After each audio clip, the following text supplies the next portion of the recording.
until the end because this has got so much information in this video. So sit back and enjoy.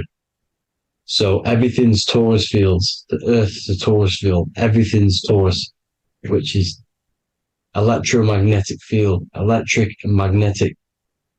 The center of the Taurus field is where the two opposing forces meet in the center. And this is what creates the plane of inertia, the dielectric plane of inertia. Okay? You got red shift, blue shift, positive, negative, south and north pole, right? This is what the ancients were showing with the tree of life. As you can see here, this is the plane of inertia, and this is the Taurus field. Everything consists of this. Everything is a Taurus field. A atom is a Taurus field. Okay. Now, the inertia is the 0 point. So this plane is a 0 point. It's the balance between two poles. Okay. Now, this creates matter because matter is two opposing forces in motion equalized. So these two forces coming together is what creates matter on this physical plane. And this is why we can't see the electromagnetic field, because it consists of one of the elements, which is either electric or magnetic. But when they combine together, it's what creates this physical plane, which is physical matter, which is light in motion. Now, everything is one. Don't get confused by duality. Duality is two opposing forces, but them two opposing forces are created by the same substance. It's two aspects of the same substance. So, for example, water and ice are the same thing, you know what I'm trying to say, but it's two aspects of the same substance because all is one. The whole universe is one. All goes back to the one, which is God, the creator, or magnetism, whatever you want to call it, because magnetism pulsates. Electricity has two poles, red shift, blue shift. Okay. So red shift, blue shift is electricity, and electricity vibrates, and all vibration always comes back to a standstill point.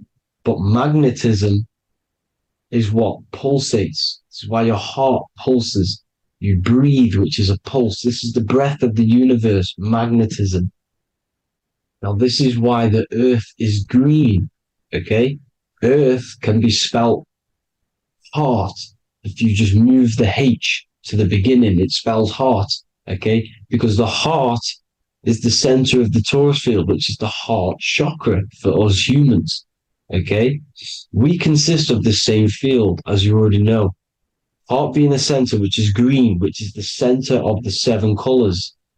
The center of the seven colors. This is the most powerful chakra in your body. People think it's the crown chakra, but it's the heart chakra because it's the center of the Taurus field. You must align them all and combine them all into one, which is the heart chakra. Now, Earth is green. Nature's green. Okay, this is because we live on heart chakra, the plane of inertia. It's the center of the Taurus field.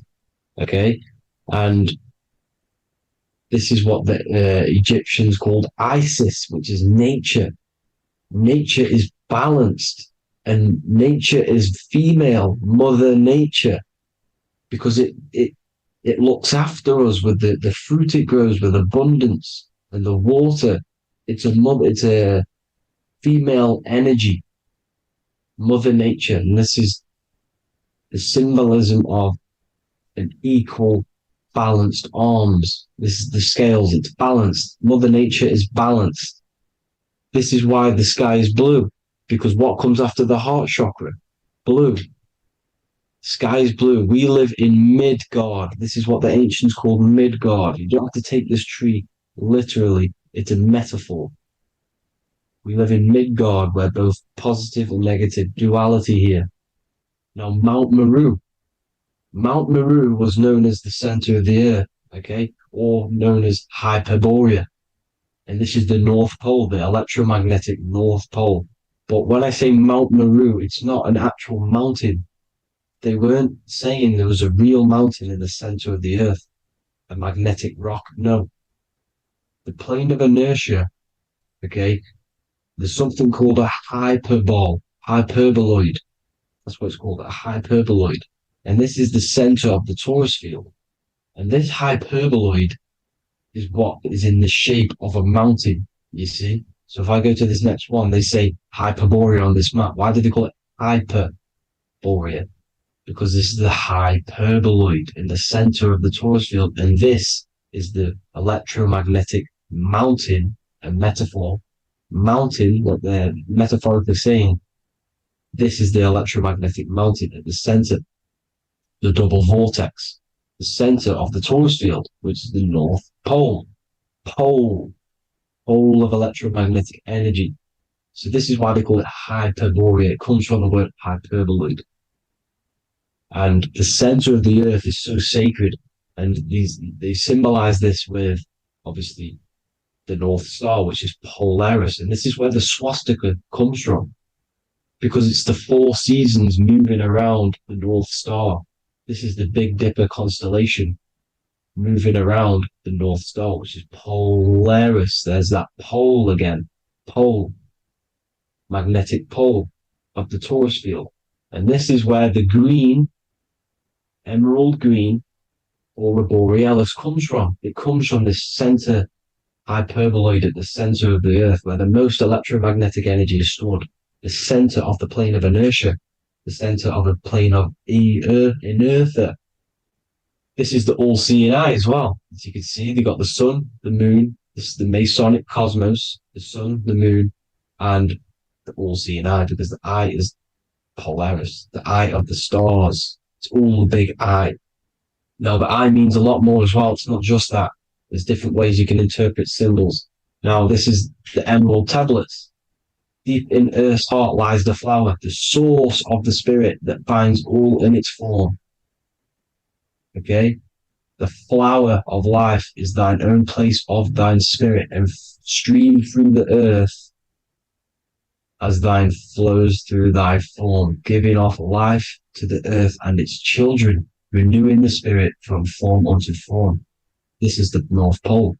This is what he's talking about. He's talking about the aurora borealis. Aurora borealis. It's the Earth's aura. Emerald green. Heart chakra. Plane of inertia. Green. Earth. Heart. You see? All related. Now, there's many symbolism of this. So much symbolism of the ancients. The 7 layers of heaven. 7 layers of heaven, which are the 7 planets. Okay? These planets are the solar system. It's the solar system because we are the soul. We are the sun, the soul. And we're inside of a solar system, which is the 7 planets. That's why there's 7 layers of heaven. Okay? The rings of Saturn, the rings of the planets are moving around us. Okay? So this is what the ancients were depicting in their cosmology. Now this is the Hebrew cosmology of the earth. This is the Mayan cosmology of the earth. You see, it's all an enclosed system. We live inside of a giant torus field. All is atum. It's what the ancients said, ancient Egyptians said. All is atum. Atoms are torus fields. Don't be tricked by the modern science today with the current model of an atom. It's completely wrong. They're hiding the torus field. They're hiding the electromagnetic field, which is in everything. Absolutely everything is in motion, and motion comes from this field. And you see, this is upside down, but this is the I think it's pretty sure it's candles, but the 7 candles, the 7 planets, the 7 Elohim. You see, it all goes back to the stars and the heavens. Now, this is how the earth really works, with the stars on the outside of the cosmic egg, and then the torus field spinning around the sun and the moon, the positive and the negative charge. The sun gives you energy, the moon takes your energy. The moon controls monthly cycles. Moon is mon. This is etymology. Mon, month, money, demon, monster. Stir is star, moon star. We are all stars. Youngster, minister, superstar, Hollywood star. We're all stars. We come from the stars, which is heaven. Our soul comes from the stars. You see? We are the universe. The image of man is made in the universe. We are a microcosm of the universe. The universe is a macro. We are micro. We consist of everything. The body, mind, and spirit. The sun, the soul. Moon, the mind. Earth, the body. Body, mind, and spirit. We have 12 systems in the body, which are governed by the 12 zodiac signs. Starting at the Aries, which is the ram of God, all the way down to Pisces and Capricorn, kneecap. It all goes back to the stars. We are the stars. We are the universe. Everything is inside of us. Everything. Like I say, the Temple of Solomon, the Temple of the Soul and Man. The soul, the temple is the body. The soul is the soul, and the man is the mind. The temple of the soul and the mind. Body, mind, and spirit.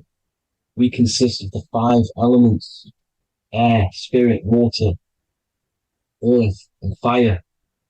We consist of everything. We are the universe. We're made in God's image, which is the universe. You see? Now, everything goes back to the stars. The ancients worship the stars because the stars govern everything. They govern the systems in the body. They govern your life. This is why your zodiac is so important, your sign. Each zodiac has a specific element associated with it as well. Aries, which is the first sign, the Ram of God, the Lamb of God, which is a fire sign. Fire, first.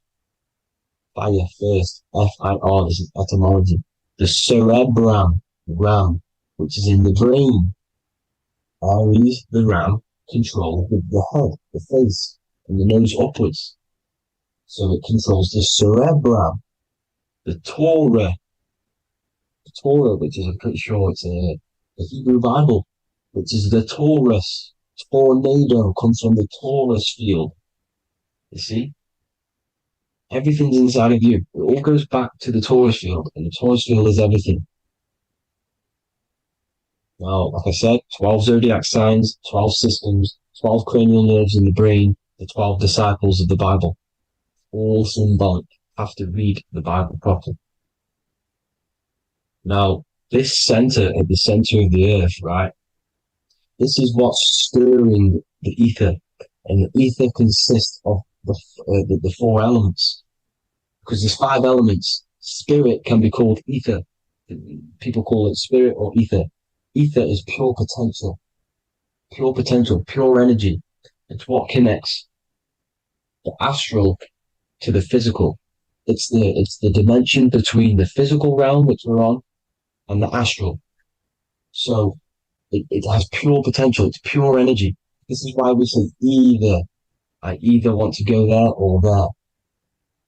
It's connecting 2 scenarios. That's what the ether is. It's connecting the 2 worlds, the astral and the physical. The center is like the cosmic womb. There's a black hole in the center. This is the center of the Taurus field. This is the womb of creation. This is the womb of creation. And inside of this black womb with the 5 elements, and everything's being stirred around. Everything's in motion. Light is motion. Everything's motion. Now, like I said earlier, light crystallizes into physical matter. They are the same substance. Spirit and matter are the same substance, but different variations, different aspects of the same substance. Low vibrational spirit turns into matter. High vibrational matter turns into spirit. Or light, whatever you want to call it. Matter is light crystallized. This is where we get the 7 metals from. The planets. The planets are light. Specific frequencies and vibrations of light. When these lights, or the planets, materialize, material metals materialize, they turn into the 7 metals. Saturn turns into lead. That's why lead is red. Saturn is red. The sun turns into gold. That's why the gold is yellow and the sun is yellow. You see, Saturn is the time god. What happens in autumn? The leaves turn red and they die. This is why Saturn, Satan, time god, the Reaper, everything is crystallized till it's death and then reborn again. You see? Rust. When things rust, it turns to red. Because it's Saturn. Saturn crystallizes everything. He's the Reaper who comes around in winter. You see? He's Satan. Jesus and Satan, the Sun and Saturn. They say we live in a solar system. The solar system. I think I've already just broke this down. The 7 planets are the 7 chakras. Everyone already knows this. But I'm going through it anyway. But this is where we get the 7 planets from. And the 7 metals. You see, all the ancients knew it was an enclosed electromagnetic system. It's not a spinning ball in the middle of space, people. They want you to believe this so you get stuck in this material world. Because if you believe everything's material, you can never affect this plane effectively. You can never create your life effectively if you don't understand the planes of existence. Because the mental plane is a higher plane. And it breaks down and it controls the planes below it. The mental plane, hold on, I've got it here for you. The mental, the astral, etheric, then physical. Etheric connects the physical to the astral, but the mental is what's above them all. You see? Now, it's important to understand this. It's important. However, the ancients always talked about the enclosed system. Only NASA, which is introduced around the Roman times, not NASA, but the globe Earth was introduced around the Roman times. Okay? By these Masons. These Masons introduced this because they wanted to take over the minds of the masses and control them. These people worship the physical realm. They know how it works. They know the ins and outs of it. They know how to do the magic. They know how to do it all. They understand it all. That's why Masonry have to take the oath. The oath of not speaking. You're not allowed to speak about anything you learn about in Masonry. Because they're discovering the truth about your mind and how it creates reality and stuff like that. So this is the Masonic cosmology. The 5-pointed star, the 5 elements. The checkerboard for duality, positive and negative. The 2 aspects of every substance. This is another ancient painting depicting the firmament. The stars inside the firmament. The sun. You see, the ancients worshipped the sun because it's so important for sustaining our life. It's the only reason we're alive is because of the sun. But then people think it gives you cancer today. They brainwash you to think the sun gives you cancer when it's the #1 source of all life. They want you to believe it's a big, spinning, dangerous ball in space. It's not. It's here to give us life. It's God's Son. That's why Jesus is known as God's Son. It is the Son of God. God created that to sustain us. You see? So it's important you understand the true cosmology of where you are, because if you don't know where you are depleted of all of your morals. You're depleted. You're demoralized. You're lost. You don't know where you are. You don't know where you exist. Okay? Once you accept the globe model, the heliocentric model, you will subconsciously think that you come from nothing. This is why they implemented the evolution theory just after the globe model was introduced by Charles Darwin. Charles Darwin came in after the globe model. He's a Mason. He was another Freemason, and implemented evolution where we came from monkeys, because they want you thinking less of yourself so they can manipulate your mind. You see? They want to manipulate your mind, and they have done since you got here. Since you came through that portal, you were manipulated from that day to believe this, believe that. The true cosmology, the truth will set you free. You will understand things better. You will feel better in yourself when you know the sun is here for you. You'll feel better in yourself that you know that you didn't come from a monkey. You were created as a human, a manifester, a creator You're so intelligent. Your mind is amazing. You can manipulate matter, mind over matter. See?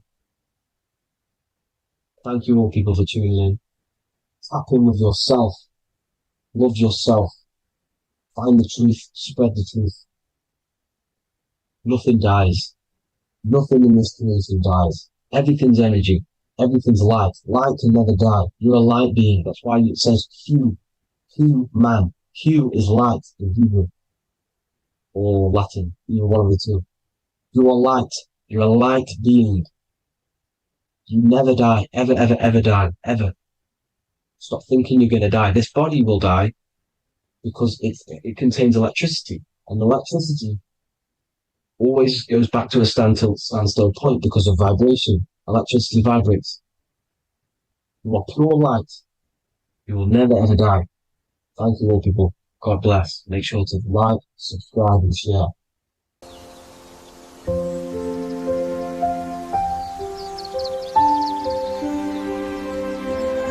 bookofwisdom.com. Visit today.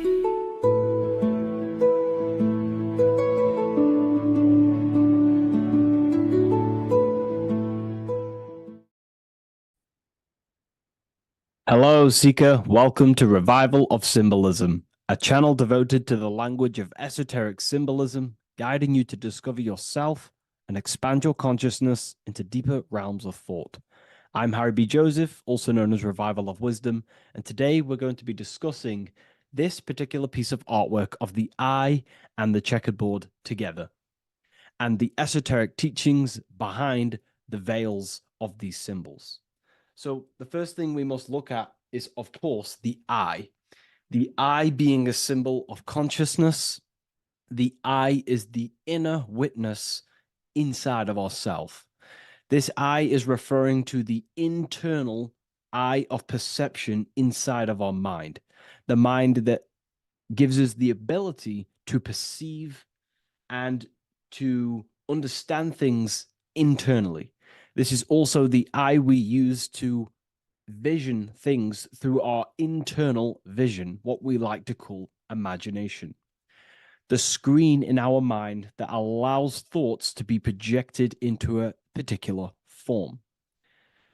So this eye is talking about the internal eye of perception inside every single individual and form of life. Dogs, cats, squirrels, humans. Every single form of life has this internal dialogue, the inner being that no one else can listen to but themselves. This is a symbol of consciousness. And together, these two symbols reveal a grand teaching and understanding of the world and the universe, of how the universe is one consciousness, one observer. This is symbolizing the observer, witness consciousness. Consciousness holds many vehicles and many dimensions that it exists in. As I've talked about previously in my previous lectures, we have a physical vehicle of consciousness, which expresses physical actions through the physical body. We have an emotional vehicle of consciousness, which is our emotional body or the astral plane. We have a mental vehicle of consciousness to express thoughts inside of, the thought body of consciousness. We also have a witness side of our consciousness. This internal witness, like who is the one seeing the screen of your reality right now? Who is the one seeing it? Not looking, who's perceiving the screen of reality through your eyes? Well, that would be the inner witness. And that inner witness is also perceiving your thoughts. A lot of people become identified with their thoughts, and they let the changes, the ever coming, unfolding changes in their mind, world, become a part of who they are. And they get caught up in the world and the changes that happens to them. And a great teaching that I've come across this last year is to never identify with the ever-changing circumstances that happen in life. When things are tough, when things are bad, always remind yourself that you are the witness of your thoughts and you are the witness of this reality. You are the one witnessing your thoughts, emotions, and actions. You are the one behind them. So when things get tough, try not to get too indulged in these negative things. The I is the witness. Connect with the witness. And this is the same I that sees the screen of your reality, and it also sees the screen of your dreams. So this witness consciousness is transcending your physical day life and reality, and it's also witnessing your dreams. It's the same observer who's observing your reality now, but also observing your dreams. So this witness consciousness transcends all forms of bodies of consciousness. It is essentially the highest aspect of ourselves. And it is literally the thought voice, the inner thinker, because you are not the external body. You are not the being outside your mind. You are the being inside your mind who is actively thinking. I like to call what you are, what we are as consciousness is consciousness in action. We are the thinking inner thinker, the inner being. And it's about becoming into contact with that inner being again to unveil who we truly are. If we sit back and truly have a thinking session of, closing your eyes and going inside yourself, and you ask yourself, who am I truly? Who am I beyond all of my beliefs, memories, my body? Who am I beyond that? And it will lead you to the inner voice, the inner dialogue. But again, you are not the voice. You are the one hearing the voice. You are the silent, invisible one, the one behind the veil. So this is ultimately what the eye is representing. It is representing the inner self shining, looking down upon the earth, upon duality, right? But this also reveals a great teaching as well, is that consciousness is universal. It is not something solely given to you. It is universal. It is a part of a greater whole. Consciousness is personal and also impersonal. We have our personal sense of self.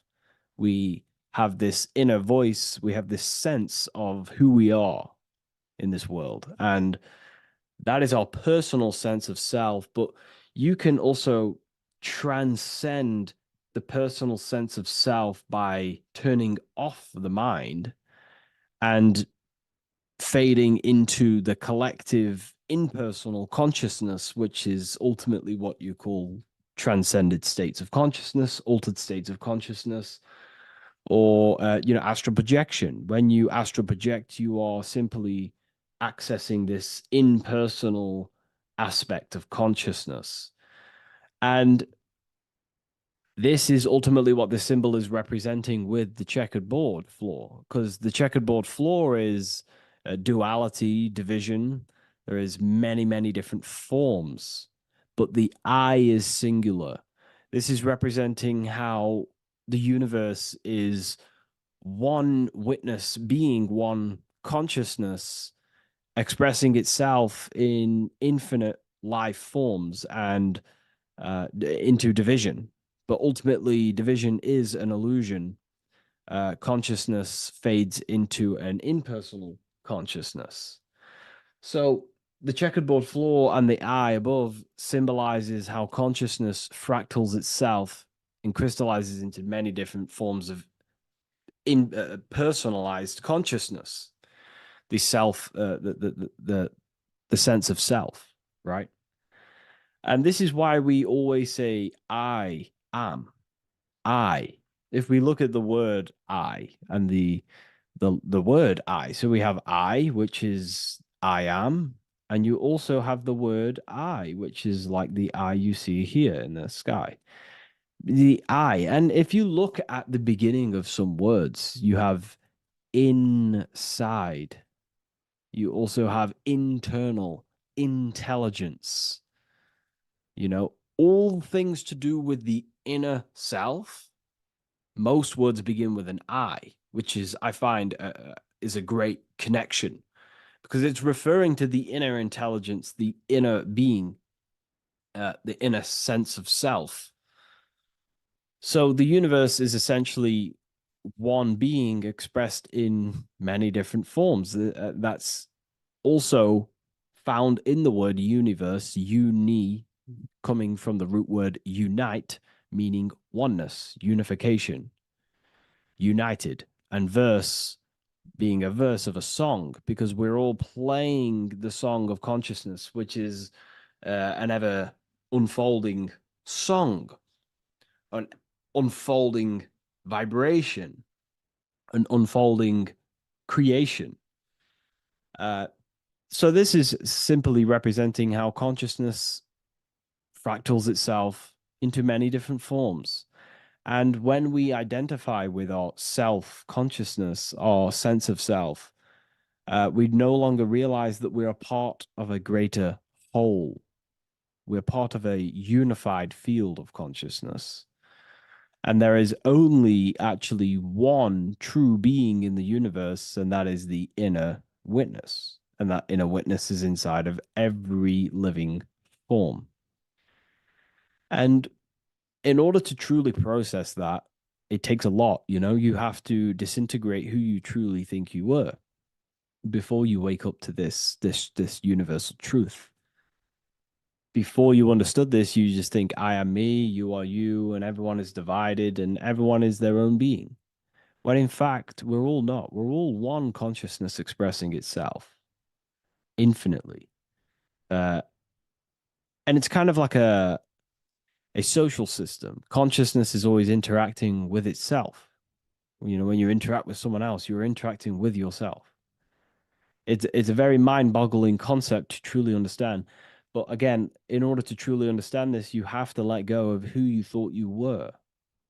And when you do no longer identify with your personal consciousness and you identify with the witness consciousness, you become unified with the whole, with the greater, with the collective consciousness.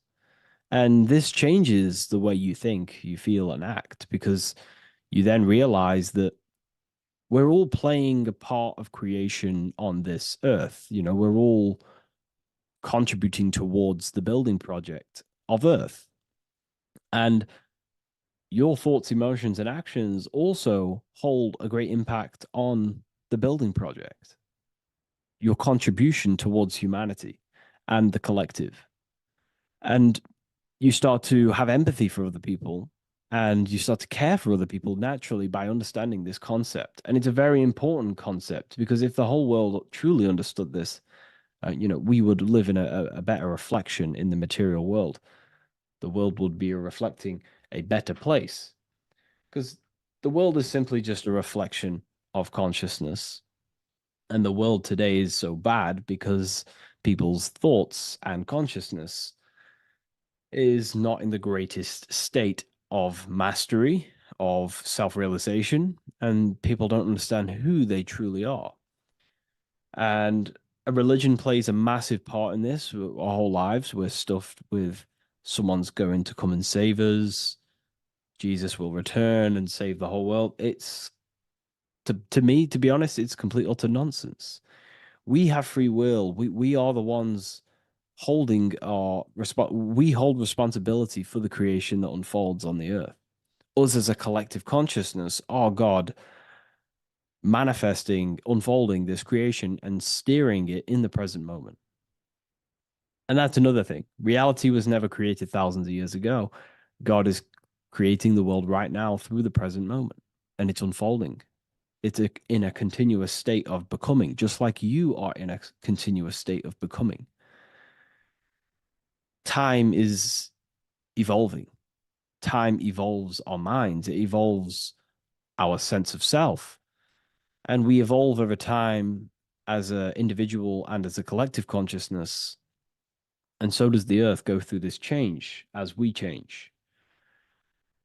So it's important that we are becoming more self-aware in the world so we can actually start to reflect a better world. But the checkerboard floor, again, is just reminding us of the duality and the illusion, because it looks like an illusion, a checkerboard floor.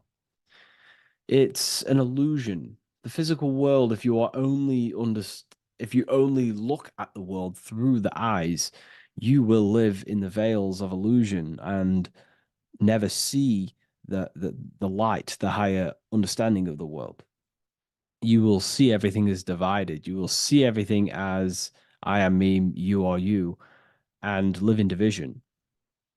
But in truth, we are all one. We all come from the same source, and we're all the same infinite witness expressed in different forms. And this brings me back to the concept of love. Love is the force that unifies consciousness. It unifies yourself. It unifies your relationships with people. If you love your partner, you love your brother, your sister, your whoever it is in your life, it unifies. If you have a care for someone, it brings you two together and you grow the relationship by expressing care into the other person, and it grows. So love is a very expanding, it allows things to grow, and it unifies things. And when you start to love yourself, you start to unify with yourself. And when you start to when you start to love nature, you start to unify with nature. So if we understood this, the world would be a better place. And love is the force that unifies the collective consciousness. If we truly hold love for ourselves, for others, other individuals, nature, then the world will become more unified. It unifies consciousness. This is the force of love. It's a very, very powerful, powerful force. And I do truly believe and come to understand now that love is the reason of all creation, which is the generative principle. All action is coming from a place of love or care. We only take action on what we care about. So even the sun is a symbol of love. It just expresses life, gives away all of its light, life, and energy to the earth and asks for nothing back. It is love, it is the expression of care.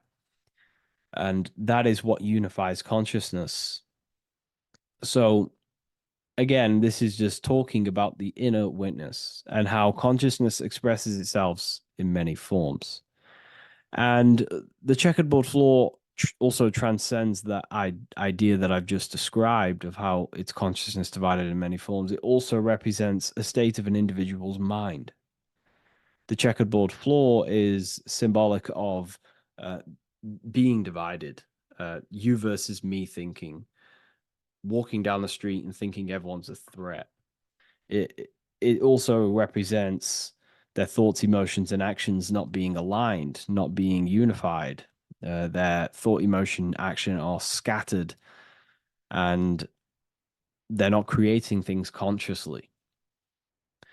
It also represents many, many different personalities in our minds, the divided personas and personalities in our mind that we have. And the eye represents the unification of that. It's about unifying our mind pretty much to not have all of these different characters and sides to ourselves and actually being a whole mind, uh, becoming conscious of the unconscious aspects of ourselves and transmuting them.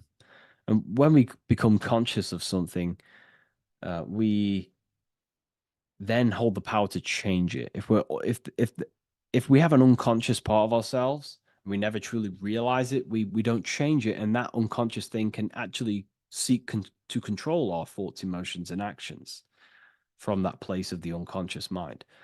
So ultimately, that's what darkness to light represents. Darkness symbolizing things we are unaware of, because when something is in dark, you cannot see it. Most people are in darkness of their imagination. They don't realize the power of their imagination. They're unconscious of it. They don't use it. And to become conscious of that is to put it into light. Shedding light on something reveals something. If I shine a torch on an object, it's going to reveal it. It's the truth. So it's about becoming conscious of the aspects of ourselves that we may be unconscious of, and actually using them and transforming them as tools. And again, we have the eye with light, with white and black. This is duality. You are also the witness consciousness, as previously mentioned, and the witness consciousness thinks in duality. We think we are the hater and the lover. We are the deceiver and the truther. The truth is that consciousness thinks within duality, and within the mind, beyond the witness, there is duality in thought. But in truth, you are not either. You are neither the positive or negative thought. You are the witness of it. There's a great saying in the Gospel of John, and I can't remember exactly the words, but it goes something along the lines of, lift the wood, I am there. Lift the stone, I am there. It's basically saying that everything is the I am, everything is the same consciousness. No matter where you go in the universe, you're talking to self. You're talking to the same thing. You're seeing the same thing. It is the same consciousness that is everywhere. So consciousness thinks within duality, and it is the light and the dark, and we have the ability to transform between them. And some people think that, darkness is all evil. Darkness is not inherently evil. Darkness is not inherently evil. There are dark aspects of the world that help you actually progress into the light. Without the darkness, consciousness can't move into the light, into knowingness. Without bad, there is no evil. They are needed. Both of them are needed. So, in order to understand the light, you have to understand darkness. And there are some forces of some forces of darkness in the universe that are purposely there to cause certain things to then push you and activate the good or the light. Some Gnostic texts talk about how there are beings that, very powerful beings, that purposely descend themselves into darkness on purpose to make things happen in certain people's lives, so it actually pushes them towards the light, towards the good. So, this is ultimately the whole allegory of Satan is. Satan was created by God, and Satan is necessary, which is symbolic of darkness. It's symbolic of evil, the evil forces of the universe, because the universe is simply just one force of consciousness, and that one force can express itself in good and evil. The power of the mind can be used to kill, or the power of the mind can be used to create amazing things. So there is only one force in the universe, symbolized by the one eye, the one force of consciousness, and that one force can be used for light and dark, which is the checkered board. It's also symbolic of the checkered board being on the ground, symbolizing the earth, which is base awareness, duality thinking, base consciousness, stuck in division consciousness. And the one eye symbolizes unification of the mind, a balanced internal perception. We're rising from the ground to the sky, symbolizing from heavy to the light, from darkness to light.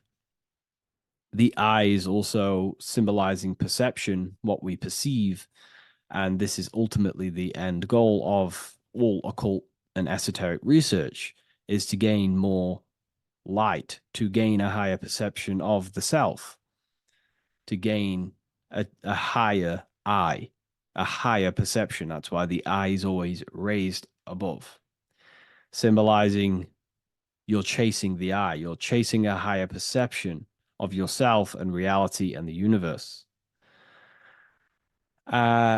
It also reveals the teachings of the I that is always watching you. There is an I always watching you. And then that I is the laws that governs consciousness. Consciousness, or your mind, is governed by certain laws that your mind cannot escape, such as cause and effect, vibration, mentalism, correspondence, rhythm. The 8 universal principles that pretty much crystallize consciousness into a reality.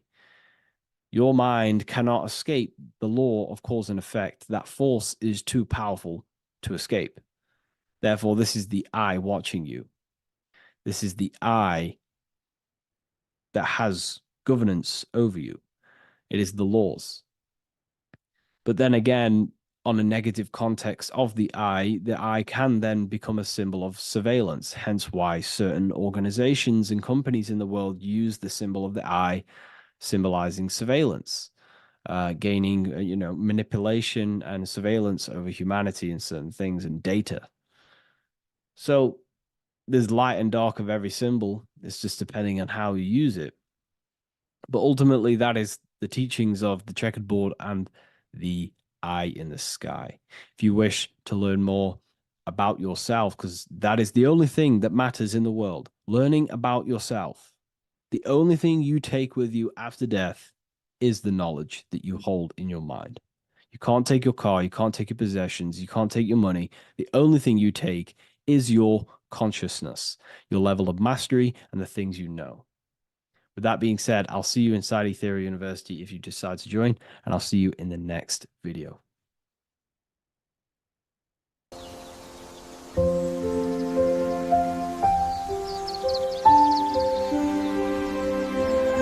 bookofwisdom.com. Visit today.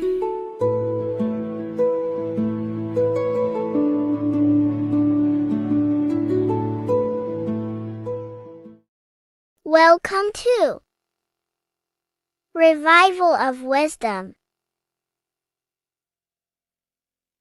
Welcome people, we're back with another video, and this video is about Freemasonry and their connection to the Illuminati.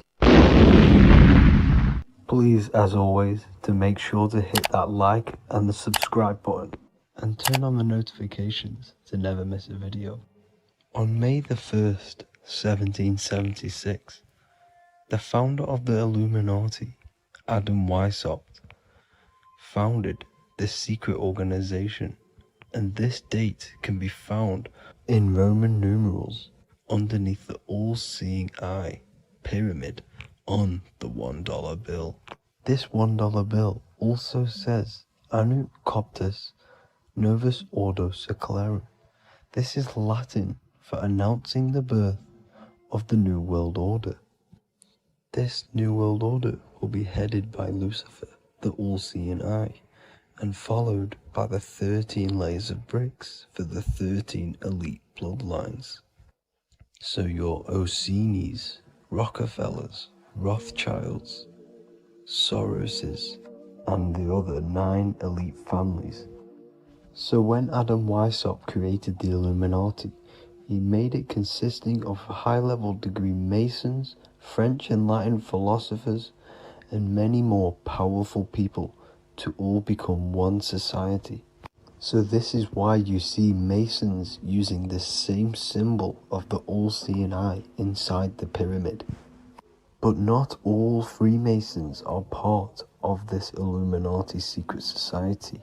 As the 33rd degree Freemason Manly P. Hall said in his book The Secret Teachings of All Ages, Freemasonry is a fraternity within a fraternity, an outer organization concealing an inner brotherhood of the elect.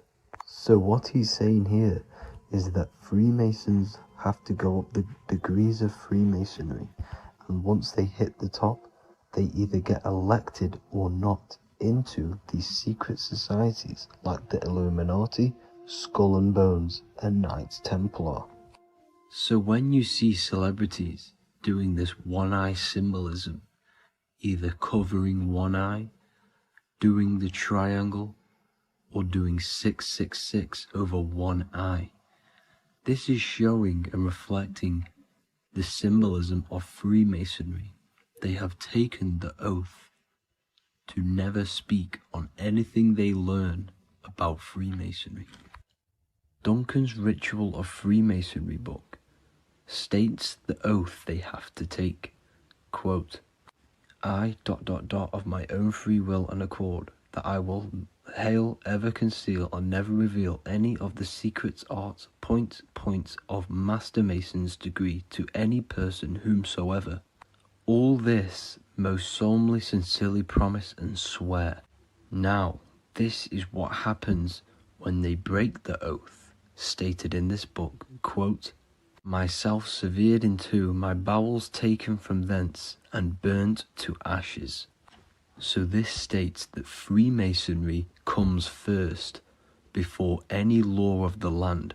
It has the right to kill you if you break your oath. This is the hand gesture they have to do every time they enter the ritual room inside the Masonic lodge. This is the cutthroat symbol, showing you and reminding you of the oath and what will happen if you break it.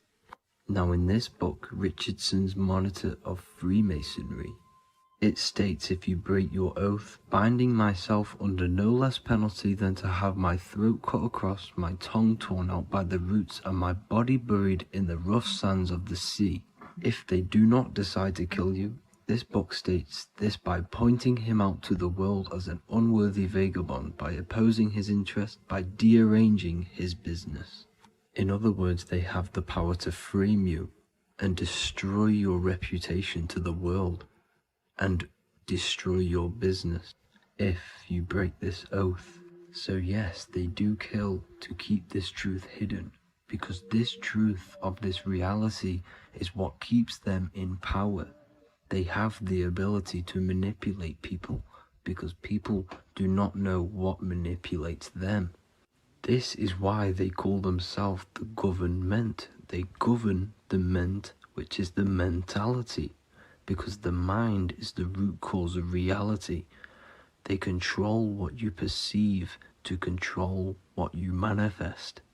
By knowing the truth, you are set free, and you no longer need no controller above you. So this is why they are willing to kill and do whatever it takes to keep the truth concealed within these high-level degrees of masonry and these secret societies. However, going back to Manly P. Hall's book, it states, part of the symbols are displayed here to the initiate, but he is intentionally misled by false interpretations. So this is saying even Freemasons are intentionally misled and told lies to conceal the truth, to make sure the truth is hidden in the high degrees of masonry. So that's it for this video, guys. Thank you all for tapping in. Please leave a like and a subscribe. God bless.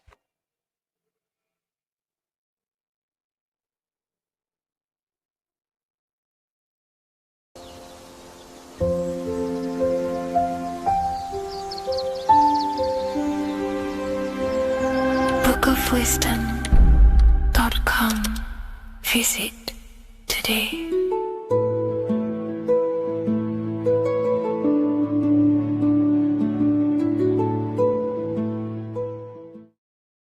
What if the word Yahweh is proof that God is embedded in our very own being? Stay with me, because what I'm about to show you might change the way you see yourself forever.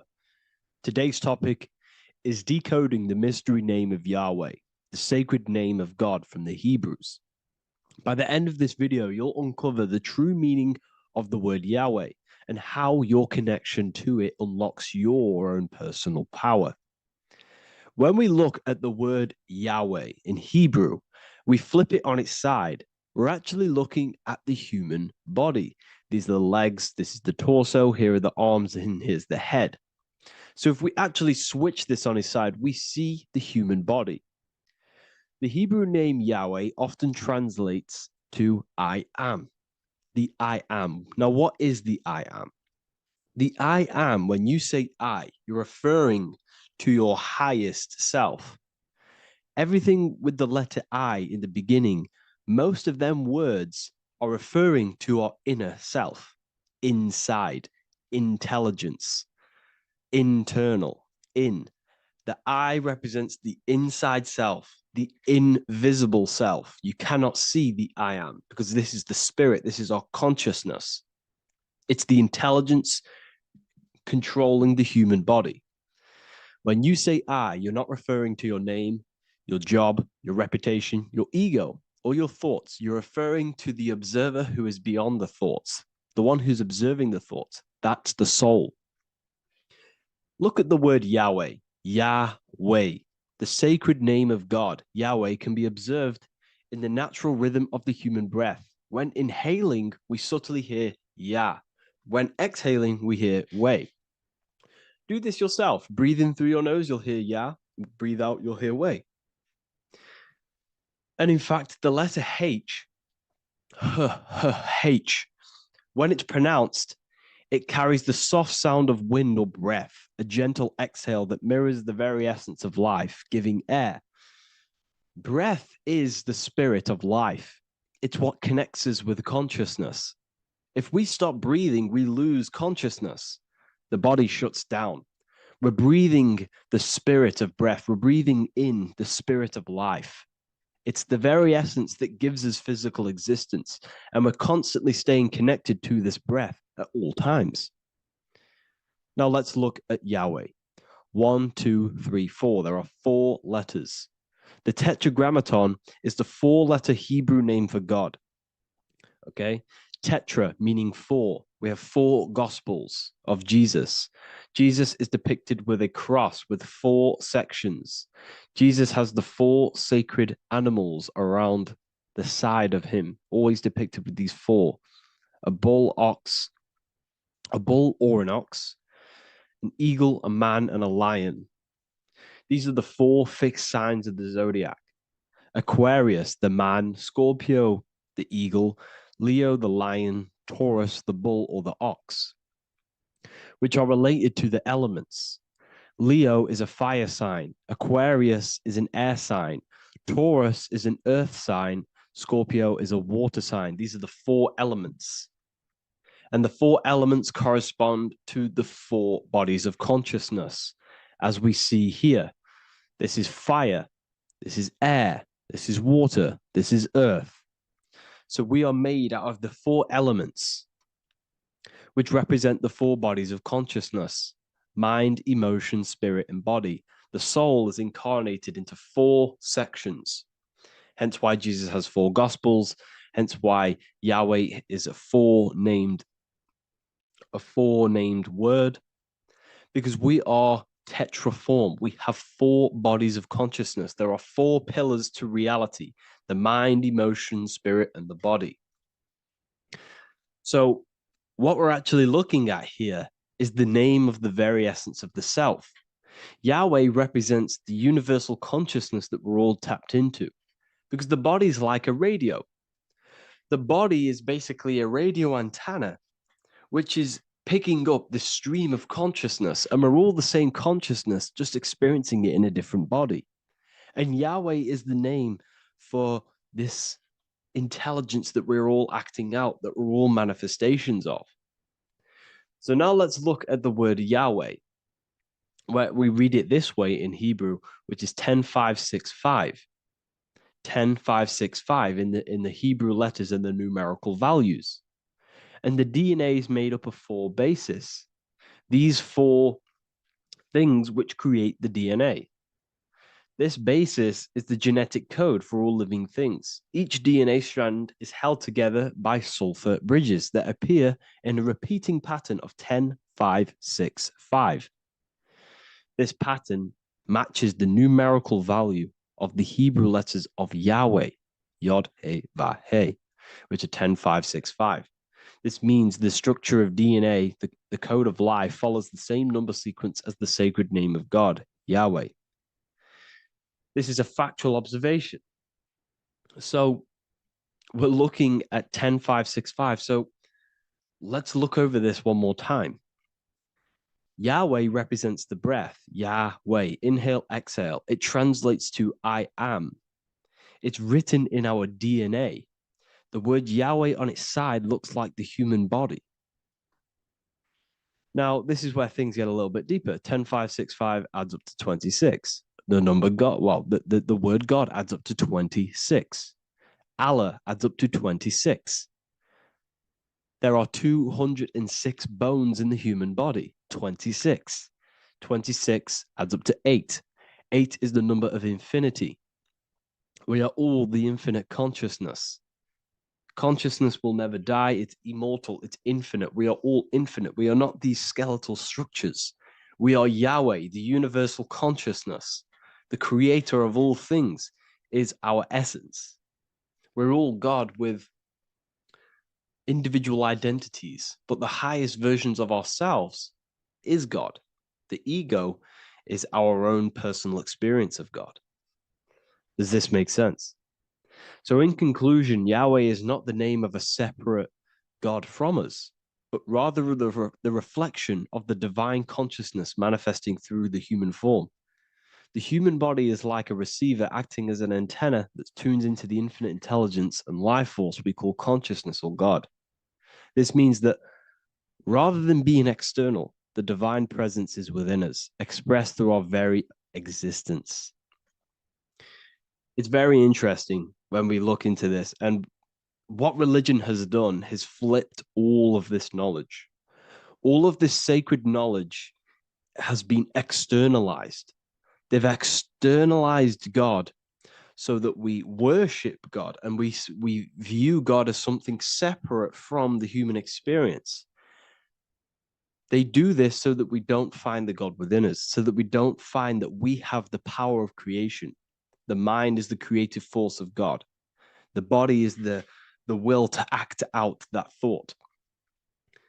They don't want us to figure out that we are creators and we're all creating our own earthly experience. We're all projecting this reality. And they don't want us connecting with the divine intelligence within us because they want to be the creators. They want to keep this knowledge. They don't want the masses to wake up to this powerful knowledge. So what they've done is that they've taken the scriptures, they've externalized it so that we start worshiping and giving away our power to these external things. And when God is external, we start to fear God because we start to think that God has power over us. He can send us to hell or heaven. So this is what's going on. They've been externalizing this for thousands of years to keep us in a suppressed state. Okay. Humans are very advanced because we possess self-awareness. We possess the ability to move our awareness and our thoughts outside of the instinctual nature. For example, a cat or a dog. These things can only live in their instinct. They live based on instinct. They smell, they eat. That's pretty much what they do. But humans, we have the ability to rise above that nature and turn to our infinite selves, our higher selves. We can move beyond our instinctual nature and create very advanced things. That's why humans are made in the image of Yahweh. We are literally God in human form. So this is what we all need to realize. And I hope this video has helped. Please leave a like, a comment on inside of the description. I'll have some links to my books and my university. The people who have read them have just absolutely changed their lives. You could probably see that in the comment sections if someone leaves a review of the book. We also have Trustpilot. But yeah, I thank you all. And I'll see you in the next one.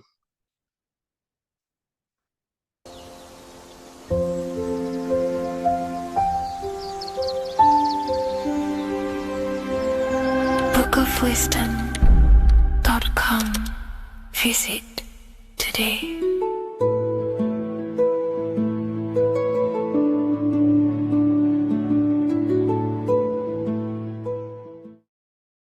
What is good, people? We're back with another video, and today we're talking about the chakras. Let's jump straight into this because I know there's been a lot of requests for this video. So let's jump straight into this. So you have 7 chakras, right? 7 chakras, and these chakras are feeding off your electromagnetic field, known as your aura. This is both positive and a negative pole, male and female, right? This electromagnetic field is made out of electric and magnetism, and together they come as electromagnetic. Now, your chakras, the word chakra just means wheel, spinning wheel, because that's what they are. They're spinning wheels of energy. They do not exist on this physical plane. They exist on the etheric plane. Okay. Now, these energy centers are known to regulate your emotions, and each energy center controls the organs and cells in that particular area of the body. So, for example, your sacral chakra will control the cells and organs of your sexual reproduction area. Okay, the navel chakra or solar plexus will control the digestion in your body. Same with the heart, same with the throat, right? So they are like mini brains for each center of your body. They run along up the spine, but notice the crown chakra exists outside the body. It's just above the head. Now, this process of the chakras is obviously the 7 colors of the rainbow, starting from red, which is the lowest vibrational color, all the way to violet, which is the highest vibrational color. This, like I said, these energy centers are feeding off your electromagnetic field. So if these chakras are unbalanced, they are taking too much energy from your electromagnetic field, making it weaker. Now, this is the North Pole. As you all know, the Earth is flat, and we live inside of a giant torus field, and the North Pole is the Earth's heart chakra. And this is why the aurora borealis, or the northern lights, whatever you want to call them, that's why they are green, and they are being emitted from this center point of the Earth, because it's symbolizing the heart chakra, which is green, right? Now, you do work your way up to these. However, this is a torus field. You are a torus field. You have different layers of this torus field, right? And you need to balance all of these chakras, but you can't move up these chakras until you open the one below it. So it's like a stairway. You can't go to your solar plexus without going through your sacral. You see? So you have to work up these. However, you have to work up these and then live from the heart, because the heart is the center of the torus field. It's the balance between male and female poles, positive and negative poles. So you have to balance all of these chakras and then bring them all into one, which is the heart chakra. Now, they exist on the etheric plane. They exist on the etheric plane, and the etheric plane is a layer of the material plane. It's the one higher than the material plane. And then after the etheric plane, it melts into the astral plane. So they exist just between the physical and the astral aspect. Now, this is the yin and yang matter, which is the lowest root chakra, physical matter, and then to spirit, because high vibrational matter turns into spirit, low vibrational spirit turns into matter. So they're interchangeable. This is the yin and yang. Now, when you see ancient paintings with the halos, you see this is like a toroidal field coming out the top of his head, you see, with a halo. This is this was symbolizing in the old days, in the ancient days, that they've aligned their chakra, they've reached Christ consciousness, which is God consciousness, right? Now, this electromagnetic field is the apple that we bit out of in the Bible, because you see that apple is a torus field. So they were metaphorically or personifying the torus field. That's what the Bible is. It's a massive personification. It's all metaphors. You have to read it properly. It's got a greater meaning behind it. Now, when we bit from the apple, we ate from the tree of knowledge, which is good and evil. Our lower mind took over, so we materialized to feed our physical bodies. We materialized through Saturn. That's what Saturn does. Now, if you don't understand that, go and watch the video previous to this one called Occult Secrets of Saturn. And that will show you how Saturn is the materializer.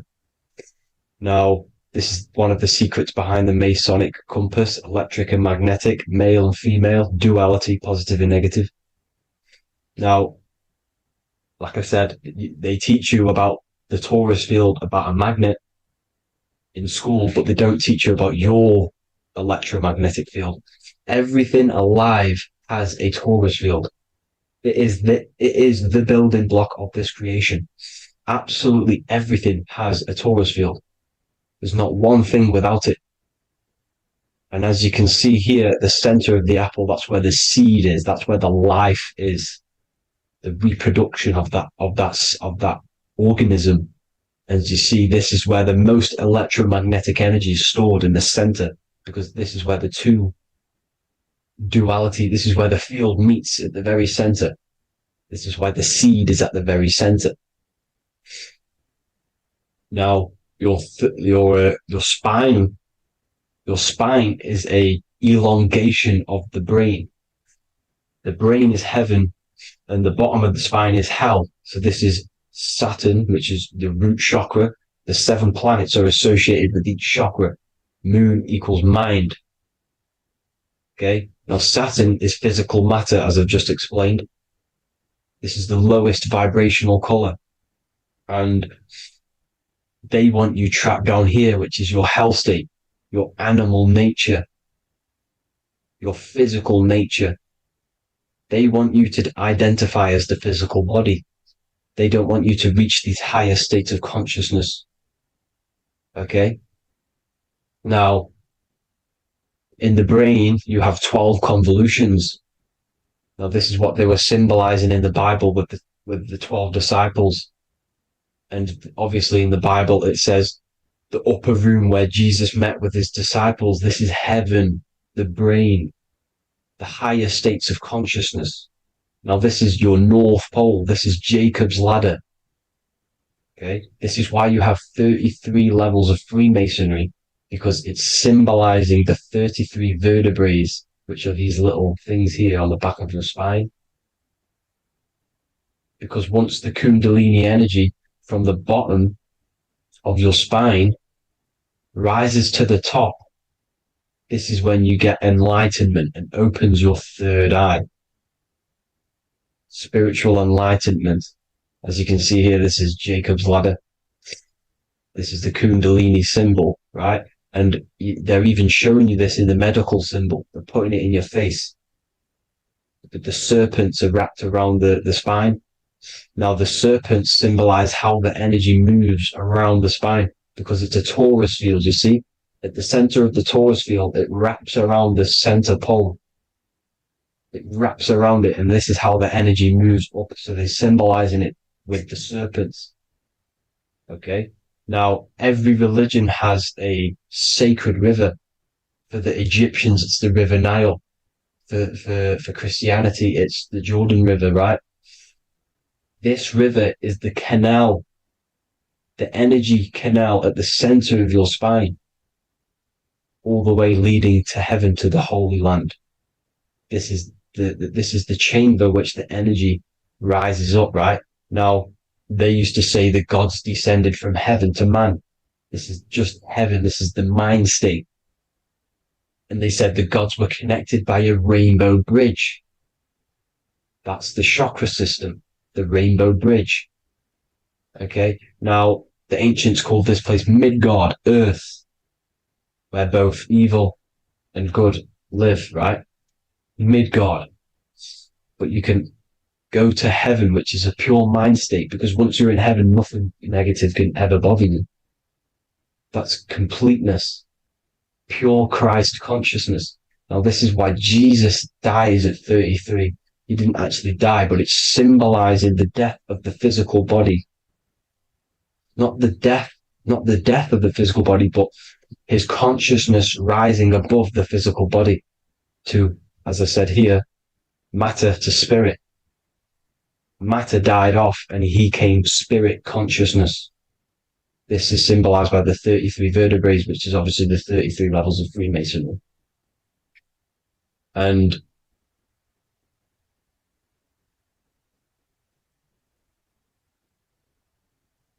now the pineal gland, which is at the very top of this Jacob's ladder or the River Jordan, the canal, your 33 vertebrae on your spine.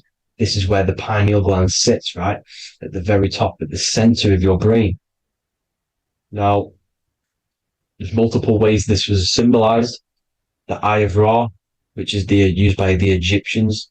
Now, this pineal gland is the seat of consciousness.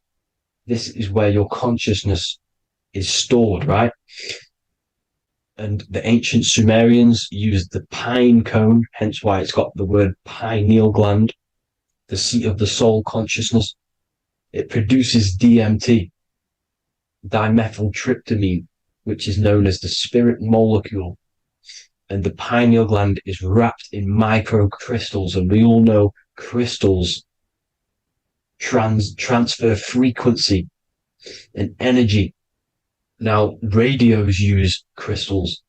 A radio is a frequency transmitter, turning a frequency into a frequency that we can hear with our ears, right? Because all the radios are actually playing right now in your ears. However, our ears can't pick it up, so the radio transmits it into a frequency that we can hear using crystals. So this is the power of crystals, and this is what our third eye is wrapped in, crystals. Now, this third eye is not actually your third eye, it's your first eye.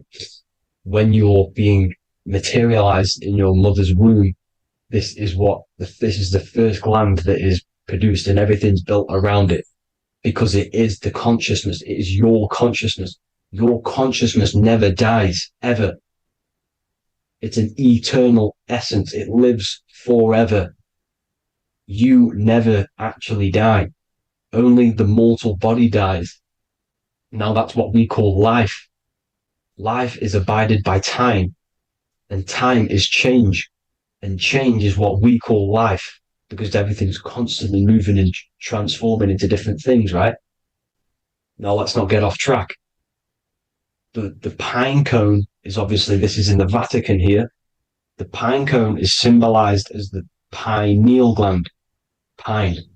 And this is the opened pine cone. The opened pine cone means or symbolizes the awakened man, the awakened third eye. But the ones here, which the Sumerian gods are holding, these are shut pine cones, symbolizing the unawakened man. But let's not get confused, people. These gods were not gods. They are human beings just like you. They reached Christ consciousness. They are nothing more special than you. They just had the ability to reach Christ consciousness. And obviously their knowledge was far more intelligent than ours, far more advanced than ours. They knew the truth about this reality to the depths.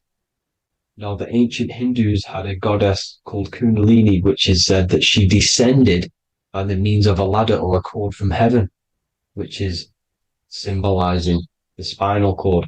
Now, this is what hickory, hickory dock, the mouse went up the clock and came back down. This is all these stories, like Santa as well. Santa comes up and then down the chimney. This is symbolizing the Christ oil. There's an oil which is produced in your pineal gland, right? And this oil travels down the spine. And once it's down on the spine, you must have to raise your consciousness, just like I said, with the chakras. You have to raise your consciousness, raise your vibration to heat up this oil and turn it into a gas. And it travels back up the spine through like the serpents up the spine. And this awakens the third eye once it's coming back up the spine and hits the pineal gland. This is the secret behind Santa and Hickory Hickory Dock, because Santa comes down and feeds the presents and goes back up the chimney. And he lives in the North Pole, the positive pole. This is the North Pole, people, and the presence is your sacred oil. This oil, your physical body is the furnace. It's the spiritual furnace, which you have to heat up this oil by raising your frequency and turning it into a gas to rise up this chamber, the River Jordan, to your third eye, right? Now, this is an alchemical process. Your body is the alchemical furnace. It says in the Bible, if therefore thine eye be single, thy whole body shall be filled with light. I shouldn't have cut that out, but that's what it says. The light of the body is thine eye. If therefore thine eye be single, thy eye shall be filled, their body shall be filled with light. This is symbolizing the pineal gland, enlightening the body, the spiritual body, filled with light. Now, as I said, they want you kept down here, which is the root chakra, which is your animal nature, which is obviously mind, matter over mind. This is the symbol of Saturn, right? As you say, we're built of body, mind, and spirit, the Holy Trinity. That is the sun, moon, and earth. The sun's your soul, solar. Moon is your mind. Earth, which is the cross, which is your physical body, the 5 elements, right? So body, mind, and spirit. So the Saturn symbol is actually made out of the cross on top, which is the earth, and the moon on the bottom, which is symbolizing matter over mind, because earth is physical matter. You don't want to be matter over mind. You need to be mind over matter. See, they want you identifying as your physical body. They don't want you to realize you're an eternal consciousness. You're an eternal essence of consciousness which never dies. They want you trapped in your animal nature. And this is why the Baphomet has a goat head, because it's symbolizing your animal nature, which is evil. Not evil, but you're more likely to do evil things, right? Which brings bad karma. That's your animal side. This is why the Baphomet has an animal goat head. As you can see here, he's got the Kundalini energy here. So when you see the inverted cross, the cross is your body, as you can see here. The inverted cross means your chakras downwards, down here. Your head's down here. Your mind is down here.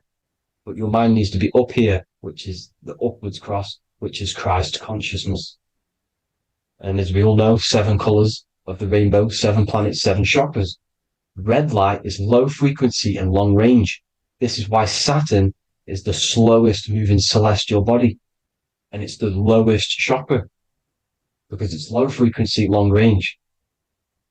The moon being the crown chakra, which is high frequency. This is why the moon moves around the quickest. The moon is your crown chakra, which moon in mind. See, so there are multiple ways of your chakras becoming blocked. Now, each chakra has a specific intelligence. It has a specific thing that it's doing for the body, right? Now, this can be overused. It can be abused. For example, masturbation. That keeps you down here in your sacral chakra, because you're abusing the energy center. You're abusing your sexual energy, which is then becoming unbalanced. So this is how energy, this is why these centers are pulling more energy out your electromagnetic field, because these centers are wheels. The chakras just mean spinning wheel of energy. So when you're abusing these certain centers, you're pulling energy out of your electromagnetic field, which is making your field weaker, which is making your frequency lower, which makes you prone to diseases, prone to lower negative energy, right? So you need to align these chakras. You need to unbalance them. And as you can see here, you can screenshot these to to see how they're blocked. I'm not going to go over each one because it'll take me forever, but have a little read yourself. This is why they're blocked. Now, the ancients used to say Aum when they meditated. Now, these are the 7 vowels. There's not 5 vowels, there's actually 7. Now, when they say Aum, they're aligning all their chakras by saying this when meditating. This is where the Aum originated from. Now, emotion is energy in motion. So if you're feeling a certain way, that's the energy you've put in motion. It's a reflection. We live in a mirror reality. Everything's mirrored. Everything's mirrored. As within, so without, as above, so below. Everything's a reflection of some sort. So whatever you're feeling, you're doing something wrong. It's telling you you're doing something wrong from the root cause. Because your energies are the effect. You're feeling the effect of something you've caused. The law of cause and effect. Nothing escapes it. Now, the Jehovah's Witness believe that exactly 144,000 faithful Christians go to heaven or be resurrected, right? This is not true. This is symbolic. 144,000 go to heaven. Now, the petals on the chakras, this is the root chakra, this is the crown chakra. Now, if you add up the first 5 chakras, the petals, add up the petals on the first 5 chakras, you get 48. And then you get to the third eye, which has 2 petals. 48 times 2 equals 96. 96 plus 48, which you got from here, equals 144. The last chakra has 1,000 petals. Times 144 times 1,000, you get 144,000. This is a frequency. This frequency is the frequency of the ascension up your chakras. This frequency is a high frequency, which turns that oil into gas, which rises up the spine, activating your third eye. Right? So this is all the religions are all symbolic for this sacred secret of Christ consciousness. As it says in the Bible, the kingdom of God is within. It's not out there, people. You must look within yourself. You are God. You are a spark of his consciousness, infinite consciousness, right? So 144,000 is a frequency, and you must achieve this. Like I said, these people in the past, they're not gods, people. These were just humans. Nothing special. They just reach Christ consciousness. Now, they keep you in these lower vibrational states with the food, right? And as you can see here, all of these fast food restaurants are mainly are red and yellow, which are these lower states, these lower 2 chakras, lower vibrational colors, because they want you trapped down here in matter. And these foods are so low vibrational, they will keep you down here, because your gut produces, I think it's like 80% of melatonin. Melatonin is your feel-good hormone. These foods will not make you feel good. This is very low vibrational. Meat. It's not meat, it's raw flesh. These animals are stripped from their family, put on a conveyor belt, watch their friends be tortured, and then get slaughtered in a slaughterhouse. Think of all the fear that's running through their blood, all the hormones, all the fear, and you're going to go and eat that very low vibrational energy. As you can see here, this is the light photons within fruit. You can see the life force in this fruit. You must think, feel, and do positive to raise your vibration. As you can see, earth equals heart. If you rearrange it, everything in nature is green, right? The aurora borealis is green. You must align all these chakras and then live from the heart, because the heart's the center of the Taurus field. You must become the consciousness in the center. So that's it for this video, people. Thank you all. God bless.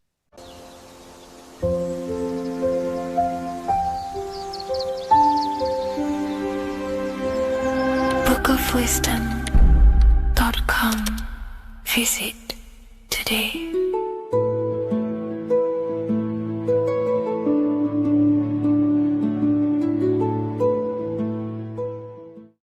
What if I told you that the pentagram can unlock the secrets of creation and make you manifest any reality you want? Hence why the pentagram is used heavily in magic and witchcraft. We have to understand that the pentagram has been heavily demonized. Religions, churches claim that this symbol is associated with Satanism and witchcraft. I personally believe this was intentionally done so that people do not gain their personal power over reality and their life. The pentagram reveals so much about you, and it is one of the most important symbols to understand inside the occult studies. It is one of the most common symbols that you will see across all occult esoteric orders and different occult traditions, such as Freemasonry, Kabbalah, Rosicrucianism, alchemy. You will see this symbol everywhere. And in fact, you even see this symbol, the pentagram, on old church buildings, statues of Jesus next to church buildings.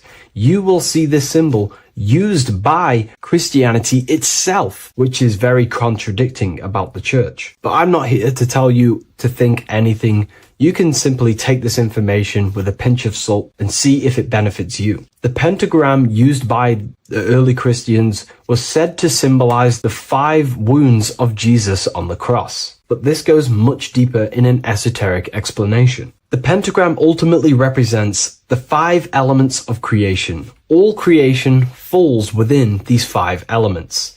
We have spirit on the very top, then you have air, water, earth, fire. This is the correct placement and order of the elements. Air is always on the left, water is always on the top right, earth very bottom left, fire bottom right, and spirit placed on the tip point of the pentagram. It's a 5-pointed star drawn with one continuous line. But this actually reveals much deeper things, and we're going to be going into how to use this symbol for magic and creating your reality towards the end of this video.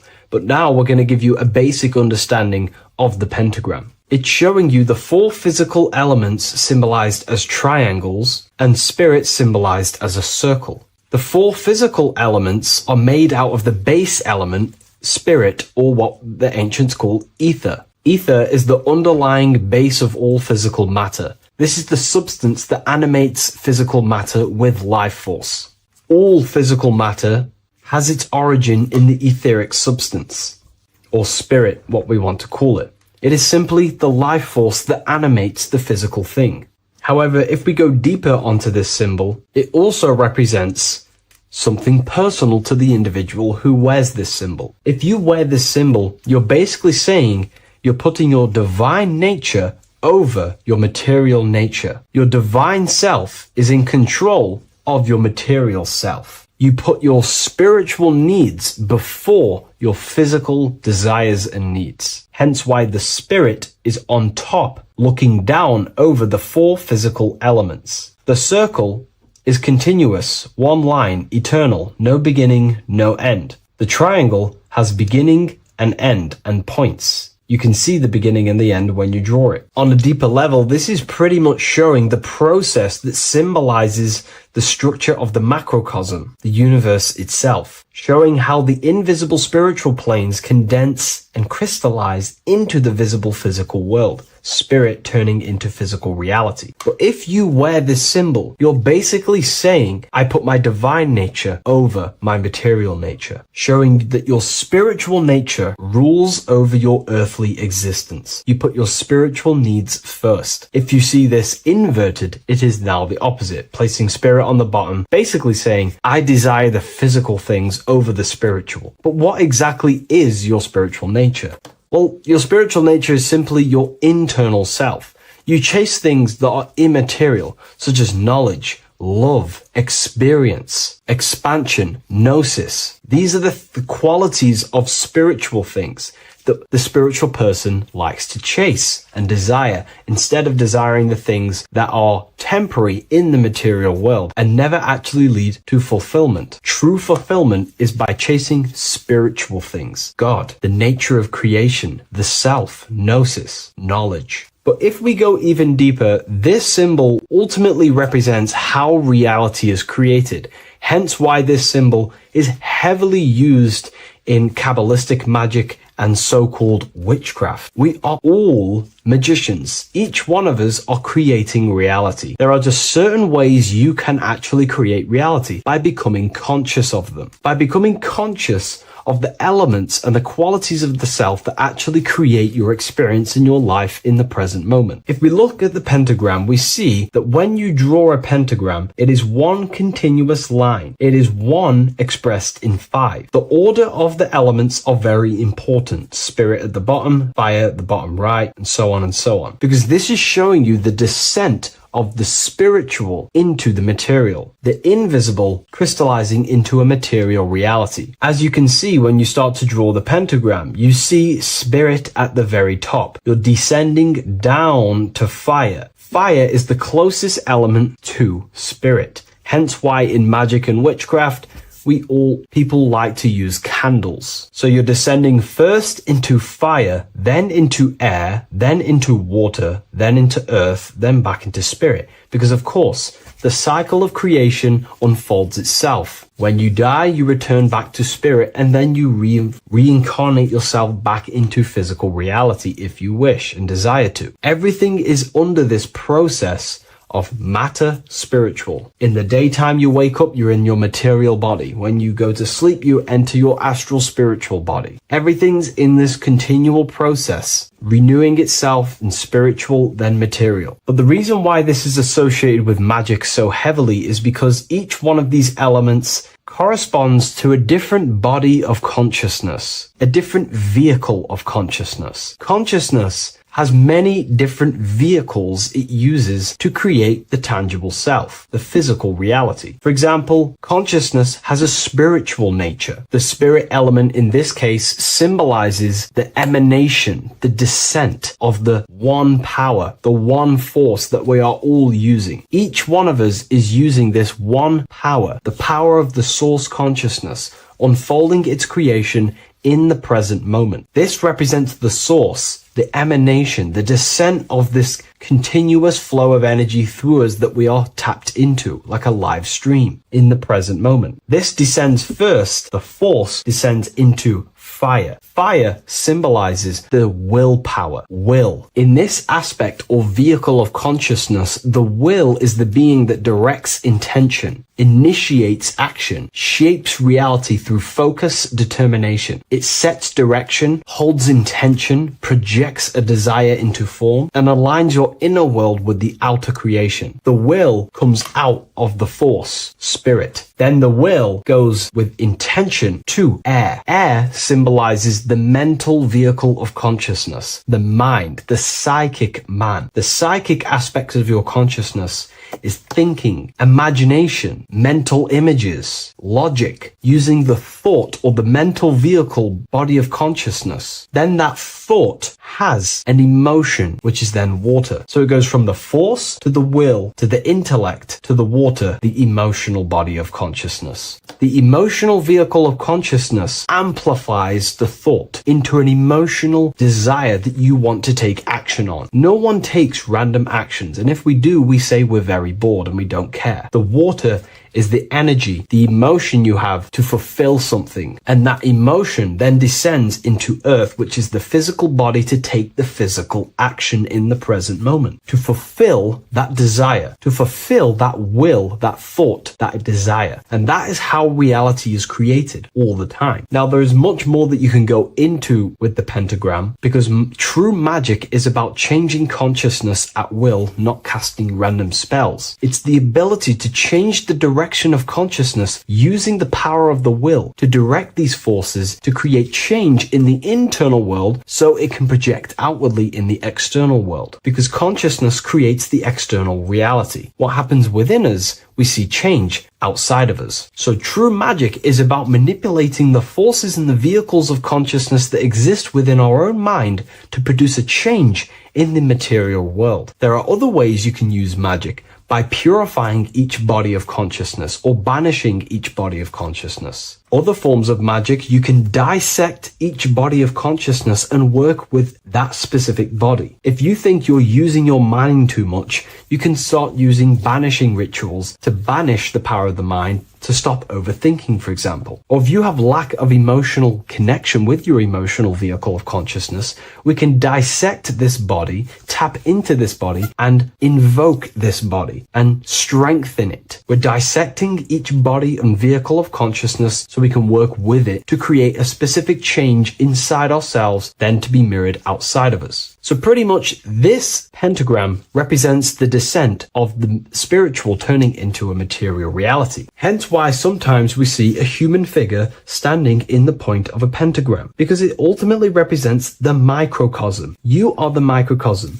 You represent the entire process of spirit into matter, the invisible into the visible, the formless into form. The pentagram, drawn in one unbroken motion, captures this divine act of creation, showing how consciousness flows downward through the elements or the vehicles of consciousness to bring forth the material reality. The Book of Symbolism will teach you all about this. It was released November 17th. A lot of people have taken advantage of this. You also gain a free ebook with this copy. Every order comes with a free ebook. And if you wish to get your copy of the brand new Book of Symbolism, you can find it in the description or revivalofwisdom.com. Thank you, everyone. I'll see you in the next video.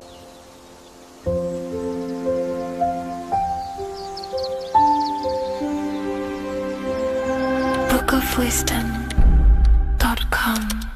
Visit today.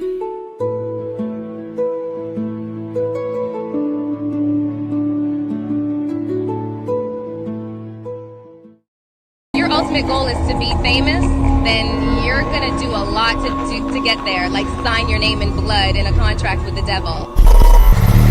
That's how I got introduced to the music industry. I swear I wanted to be like the Amy Grant of music. Yeah. But it didn't work out, and so I sold my soul to the devil. Well, needless to say, sold my soul. Alright, y'all. I'm finna sell my soul. I'ma hit y'all when I'm through. I'm gonna be rich as hell, alright?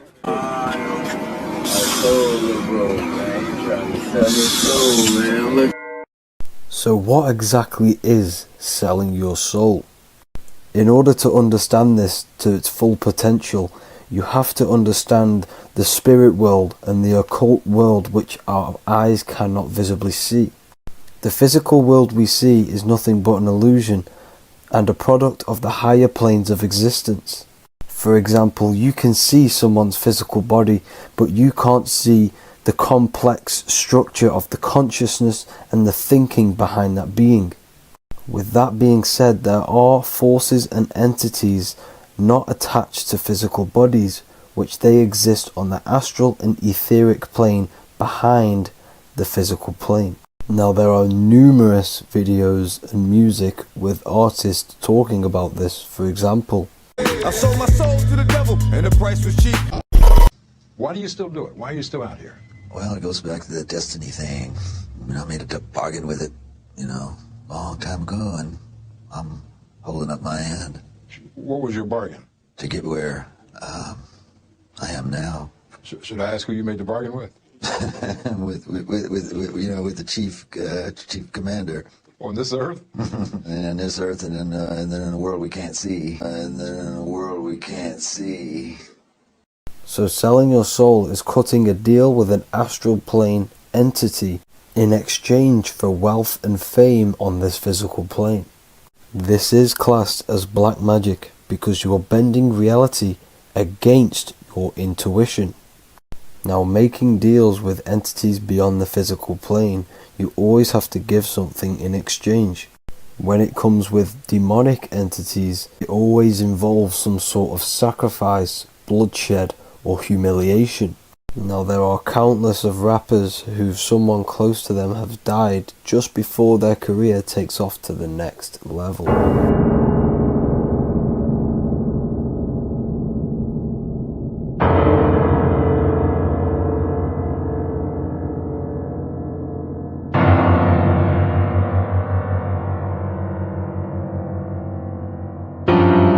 My mama was sacrificed.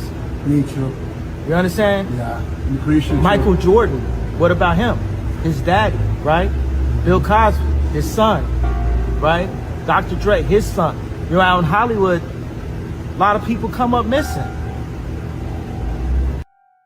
So these rappers and celebrities do have to do sacrifice rituals in order to take their career to the next level. Top flight, I've been growing up, it's a ritual. So the occult side of this reality is heavily connected with the music industry and the elites. This is why they are all connected to Freemasonry.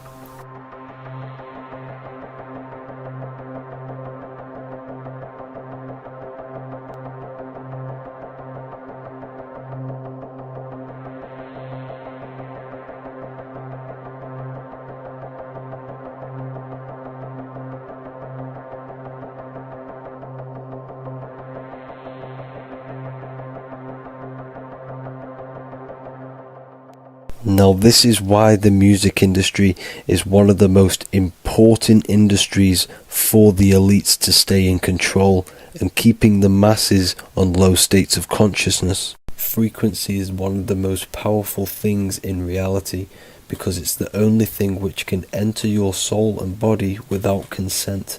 The frequency on Spotify and all major platforms are all tuned to 440 Hz, which was set by the Rockefellers.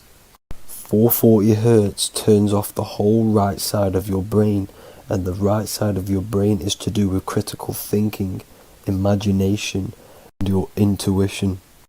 Music has the ability to influence your intent, your emotions, your thoughts, and your actions just by frequency itself. By controlling the music the celebrities put out and the things they talk about, they're actually molding society because of the celebrities' huge amount of influence over the younger generation and cultures within society. This is why the music industry is mainly talking about sex, guns, violence, and hating other people. These are all very low vibrational acts and things to do which destroys humanity and societies, keeping us all conquered and divided in order for them to stay in power. Music can actually reprogram your subconscious mind, and it is a form of MK Ultra, which is mind control. It's in my brain. Do you know that? It's living rent free. I can't get it out. You did that. Yeah, it's hypnosis. Yeah, it's hypnosis. You're so awesome and dope. You do need to be very careful with what you're listening to and what frequency it's playing at, because all of this has an effect on your electromagnetic field and your state of consciousness. Now let's go back to selling your soul. When these rappers and celebrities sell their soul, they now gain eternal life on this physical plane. When you do sell your soul, you are allowed to live forever. And these people that are called youngins, rookies, new booties, like I was, had no idea that these people still live. They will prey, haunt, kidnap, anything to stay on top. This is their world. They have nothing but time, is what they believe. Now this explains why there's so much Saturn worship, because Saturn is the father time. He's the god of time and crystallization in the physical realm. If you want more information on that, go to my previous video. Now here is ASAP Rocky standing inside of a pentagram, but notice the way he's standing, it's an inverted pentagram. The pentagram is associated with magic, however, the upright pentagram is the 5 elements with spirit on the top. It's either called spirit or ether. It's at the top because it rules the other 4 elements, because it's the baseline of reality, which is spirit and matter. Spirit is behind the physical reality. However, when it comes to black magic, they invert the pentagram, so spirit is at the bottom because they worship the physical world. This is why the Baphomet is the inverted pentagram. These people are operating off their animal instincts. They do not want anything to do with spirit. These are antichrist. All of these celebrities know full well the effect that what they're doing on the rest of the world. They have sold themselves out, and the elites use them as puppets to push this new world order and mold society in the way they want it. This is why all the celebrities are linked to Freemasonry, because in Freemasonry you have to take the oath of silence, where you can't speak on anything that they learn inside of Freemasonry. This is the symbol of silence.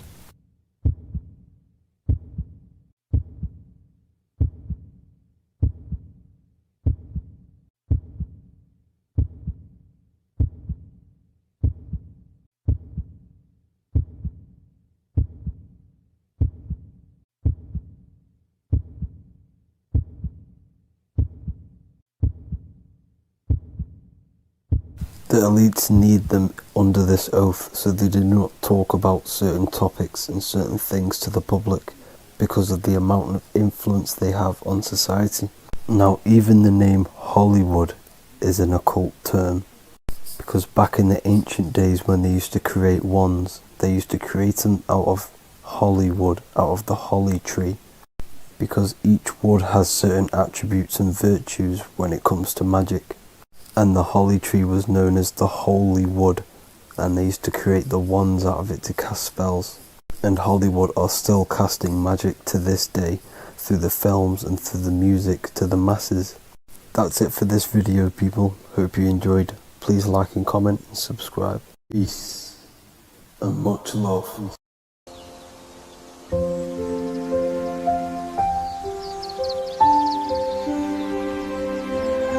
bookofwisdom.com. Visit today.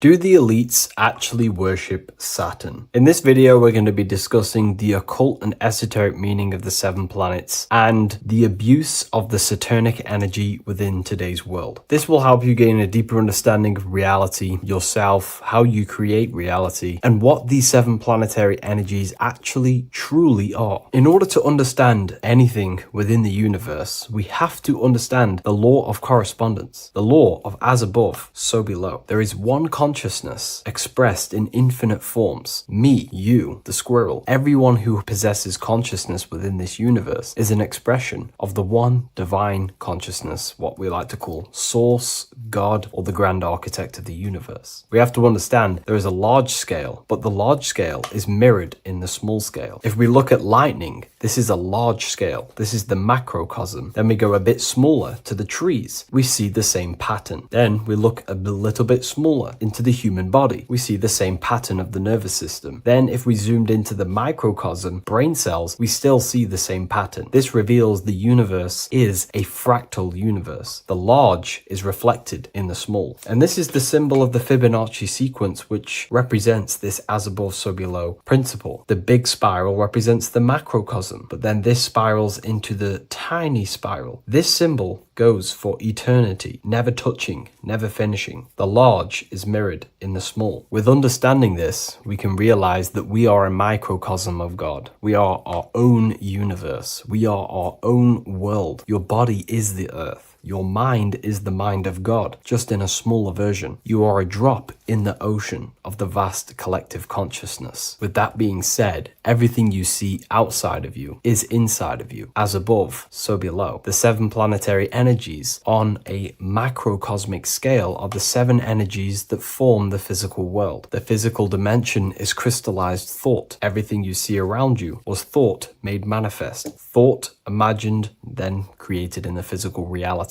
Therefore, these 7 planetary energies are 7 astral forces that create and weave the material existence. For example, if we look at a tree has 7 categories of consciousness, 7 creational forces that create the tree. This is the reason why we have 7 days of creation in the Bible. This is the reason why we have 7 days of the week for the 7 planetary energies. Monday is for the moon, Mars is for Tuesday, Mercury for Wednesday, Jupiter for Thursday, Thursday, which is Thor. Thor is Jupiter. Venus for Friday, Saturn day for Saturn, Sunday for the Sun. This is also the reason why we have 7 major energy centers within the body. The 7 life forces that flow through the body to give physical existence to the physical form. Man is a microcosm of the universe. With that being said, if we look at a tree is nature, and nature is the macrocosm, the creation of God's mind. And if we look at the tree, we can see 7 creational categories that go into create the tree. For example, the stem of the tree, the trunk, represents the sun. The root system, the base of the tree,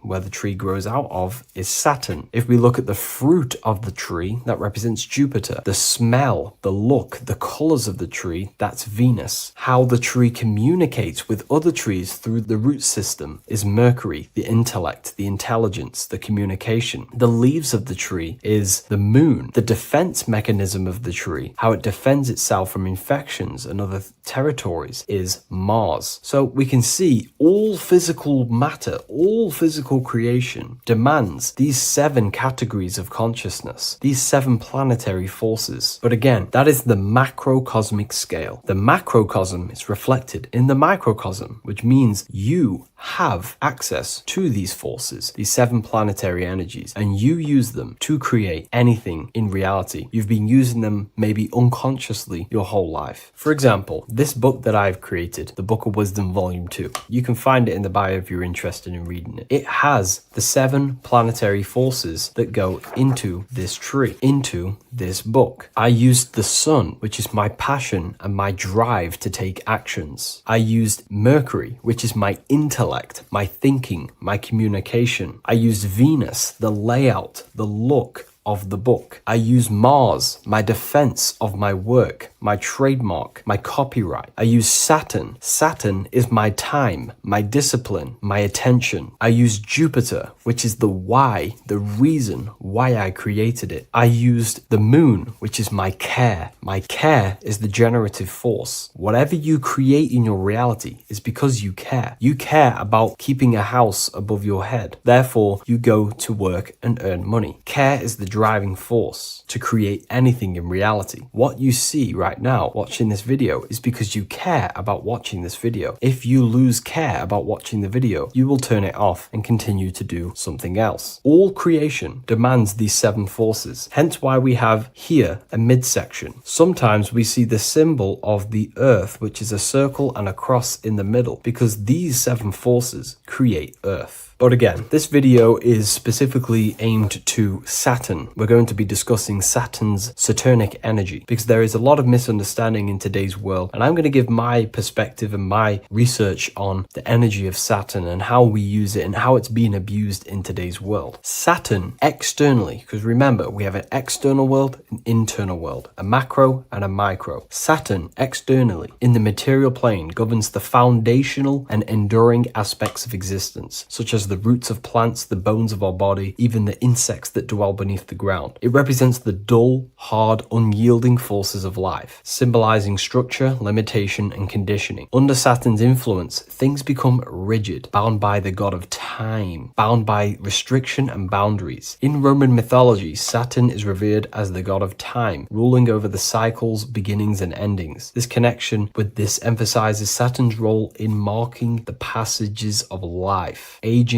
and inevitable constraints we all face. Internally, inside yourself, the microcosm. Internally, Saturn embodies the conditioning within our own consciousness. When Saturnian aspects of consciousness dominates, we become overly rigid, fixated, restricted in our thinking and actions. For example, Saturn's influence is strongly felt in today's world, where many people's minds are confined to societal norms and conditioned responses. The pervasive control Saturnian energy can lead to the sense of limitation, as people become trapped within structure imposed by society and power structures. However, we have to remember that limitation, there is dark and light. Limitation is not bad. This is why Saturn is connected to the god Satan. They are the same being. It's something that restricts, holds back, and keeps you limited, conditions and limits consciousness to its lower power. Saturn is a great teacher, guiding us through difficult life lessons that ultimately lead to growth and expansion and power. Although Saturn's energy is harsh and often challenging, it helps us to develop resilience experience, discipline, and wisdom. Yet in modern age, this energy has overpowered the minds of the masses, fostering excessive rigidity and limitation. Instead of being ruled by Saturn's constraints, we should seek to embrace more freedom, love, joy, balancing Saturn's lessons with openness and fluidity in our life. So like I said, Saturn rules law. Anything that is limiting or holding back, something that is a restriction or a wall. This is why we see judges wear black robes. The color black is associated with Saturn because Saturn rules over the nighttime and the winter time. Capricorn, they wear black robes. A graduate also wears a black robe with a black square cap on its head because black is associated with Saturn, restriction, limitation. University graduates wear this. Personally, not to offend anyone, these educational systems that we have in today's world are not here to give you power, to find you the power of consciousness or yourself. They are simply to restrict you, to keep the mind limited in a certain belief system. That's not to say the things in university are completely useless, but what I'm saying is it is a conditioning by the educational system. And if we actually look at the top of the hat, it's a square over a circle. And in Freemasonry, we see the compass on top of the square. In Freemasonry, we see the square underneath the compass on top of the square. The square creates squares and the compass creates circles. So this is symbolizing the square, which is matter, the circle, which is spirit, matter over spirit when it needs to be spirit over matter. This is a symbol of conditioning, limiting the mind into being locked in the five senses and base consciousness. Saturn's energy is keeping people restricted. This is why there is so much Saturn symbolism in today's world, because Saturn is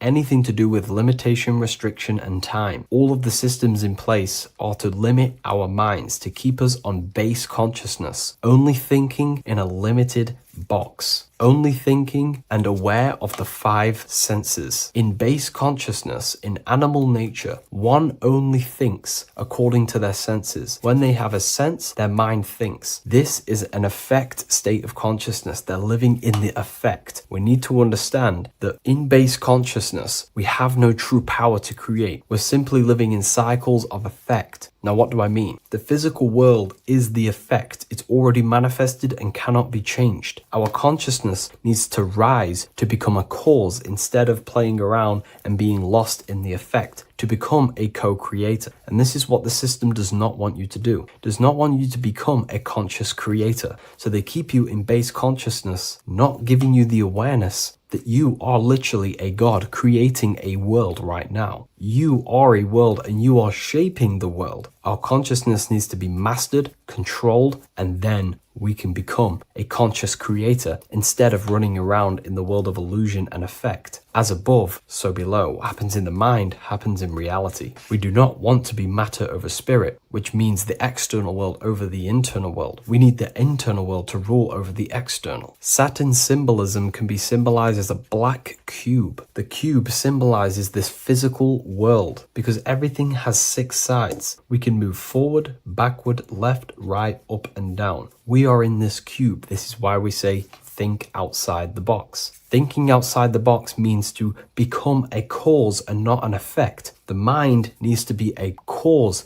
an instruction center, and not just thoughts that are reinforcing the effect and lost in the effects of the material world. Instead of reacting, we need to become a commander. This is a symbol of conditioning and the physical plane. Black is dull, lifeless. The physical world is lifeless. It has no power to create. It has no power to do anything. It is simply a projection and an effect. You, the mind, consciousness, are the cause. You can create the effect. In today's system, Saturn's energy is heavily relied on, which is just simply man-made laws, restrictions, time wasting, and keeping people in base consciousness, only aware of the physical 5 senses. Let's get something straight about the elites. They do not worship Saturn. There is nothing to worship. They simply use the energy of Saturn to keep people limited. They're not using the planet Saturn, but they're limiting people in their belief systems and physically where they can go, restricting boundaries, countries, restricting people's minds through mass media, which is all symbolism of limitation and restriction of Saturn. They're not worshipping it, they're using it and abusing it. Saturn could be anything in your mind that keeps you limited. If you have a limited thought that does not allow you to take action on something, that is a Saturnic energy within your own mind. Anything that is indoctrination, anything that is boundaries on you, that is a Saturnic energy. Some people say that the Saturn and the moon are working together to trap our soul. This is highly symbolic. Saturn and the moon are not forming a matrix to trap your soul and keep you reincarnated. Again, this is symbolic, and in the esoteric version,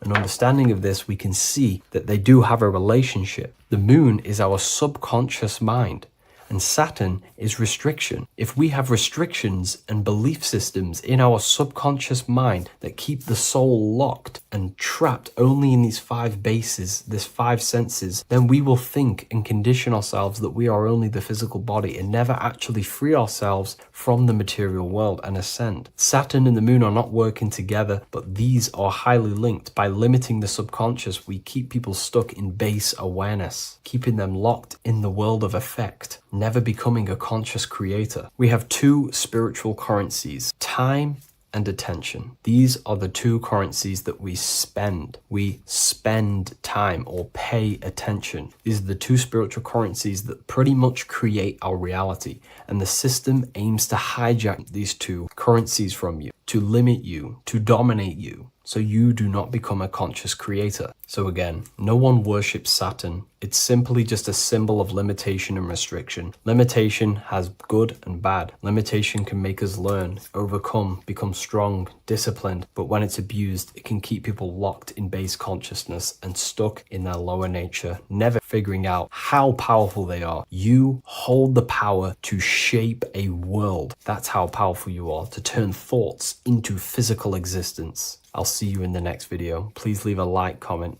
and a subscribe. Welcome to Revival of Wisdom. Welcome people, we're back with another video. Please make sure to hit that like button, subscribe, and turn on notifications to never miss a video. The Earth is a giant torus field consisting of a positive and a negative pole. The sun being the cathode with a positive charge and the moon being the anode with a negative charge. This is why the sun rules over the day, giving you lots of energy, and the moon taking your energy from you, making you go to sleep. Now, the plane that we live on is called the plane of inertia, and at the center of this plane of inertia is the North Pole. This is where the 2 electromagnetical energies meet. Now, this is where the most electromagnetic energy is stored. This is why all compasses will point north, because it's the most magnetic place in this reality. So the sun and the moon is spinning around this center point, which is stirring the ether of this reality and making everything move in circles, meaning this is a cycle. Everything's recycling itself. It's an organic simulation. The ancients also knew about this sacred land at the center of this reality, known as the North Pole. As you can see on this map from the 1500s of the North Pole, you can see 4 islands around this center black rock. Ancient civilizations like the Mayans, the Buddhists, and ancient Chinese also depict these 4 islands. The endless symbology of these sacred lands at the center has been going on for thousands of years. These sort of secrets are now kept by the elites, but as always they have to show the truth in plain sight, and this is what they are doing with the Windows symbol and also the Wizard of Oz. Now in the Wizard of Oz, as you can see, there's something called Munchkin Land. Munchkins are these unusually short people. Then on the ancient 1500s map, it says pygmy. And then the pygmy people in mythology are also these unusually short people. Just like Santa and his elves, they come from the North Pole. And elves are these unusually short people. These stories that we are told about Santa and Munchkins are putting truth in plain sight about this sacred land. This sacred land at the center of the earth is where the aurora borealis comes from and is being emitted from this black hole in the center. also known as the Black Sun. The aurora borealis is the Earth's aura, hence why it has the word aura inside of it. It is the life-giving essence to all life within this realm. As this dualistic reality we live in consists of both physical and spiritual, the Black Sun is like our sun for the spirit. It's our spiritual umbilical cord, connecting us to the spirit realm. And the rising sun is the opposite. It's our sun for our physical 666 carbon suits, known as our human body, our physical aspect. As it states in the 40,000-year-old emerald tablets, deep in Earth's heart lies the flower, the source of the spirit.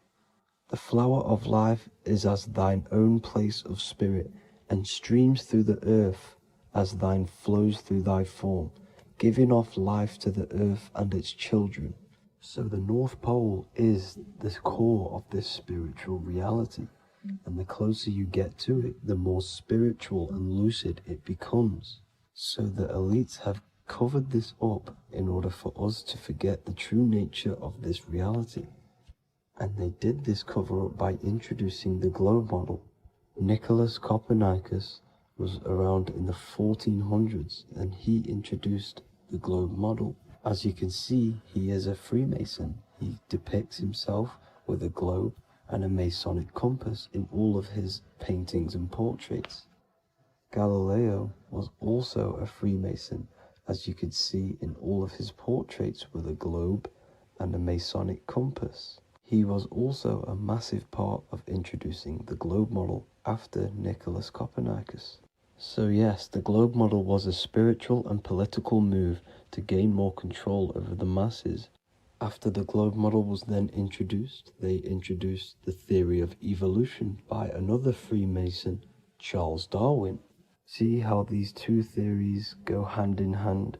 They both degrade humanity, and they make you confused of where we actually came from. By hiding the true form of this divine creation and hiding the true power of each and every one of us, they maintain control over the masses. Now this is order out of chaos, known to be the 33rd degree slogan of Freemasonry. Now this is the Masonic Cosmology, and as you can see, you have the checkered board for the duality, the 5-pointed star for the 5 elements, the 4 corners for the 4 pillars, the all-seeing eye, which is Polaris, the sun, the moon, and the 7 stars. So even Freemasons are taught the flat earth cosmology and the true form of this reality. Now the true nature of the sun, the moon, and the earth is shown and reflected through the Masonic compass. The Masonic compass is the sun, the moon, Polaris at the top, and the black sun at the bottom. It makes sense why all the scientists who introduced the globe model all used the compass and the globe together, because it's truth in plain sight. As I explained in my other video, all Freemasons have to take the oath, so it goes to show, why are we all learning these theories from Freemasons who can't talk about certain topics that they learn about? Why should we believe their theories when they're holding back the real truth about this reality? Now going on to NASA. NASA means to deceive in Hebrew, and they are also funded by the government. They are not a private company. The old owner of NASA, Werner von Braun, on his grave has the Bible verse Psalms 91. The heavens declare the glory of God, and the firmament showeth his handiwork. Now why would the owner of NASA put this on his grave? Seems a bit suspicious to me, alongside with the NASA astronauts are all Freemasons. And not to mention the countless mistakes they've made on their live videos in space stations, the moon landing, and the CGI footage of the Earth, which is obviously photoshopped. Just by tricking the masses that they live on a spinning ball, the elites gain the perception of the masses. Not only does it hide the divine creation we're inside of, it hides the divine spark within you. It hides the creator, the source. And by believing in space and we live on a spinning ball, it makes people come to the interpretation of that we are a coincidence and we do not have any purpose. And of course this is false. When you come to realization that we are all a divine creation and we can create our own divine life in this reality, life becomes more sacred and you start to enjoy little things. The elites want you to believe everything exists only in the five senses. They want you constantly looking outside of yourself because they know that will keep you on lower states of consciousness. Now this brings me to our next point. By tricking the masses into the heliocentric model, the elites started to advertise aliens in the movies, in cartoons and magazines in the late 1940s. Now this is subconsciously programming us about aliens and extraterrestrial threats, which then they can use to their advantage. And this is something called Project Bluebeam. They are more than likely going to fake an alien invasion to push this 2040 agenda, which is for one government and one ruling currency.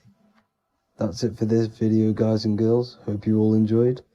Please make sure to leave a like and a comment. God bless you all.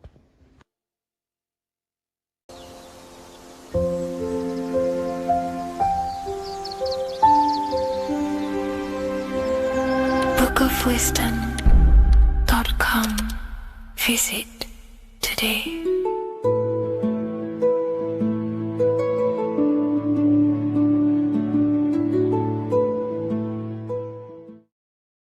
Geometry. This is the study of nature, of the codes, the mathematical codes behind physical reality. So today we're going to be going deep into geometry and the true esoteric internal geometry, the geometry that no one really talks about, and how geometry relates to human consciousness. So essentially, what we must understand when it comes to geometry, the basics of geometry is everything is vibration. And this vibration is vibrating on a certain frequency. And this certain frequency creates a geometric shape, which is why in nature we see all of these different geometric shapes. All matter takes form in shapes.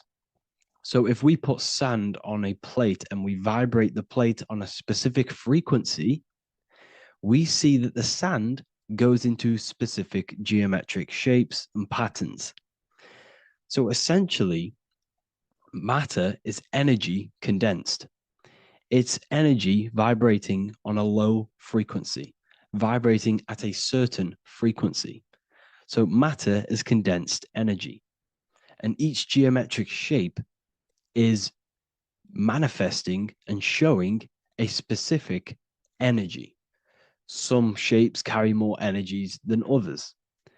For example, the cube is what traps energy. A square is what traps energy. So geometry and the flowers are basically how energy manifests itself into physical matter. We are in a world made out of energy or light. Light is energy. So everything is vibration, everything is frequency, and everything is energy. Even the words, each atom in our body, everything. So everything in nature has these mathematical energetic codes. So geometry is basically the study of nature and the shapes that are in nature and their energetic principles. Because like I said, matter is energy. So this is what we call cymatics, when we place water in a petri dish and we shine light on top and we vibrate the water. And we can capture, this creates certain patterns. Each frequency, like you see here, has its own pattern. So what we are seeing here in the physical plane is essentially energy condensed into physical reality. We see it in the turtle. We see it in every single form in nature. Now, external geometry and normal geometry, we normally get taught that this is God's way of creating physical reality. which is essentially true. However, it's far more deeper than that. Far, far, far more deeper. Okay, so what geometry truly is, it's not God's codes to reality. What we must understand is what the brain truly is. And what we must understand is that we are not in the world. We are not in the universe.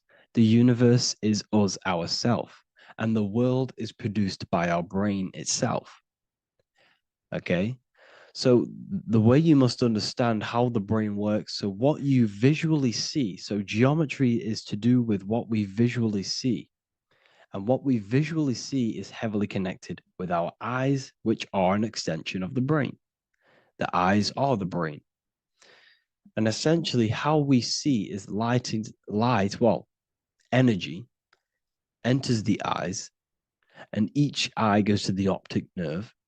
And this energy is transferred into electricity, which travels to the back of the brain, to the visual cortex of our brain. And this is where the image is produced, what we see. Therefore, the world outside of us is truly inside of us. It's a projection from within the brain. The brain is an energy condenser, a decelerator, an energy decelerator. Everything outside of us is basically formless energy. It is formless energy vibrating at a certain frequency. So what the brain is, it's sucking in this energy, this light, and turning that frequency, that code, that light code, into a physical reality. It's condensing the energy and turning it into a visual image inside of the brain. Therefore, everything outside of you is not what it looks like. Everything outside of you is basically energy, infinite energy. And our brain is condensing this into a physical reality and projecting it outwardly, which you experience your visual field. Okay? And the ancients knew this. So this is basically called the sigil of Lucifer. Lucifer is known as the light bringer. Lucifer in Latin means to bring the light. This is the sigil of Lucifer, which shows the visual field and the brain. We also see this in the Google Play symbol. It's a powerful symbol showing you the visual field, which is basically a symbol that tells you that reality is inside of the brain. The brain is what produces reality, but consciousness is not produced in the brain. The brain is essentially a consciousness downloader. It's a computer, and it's a reality simulator. The body is a simulation of physical reality. You are inside of the body experiencing the body simulation. The body produces this reality. It's a piece of technology. So Lucifer is to bring the light. Lucifer is the light being produced in our brains. Okay? So this is why they say Lucifer can tempt you. Lucifer can be the devil because it represents physicality. It represents the false light. Lucifer can trick you because it represents the physical world can trick who you truly are. So now that you understand how the brain is basically an energy decelerator and it creates and simulates a reality to your consciousness, you are no longer a person in a universe. You are the universe itself experiencing itself. Therefore, geometry is heavily linked in with the brain. Geometry is essentially how your brain and how your eyes decode energy. So what you are seeing is the mathematical codes of your brain creating reality. So what they teach you is the external is that geometry is God's way of creating this world, and these are the mathematical codes God's created. But now I'm telling you the internal. This is the truth. Geometry is how your brain mathematically condenses energy and light into a physical reality. So therefore, your brain is a computer program. So now geometry is nothing outside of you. Geometry is not something created by something else. It's created by your brain. Your brain produces these patterns through mathematical codes by breaking down energy into physical reality. And this is why you see geometry in everything around you. This completely changes your view on geometry. It's in your ear, it's in your face, it's in everything. Geometry is everything. Okay? So now that you understand this, now, as we were talking about the visual field earlier, the ancients knew about this. The ancient Egyptians knew about this. We can see this symbolism inside of the casket, the Egyptian casket. See, this crossover represents the visual field. This represents the back of the brain. This is the left hemisphere, the right hemisphere. And now some of the most simplest teachings in geometry is that straight lines are masculine and curved lines are feminine. And we even see this in the human body. The feminine human body is curvy and the masculine human body is liney. And even with the genital reproductive area, we have a line and a curve, 0 and 1, the binary code of all creation, 0 and 1, because that's basically all that exists. Nothingness and one, nothingness and God, nothingness and consciousness. That's all that exists. Now that I've told you that, the basics of geometry and the line and the curve and the feminine and the masculine, what do we have here? You see this stick here? This is a curve. And what's the right hemisphere? The right hemisphere is the feminine, the feminine energy, the feminine aspect of our brain. Then we have a straight line. This is straight lines. Now this represents the left brain. So the Egyptians are showing you the left masculine brain and the right feminine brain because of the curve and the straight line. And this is the visual field, the crossover. So there's a crossover in the brain. The left eye is connected to the right brain. The right eye is connected to the left brain. Okay, so the left eye is connected to the right brain. The right eye is connected to the left brain. The solar and the lunar. So, like I said, everything outside of you is basically energy.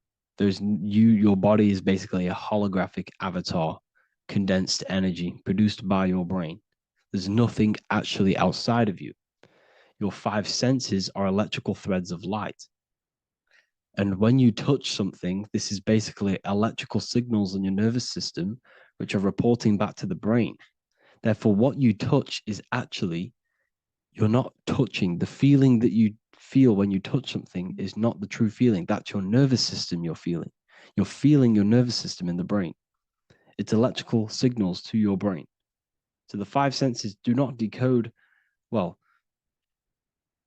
what you're experiencing as the 5 senses is not outside of you. This is your brain interpreting electrical signals. You don't experience the world, you experience your nervous system and your brain. The nervous system is an extension of the brain. So this is the truth. This is not woo-woo spirituality. This is true consciousness science that I'm teaching you here. Okay? So nothing is truly outside of you. It is a universe. You yourself are the universe, the fabric of the universe itself. The only thing that exists outside of you is essentially energy. That is it. And your body and your brain condenses this energy into reality. So when we look into architecture, why is architecture, the ancient architecture, so important? Because what did I tell you at the beginning? Shapes and physical matter is condensed energy. Each shape holds specific energy. Some shapes hold more energy, emit more energy. Some shapes condense energy. Some shapes transfer energy. Each shape, each geometric shape has an energetic principle because matter is essentially energy.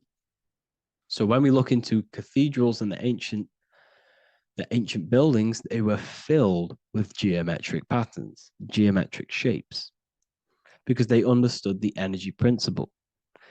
Architecture is basically solid energy. It's physical energy. If we create this pattern here is an energy code. And if you stand next to it, you're going to gain that energy. It's going to be imprinted on your body. So essentially, they filled their buildings with high energy geometric shapes, points, triangles. Pyramids are very, very energetic. This is why you have crystal pyramids made, orgonite pyramids. They're always in pyramid shapes. That's why the Egyptians built in pyramids, because pyramids hold high energy. They emit high energy. So this is why you see all these different geometric patterns. Okay. So in the real reality, in the energetic plane, this building would basically look like this: lines and grids of energy.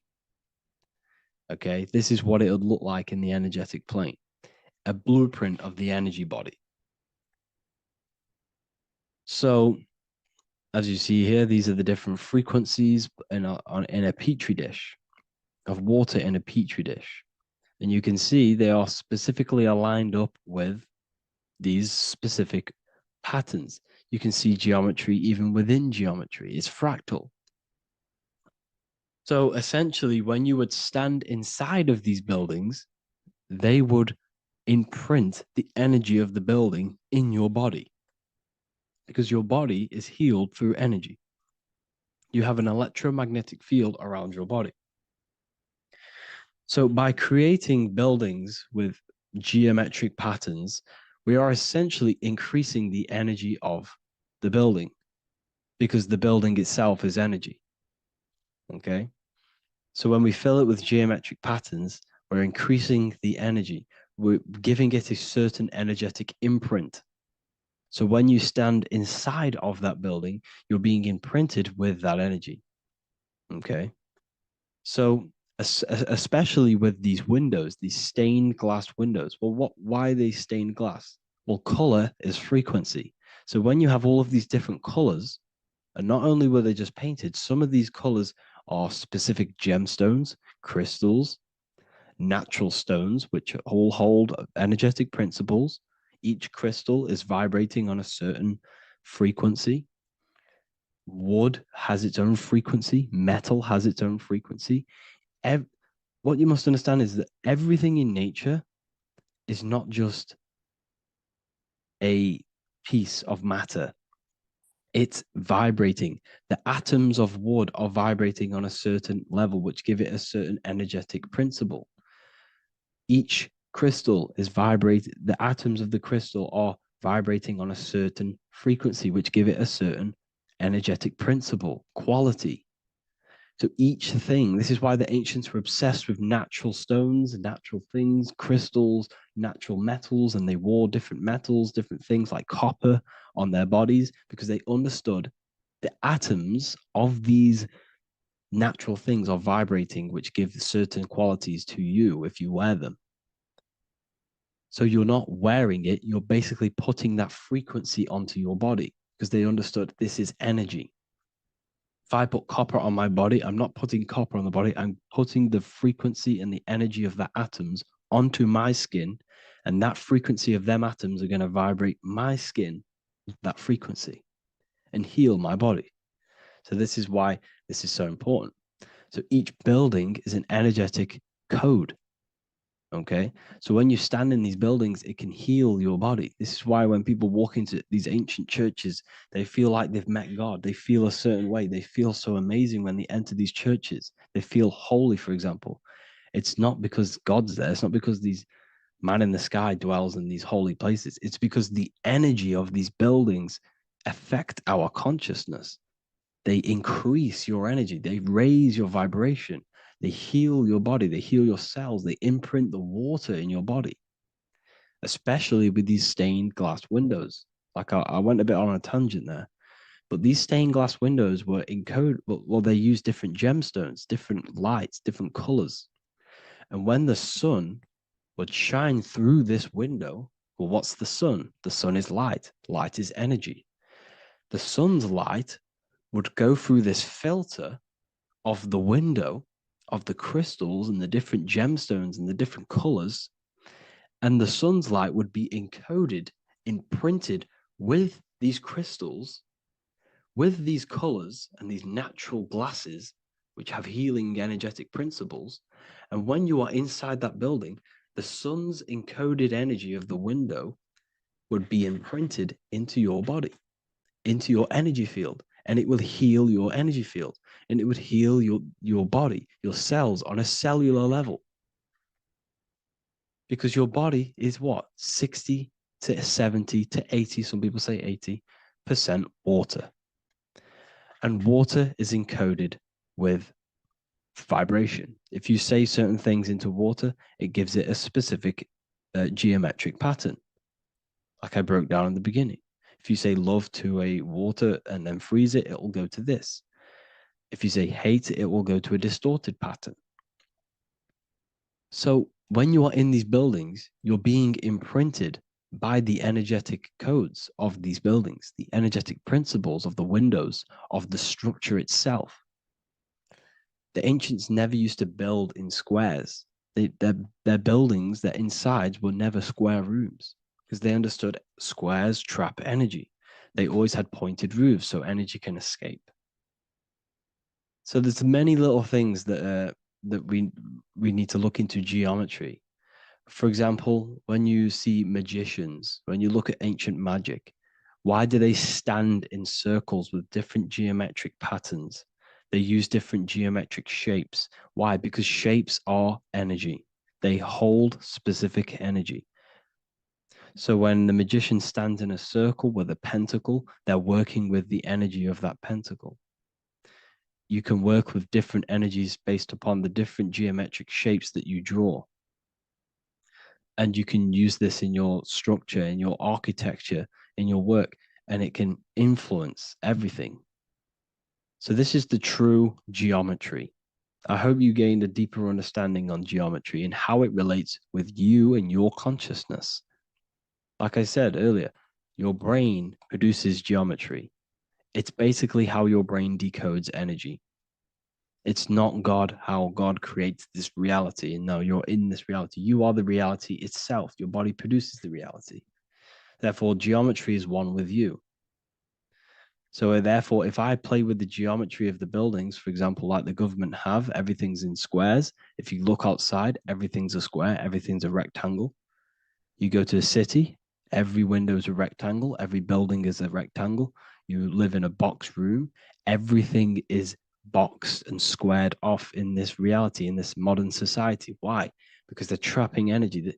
The box is the cube is the most simple geometric shape, which basically condenses energy and it traps energy. And if you subconsciously see squares all the time, your phone's a square, your TV screen, everything's a square, your keyboard, your desk. Go and look at the ancients. They never used to build in squares and cubes. And if you go into nature, you'll never see squares and cubes. Nature doesn't create squares and cubes. Everything in the modern society is squares and cubes to simple your consciousness down, to dumb your brain down. So the ancients built very, very complex structures. Why? Because they understood what we see affects our brains, because our brains decodes reality and creates reality. If you see a sophisticated building, this is going to give you a sophisticated mind and raise your IQ levels over time, subconsciously. I'm not saying if you look at this building, you're going to become smart. I'm saying if every single building in your environment, ment is mind, mental, every single building in your environment was this complex and complicated, it would increase your IQ on a subconscious level. It'd make you more complex, make you more intelligent. So they've dumbed everything down. They've dulled everything down. Look at everything. Everything is being dulled down. So anyways, I hope you all gained a better understanding on this. If you want to gain more occult knowledge and esoteric knowledge, make sure to read the Book of Wisdom, Volume 2. If you're inside the university, you can get this book for free. Go to the general chat area and follow the instructions and you can order yours for free. Truly life-changing stuff. Because the issue is with the world is that no one really understands who they are, what they are, and why we are here. That is the issue for people's depression, for people's wrongdoings. They don't understand who they are, what their emotions are, what their mind is, what their body is, what reality is. This book gives you that. This book gives you the sense of understanding, the sense of well-being that will give you a better life because you understand life and what life is. And if you truly want to take your studies to the next level, we have the Ethereal University. This is the place for truth seekers where you can connect with like-minded people so you don't have to feel insane, because not many people think this way. I've been there when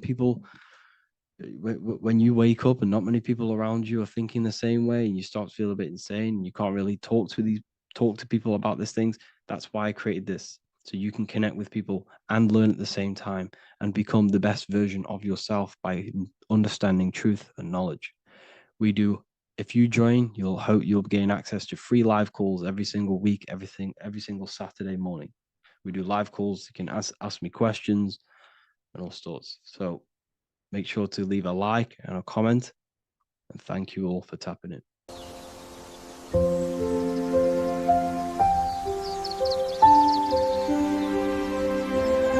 bookofwisdom.com.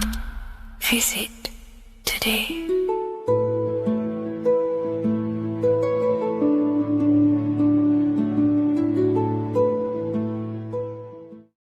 What if dreams aren't random at all, but messages from a deeper part of yourself, trying to show you things? In this video, you're going to learn exactly what dreams are from an esoteric view, how to control dreams, and how to dream more frequently. Dreams are not nonsense. They are expressions of the subconscious mind. In the daytime, we're using our conscious mind, what we are aware of. This represents the daytime, the sun, the external world. We're operating in the external, outside the body in the day. But when we go to sleep, we return inward. Everything does this breath. We breathe in through the nose and out through the nose. Everything does this in and out process in the universe. We live, we die every single day. We wake up, we express things in the external. Then at nighttime, we return back to darkness, back to the internal. This is the breath of the universe. We have summer, we have winter. This is the breath of the sun and the seasons with the earth. You have an internal world and an external world. External is physical, the internal is spiritual. Like I said, when we go to sleep, we are returning back to the internal world of your own consciousness and subconscious mind. Your subconscious mind holds everything about you,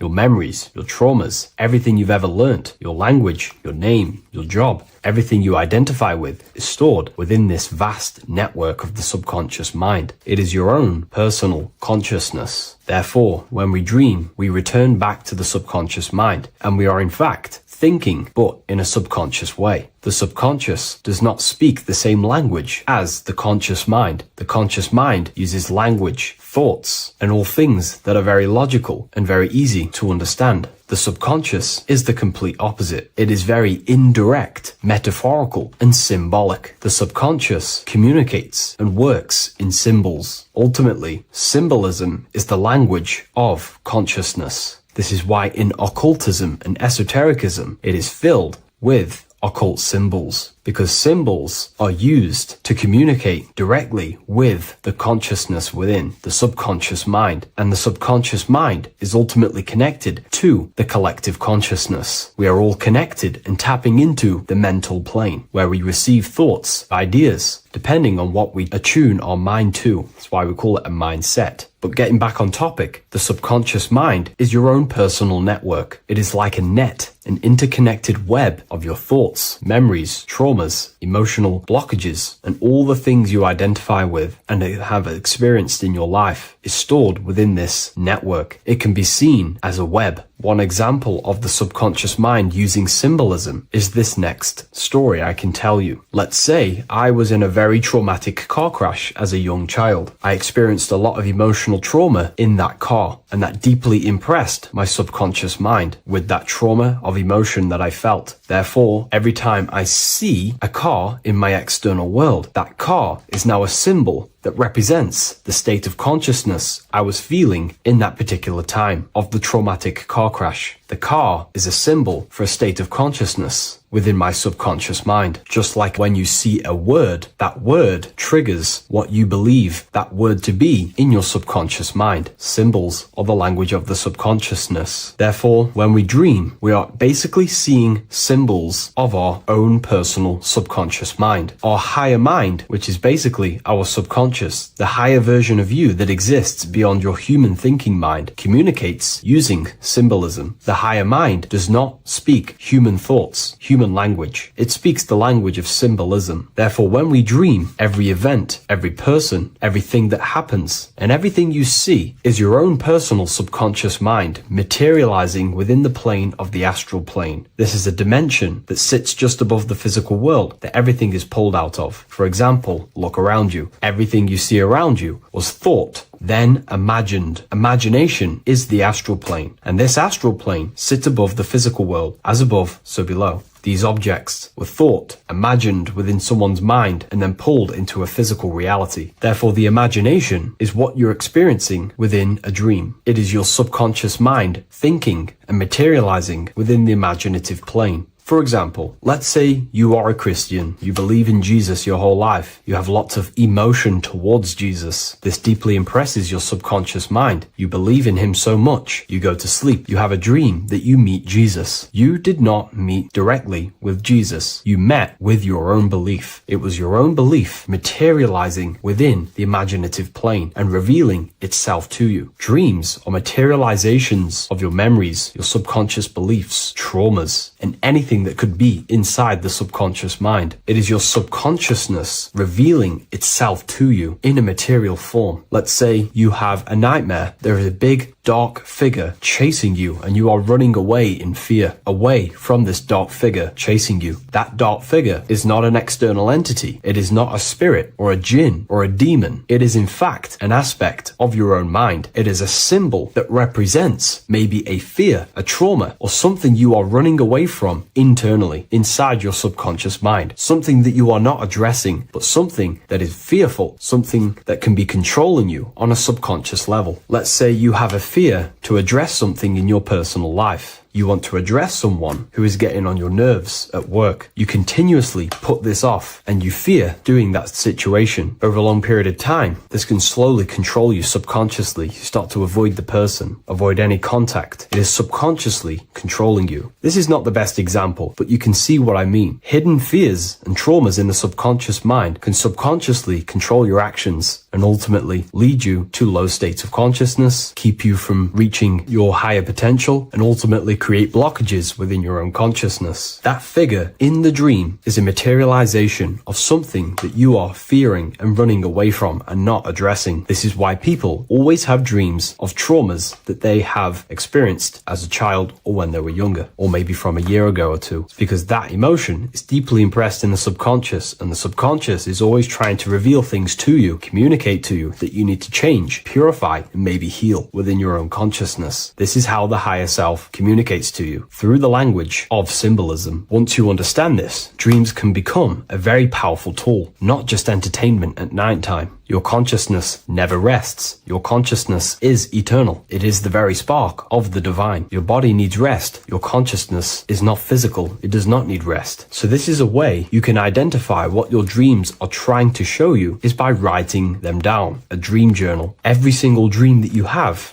a book placed near your bed. Every time you wake up, first thing you should do is pick up the book and write every single detail that you can remember about the dream. The people that you met are all symbols or aspects of yourself. Maybe it is a friend you saw in your dream. That friend represents a state of consciousness that is within you and is trying to reveal something to you. It's about making the subconscious into the conscious, to become conscious of the unknown. Write down every detail, everything you saw, every event that played out, even the details of the clothes that they were wearing. Everything is symbolic within dreams. Write everything down and then analyze the dream. Don't analyze it from a logical mind. Analyze it with the right hemisphere of the brain, which allows you to see metaphors, read between the line. Try and gain the message that it's trying to show you. What does this overall mean to you? And what could this reveal about aspects of yourself that you need to heal or maybe take action in your life and world, because your higher self is always guiding you towards awakening and fulfilling your mission in the manifested physical world. Dreams speak in symbols, not logic. Ask about your dreams. What is this trying to tell me? Don't take things literally. Look for an emotional tone and symbolic resonance. With practice, you'll begin to understand the personal language of your subconscious mind. Now that you understand that, again, please leave a like or a comment on this video. This is now a technique for lucid dreaming and dreaming more often. This is not going to happen overnight. This is not an easy method. It simply takes practice and dedication. Every morning, choose 3 time slots. For me, I choose 4:30, 5 a.m. and 6 a.m. 3 alarms that are going to go off at these 3 times, half an hour apart from each other. Each time you wake up, stay awake for 5 to 10 minutes. Turn off the alarm. Try and keep your conscious mind awake, but drift back into sleep. There's no other better way for me to explain that. It's very difficult, but try and keep the mind awake, but the body falling back asleep. More than likely, you will drift off back to sleep. Then the next alarm will go off half an hour after. This will wake you up again, guaranteed. You will probably drift back to sleep by repeating this process. After the 3 alarms go off, each one of them times, you're either going to have a dream or a lucid dream, but definitely you will have a dream. And if it doesn't work one time, keep trying it. I've been using this method for a very long time, and I can tell you 70-80% of the time it triggers a dream, and a very vivid dream. And it's ideal for lucid dreaming because keeping the conscious mind awake while letting the body fall asleep, you can become conscious within these subconscious realms of your mind. But when you are conscious inside the dream world, you can do what you want, but you also want to let the dream naturally unfold. If you try and take too much control, then you will wake back up. If you feel any fear in your dream, you will wake back up into the material world. Another tip to dream more often is to meditate before bed. Simply close your eyes and think about nothing for 5 to 30 minutes. Detach from everything outside you, your name, your job, work, thoughts. Mentally detach from the world and the physical pleasures and become pure awareness before you try and go to sleep. This will help you become conscious while being within the self. If you wish to learn more about consciousness yourself, the Book of Wisdom Volume 2 can definitely help you. I'll leave a link in the description. Thank you for watching this video, and I'll see you in the next one.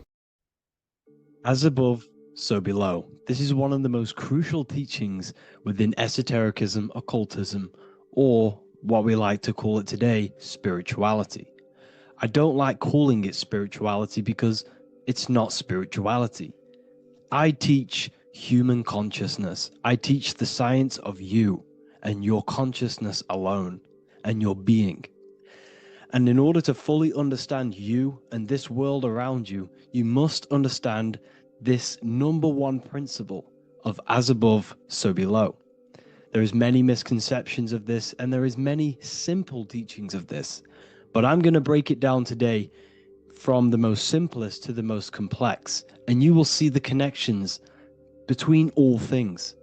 This is the most important lesson you could ever learn, and I'm going to teach it you today. So what you must understand is with the term as above, so below, it applies with everything you see in this world and about yourself. We have something called the macro, which means the bigger scale. On the bigger scale, we have the whole earth. If we look down from the sky on top of rivers, this is what we see. We see this tree pattern. Then on a smaller scale, we see trees have the same pattern. Then we look even closer. We're going smaller and smaller into the leaves of the tree. We see the same pattern. Then we go even more micro into the human brain and look at the human brain cells, and we see the same pattern. This is proof this is a fractal universe, and everything is in the micro is reflected in the macro. As above, so below. As within, so without. On the macro is a reflection of the micro. So now that you understand this, we can go a bit further. A yearly cycle of spring, summer, fall, winter is a macro. A micro is a daily cycle. So a day is a mini year. The summer is the midday. Autumn is the evening. Night is the winter, and spring is the morning. This is a macro, a reflection. We have a miniature cycle of the zodiac every single day. And this cycle is also reflecting the cycle of life and death. We live, we are born, which is the spring. We live, which is the summer. We then age, which is the autumn. And then we die, which is the winter. And then we are reborn again. This is the cycle of life and death. And you do this every single day. You see, death is a macrocosm of sleep. This is why we say sleep is the cousin of death. Because you die every single night. You do this process of life and death every single day. As above, so below. What's in the micro is in the macro. So when you go to sleep, you are essentially dying. And then in the morning when you wake up, you are then born again. This is a fractal cycle that we live in. Everything in this whole world is fractal. Everything applies to as above, so below. We have the sun, we have the moon, we have the day, we have the night. We have the life, we have the death. We have the conscious, we have sleep. As above, so below. We have the conscious mind, because now we're diving into as within, so without. As above, so below more refers to the external world. As within, so without is referring to your inner world and the outer world. What you must understand is about yourself. You exist in two realms. You're an individual. The dual nature of you. You exist in two realms at once. You have an inner world of your thought, emotion. This is the inner world that no one else can see but yourself. And you have an outer world with a physical body which everyone can see. So you exist in two worlds. You have the inner voice, you have the outer physical voice, which I'm speaking to you with now. But I also have an inner voice, which no one can hear, only but me. So you exist in the light and you exist in the darkness. The sun represents your external self, your physical, conscious mind. The moon represents your shadow self, the inner self, the psyche self, the spirit self. There is an as above, so below. The sun is within you. The moon is within you. Everything is within you. Now that you understand as above, so below, what is your body? Your body is a miniature earth. Let me repeat, your body is an earth. Your body is the earth. Okay? Because like I say many times in all of my videos, you are not in the world. The world is you. You are the universe. Your brain is a computer creating this reality. What you see with your eyes is produced in the back of the brain called the visual cortex. You don't look into the world, the brain produces the world. The body produces the world. When you touch something, you're not actually touching something. This is the electrical nervous system. When you touch something, what you feel is actually electrical signals on your nervous system reporting back to your brain. Therefore, when this body dies, you leave the earth because this body is the earth. Okay? As above, so below. You have the mental plane, the astral plane, the etheric plane, and the physical plane. This is essential for understanding reality and the teaching of as above, so below. Everything in this material plane began in the thinking mind. For example, the microphone I'm speaking into, the phone you're watching this video off, or the laptop or iPad. Where did this begin? It didn't begin in the factory. The first ever place this item begun was in the mind of an individual. The invisible realms of mind is where all physical things and physical items begun. Essentially, this physical plane is the effect of the thinking mind. This world is the world of effect. It's the world of outcomes. When you see something, it is already manifest. It is already being manifested. It is an effect. And in the effect of the cause, which is the thinking mind. Therefore, the mind creates thoughts, which is the mental plane. Then after thoughts creates imagination, which is the astral plane. These two are spiritual. They are non-physical. So spirit kind of means non-physical. Then you have the physical planes, the etheric and the physical plane. As above, so below. What happens in the mind is manifest on the physical plane. Like I said, the phone that you are holding, it was a thought, and then it brought down into a physical reality. As above, so below. You change the mind, you change your reality. Your environment, the word environment has ment in it because your environment is mental.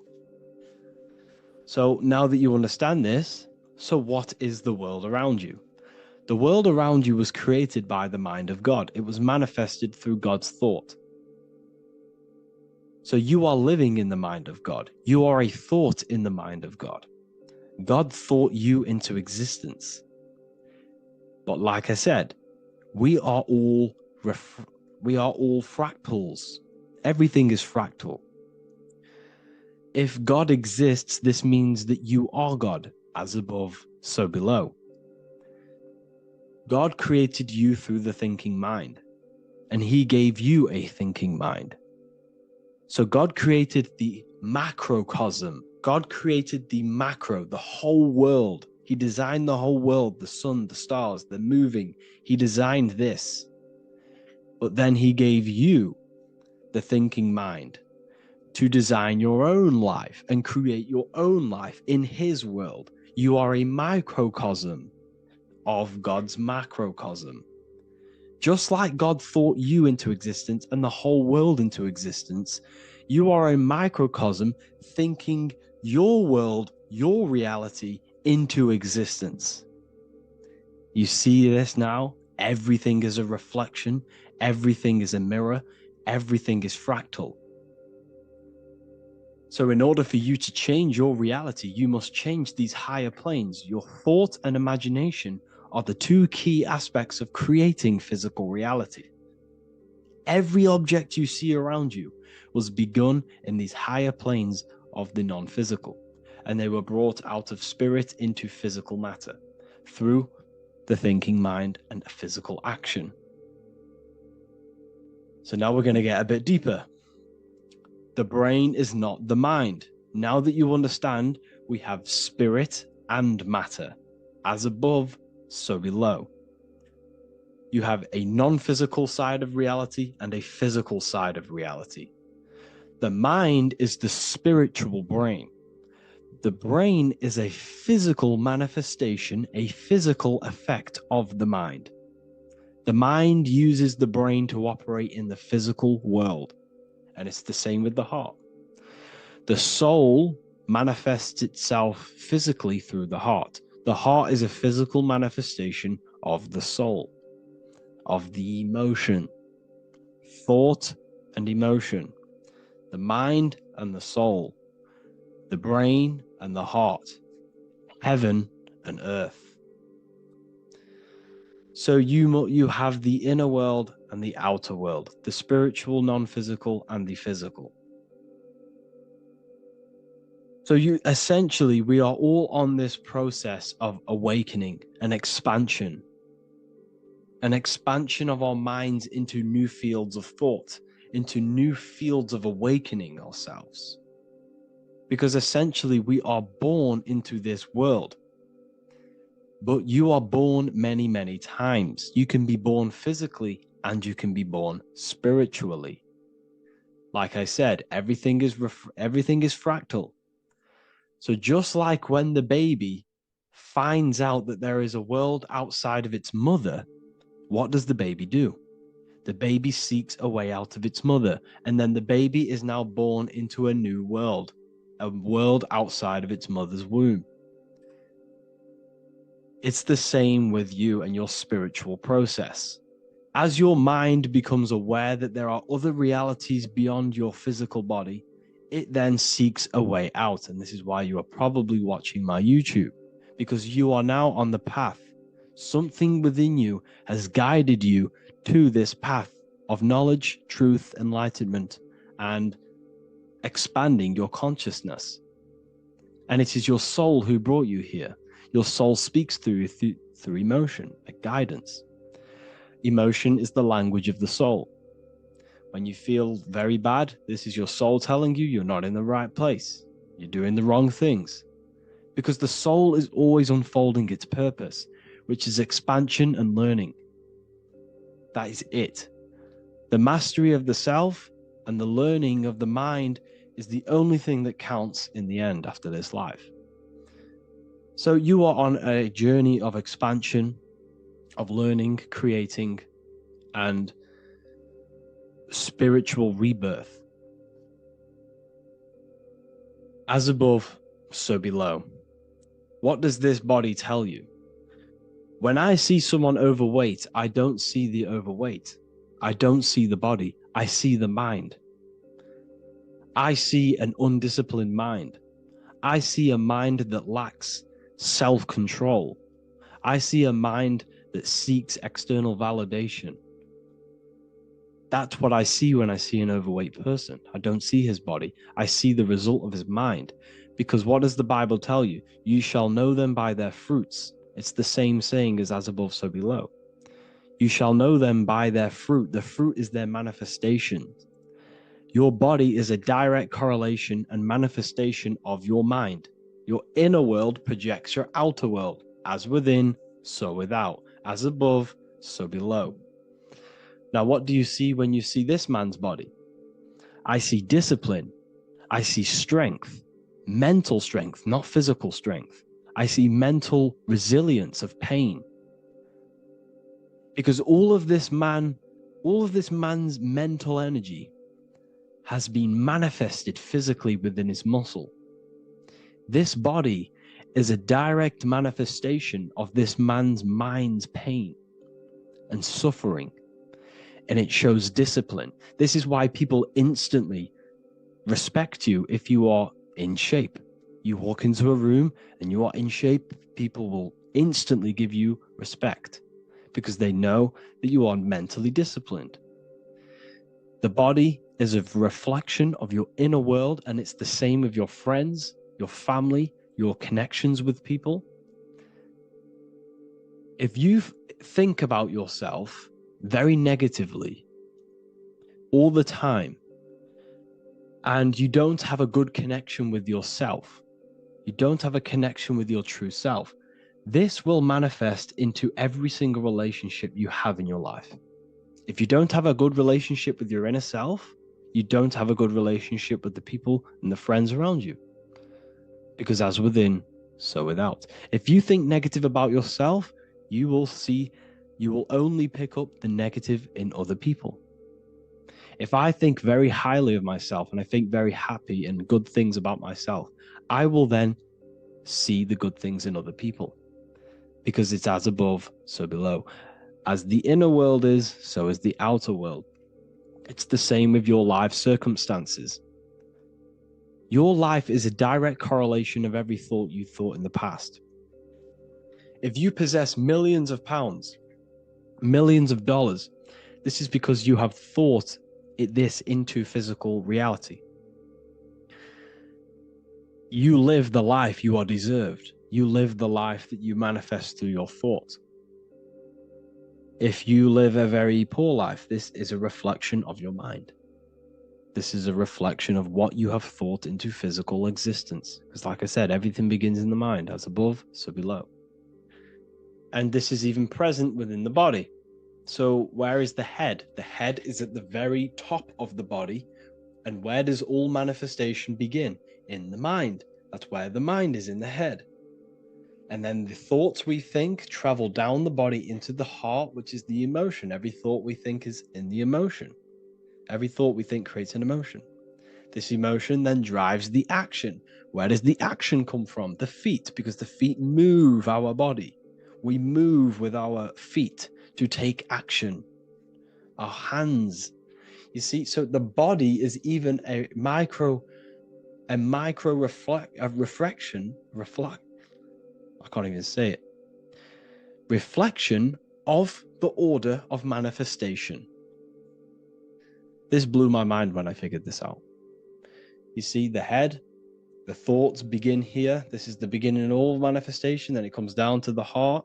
This is the emotion. Then you take the action. The thought and emotion then sparks the action, which is taken with the hands and the feet.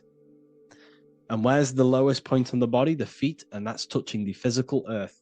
So the head is where the thought is, the non-physical, and the lowest point on the body, which is touching the physical earth. So the head represents spirit, the feet represent matter, spirit and matter. Your room, if I walk into your room and I see a messy room, I don't see the room, I see a messy mind. The room is a reflection of the mind. If you have a messy room, this is your mind. It's an externalization of your unsorted mind, undisciplined mind. So like I said, we are all God, and we must find the God self within us. And I teach all of this inside the Book of Wisdom, Volume 2. This is not just a book, this is a revolution. This is the beginning of a new age with this book.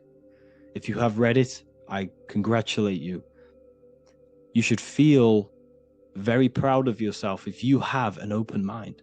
You should feel proud of yourself for watching these videos, because not many people have an open mind. Remember this, people. You are special if you're watching these videos. You have the mind. You have the ability to see through the illusion. And I take my hat off to you. You want to take this to the next step? Read the book. Or if you want to take it to the serious levels, join the university. The university, you gain access to every piece of my material that I've ever done, all of my books, all of my lectures that are hidden from YouTube, that are hidden from everywhere else, the lectures that give you real power. And if you feel alone on this journey, we have a conscious community where you can connect with like-minded individuals, because I've been there. I've been there when you feel lonely, because you feel like no one else is thinking the way you are feeling. You can't talk to people about these things because people just think you're crazy. That's why I put together this, so we can connect, so we can unite, so you can connect with people, so you don't feel crazy about thinking about this stuff, learning about this stuff. And if you truly want to level up your life, people, and take your studies serious, this is for you. We do live calls, we do lectures. There's a whole library filled with books you can read. It's the perfect place for the truth seeker. I thank you all for joining. Please leave a like, a comment, a subscribe.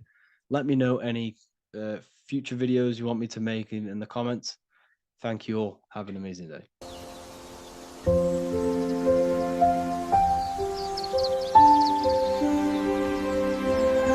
bookofwisdom.com. Visit today.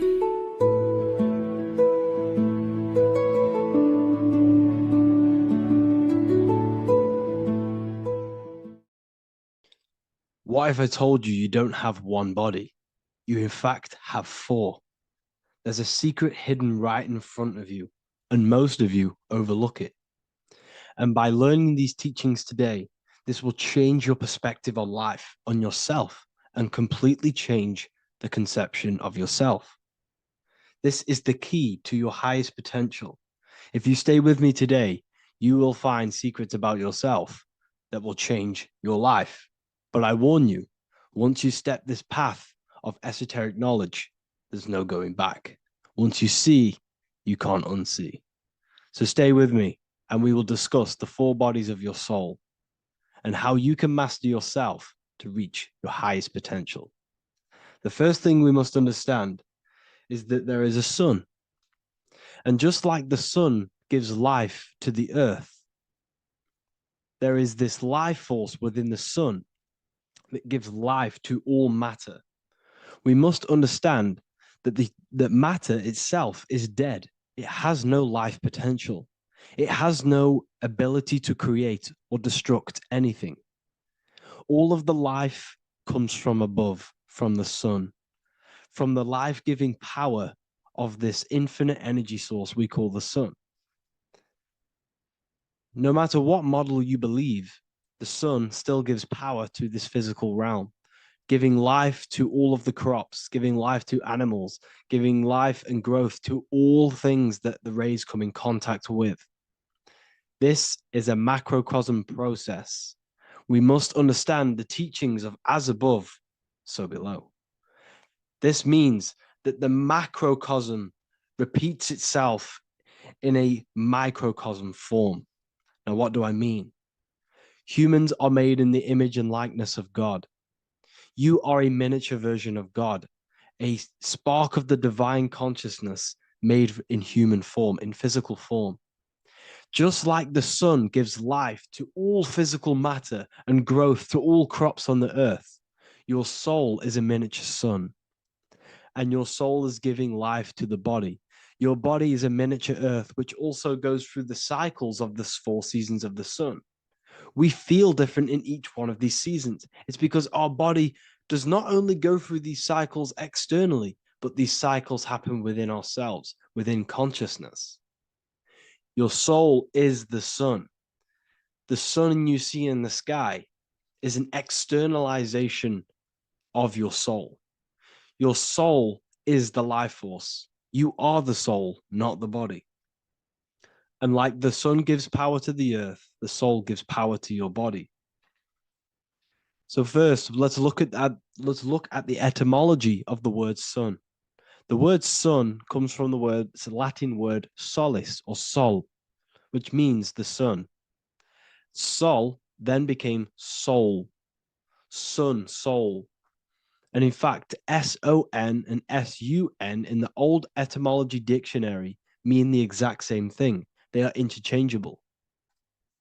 So when we look at the symbol of the sun, we look at a circle and a cross, which represent the 4 aspects of the sun, the 4 seasons of the sun: summer, winter, spring, and autumn. These are the 4 states of the sun. Like we said, this is why we get this symbol. You have the 4 states of the sun,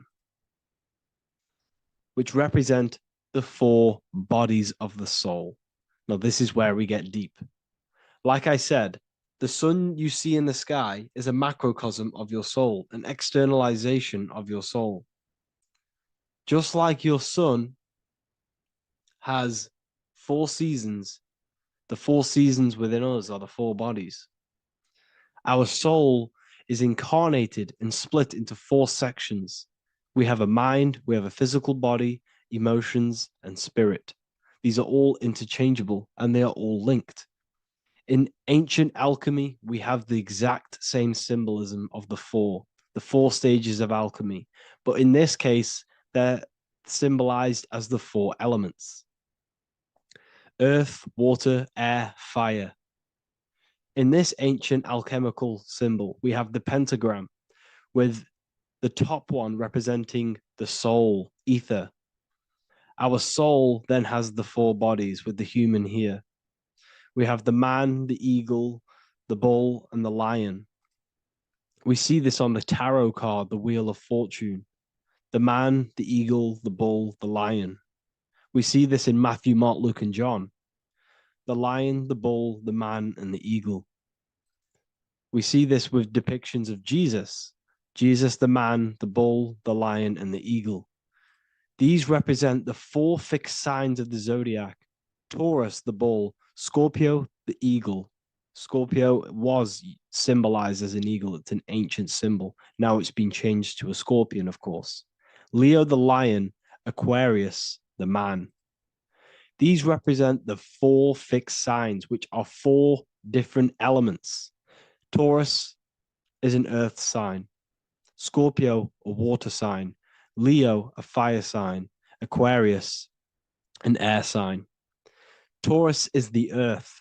As above, so below. The earth is the physical body. Leo is fire. Fire is the spirit. Scorpio is water, which is the emotions. Aquarius is the mind, which is an air symbol. Air is the mind. That's why we call people airheads. Okay.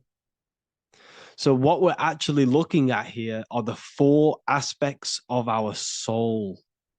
We have the sun in the middle and the 4 bodies of the soul.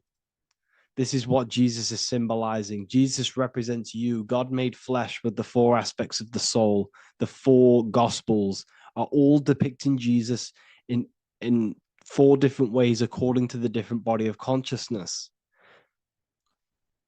The wheel of fortune are representing the 4 bodies of the soul. This represents the 4 bodies. Now, how are they 4 bodies? They are 4 dimensions of consciousness. The mind is not made of the same substance of the emotion. The emotion is not made of the same substance of the physical body. The spirit is not made of the same substance as the physical body also. They exist in 4 dimensions of consciousness. They are 4 bodies of our soul. And the most important teaching here is what I'm actually getting to, is the powerful one. This is what gives you power. Most of us live in chaos. Our mind is thinking of doing something. Our emotions are feeling something else. Our body is lusting and wanting to do something else. And our spirit's energy is completely off.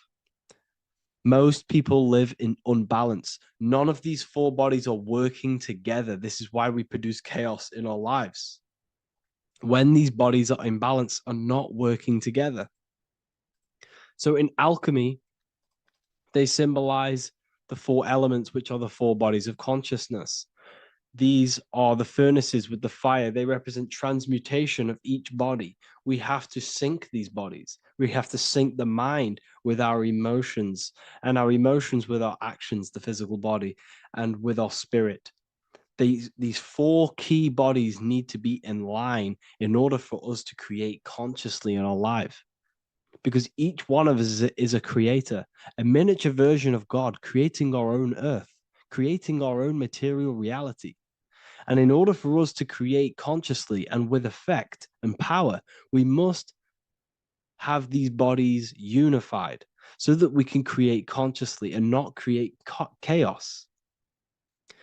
So this is very, very important. And this is a secret teaching found in all ancient societies. But this is what the hidden symbolism of astrology actually is. The sun is our soul, and the 12 zodiacs are 12 aspects of our soul.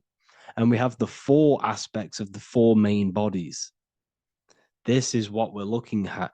We're not looking at the sky. We're actually looking at aspects of ourselves, aspects of our soul that we must master and transmute in order to become our highest potential. So I hope this makes sense. And it may take a while for you to fully understand this, but the key knowledge in order for you to understand any of these teachings that I've gone through today is the major, major teaching of as above, so below. What is above is below. What is within is without. Your inner reality projects the outer reality. What is inside of you is outside of you in some form or way. Whatever trees, whatever roots that go down will always shoot up. When you throw a bouncing ball, you shoot it down, it will go up. As above, so below. As within, so without. God did not make a creation separate from himself. We are all extensions of the divine made in physical form. And we are incarnated into 4 sections. Our soul is separated into 4 sections. These are the 4 corners of reality.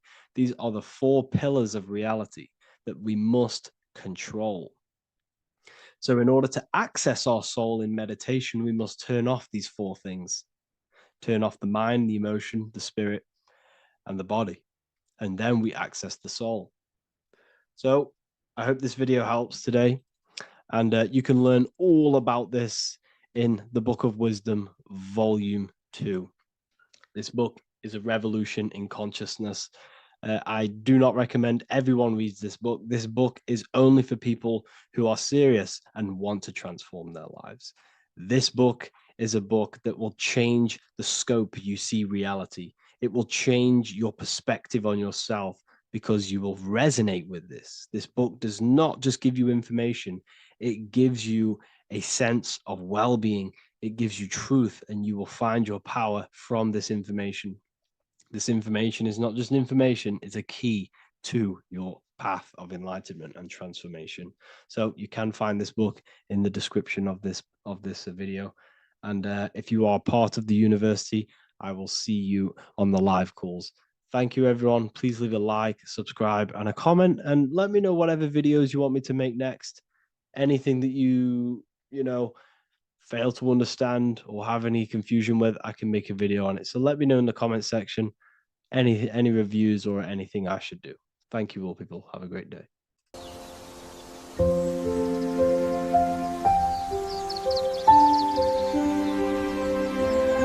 bookofwisdom.com. Visit today.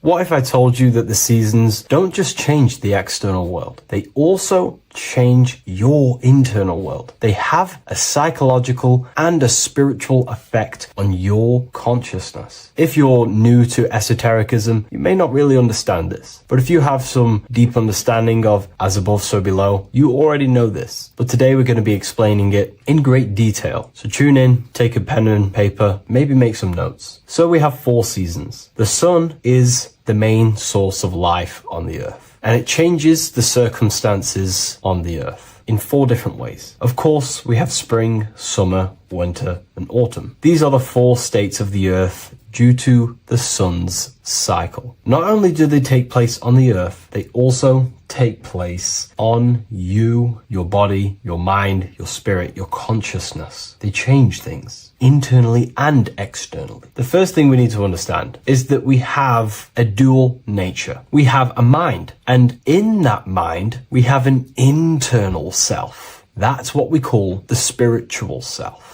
It is the individual that exists within their own mind, within their own consciousness. It is the self that imagines, thinks, feels. That's the spiritual self. And internally, that self is the true self. When it's detached from the false identifications, of course, such as the ego. But the true self dwells within the mind, and that's the immortal self. That's the self that will never die, never perish, that will always be there, and it always has been there. The internal self. But on the other side of the mind, the outside of the mind, we have this, what we call our physical human body. This is our external physical body. So outside of us is a physical reality, but inside of us is a spiritual non-physical reality. Inside of us cannot be measured. Outside of us can be measured. So we have an internal world and an external world. I think this is the reason why the word individual has the word dual at the end. Dual meaning opposing or two. We have a dual nature. Inner world, in the mind, and a self out the mind. And the mind acts as some sort of doorway. It is a doorway into ourself. So in esotericism, this is what it's all about. It's about we work with the internal world. We try and figure out who we are from the inside out, not who we are outside of us. Because we realize that the external world is nothing but a crystallization of what's happening inside of us. Our lives are a result of every single thought that we thought in the past. So let's not get off track here. Let's carry on. As I was discussing the seasons, we have an internal world in the mind and a self outside the mind.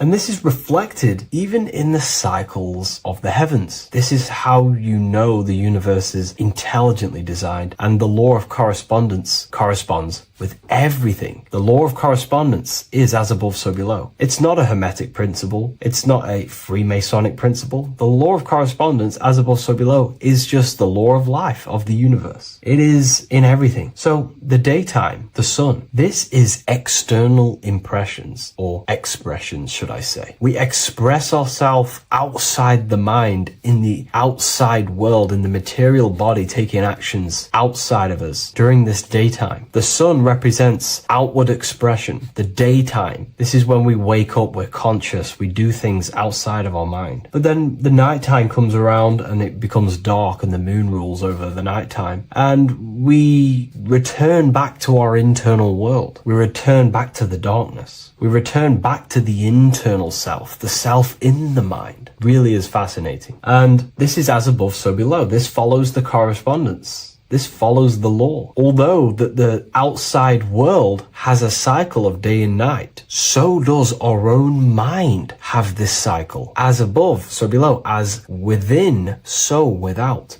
What's happening outside of us is also happening inside of us. The mind is also going in a cycle. Because in the daytime, the mind wakes up and we express things externally. But when the sun goes away and the electromagnetic rays of the sun are not very strong, our brainwave decreases, our body activity decreases, it slows down and we return to the internal self. The body switches off and we return to the internal self in the mind. We enter in the doorway of the mind and return to the internal, the spiritual self. And when the body is less active, this is when we are more connected to the internal world, our spiritual true self. So as above, so below corresponds with the day and night, the sun and the moon. The moon represents our internal world, the world inside our mind, the self inside the mind. And the sun represents the external self in the external world. So not only are these cycles happening in nature, the darkness outside of us when the sun goes away is the same darkness that we go within ourselves when we go to sleep. It's the same cycle. Our bodies are in the cycle of the external world also, as above, so below. But then we can even take this even further. This fractals down even further. If we look at the cycle of the yearly cycle of the sun, which is what we call the 12 zodiac signs, we notice that these 4 seasons also take place in every single cycle of the day. So a yearly cycle can be seen as a big version of a daily cycle, or a daily cycle can be seen as a smaller version of a yearly cycle. For example, if we look at Aries, which is spring, this is when the sun springs everything back to life in the spring. This is when the crops start to spring up and start to grow again. But we could see that at 6 a.m. in the morning, when the sun rises and just cracks over the horizon and starts to bring light into our day. Aries is associated with the morning time also as spring. Morning time is a smaller version of spring. Then we look at the summertime. The summertime is midday, when the sun is at the top of the middle of the sky. This is when the sun is most powerful, most radiant in our day. This could be seen as the summertime. Then when the sun starts to set, this is associated with autumn. Autumn time is the sunset. Then the winter time is associated with the nighttime, the midnight, when everything's very dark. So a daily cycle is basically a smaller version of a yearly cycle. And just how I explained how the cycle of the sun outside of us also happens inside of us with our consciousness falling asleep when the sun goes away, is also happening to us on a yearly cycle also. So the daytime is associated with the summer and the nighttime is associated with the winter. The winter is like the inhale. The summer is like the exhale. It's the breath of the universe, just like how we breathe in and out of our lungs. Everything takes this rhythm and polarity, okay? So winter is associated with the self and the world inside of ourselves, inside of our mind, the spiritual self, the internal. Because the winter is when the sun's rays, electromagnetic rays, are not very powerful. And this decreases brainwave activity, making us more connected to our internal world, inside the mind. But the summer's the complete opposite. The summer is when the sun is very, very powerful.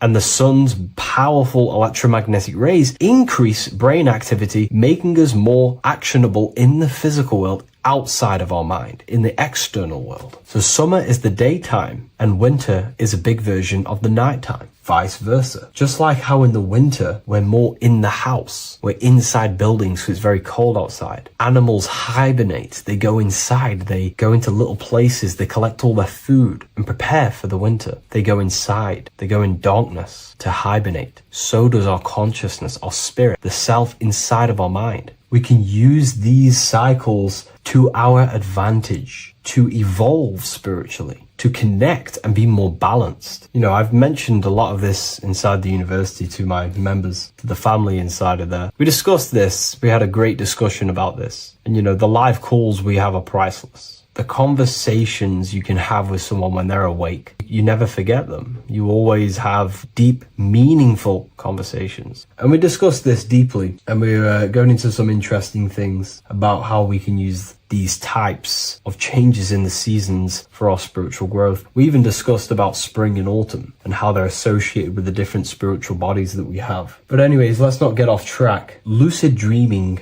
dreaming itself, and astral projections, I find are more easily accessible during the winter and the night times. Like I said, because the brain activity is decreased due to the sun being not powerful, we are more reconnected with the self inside the mind, the spiritual self, the immortal self. Wintertime is a great time to work on yourself, to start to gaining discipline, to meditating, to really working on the subconscious. Because spiritual work is harder than any physical labor. You really got to dig deep within yourself and be honest and true with yourselves. I think this is the reason why, a lot of people convert to spirituality from religion. They come into spirituality and then they go back to religion because they realize spirituality is it's difficult. You have to be honest with yourself. You have to really face the traumas, the negative aspects of yourself, the dark side of yourself, and bring it to light and transform it. And that sort of work is a lot more difficult to do than any physical labor. So the winter time is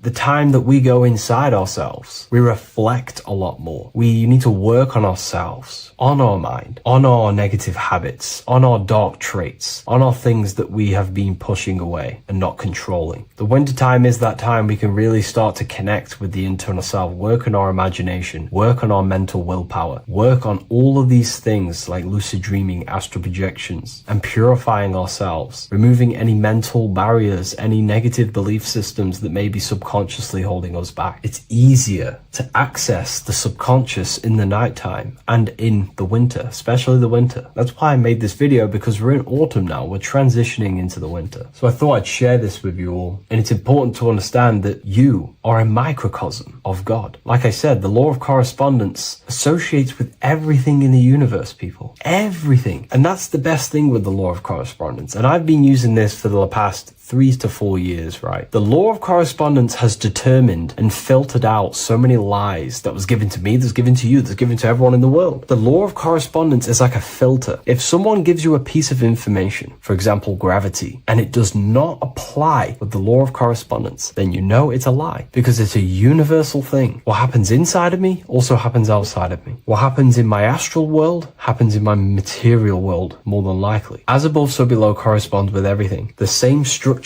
in my veins, in my nervous system, is the same structure in the trees, in galaxies, in everything. As above, so below, the universe is a fractal universe. Therefore, the point that I was getting at is that you are a microcosm of God. The same mind that God manifested things through thinking. He thought the stars, the earth, nature, the human body, designed everything with the God mind. He thought everything into existence. And that mind, them powers that God used to manifest everything into physical existence through the power of thought, is the same mind that you possess, but on a smaller scale. God manifested the macrocosm through thought, as the universe is a mental universe. Everything you see around you was thought, then manifested into physical reality. God manifested the macrocosm, the world, through thought, and that same force of thought you use to create the microcosm, to create your own world. You think your life into reality, your world into reality. Your body is a microcosm, a miniature universe. Every thought you think commands 50 trillion cells in your body, and your cells religiously execute on every command that you give it. You're in charge of 50 trillion cells. You're literally commanding a whole civilization inside your body.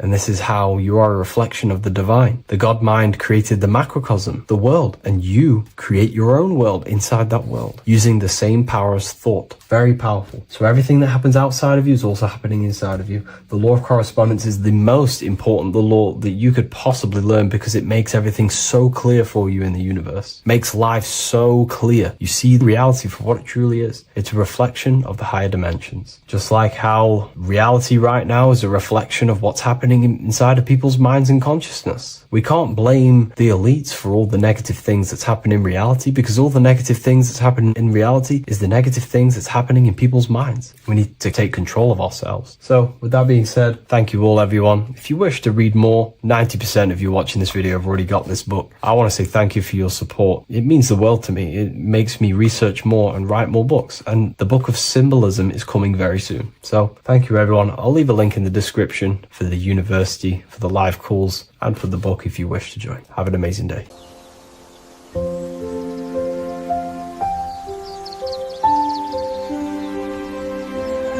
bookofwisdom.com. Visit today.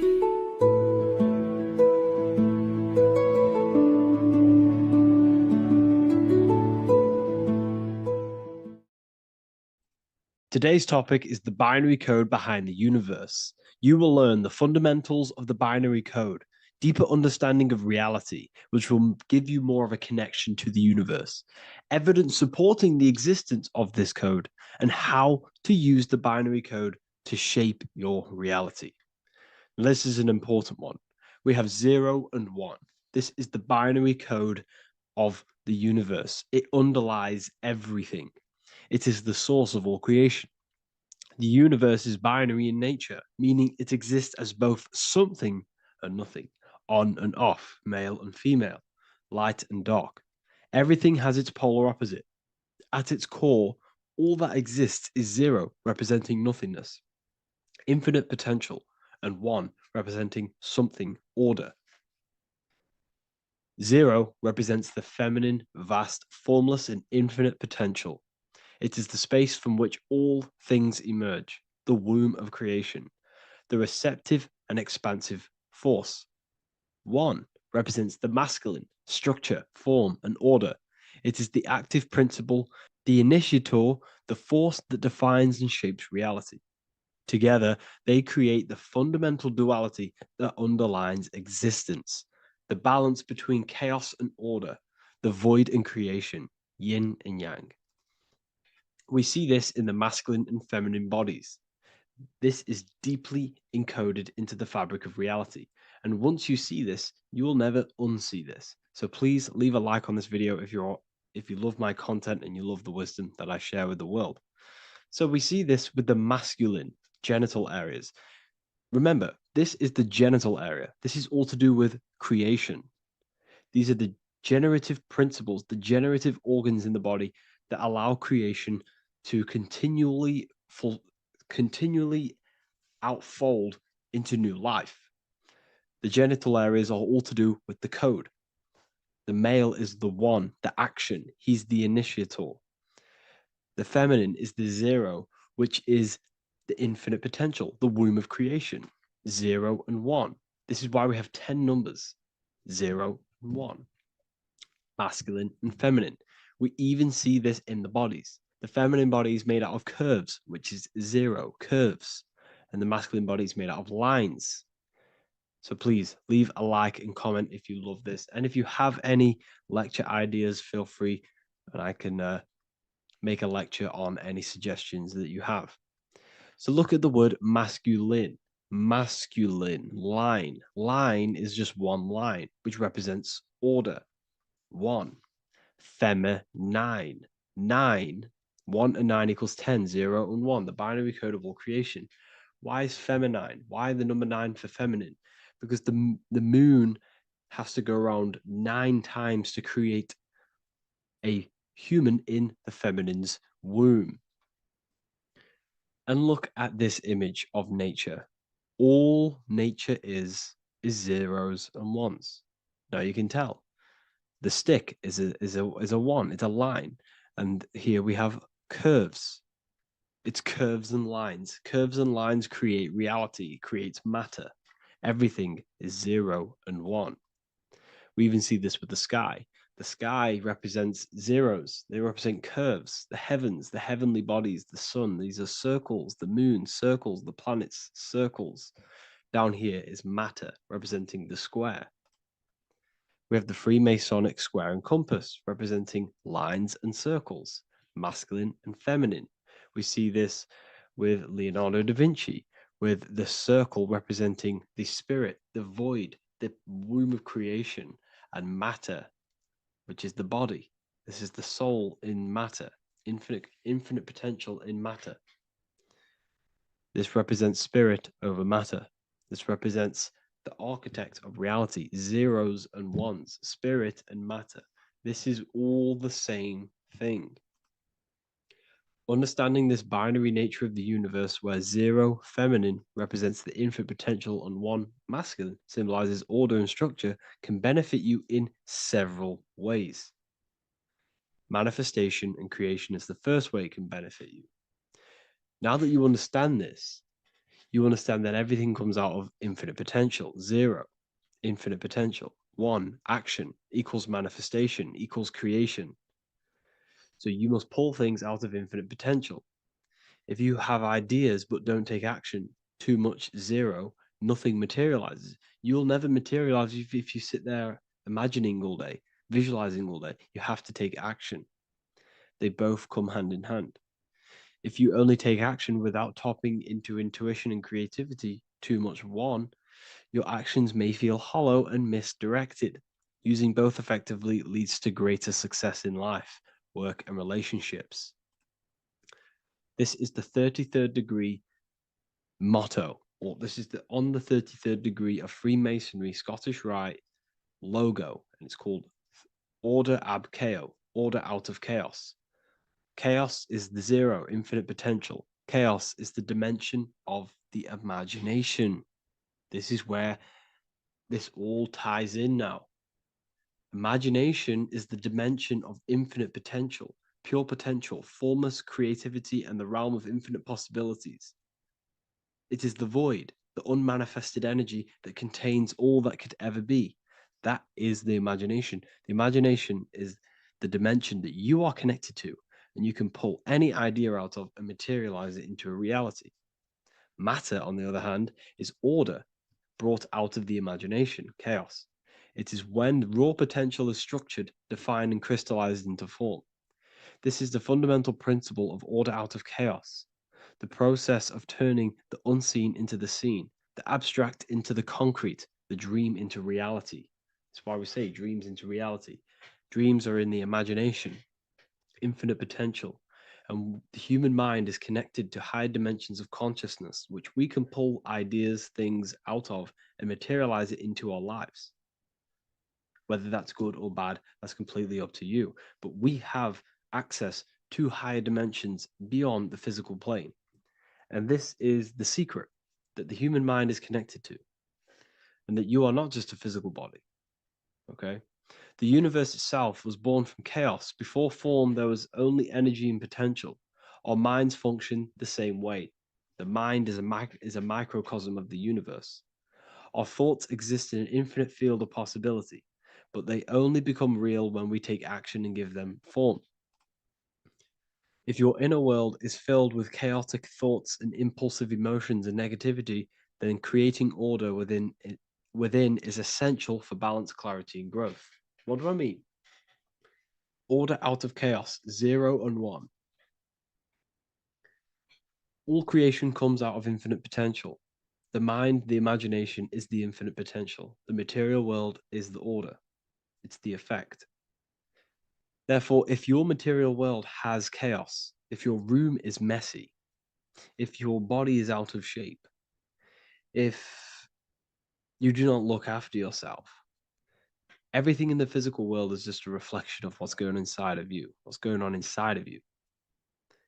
So if you have a messy room in a messy house, this reflects as a messy mind, a chaotic mind, and we must create order in our mind. So this applies to all realms of your life. This applies with your mind, it applies with your emotions, it applies with your manifestation, it applies with the physical world, with the masculine and feminine. 0 and 1 is heaven and earth. It's everything. It's duality. It's on and off. It's everything. So it applies to all realms of your life. Okay. So in order for this to benefit our lives, we must, 1, have awareness and observe the chaos. Step back and observe your thoughts and emotions without reacting to them. Recognize that you are not your thoughts. You are the observer of them. You are the soul. You are in between them. You are the midpoint between the left and the right, the 0 and the 1. You are the soul. Journaling or meditation can help you identify patterns and negativity and impulsivity. So it's important that we recognize these patterns. We recognize the chaos within us and we transmute it. 2, implement structure, mental discipline, mindful practices, meditation, breath work, and slowing down your reactions. Cognitive reframing, replace destructive thoughts with constructive ones. This is so important. For every negative thought that you place attention to, place your attention onto 5 more positive.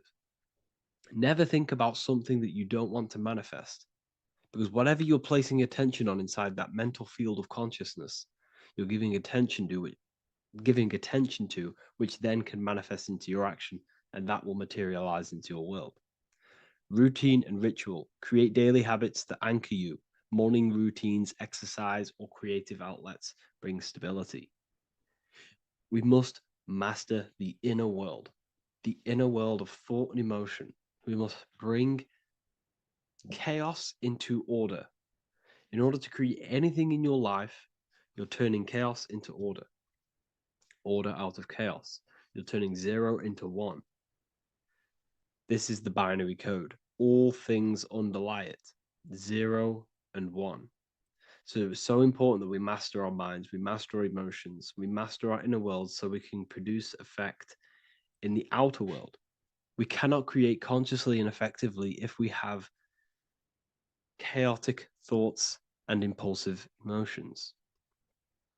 So I hope this has made more clarity to you so you can implement this into your life. I know I haven't given you much strategic things to implement into your life, but now that you have a better understanding of how this world is pulled out of infinite potential, you can use that.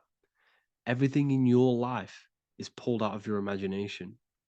Every text you send, everything you think of, oh, I'm going to do this later, that is your imagination thinking about the future. So you just have to do this on a mass scale to create something big in your reality. So I hope this gives you a better understanding of how the universe works and has benefited your life. If you have any comments or any suggestions or how this video made you feel, let me know in the comment section. I would really appreciate it. And I'll see you all inside of the Symbolism Masterclass on March the 8th.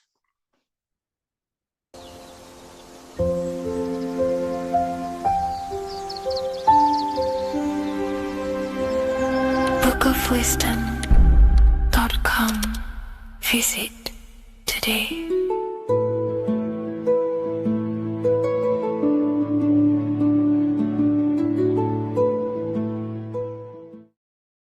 In this video, we're going to be talking about the evolution of consciousness.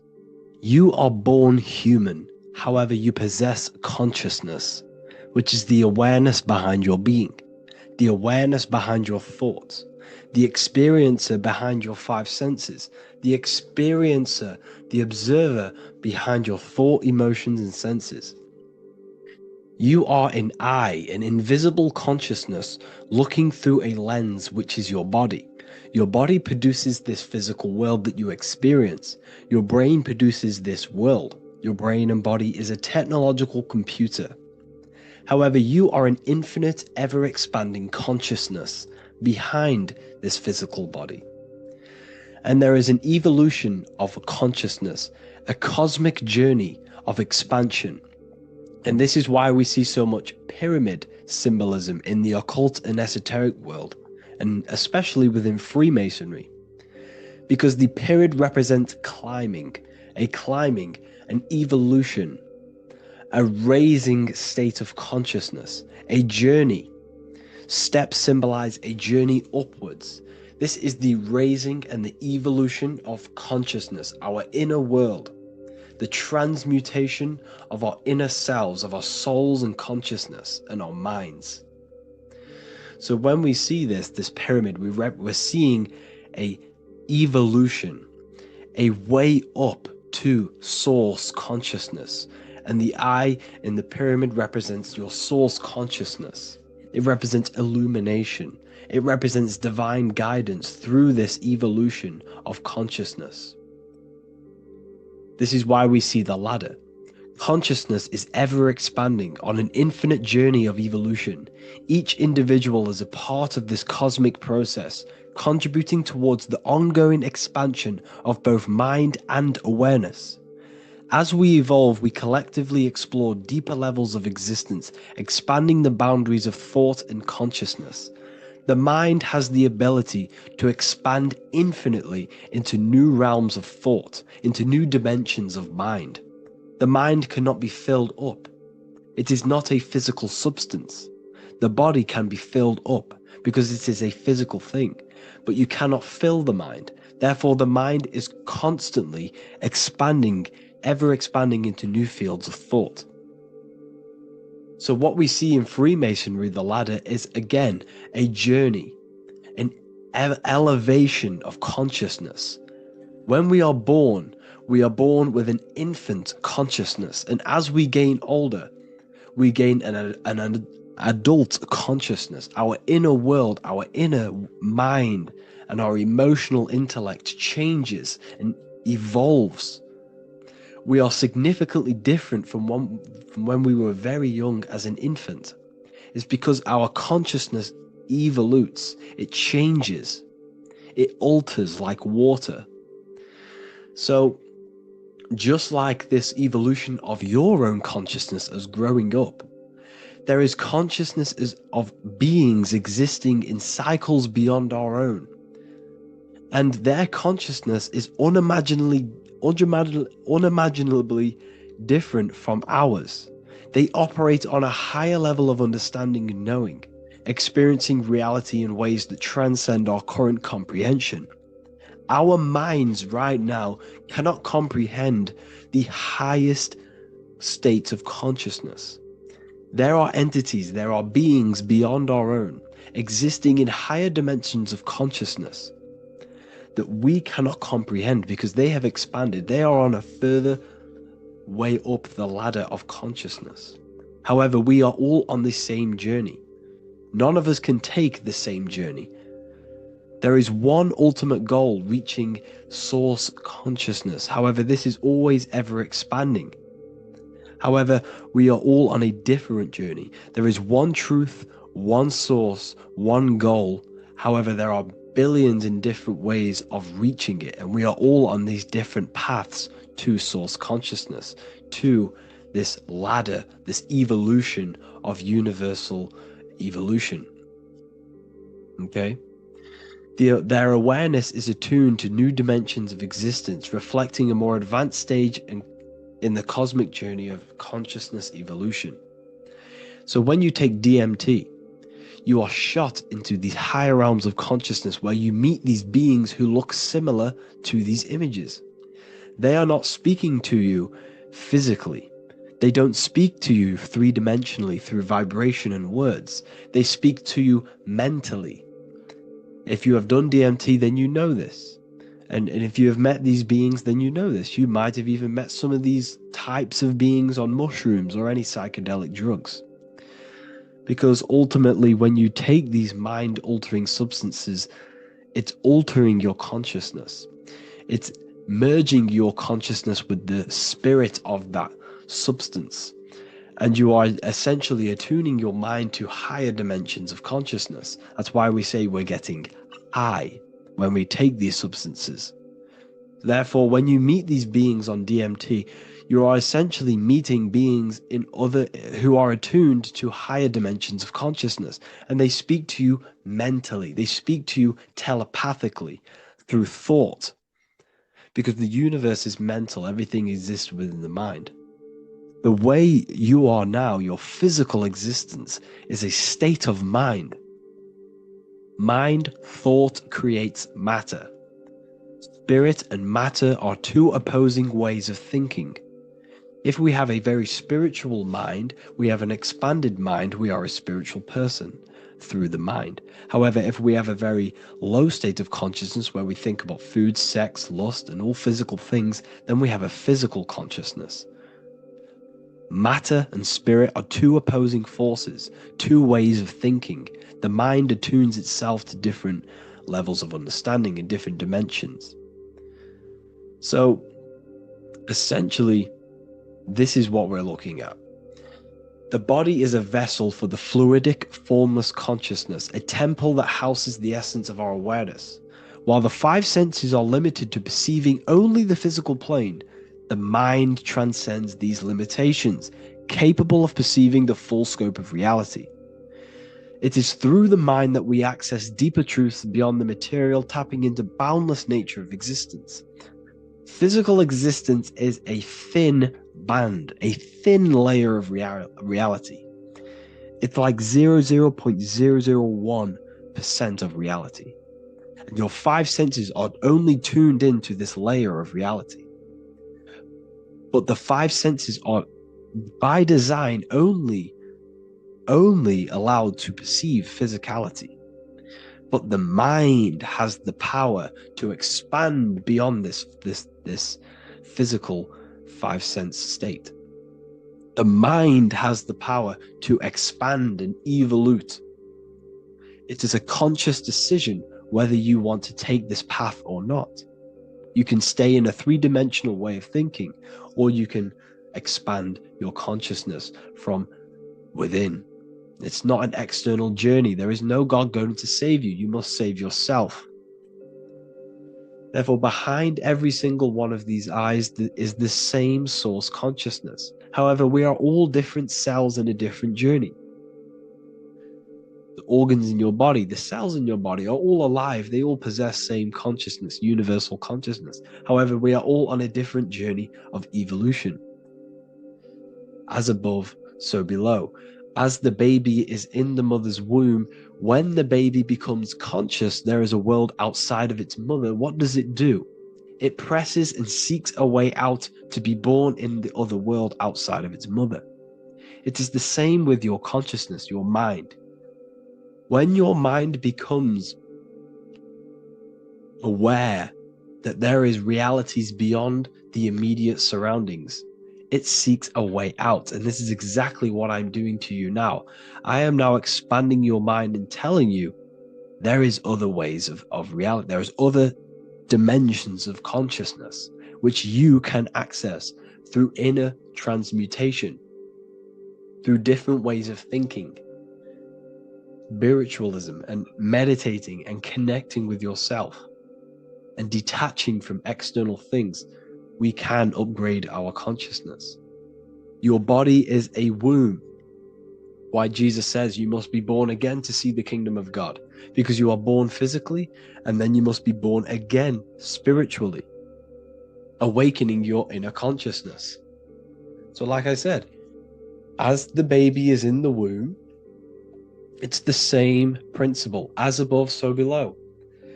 You were a baby, you were in your mother's womb, and you figured out there is a world outside of your mother, so you seek to way out your mother to be born in another world. It's the same now. You must do this now. This is your spiritual evolution. This is the evolution of consciousness. It's ever expanding. When you die, this is a transition. You must learn to not fear death. This is another part of your spiritual journey. You must master death. Therefore, like I said before, the mind has limitless capacity to expand into new realms of thought, continuously exploring uncharted ideas and concepts without boundaries. The mind can ever expand. It can never be filled. It can never ever know everything. There is infinite fields of knowledge, infinite fields of thought. Your current state is just one stage on an infinite pathway. You won't remain human forever. The human experience is a crucial phase where we learn to balance polarities, master the fundamental laws of the cosmos. It is a period of growth and transformation, preparing us for the next stages in our cosmic evolution. The goal is to strive for perfection, yet the true perfection is unattainable. It's like a tunnel, and there is a light at the end of the tunnel. And as you walk through this tunnel, the light is ever moving backwards. You should forever seek to meet that light, but you will never meet that light because consciousness is ever expanding. You should strive for perfection, yet knowing that perfection is forever unattainable. The journey is endless, with each step revealing deeper layers of understanding and experience. The pursuit of growth and expansion is itself the essence of our evolution. You can find all of this knowledge in the amazing book that I have read for years. I have read this book, The Emerald Tablets of Thoth, the Atlantean, by M. Dorial, translated by M. Dorial. I'm telling you now, this book, now that I've told you this, you have some context on the book. The whole book is about evolution of consciousness. He's talking about higher dimensions beings. He's talking about how you can transcend this physical plane. It is truly the most amazing book you will probably read. One of the best spiritual texts you'll see. It's hard to understand, so you must read it over and over again. And the more your mind progresses, like for me, I read this every couple months. And the more I learn about consciousness, the more I expand my own consciousness. And every time I read this book, I pick out something new that just completely blows my mind. Because you can only understand this book to your level of consciousness, to your level of understanding. So now that I've told you all this information, go and read this book and it will absolutely blow your mind. And so will the Book of Wisdom Volume 2, which is now available. I released it the other day. I'm just going to read a page out now. This page is called Spirit and Matter. The Earth is not merely a dense, lifeless rock drifting through space. It possesses spirit, a living essence that animates its form.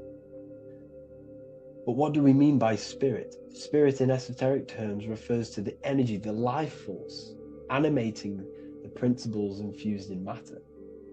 So essentially, what this page is talking about is how everything has spirit, consciousness within it. You are the middle, you are spirit and matter.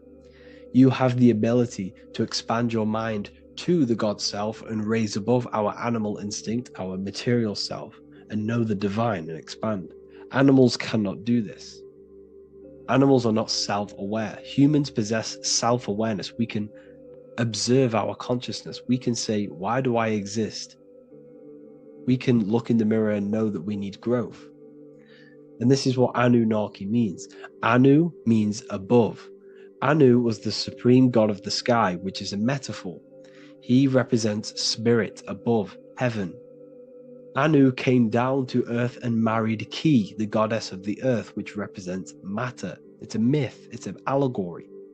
Anu married Ki and gave birth to the Anunnaki. Spirit came down and infused with matter and gave birth to the human, which is you. You are spirit infused in matter, Anu and Ki, Anunnaki. You are the Anunnaki. And this is just one of the teachings in my book. Honestly, this book is absolutely amazing. If you truly, truly want to expand your consciousness, give this book a read. And obviously, if you're inside the university, I give you this book for free. A paperback version. If you join the university, follow the steps inside of the general chat. You'll be able to download this book. Sorry, not download it. Order a paperback for free. All you have to do is pay for the shipping.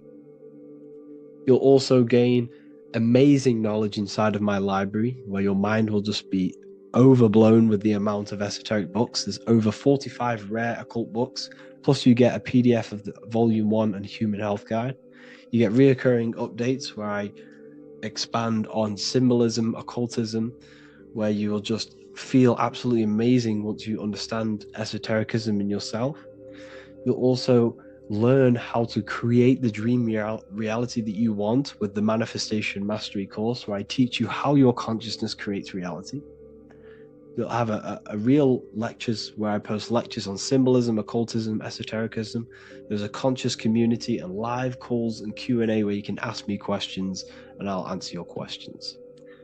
I just want to say thank you to everyone who has joined the university. Thank you for even liking and watching this video. Any support I just appreciate every single one of you. Please, if you can, leave a comment and a like on this video. and let me know any videos you want me to make in the future. And I'll start uploading a lot more to the YouTube. So yeah, thank you all for tuning in today. Have an amazing day.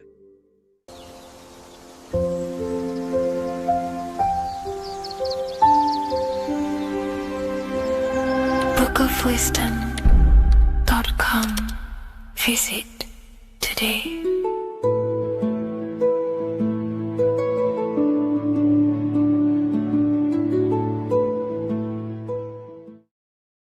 So depression doesn't actually exist, and in this video I'm going to show you how depression is actually a choice.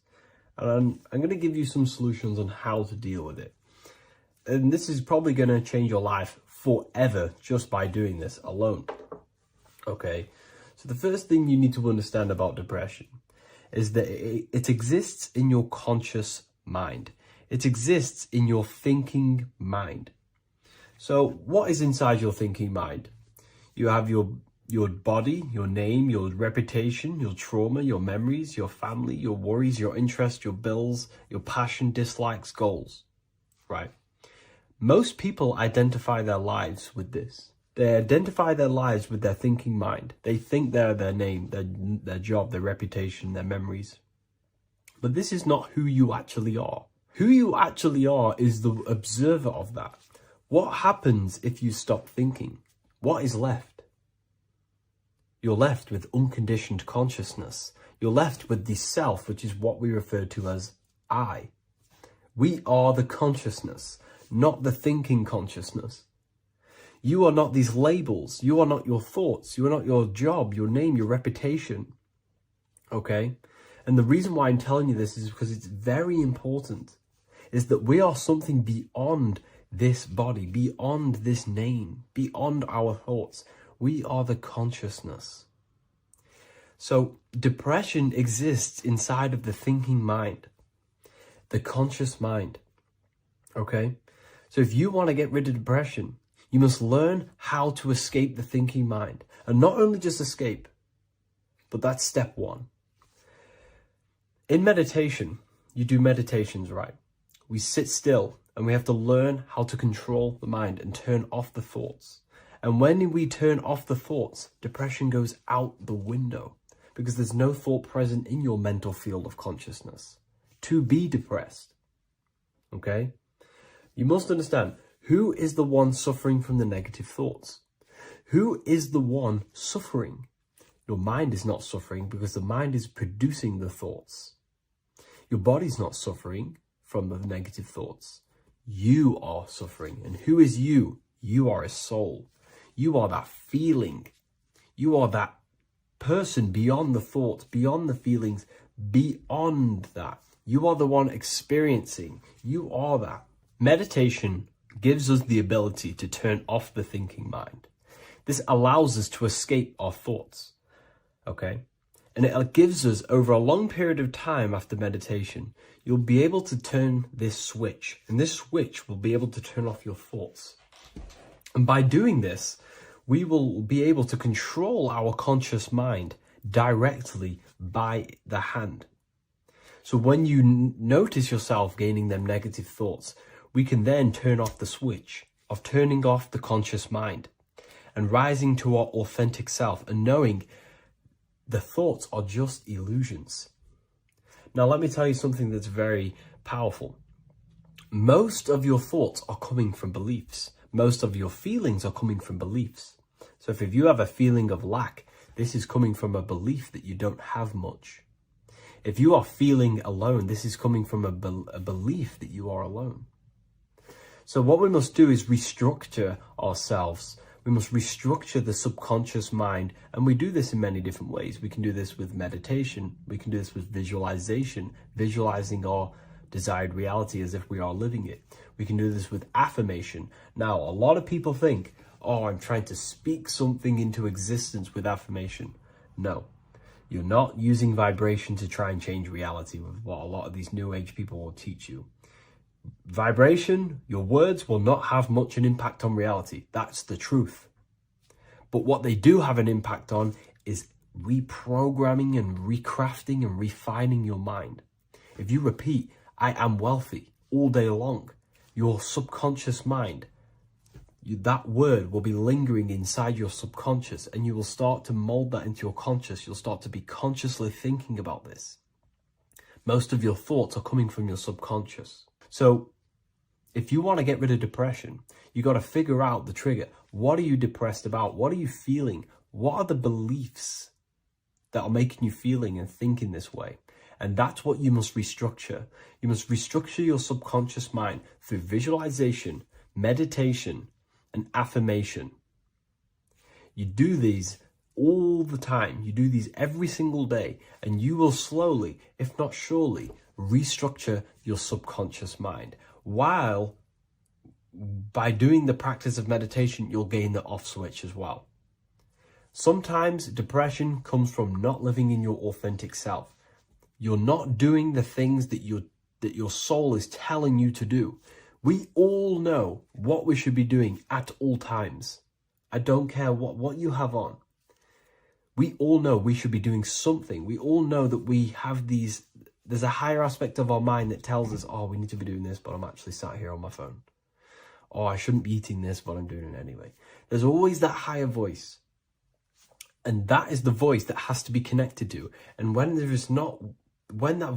your body's not acting out the voice of the soul, then the soul becomes sadder, and suffers more and more and more. There has to be a connection between the soul, the mind, and the body. They have to work in unison. Okay?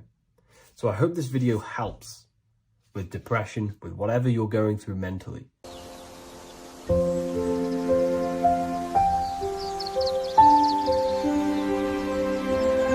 bookofwisdom.com. Visit today.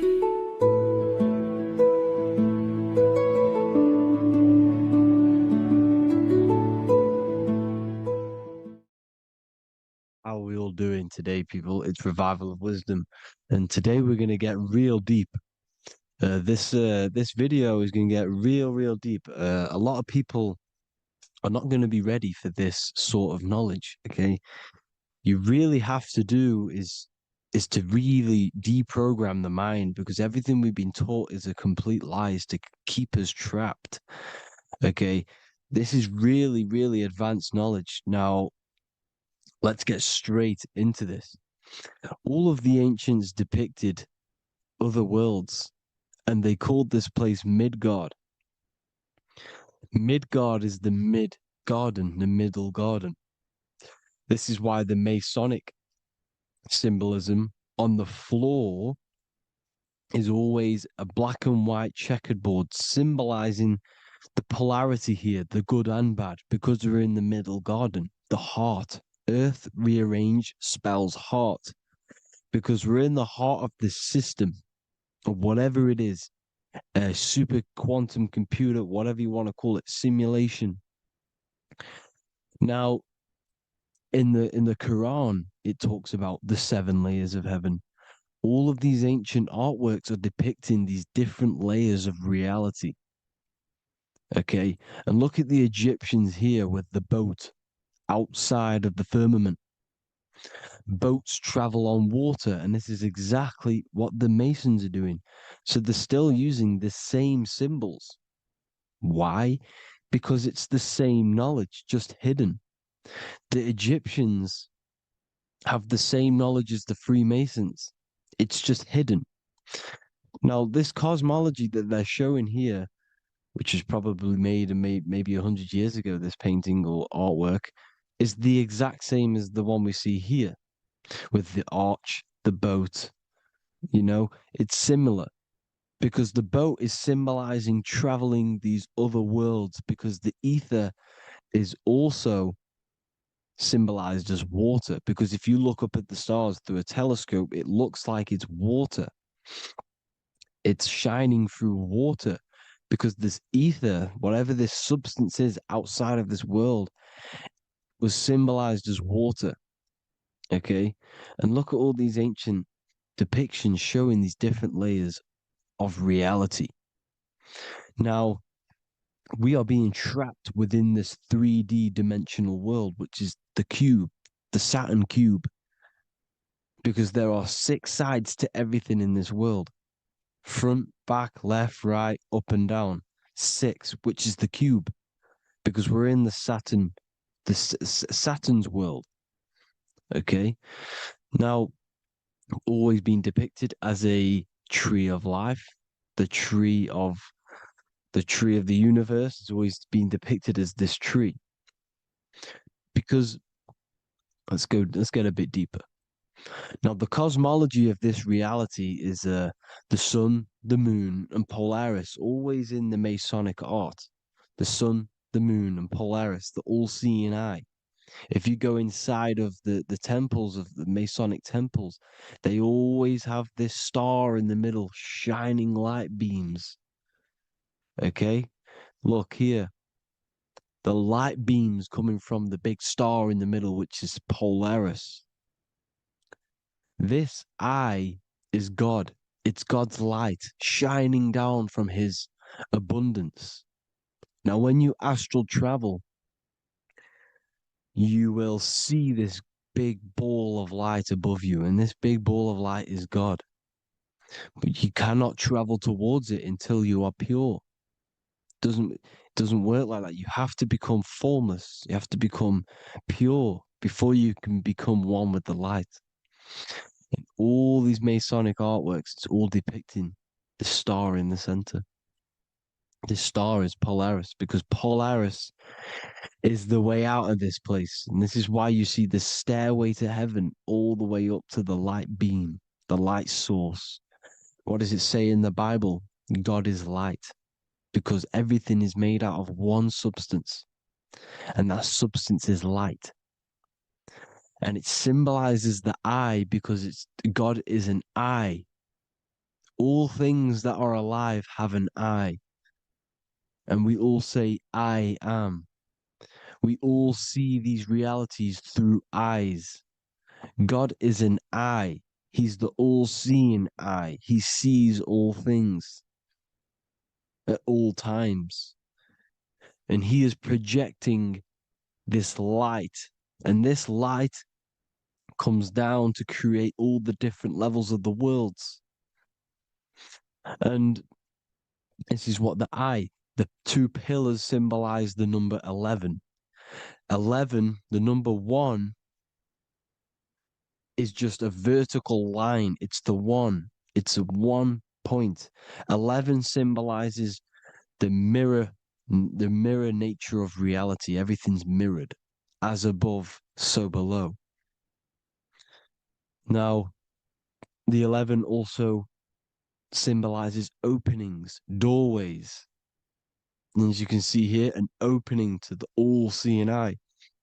And you see here again, an opening to the stairway all the way up to the light. This light is the light of God in the astral worlds, beyond this world. Now, Polaris has also been symbolized as the UFO. They put the truth in plain sight. So, you know, in the films, how the UFOs suck people up. That's what Polaris is doing if you ascend beyond this world. If you do not ascend beyond this world, you will be reincarnated in this world. The whole thing is to outgrow this consciousness to the plane above. And I'm not just making this up. I'm going to be bringing in scriptures after this. But you can see with the Christmas tree, we always put a high, big star at the center, at the top, which is the star of Polaris, which is exactly what the Masons are doing here. The star at the top. And it's on top of our Christmas trees. And all of these symbolize the other stars, because Polaris is the most high star. And all the other stars are wrapped around the firmament lower than Polaris. And that's exactly what the Christmas tree is. And it's a triangle. It's a triangle, just like light beams travel from one point in the triangle, just like the all-seeing eye. It's a triangle. The light is coming from one point and sending its rays downward. You see, it's kind of like you see here with the water. And the lower you go, the darker it gets, the more evil it becomes. And this is what the ancients would call hell. Now, this all-seeing eye is Polaris. And below Polaris is Mount Meru, the North Pole, the magnetic North Pole. The Tower of Babel, which is in the Bible. The etymology of the word Babel, Ba meaning spirit, which gives the ability to move the soul through the worlds, which is that's the ancient Egyptian description of the word Ba, meaning of the word Ba. You have the Ka, the Ba, the Ak, but the Ba is the one that gives the ability for the soul to move through the worlds. Your soul can't speak into a world without incarnating into it. Now, the Tower of Babel symbolizes Mount Meru because it's the word Ba is the spirit which gives the ability for the soul to move through the worlds. The Tower of Babel is the magnetic North Pole, Mount Meru, which gives the ability to move through these different worlds. And you can see the ancient Tibetans always showing this depiction of these different worlds coming from the center. Because we have to ascend our consciousness. It's not about how good you are to reach heaven. It's about how you expand your consciousness, you expand your mind. So they teach now that you have to be good in order to reach to heaven. It's about expanding the mind, expanding your consciousness to these different planes, these different realms. So that's what it's about. And Jesus was known as the fisher of man. Now, Jesus is a massive part of this. He was known as the fisher of man because he was fishing. He could have been fishing. He could have been one of these deities that had come down from these different higher realities and pull people up. So they would so they called Jesus the fisher of man. And he says unto them, follow me and I will make you fishers of men. So these deities that we see in the past, like Buddha, Krishna, Hermes, Thoth, Jesus, could all be these entities who were coming down to pick up the minds that were worthy enough to see the higher planes of reality. And this is why they called him the fisher of man. Now, when Jesus walks on water, there is a parable with Paul. And he says, but Jesus immediately said unto them, take courage, it is I, don't be afraid. He's talking about astral travel here. He's talking about leaving the body. Because when you leave the body in astral travel to see these alternative realities, you can't be afraid because fear is a bondage, which is what the Emerald Tablets talks about. Lord, if it's you, Peter replied, tell me to come to you on the water. The water. Come, he said. And Peter got down from the boat, walked on the water, and came towards Jesus. But when he saw the wind, he was afraid and began to sink. When you become afraid in astral travel, you sink back into your body. Lord, save me. So this is talking about Jesus pulling people up into different realities. And you can see the fish is the symbol of Jesus. Is another symbol of Jesus, a fish. Because fish symbolize deep occult knowledge. Because fish travel the depths of the ocean. And they symbolize us because we are fish underneath the ethers. And Jesus was pulling people up. You see, so the Bible is a people today believe the Bible is a book telling you how to reach to heaven, how to become godly and reach heaven. But you've got to become the Jesus Christ to see these alternative realities. Now look at the Emerald tablets is a massive part, and it speaks so much about these different realities. Look what it says here. This is in Emerald Tablet 3. Then in my heart grew a great longing to conquer the pathway that led to the stars, which is exactly what the Masons depict in all of their art. Look, the ladder to the stars.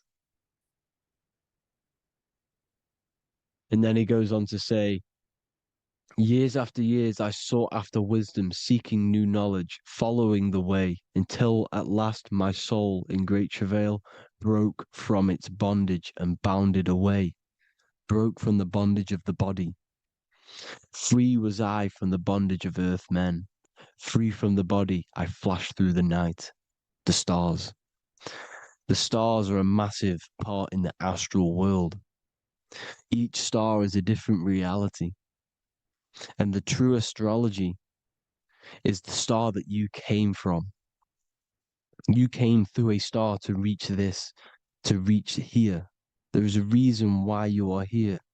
There's a reason why you have the personality traits, because your soul came from a specific star.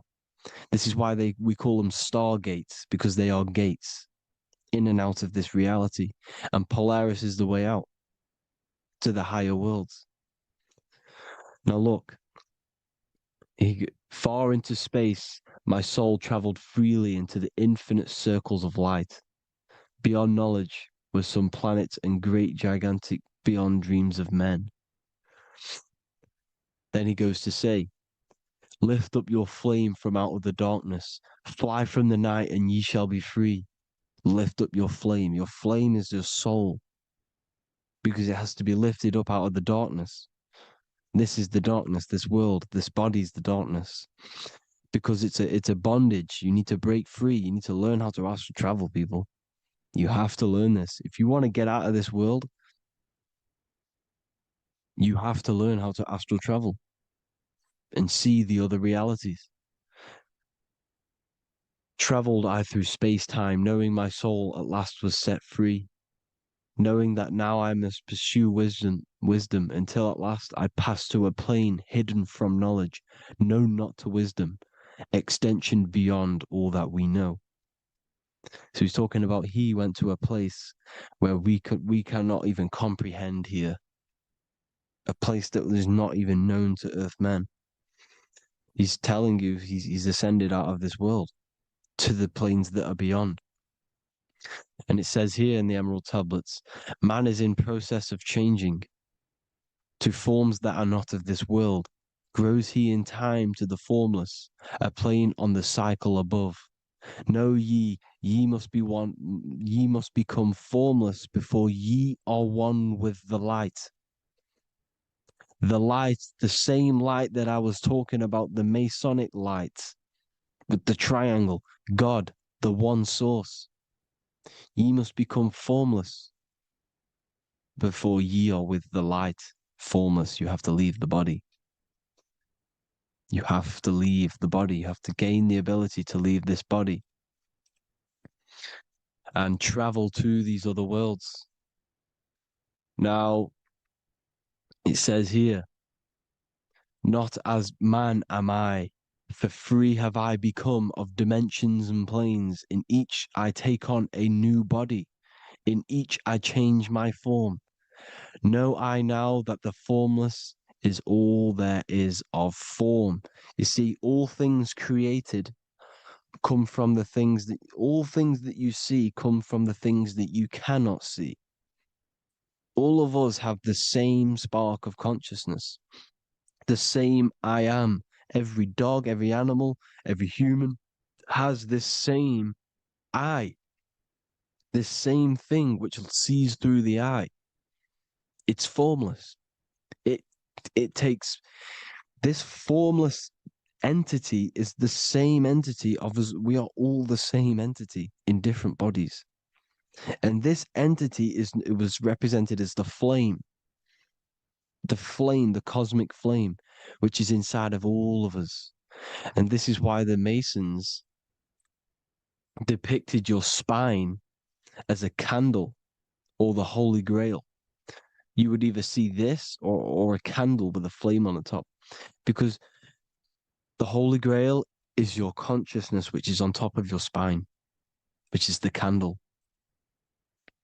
Now, Jesus, Thoth, Buddha were all these deities which were coming down to lift people up because they were fishermen of men. And he would lift you up to the higher worlds, out of this world, to the ones above. Now, Thoth, you can see him here, he's leading the way. He's holding someone and he's leading the way with knowledge and power. He was leading the way to other worlds, out of this world. There's no point trying to change this world. This world will stay the same. It will stay the same. You have to get out of this world. And that's what they're telling you. That's what they're keeping you from. They're keeping you stuck within this thin layer of reality. So what the Masons are doing, they have the ability to astral travel.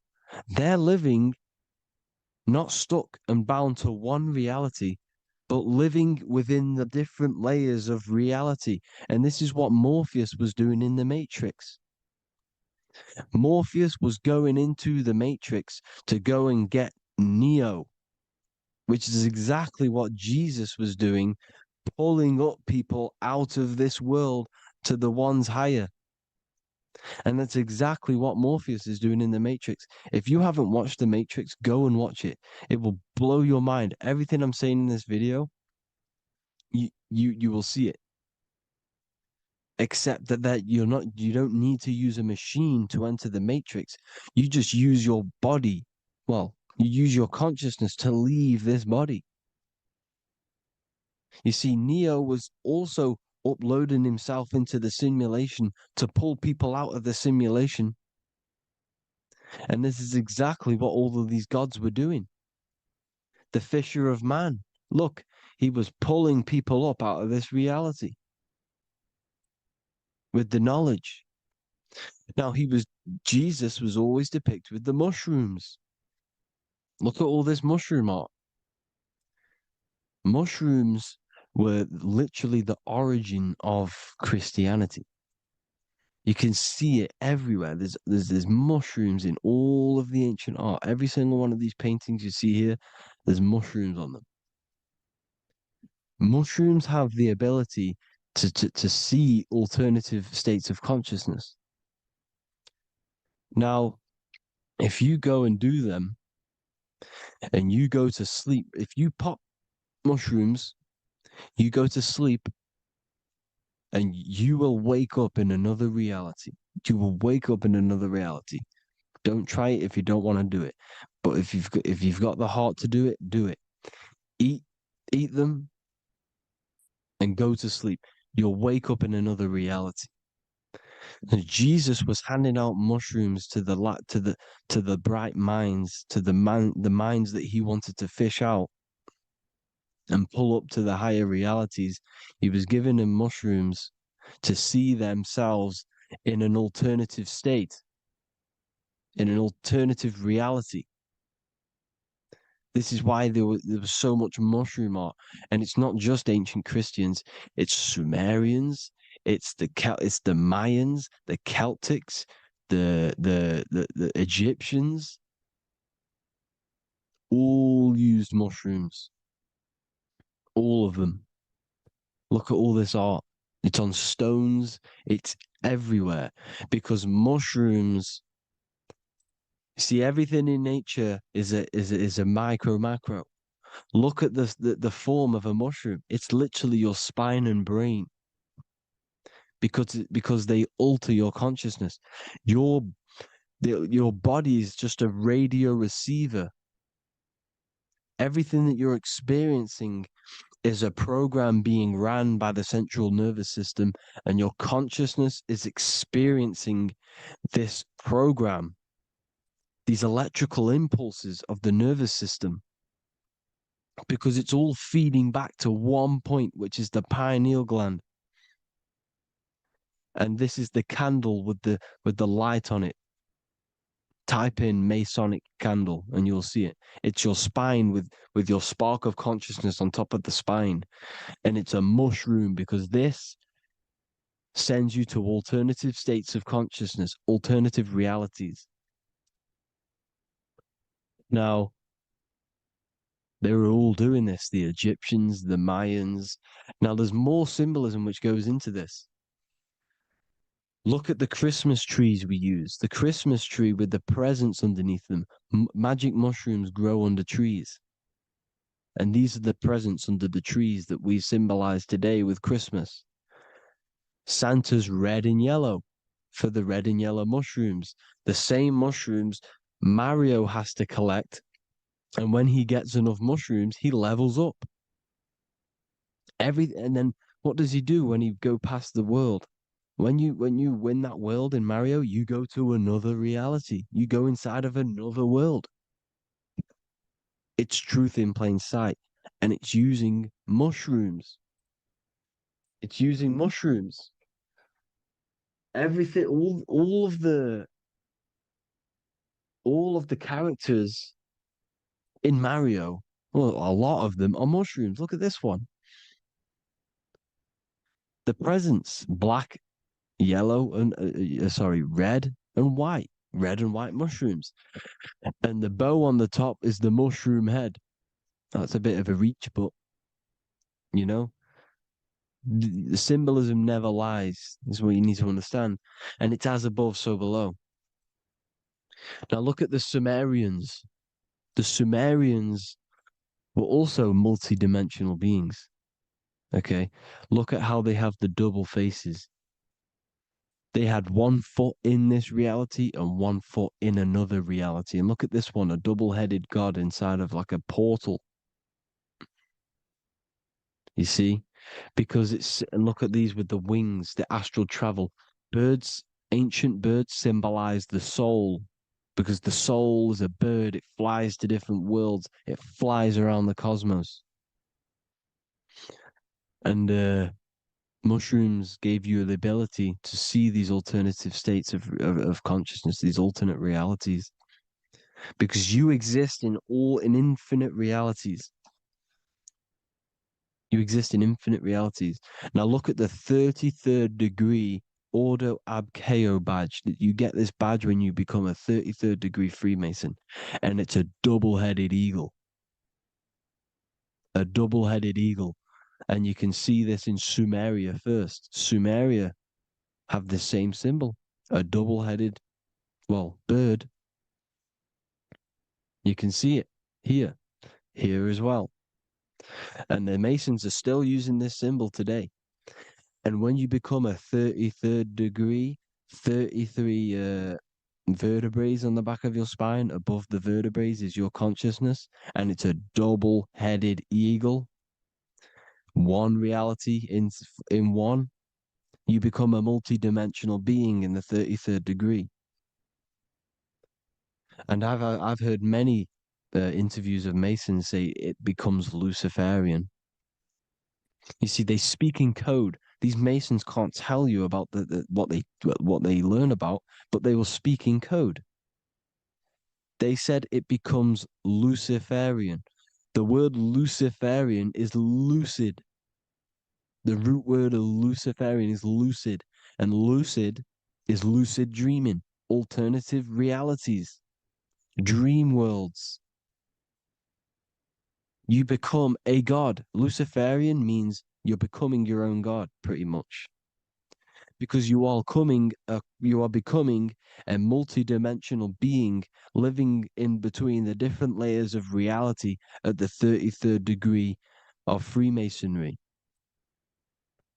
And look at the double-headed eagle, because the birds symbolize the soul.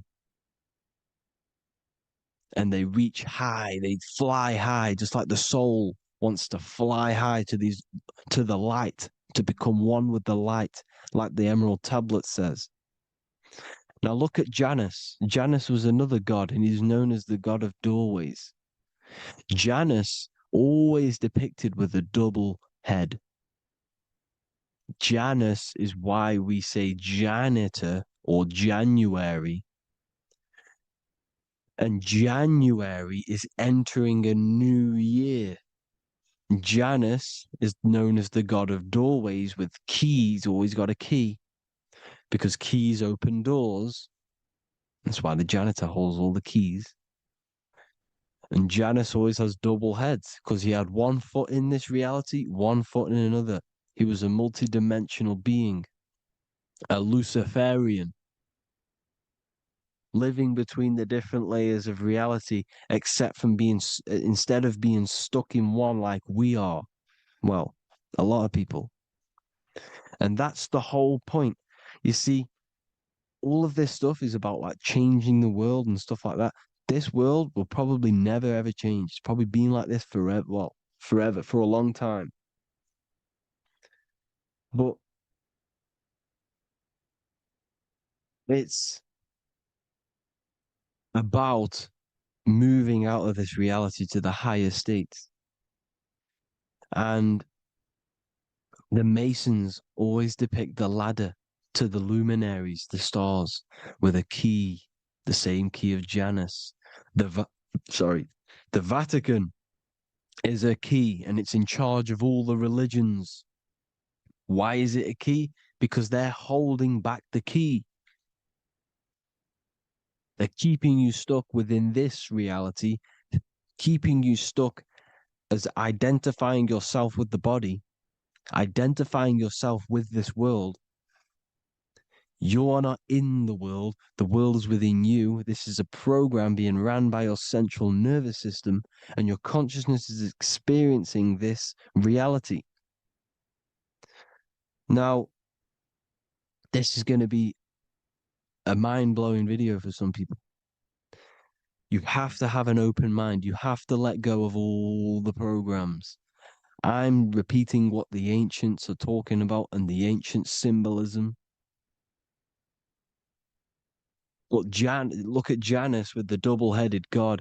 He was just another god coming down, giving keys to people who had the worthy mind to be pulled up out of this reality, to be pulled up to heaven, just like Jesus was teaching how to reach heaven. But really, it's an encoded scripture. But anyways, hope you all gained some insight on this video. Have an amazing day. Please like, share, comment. All the links are in the bio for the PDF, for the Manifestation Mastery course, and all the other amazing stuff. And if you want to support the channel, I'd greatly appreciate if you became a Patreon member. Hope you'll have an amazing day, people. God.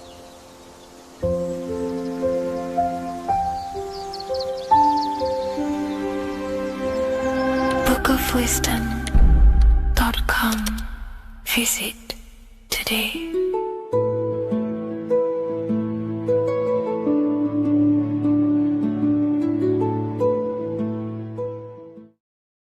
Greetings everyone, it's Revival of Wisdom. I facilitate human enlightenment through occult and esoteric teachings. I hope this video expands your mind into a new field of thought. In this video, we're going to be discovering the true esoteric meaning of the 7 planetary energies. So let's jump straight into this. In order to fully understand this, you must understand that esoteric teaching is as above, so below, and as within, so without. Our inner world is mirrored into our external material reality. We have a physical voice, which you are hearing right now, and I also have an inner voice, which no one else can hear. The inner world is invisible, and the external world is visible. In other words, the inner world is the spiritual world, and the outer world is the material world. The inner world of ourselves reflects and projects our outer world, which means everything in our external reality is a somewhat reflection of our internal self. You are made in the image and likeness of God. You yourself are the universe experiencing itself in a 3-dimensional physical form. The Newtonian science has programmed you to believe that you are a physical being inside of a physical universe. They did this to limit your mind to only believing there is a physical universe and that you are separate from the universe or God. But you yourself are the divine essence of the universe, experiencing itself in a physical plane, which means everything you see is inside of you, including the stars, the planets, and the elements. As above, so below. As within, so without. An example of this is the 4 physical elements: fire, earth, water, and air. In the external world, these are physical elements. In our internal world, they represent the 4 bodies of consciousness.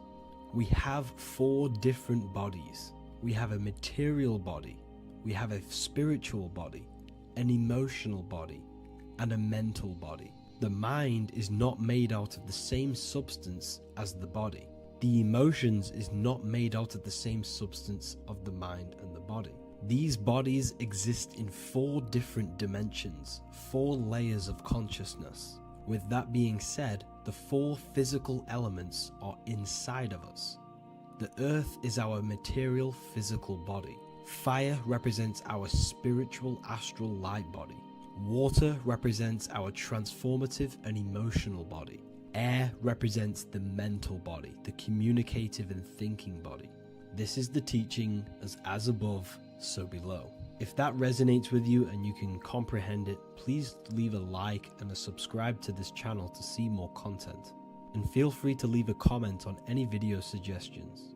Okay, so now we've gone over the 4 physical elements and how they correspond with your inner world of consciousness. This is going to make it easier for you to understand what the planets actually are. The planets are a bit more in-depth and more detailed aspects of our consciousness. The 4 physical elements are generic, but the 7 planets go deeper. They are deeper aspects of ourselves. On a macrocosmic scale, the 7 planets rule the material realm. Every object, every animal, every plant, every stone, everything we see in this plane is governed and created under one of the 7 planets. I don't really like calling them planets. They are energies. They are spiritual forces that drive things into existence. An example of this is if we look at a tree. The roots of the tree are governed by Saturn. The stem of the tree is governed by the sun. The leaves of the tree are governed by the moon. Any offspring or fruit of the tree is governed by Jupiter. Any defense mechanisms of the tree is governed by Mars. The communication and networking of the tree is governed by Mercury. The smell and the look of the tree is governed by Venus. Everything we see in this material plane is governed by one of these specific energies. Everything material has a spiritual force that brings it into physical existence. This is the reason why we have 7 days of creation in the Bible.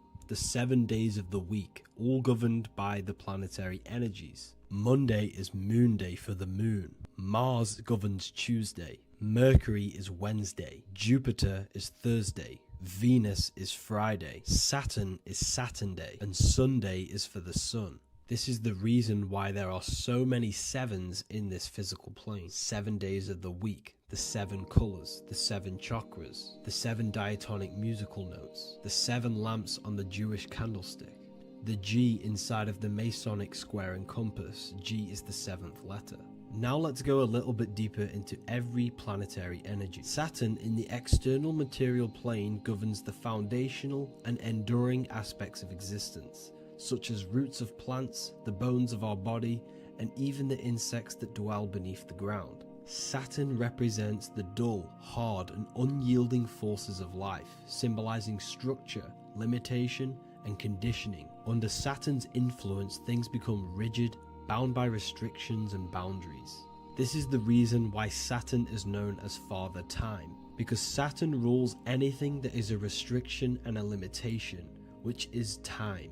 The whole of this material plane is governed by time. You will be born and you will die. This explains why there is so much Saturn symbology in this material plane. Saturn is one of the most important planetary energies. You are a spiritual being in a physical body. Your light, your consciousness is bound to the physical body until you learn how to escape the physical body. The body is a limitation for our infinite minds and spiritual bodies. Our infinite mind is stuck in this material body, governed by Saturn's limitation of time, matter, and space. Now let's dive into what Saturn means to our consciousness within our internal world. We've gone over what Saturn means in the external world. What does it mean to our consciousness? Internally, Saturn embodies the conditioning within our consciousness.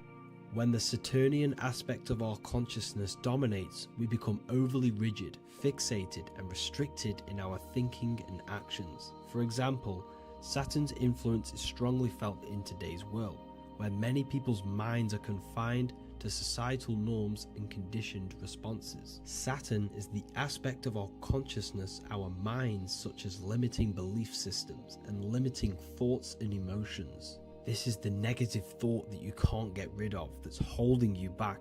This is a Saturn aspect of our consciousness. However, this is not a negative thing. The Saturnian aspect of our consciousness is a great teacher, guiding us through difficult life lessons that ultimately lead us to growth and expansion. Saturn's energy allows us to experience and overcome fears and limitations so our minds can expand into new fields of thought, into new life. Although Saturn's energy is harsh and often challenging, it helps us develop resilience, discipline, and wisdom.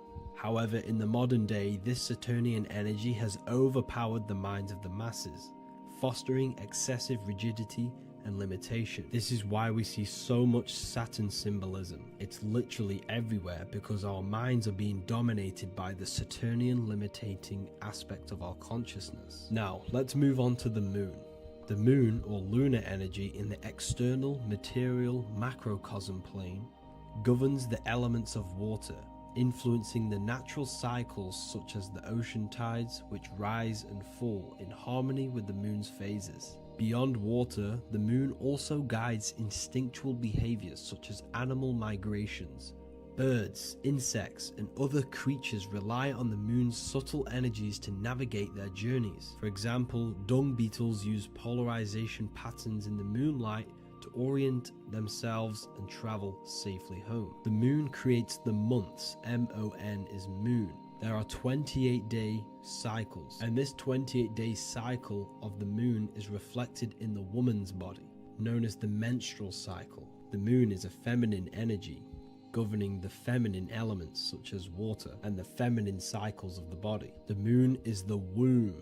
This is why eggs have the same color as the moon, because eggs are ruled by the moon's energy. Now that's the external world. The internal world, the moon symbolizes the emotion aspect of our consciousness. It represents the subconscious mind, the seat of intuition and psychic abilities. Just like in the external world, things are born out of the moon, such as eggs and the womb. The subconscious mind acts as a womb for our conscious mind. Our deep subconscious emotions and programs are born into light into the conscious mind and controls the conscious mind. The moon represents our hidden psyche, our shadow self.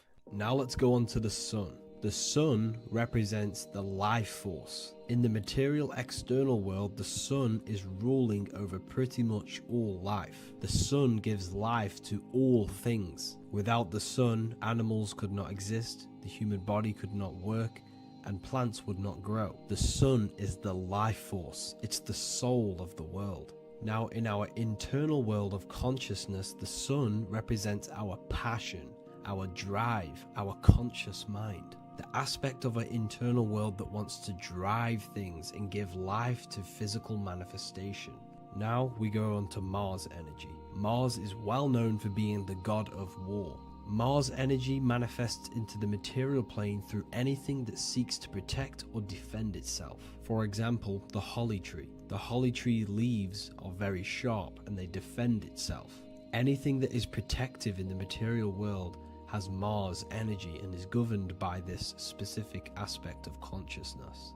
For example, any predators or animals such as hedgehogs with spines on their backs for protection. Mars represents all things that is driven by conflict, aggression, and defense. Now, internally, inside of our inner world, Mars symbolizes the aspect of our consciousness that is focused on self-preservation and protection. Mars governs our ego, the instinctual urges of anger or maintaining reputation. Mars is not evil, it's necessary. Sometimes it's necessary for us to protect ourselves. Mars is the aspect of our consciousness that is anger, rage, the desire to fight or conquer. When this energy is activated within our consciousness, we become defensive, assertive, and even combative, ready to dominate others and destroy obstacles in our way. Now let's move on to Venus energy. Venus in the external material world manifests its energy through the aesthetics of creation. This planet governs the beauty and harmony found in nature, including the nurturing environment of a mother's womb where life begins. Venus embodies the essential love, not only in romantic relationships, but also in the bonds between family members and all living beings. Venus represents relationships. We have relationships between plants, animals, they all depend on each other to give life. Plants provide food and medicine, while living creatures contribute to their own growth and pollination.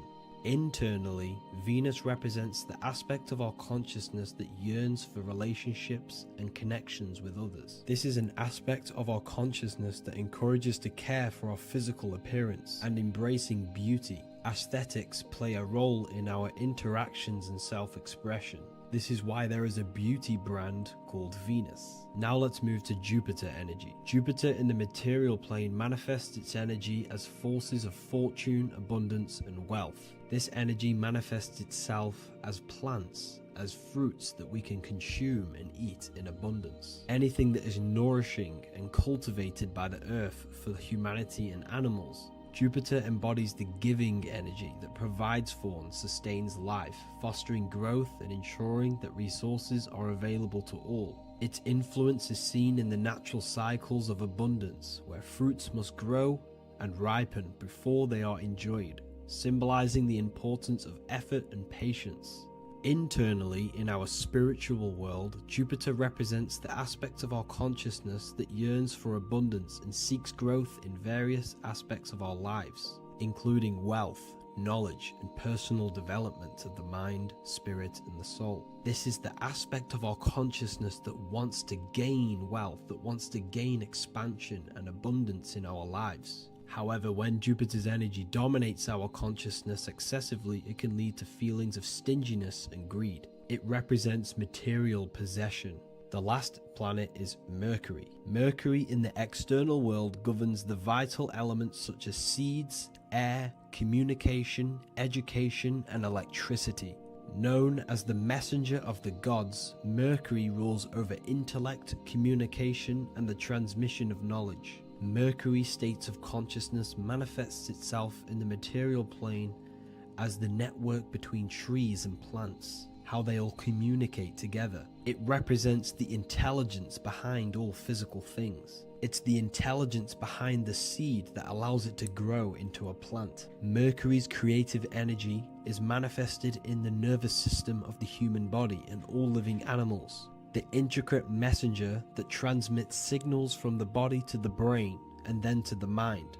This intelligence within us allows us to facilitate thought and movement. Internally, in our spiritual aspects of consciousness, Mercury is the state of consciousness that seeks knowledge, understanding, and intellectual growth and expansion. This part of us is curious, eager to learn, and driven to communicate ideas and information. It represents our mental body. The Roman god Mercury is often depicting flying because this symbolizes the air. Air represents our mental body. When the Mercury aspect of our consciousness dominates, we become highly intellectual, constantly seeking information, analyzing situation, and communicating our ideas. While this can enhance our understanding and ability to interact with the world, an excess of Mercury's influence can lead to overthinking, excessive analysis, and focus on intellect over emotions or intuition.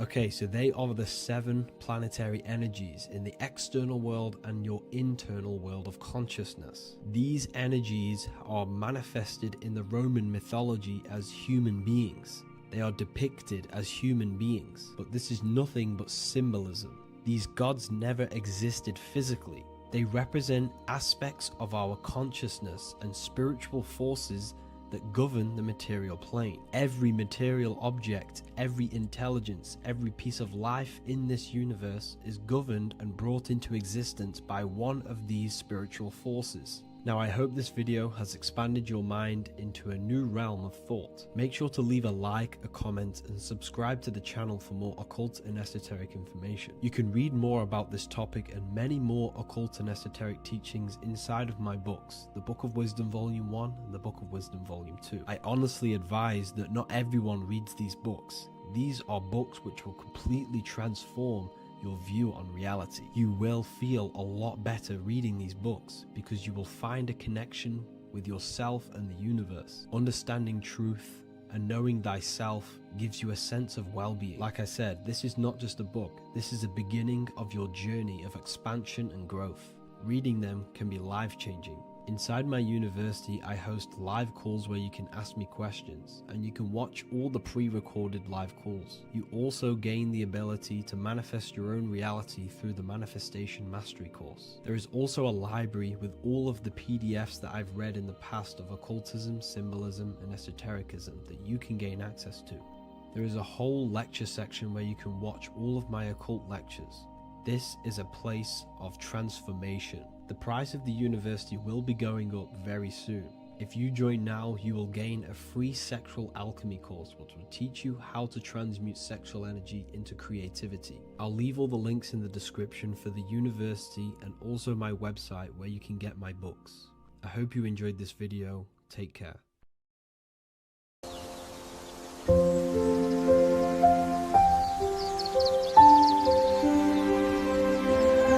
bookofwisdom.com.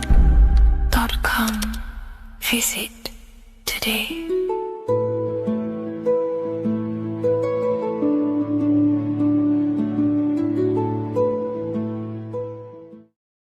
You're living in 4 planes of existence right now, but most people are only aware of one. And that's why they feel lost, disconnected, and stuck in cycles they can't explain. If you don't understand the blueprint of reality, you'll keep trying to fix the physical, while the real causes lie in the unseen dimensions that you have direct access to. You must understand is that the universe only exists in the mind. Everything is a projection of consciousness. Therefore, consciousness produces everything. Our internal world is consciousness. Our external world is this physical body, physical world.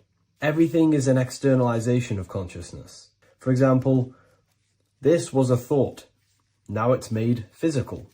But before this was invented, it was existing in someone's mind, in consciousness, invisible.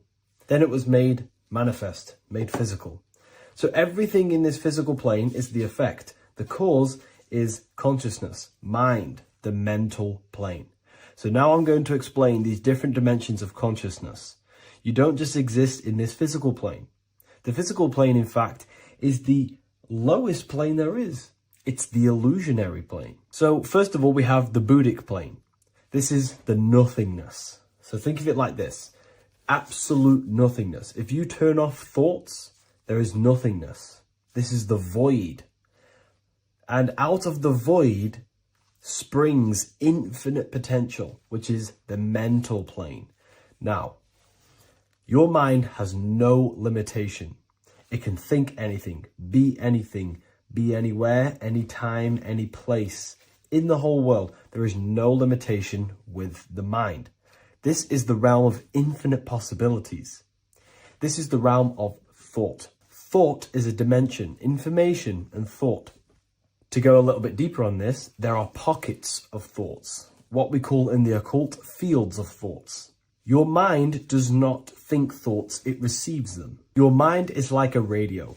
Whatever the mind is tuning into, setting its mindset, setting your frequency or setting your mind, you will receive thoughts based on that set, whatever you set your mind to. So there are pockets of thoughts that we penetrate in the mental plane. The mind is the mental plane, the infinite possibilities. This is the spark of creation. This is where all things begin to manifest as an idea in the mind as a thought. So if you want to gain certain information, you need to meditate or do thought exercises where you are penetrating that dimension of thought, that pocket of thought. For example, if you want to find a way on how to make financial wealth, you would use your mind, set your mind on wealth and money, and think, close your eyes and think about that specific topic and see where your mind takes you. And you will expand your mind into different pockets of thought and gain information. So this is the mental plane. This is how you can use the mental plane. You can use the mental plane to do this. Then we have the astral plane. We have higher, middle, and lower astral plane. The astral plane is the body for thought. So every dimension, physical, etheric, astral, mental, Buddhic, is a body for a dimension above. Each dimension below is a product of the dimension above. So for example, the astral plane is imagination. This is the lucidic realm of imagination. This is where thoughts begin to manifest into some sort of form. It's not a physical form because this is physical, but imagination is a lucidic form. It's not really physical, but it's there. It's a projection of light. It's astral matter condensed by the willpower of the mind. So depending on the vibration of that thought will depend whether it manifests in the higher astral plane, middle astral plane, and lower astral plane. If you think about more material things and visualize material things, this will manifest on the lower astral plane because material matter is low vibration. Now, that does not mean it's evil. That does not mean it's bad. Okay? It just means low vibration just means more material. But if you think and imagine more spiritual things, this manifests on the higher astral plane. So the astral plane is the screen in your mind that allows you to vision an apple, that allows you to vision anything. It's that mental projection that's inside of your mind. Now, this is what we call the third eye. It's an eye because the eye is the mind, and the mind can see into the astral plane. It perceives this spiritual world, this lucidic realm that we have access to. This is where also infinite potential takes place. This is the realm of spirits, demons, jinns, whatever you want to call them. Spiritual entities exist in this. Because this is where thought forms manifest into form. This is where thoughts create bodies. Think of it like this. The mental plane is a thought of a chair. The astral plane is the imagination of that chair and all of the different possible chairs that could possibly be. The etheric plane is the energy double of that chair. And the physical plane is the physical chair. So as you can see, the higher we go up, the more formless and lucidic it is. The lower we go down planes, the more dense it becomes. This is formless and this is form. Everything manifests through this process. This highlighter is down here in the physical plane, but the idea began in the mental plane. Everything begins in consciousness before it creates a physical body. It goes through this process. Therefore, if you want to start to mold and create your own reality and create things in your world, you can use these planes to your advantage. You can use your mind to do mental thinking exercises by closing your eyes and expanding your mind into a different pocket of thought to gain wisdom, gain information, gain downloads. The way you do that is simply get into a meditative state, close your eyes, pick a topic that you want to think about, and see where your mind takes you, but always remain centered on that topic. And you can do this for maybe an hour or two or half an hour, and your mind will take you places where you will unlock information. You can even use this to make decisions in your life. Think of the topic and see where your mind takes you. You'll gain information. This is how you use the mental plane for ideas. The astral plane is imagination. You have to reconnect with your imagination very vividly. Your imagination, your consciousness is infinite. It's not a three-dimensional plane. It's an infinite plane. You can think and make form anything in your consciousness, in your imagination. You can think anything and you can imagine anything in the most vast details. You just have to reconnect with your imagination. I have a free book on my website. I'll leave the link in the description. It's an ebook. It's called Activating the Inner Eye. This is going to help you reconnect with your imagination. It's a practical guide on how to imagine. So once you know how to use the mental plane and astral plane, thought and imagination, you pretty much need to use the physical plane to take physical action with this physical body that you have and start to manifest these desires you have in the higher planes. Now, it's very important that we master the mind, because the mind is the very fabric of reality. We become what we think about. Your life is a product of every thought you thought in the past. It is the mind that directs the flow of consciousness. And wherever this consciousness is flowing is what you will create in your life. Consciousness is the most potent force in the universe, and the mind is pretty much the universe in a microcosm form. It is infinite potential, and your mind will continue to expand into new realms of thought forever and ever and ever. You are eternal. You are not this physical body down here. You are consciousness, literally dreaming that you are in this physical body. So everything begins with the mind. We need to be conscious of the thoughts that enter our mental field of consciousness. There is a level of self-awareness that you can reach where you can become conscious of pretty much every single thought that enters your mental field. Now, we have over 7,000 thoughts a day. You can gain such mastery over your mind where you can become conscious of every thought you think. And that is when you gain superior power. Because when the mind is fully under control of self, you can direct the mind's potent force into a specific goal. Most people's minds are dualistic. They want something, but their mind is thinking something else.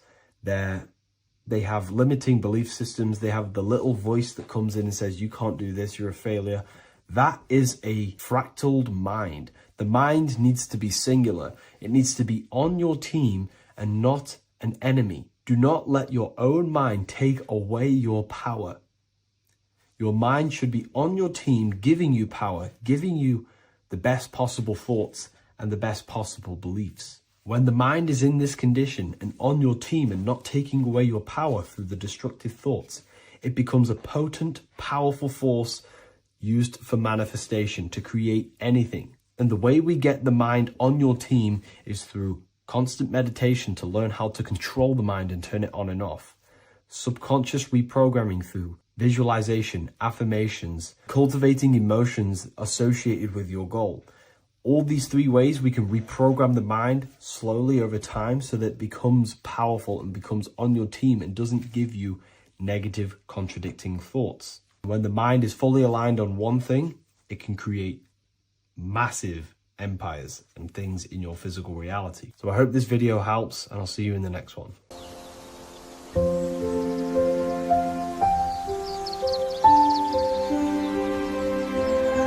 bookofwisdom.com. Visit today.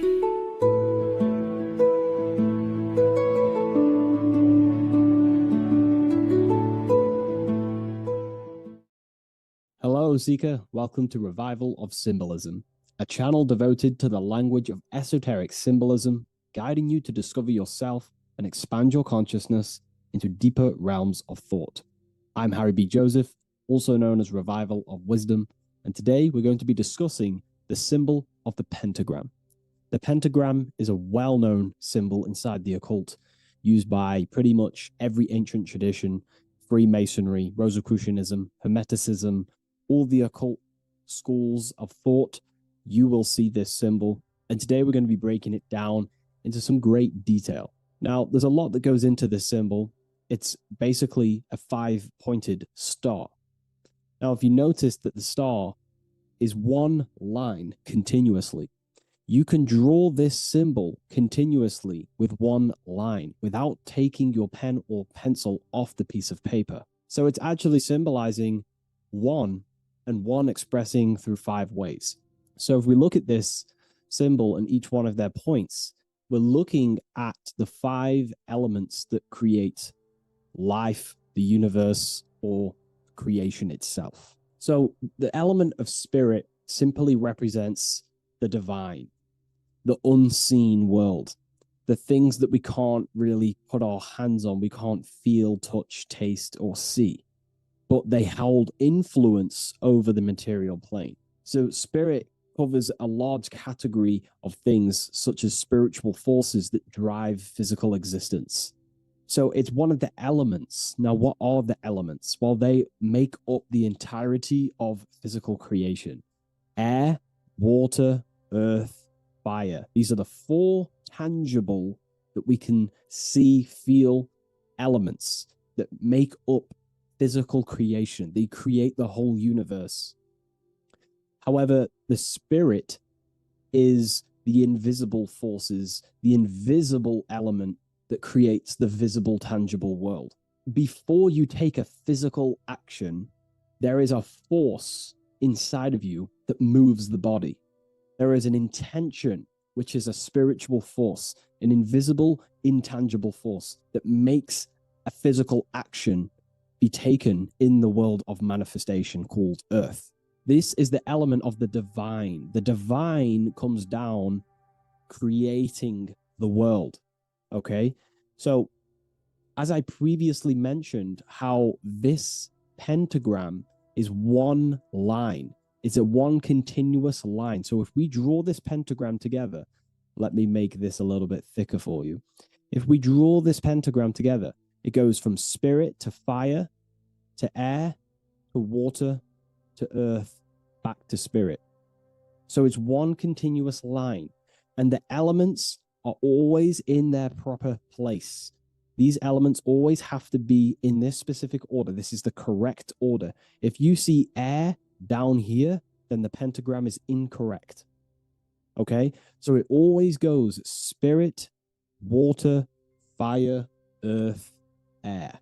This is the correct order of the elements. Now, this is highly symbolic, which is what we'll break down in just a minute. But before we go into the deeper aspects of this, I will explain pretty much what it means on a basic level. So we'll come back to this drawing. So spirit is on the top, which means spirit over or more superior or more dominated over the earthly elements. Now, what does this mean to an individual, to yourself or me?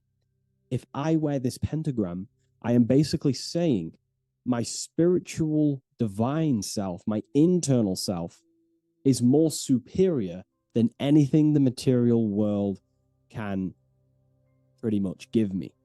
My spiritual journey is more superior. My spiritual self is more dominant over the earthly world and the material things. Okay? Now, not many people are like that in today's society. Most people chase the material things, which means they're ignorant of their spirit. They're ignorant of their divine nature. They're ignorant to consciousness and their internal world. They have no connection with their internal world. All of their thought, emotion, and action, their 3 creative powers, is totally expressed only on material gain and external things. However, if you see an upright pentagram, you're seeing someone who is basically saying, my spiritual nature is more important than my earthly nature. My spirit comes first before anything material. And ultimately, this is how you become more happy and fulfilled in life, by chasing, well, not chasing, but putting your spirit first, putting your internal world first.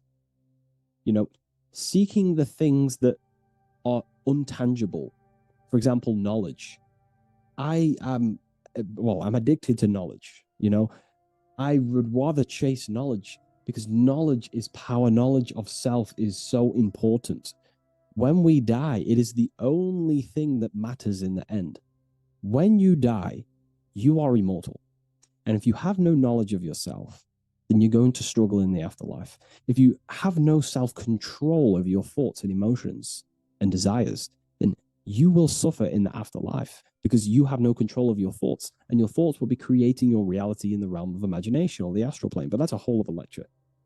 But this symbol is pretty much saying placing the invisible over the visible. So there's many different avenues we can go with this. So this symbol is also used in magic. We could use the symbol for manifestation. It represents controlling the inner world to produce then effect inside of the external world. You see? So we have to put this first in magic spirit. We have to change the internal so we can produce change in the external. Reality is created from the inside out. Okay? So this symbol is heavily associated with magic as well, which is a whole other lecture. In this lecture, I'm going to give you a good detailed explanation, but this symbol is so vast and wide, it would take many breakdowns to go into each meaning of the symbol. So it's representing the divine element of spirit coming down and manifesting the physical plane through that process of this. So as I mentioned earlier that I'd come back to this, what we're looking at is the process of spirit turning into matter. This is the process of how spirit condenses into a material form, how higher energy, higher forms, which are invisible, come down and manifest and crystallize into a physical object or a physical reality. So this pentagram is explaining the process of creation. So it comes from the higher realm, spirit, the source, the emanation. An emanation is a thought or an emotion or a desire, which comes down to fire first. Fire represents the will. This is the willpower. This is the willpower. It's still kind of more of an invisible force, but fire is the closest element that represents spirit. This is why we light candles in magic and rituals, because it's literally opening a doorway to spirit. It's the closest element to spirit. So this is why sometimes in alchemical artworks, they use fire to represent spirit. Because, it's quite difficult to use a symbol for spirit because it's totally invisible. So it goes down to fire first, the will. Then it goes up to the air, which represents intellect, the intelligence of the mind. This is thinking, mind, intellect, logic. Then it goes down to water. This is emotion. This is intuition. And then it goes into the earth, which is physical body action. Okay? So spirit represents an emanation. So an emanation is something descending out of the void, out of the nothingness. And the first thing that descends is will, then intellect, then emotion, then a physical action. Then everything returns back to spirit from earth. So it's showing you how spirit manifests into matter. It's also showing you the macrocosm, how the world is created. So ultimately, it's a symbol of the microcosm also. It's a symbol of you. If you put your body outwards, you would see your body in this five-pointed star shape. So it's a symbol of the microcosm, because you yourself are a microcosm. You contain all of the elements: spirit, fire, earth, water, and air. You breathe air, you drink water, fire in your nervous system, which is electricity, and earth is your physical body. So you are a microcosm of the universe, and this is what the circle, when we see the circle around, this is representing the macrocosm, the circle. So why are you a microcosm? Because you know how the sun changes the earth with its different electromagnetic rays, depending on how far away the sun is to the earth when it's rotating. Well, depending on what model you believe anyway, the electromagnetic rays produce change on the earth. So when the sun is further away from the earth, or whatever model you believe, when the sun is further away, then the electromagnetic rays of the sun are weaker, which means that's what the winter is. The winter is the death and the the death of the electromagnetic rays of the sun. We still get some, but it's just not as powerful as summertime. So nature dies. But then when the summer comes back around, the sun is closer, it produces higher amounts of electromagnetic life force rays, which increases the growth again in the summertime. But this is also not only happening on the earth, it's happening within the body. The body goes through this rhythm. The same rhythm that the external world goes through, your body's going through this rhythm. So these changes in the cycles not only change the earth, they change consciousness. These cycles happen within you. They happen within your body, your cells, your nervous system, your brain, your psyche, your emotions, your intellect is all affected through these cycles of the sun. So this is why you are a microcosm of the macrocosm. Your mind is cut out of the same fabric of God's intelligence, of God's mind. The same power of thought God used to manifest the world, to think it into existence, the same power you use to think your world into existence. You are truly a microcosm containing all the 5 elements, all the same powers of God, but just in a smaller version. It's a symbol of the microcosm. It's a symbol of the macrocosm also. It's a symbol of how spirit manifests into form. And this is why it's associated with magic, because you can use these elements in magic, this process of how spirit becomes matter. So there's so much that goes into this. And I actually broke this down inside the new book, the Book of Symbolism, on these 2 pages here. I will do another one on the inverted pentagram.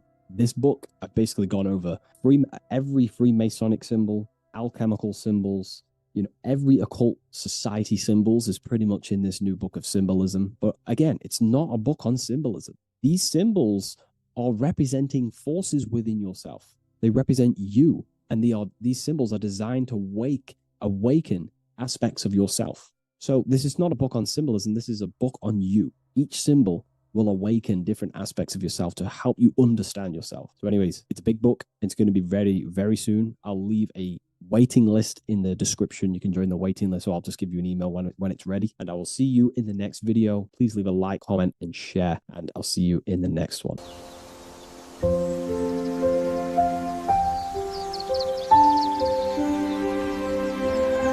bookofwisdom.com.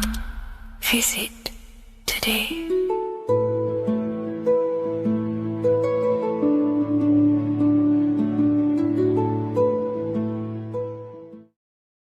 Hello and welcome to another video, people.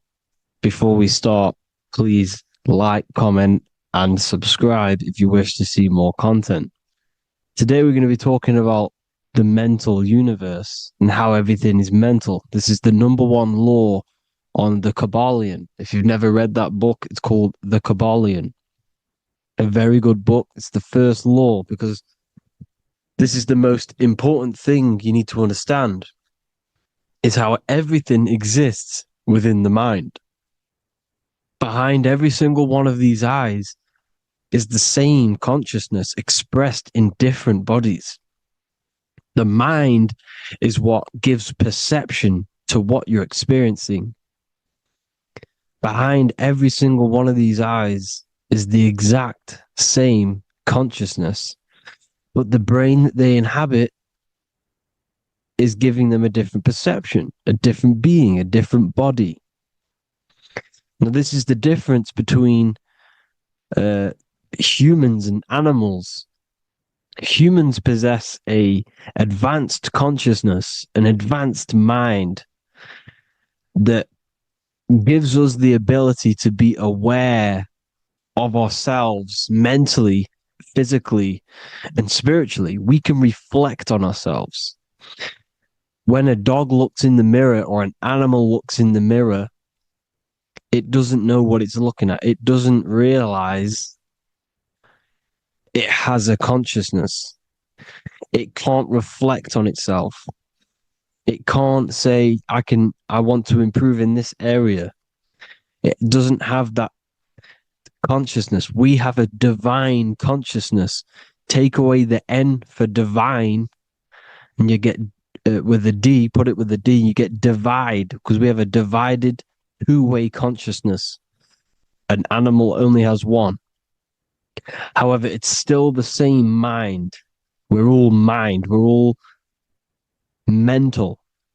We all exist within the mental plane. Look at this person walking. The body, the brain, is sending electrical signals through the 12 cranial nerves, which the 12 disciples that spread the gospel of Jesus, right? You have 12 cranial nerves in your brain. There are 12 disciples which spread the gospel of Jesus. Jesus represents the mind, the intelligence, the invisible intelligence that we all are, the same intelligence, the same exact consciousness, which then sends a command into the brain. Then the brain sends these 12 these 12 electrical signals through the 12 cranial nerves to control the rest of the body through the nervous system. This person walking is not, the body is not walking. The mind is telling it to walk. And the brain is it's a supercomputer which is decoding these demands given to it by the mind. Because the pineal gland will have something to do with the ether, because the ether is physical and non-physical. The mind is sending the commands through the ether to the pineal gland, which is then getting broken down into electrical codes within the brain and sent throughout the nervous system to control the body. And this is why in the Sims simulation, because the body's the simulation, it's a false reality. It's the fake reality. It's not the real you. You are formless. There is no form. But the third dimension is a dimension within your mind. Matter, mind, light is all a product of your mind. It's all in the mind. Now, this is why the Sims has this green little diamond on top of the head. Because this is you. This is your invisible intelligence controlling the character. Okay? It's controlling the character. And this character is in the world. Your consciousness isn't in the world. The world exists within you, but the body is a vehicle for that realm that you land in. When you have a dream, your mind transcends this body into another body, duplicates your body into another universe, unite. Unite is one. We're all one. It's all one universe, expressed in many different ways, infinitely. And the vehicle that you land in is the body to operate in that realm. This is the all-seeing eye, as you see here. The eye, this is all the intelligence. This is the ball of consciousness, God, expressed in different bodies. We're all this same one in different bodies, as you can see here.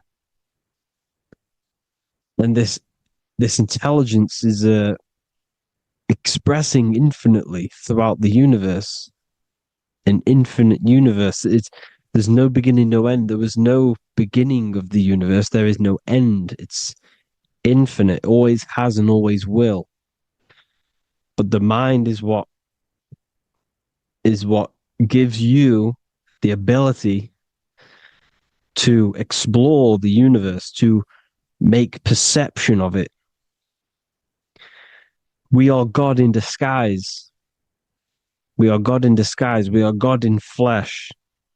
But the body can become attached to the mind, can become attached to the body if the mind is not aware of itself.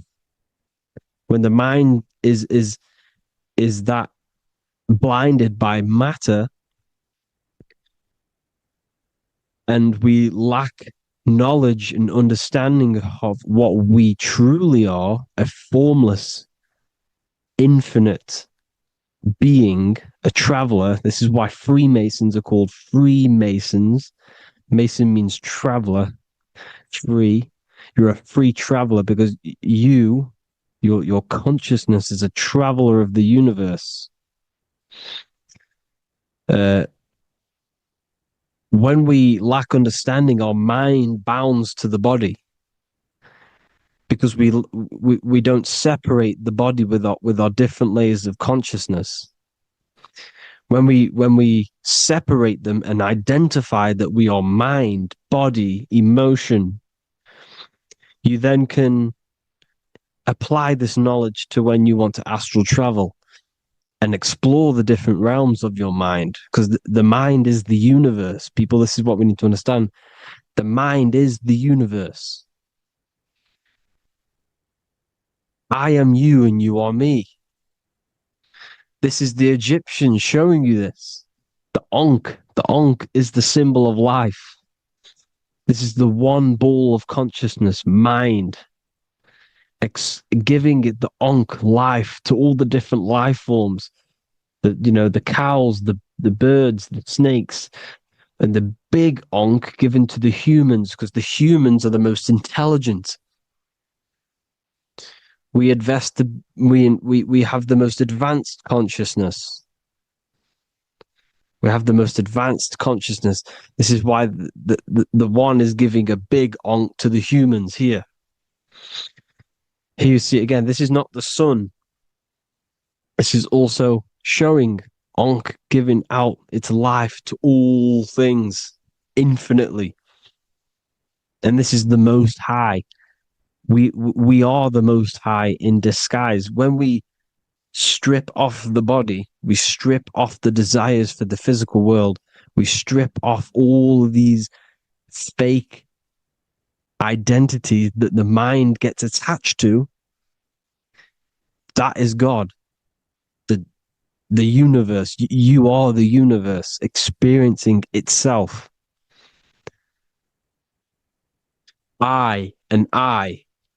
The letter I and the number 1 is just one line. The letter I is the number 1. Because your I am, when you refer to yourself as I, every single one of you who's watching this video refers to yourself as I, which is the one. We are all the one. We are all intelligence. We are all invisible. We are all the one. 1 is the only number.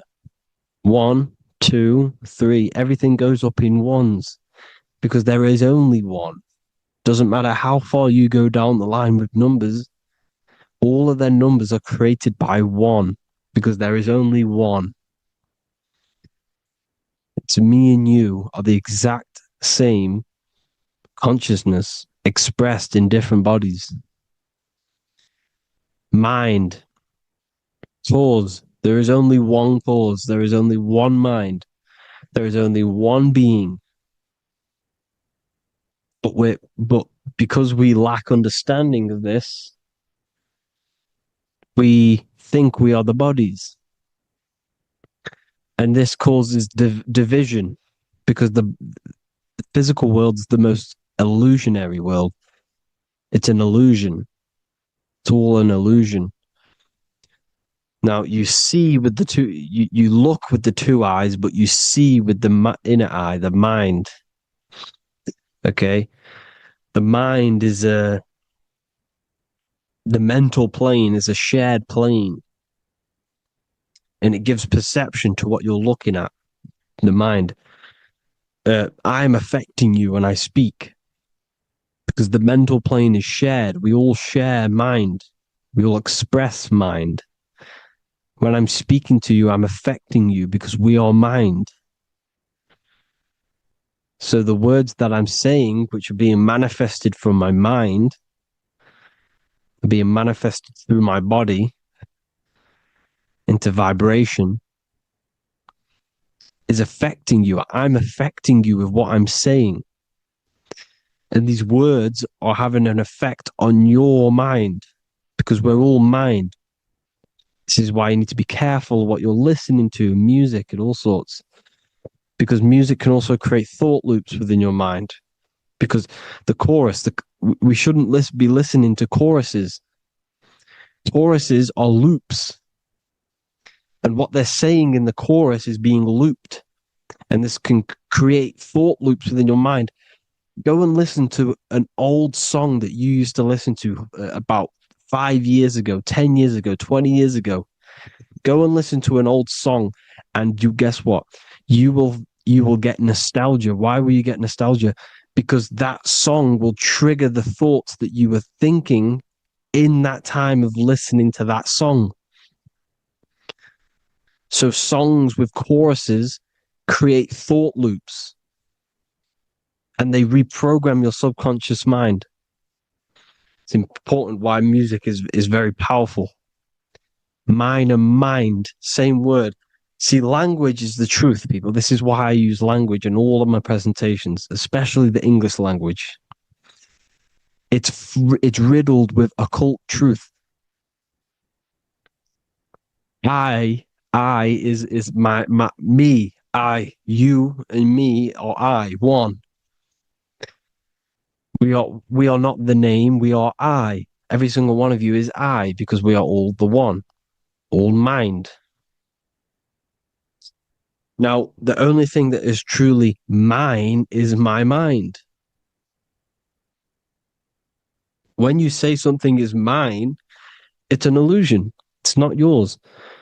The only thing that is mine is mind, my mind. Okay? It's my mind. It's the only thing. It's the same word, mind and mind. Like I said before, everything's one. Hot and cold is different degrees of the same thing, of the one substance, of degrees. The 7 colors are different frequencies of the one white light. Everything is one. There is only one. We are all one. Everything is one. Hot, cold, day, night.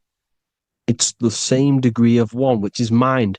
The mind's perception is what's giving it, labeling it hot or cold. The mind's perception of colors is what is giving it red or purple, hot or cold. There is only mind. The mind gives things perception. There is only one, that is mind. The conscious and the subconscious mind. The male and the female, these are married. The subconscious mind is your hidden part of the mind. Okay, it's hidden. You can access it through different meditations and Reiki teachings, and dreams or manifestations of your subconscious.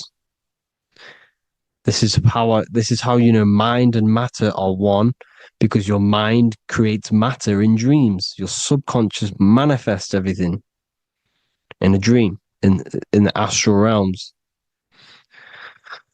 The conscious is what you're conscious of, what you're consciously thinking of. So me, I am conscious that I am speaking into this mic and creating this video. My subconscious mind is the hidden part of the mind, which is speaking to my heart, telling it to beat. It's telling my food to digest. It's regulating all my blood. It's doing everything in my body without me being conscious of it. Without me being conscious. The subconscious is the feminine. The conscious is the male. The Bible, of course. Proverbs 12:4. Helpful, not helpful, an excellent wife is the crown of her husband, but she who brings shame is like rottenness in his bones. In the same way, husbands should love their wives as their own bodies. He who loves his wife loves himself. You can take that physically, you can take that literally, or you can take it metaphysically. See, the Bible's written in such a way where you can take it as your level of realization. He who loves his wife loves himself. If you love your subconscious, if you love yourself, you speak good about yourself, because your subconscious takes everything literally. If you say, I hate you to someone, your subconscious does not know the difference between me and someone else, It only thinks me, me, me. Why? Because mind is the only thing that exists. You are mind, I am mind. If I say I hate you, you're saying that to yourself. Your subconscious picks that up and says, I hate myself. And that's telling your subconscious that's what you want. Because your subconscious manifests 90% of your behavior. The programs within your subconscious. Tying your shoelace is a program. You don't need to be conscious of it. You can just do it because it's a program. It's deeply interwoven in the subconscious. Driving your car, texting on your phone. You don't have to think about what letter. You just do it because you know where the letters are. It's a program.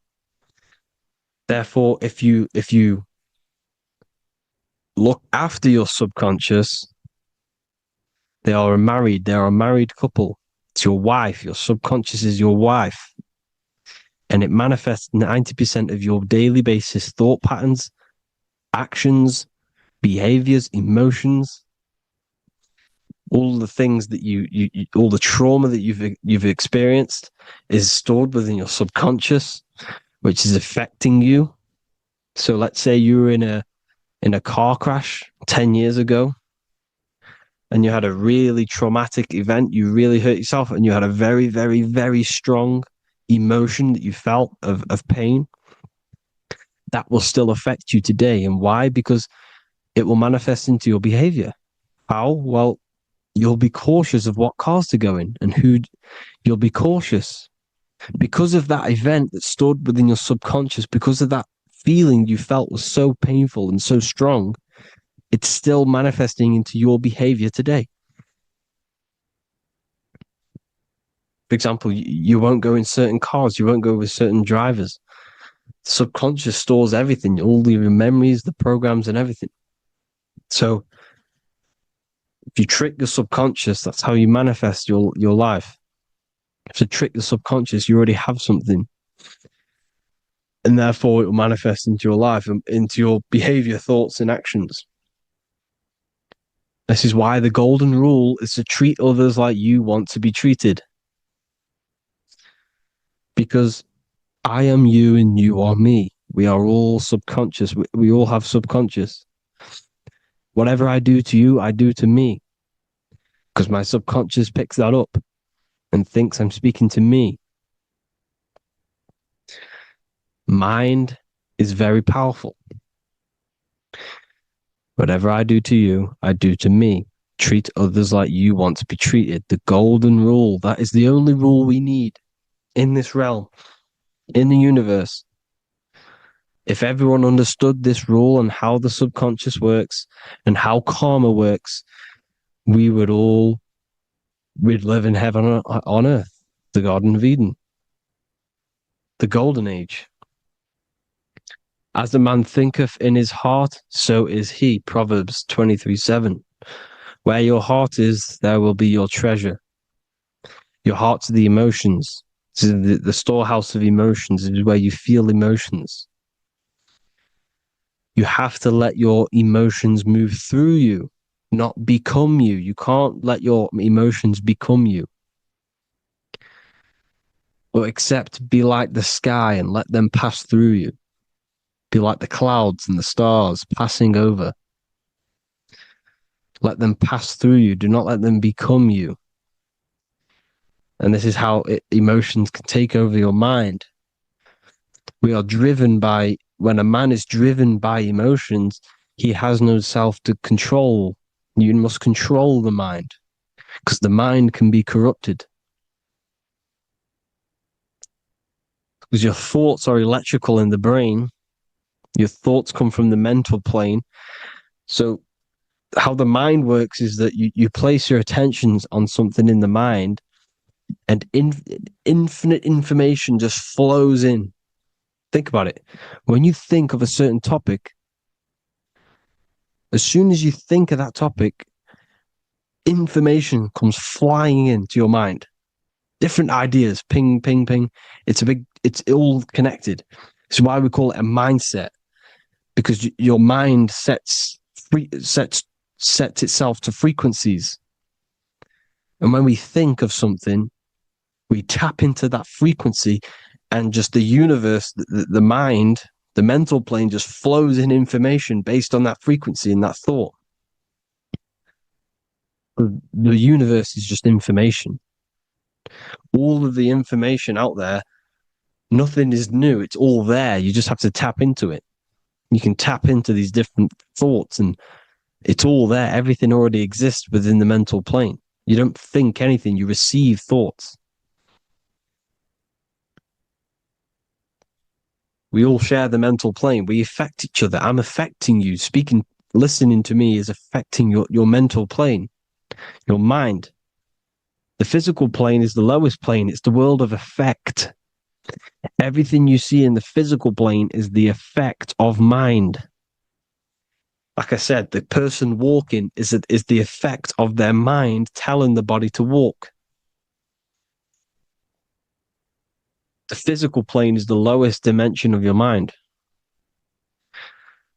Mother Earth, we are in a mother. We're in the womb still. The Earth is feminine.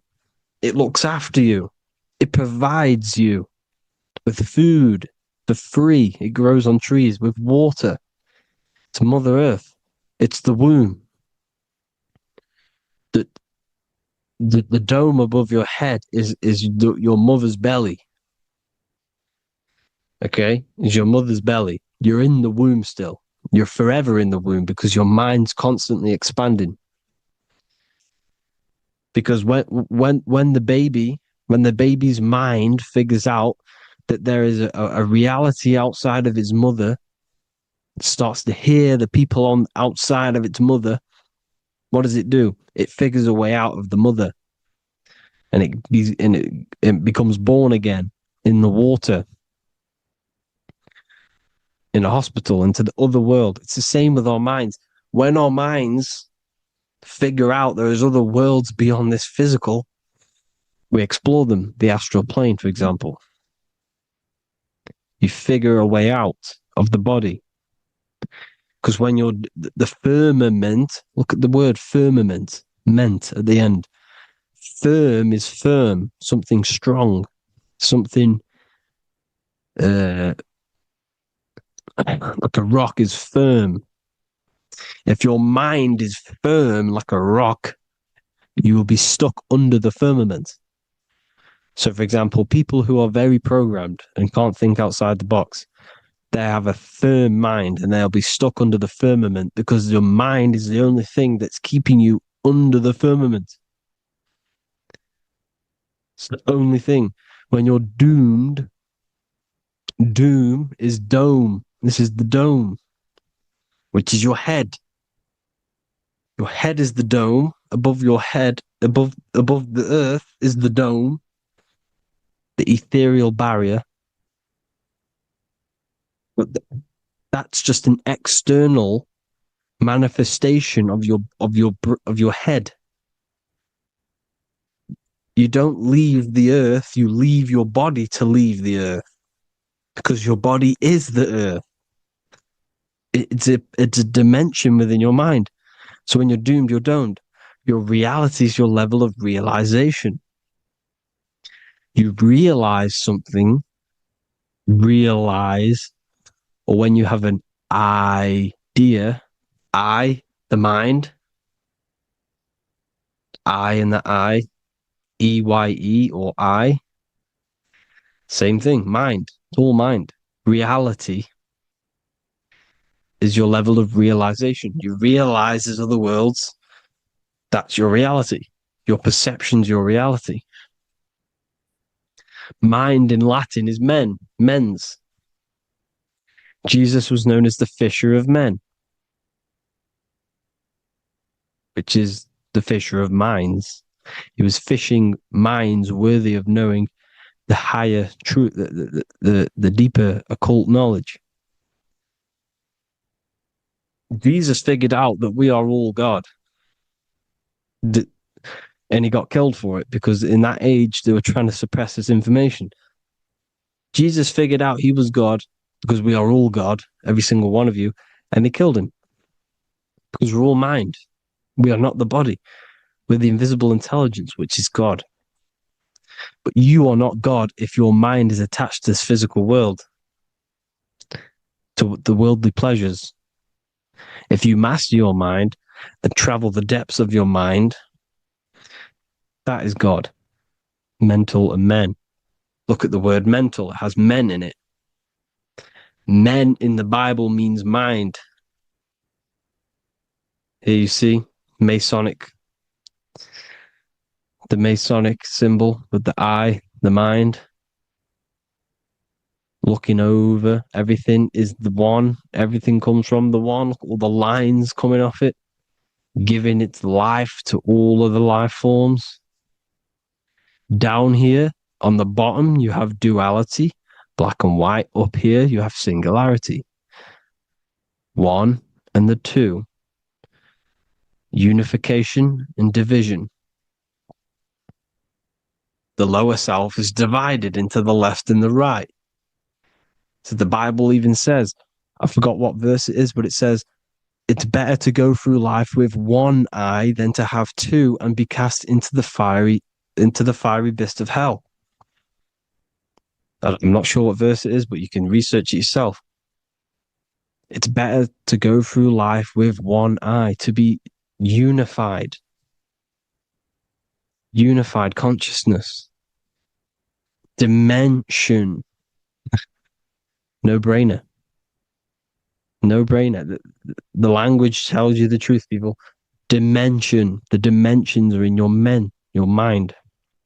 Entertainment. Entertain the mind. Disappointment. It's all in the mind. Environment. The environment that you are in is a product of your mind. Within, rearranged spells high twin.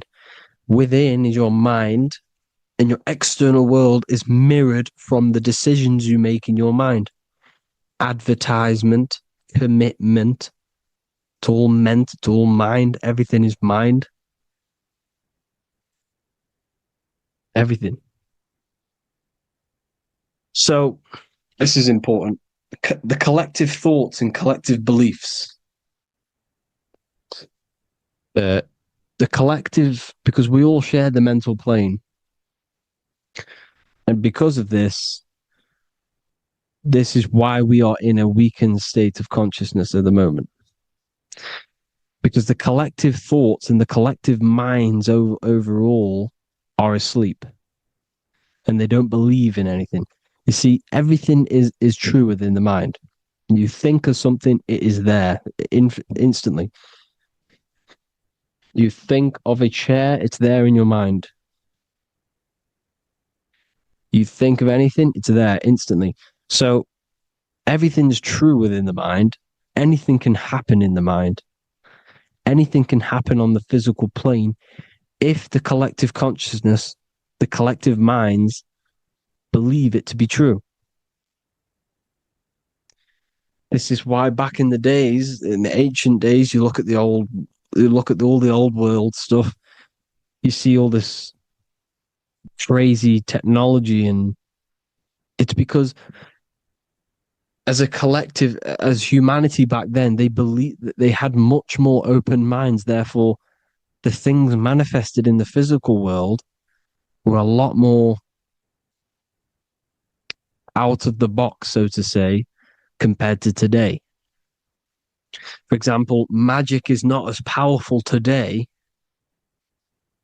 because the masses don't believe in it. It's still powerful, don't get me wrong, but if the masses believed, or if everyone knew magic could be real, because it is, anything's real in the mind, it would be a lot more powerful.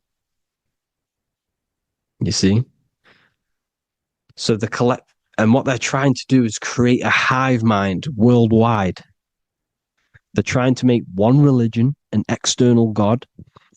What happens when you worship something external? You give energy to it, because where attention goes, energy flows. Where your mind gives attention to, energy goes there.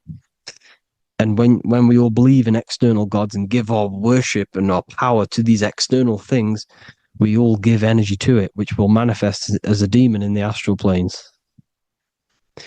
It's a hive mind. They're trying to make a hive mind to summon our energy. Trying to summon our energy. And it through mind, through collective thoughts. The hive mind. They want one religion, one government, one currency, one belief system. And that will create a hive mind, which will limit our consciousness, which will limit what we can do in the physical world.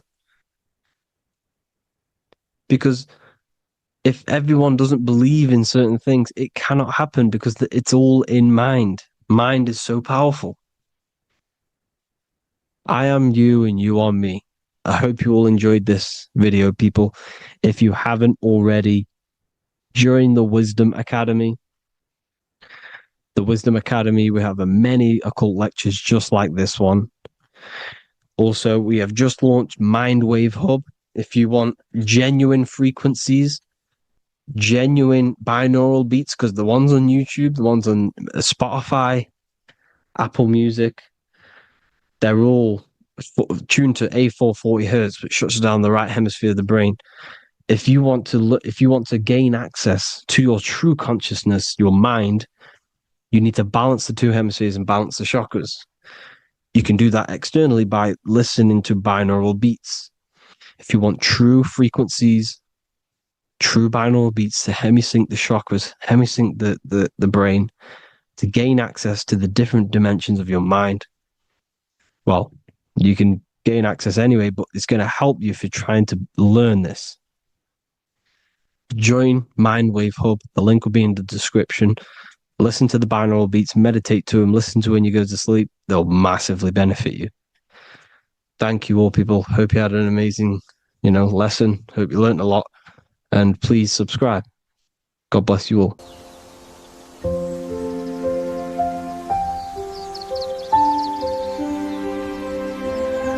bookofwisdom.com. Visit today.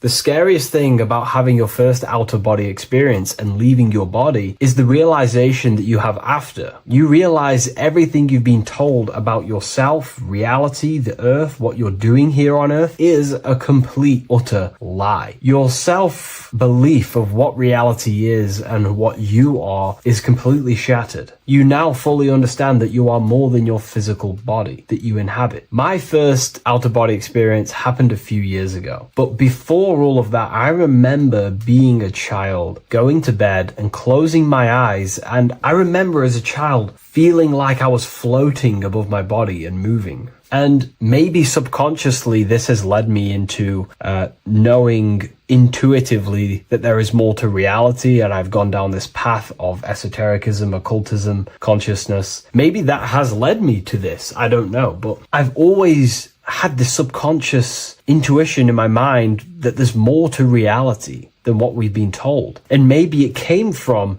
having these experiences as a child. And I'm pretty sure some people in the comments will also have that experience, feeling like you're floating when you close your eyes in bed as a child. I remember this very vividly. But a few years ago, I had my first out-of-body experience, and it completely shattered everything. And it confirmed to me that I am eternal, and there is so much more to the self, to consciousness. I then realized after my first out-of-body experience that our self is not just here in the physical dimension, it's existing in every dimension there is in the universe. However, our mind is focused primarily on this physical time space. When your mind is totally giving its attention and time to this particular time space, it locks in the mind or consciousness into that particular body of consciousness, such as the physical body, right? But for example, let's say you have a daydream and your full focus isn't in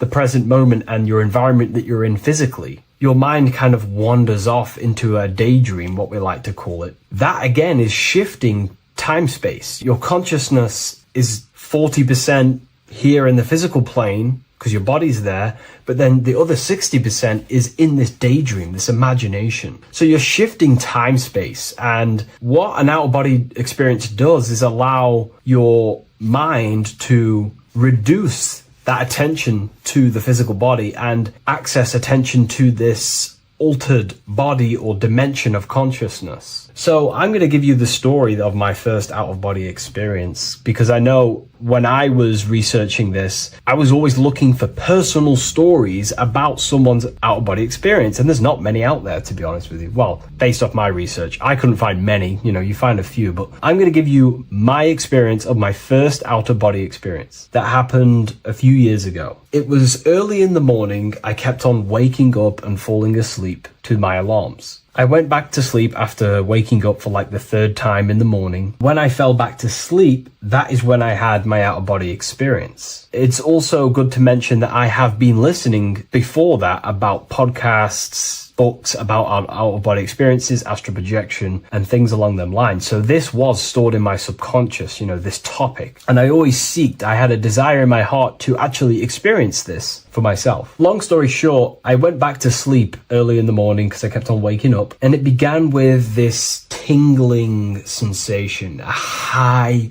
energy sensation. It was like bursting, intense, high frequency energy. My attention was no longer in the time space of my body, but my attention shifted into this energy body, which I now understand. I didn't understand at the time properly, but I now understand that as my consciousness started to feel like it was being pulled upwards, right now, our time space, our attention is in our body, and you feel all the data of the senses, right? And that's what I'm feeling right now. That's what you're feeling right now. But imagine that was completely stripped. My attention was no longer feeling the sensations of my body, because my body kind of just dissolved as I fell back to sleep. So this was a natural out-of-body experience. I didn't force it. I didn't meditate. I didn't do anything. This was just a natural out-of-body experience that I had. And a lot of people get these that I've read about. So my attention started to feel like I was being pulled upwards, and I no longer felt my body, but I felt this intense energy, frequency, sensation all around my body. It felt like this, it felt like illuminating energy that's moving very, very, very fast. So my conscious awareness was now shifting. I now understand. My whole body faded into this sensation. My whole mind faded into this energy sensation, this tingling, and it was very, very intense. I was not feeling my normal senses anymore, only this energy. This energy was also pulling me up. The more I was lifted up, the more intense the frequency became. So think of it like just a frequency resonator, how it just goes up and down, up and down. But then imagine the frequency resonator just going higher and higher and higher frequencies, and it was just getting more and more and more intense. The energy was moving faster. This tingling was faster and faster and faster as I was being pulled up. Part of my mind began to fear this. My arms and legs grew very tense. I started to tense up because at this moment in time of the experience, I was very vaguely conscious. I was half there, half not. And as I was being pulled up, my physical body started to tense. And this is again when I started to feel my body again. But then I remembered what I heard out of body experiences is that you have to submit to the process. If you try and force an out-of-body experience, it will never happen, because an out-of-body experience is not truly out of body. What we're trying to do is trying to find a needle in a haystack. If you're trying to find a needle in a haystack, you don't go rummaging through the haystack to find the needle. What you do is you burn the haystack and then the needle reveals itself. It's the same with an out-of-body experience. We dissolve the senses of the body, so the body falls asleep, but the mind stays awake. As soon as I let go of this fear and I let go of the tensations in my body, I started perceiving through another state in this energy body, but I didn't see my body. It was just like perceiving and seeing, but no body, like a camera. When you look at a camera view, you don't see what the camera looks like. You're just seeing through the camera. It's the same as that. I had no form, but I was just seeing. I was just like a floating eyeball, seeing into this altered state of consciousness. I was just seeing. I first saw my street outside my house with lots and lots of people walking on the street, but I could not see the people directly. Everything was black and green. The background was black but I couldn't see the people. I could just see a glow of light around people, like an egg shape. They were just walking on either side of the road, other directions. I could just see more and more people moving faster and faster and faster. I didn't realize then, but then I did start to realize later on in my journey that that was more than likely the etheric plane that I saw. The etheric plane is the plane of life force and vitality and electromagnetic auras. So that was my awareness shifting from physical into then the etheric plane, the plane of life force and energy. Now, the etheric plane is very, very, very difficult to actually access consciously. The etheric plane acts as a bridge between the physical body and the astral body. To actually access the etheric plane alone is very, very, very difficult, and only certain trained individuals can do that. The etheric plane is not really a conscious plane where you can stay there and be conscious. It acts as a bridge between the physical and the astral plane. I could see the glowing auras around people moving along the pavement. The people moved faster and faster until the scene started to just dissolve as these people were just moving faster and faster. It was not very clear at first, but I subconsciously knew that I was having an out-of-body experience. This is when I really started to realize that I'm being shot out my body. When I realized this, I submitted even more. I started to just let go. The more and more I let go, I kind of like split through a veil, and everything became super clear. Before, in the etheric plane, that I think it was, the ethereal plane, things weren't very clear. I could only just see glowing auras. However, as I split through the veil of the etheric, this bridge, this place that I was going to, I then split and everything just came super, super clear. I was floating in the sky. I subconsciously knew that I was having an out-of-body experience when I realized this. As I was still being lifted upwards, I then split through the layer where everything just suddenly became super clear. But then I was awake, fully conscious, but I was not in my body. I was just like a camera in the sky. I had no body, no form. I could just see. When I entered this plane, there was some sort of voice guiding me through this whole process. It was a male voice, and it was basically guiding me where I was going. It was telling me what I can do here. This voice was pretty much saying, you can fly, you can think things into reality, you can do this, you can do that. While he was saying this voice, there was no being around me, but I felt a presence of another being. But this voice was just speaking to me mentally. Like, you can't hear it, but I just knew what it was saying. It was so weird to describe. It was like telepathy. You couldn't hear it, but I just knew what it was saying. But it was a male voice. It's so hard to describe. I still could not see any form of myself. I was not seeing my astral body or any shape. I was just perceiving a point of awareness, like a floating eye, like I said earlier. While this voice spoke to me, I saw fractal patterns as he was saying, you can do this, you can do that. And while he said, you can fly, I remember just seeing this line, like splitting and creating fractals. It was like this black line that was just splitting off into duality, creating fractals. But then my physical body just went through this line, split, and then split into fractals again. So strange, very difficult to explain because it's four-dimensional. To explain it in physical language, it's very difficult to actually explain what was going on. So as he was saying what you can do, I was seeing these fractals dividing and then creating fractals.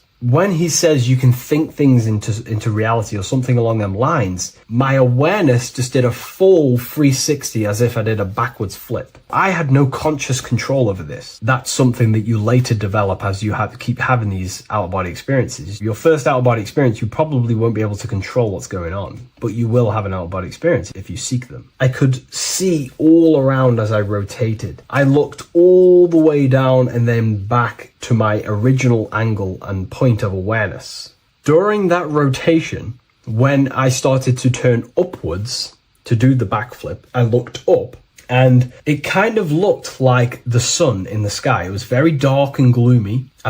Now I know that was more than likely the lower astral plane because very dark and gloomy, and it was very kind of dense there. I looked up and I could see this. It was like the sun, but it was white, pure white light, and it was shining down over the astral plane, and that was the only light in that place. That's why it was so dark and gloomy there. And I then realized in that particular state at that time, I thought that was God. I don't know what it was, maybe it wasn't. Maybe it's the light of the higher mental plane shining through into the astral. But I looked up at it and I realized that was God, that was the source, that was the higher dimension beyond the astral plane, which is the mental plane, the higher astral planes and then the mental planes, the planes of thought. Then once I saw that, I was in complete shock. As I rotated backwards even more, I then get the view of seeing down, completely down, like a bird's eye view. And I could see like an old medieval gloomy town. It was dark, almost night, with very little light. The only light present was the light from above. The town was old-fashioned, gloomy, misty. I looked over it from above. Then the experience began to fade. I don't remember anything after that process. But I'll be honest with you, the process of leaving my body for the first time was extremely intense. The frequency, the energy were overwhelming but powerful. Letting go and choosing to have no fear was the key to that experience. Just to give you a little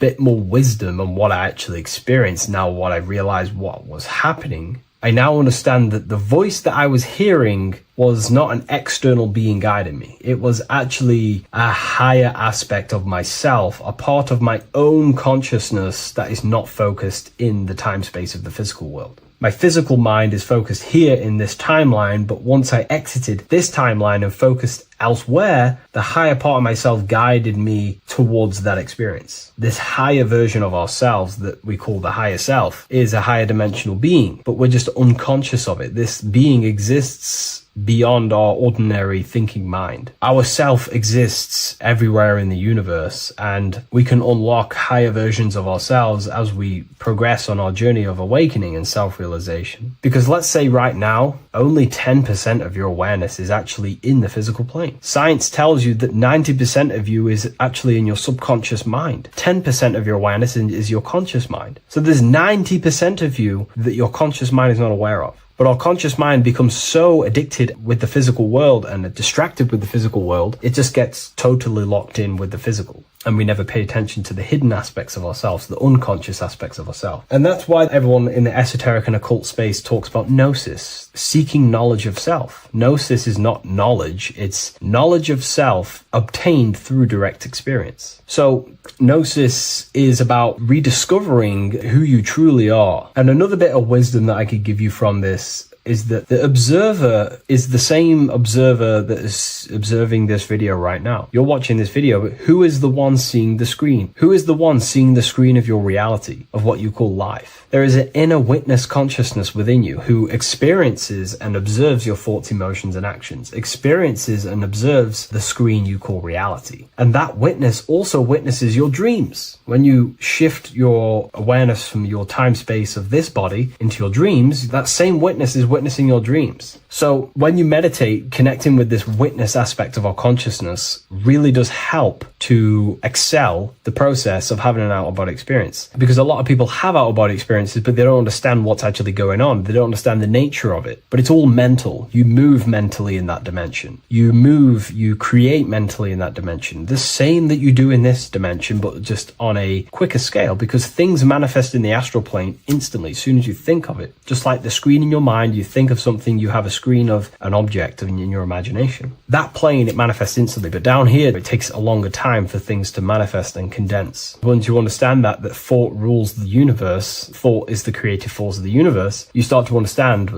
these different dimensions and these experiences that you have. But really connecting with that witness consciousness, that part of yourself that observes everything, really does help with excelling the process of having an out-of-body experience, or mystical experiences, or lucid dreams. Because connecting with that witness consciousness just makes you more conscious. Even in your physical life, staying conscious. Most people aren't conscious. They think, feel, and act unconsciously throughout their day, and they unknowingly create their reality. Connecting with that witness consciousness allows you to actually stay conscious over your thoughts, emotions, and actions, because they are giving birth to realities. That's pretty much my experience, my first out-of-body experience. What that did for me was make me so much more confident and powerful. Most of my fears just disappeared overnight. The fears of death, the fears of unknown, the fears that I had of things shattered, disintegrated, because I understood that I am eternal. No one can use death against me to control me because I know I am eternal. I now take riskier actions because I know I am eternal. I know that I will never truly disappear or die. So it really, really does help you, and it gives you a lot of internal power because no one can make you scared of anything. You should not fear someone who can hurt you physically. You should fear someone who can corrupt your soul. That is the worst thing, who can corrupt your internal world, because that is what truly matters. So I hope this helps you understand out-of-body experiences. Hopefully this can help you move along in your journey. It's good to hear other stories because this is exactly what I was seeking when I was researching this stuff. Maybe in the future I can share some more stories about my out-of-body experiences now I'm a bit more advanced. But yeah, please leave a like, comment and subscribe on the video, and thank you all for watching.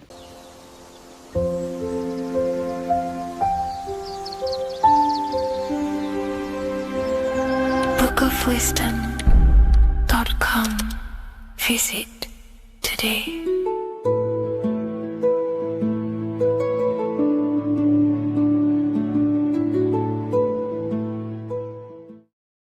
There is a massive mystery around the Freemasonic G, and in this video we're going to be discussing it. Some people call it geometry, God, gnosis, genesis, generation, but in fact it's all of these things, and all of these things relate back to one concept that links them all. And in this video, you will be discovering this secret force, which pretty much creates everything in your reality in your life, and has done unconsciously, whether you are aware of it or not. The Freemasonic G is the 7th letter in the English alphabet. This is important because the number 7 has many mysteries inside the esoteric and occult traditions. Some people say the number 7 represents the 7 colors of light, the 7 major planets, or the 7 musical tones, 7 days of creation. The number 7 is a massive mystery. But what we have to understand is that in the context of Masonry, Freemasonry is all about building the self. Every day we wake up, we are either building our prison of our mind or freedom of our mind. Everything inside of esoteric Freemasonry is about building the self and reconstructing our consciousness, our inner dialogue, the inner voice. We're transforming the mind from low awareness to high awareness. This is why Freemasonry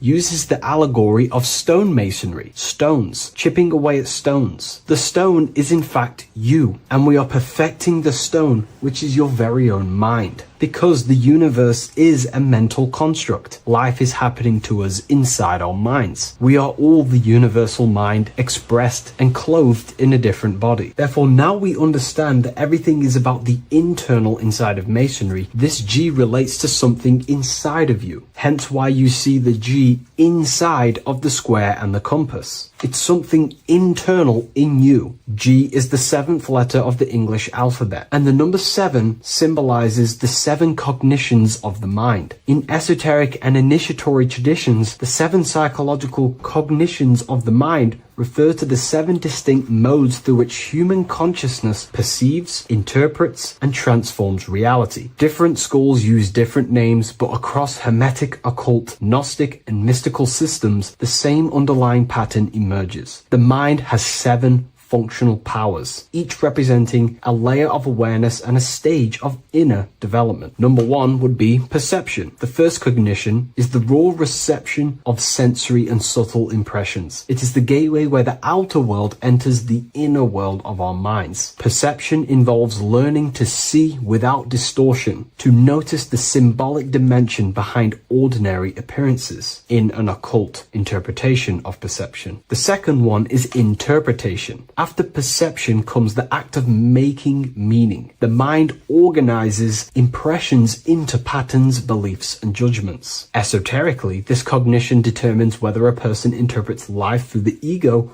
or through the higher insight of their higher consciousness. The goal is to purify interpretations so that the intuition can speak through it, to clear our minds of the clutter, master it, and let our higher consciousness shine through it. Number 3 is the imagination. This is the creative faculty that produces images, symbols, and visions in the mind's eye. This is associated with the astral plane. We live in a mental universe of thought. Thought wraps itself inside of imagination. The thought alone has no true form, but then the thought wraps itself in a vehicle of consciousness, what we call imagination, and we give form to the thought. Imagination becomes active. Imagination becomes active imagination, the foundation for rituals, alchemy, meditation, and visionary insights inside of occult traditions. Working on your imagination is a key part on developing your consciousness, as it is literally the sight into the astral plane, your internal vision of the mind. The fourth cognition of the mind is emotion. Emotion is energetic response that gives intensity, direction, and magnetism to thoughts. Emotion fuels the magical will.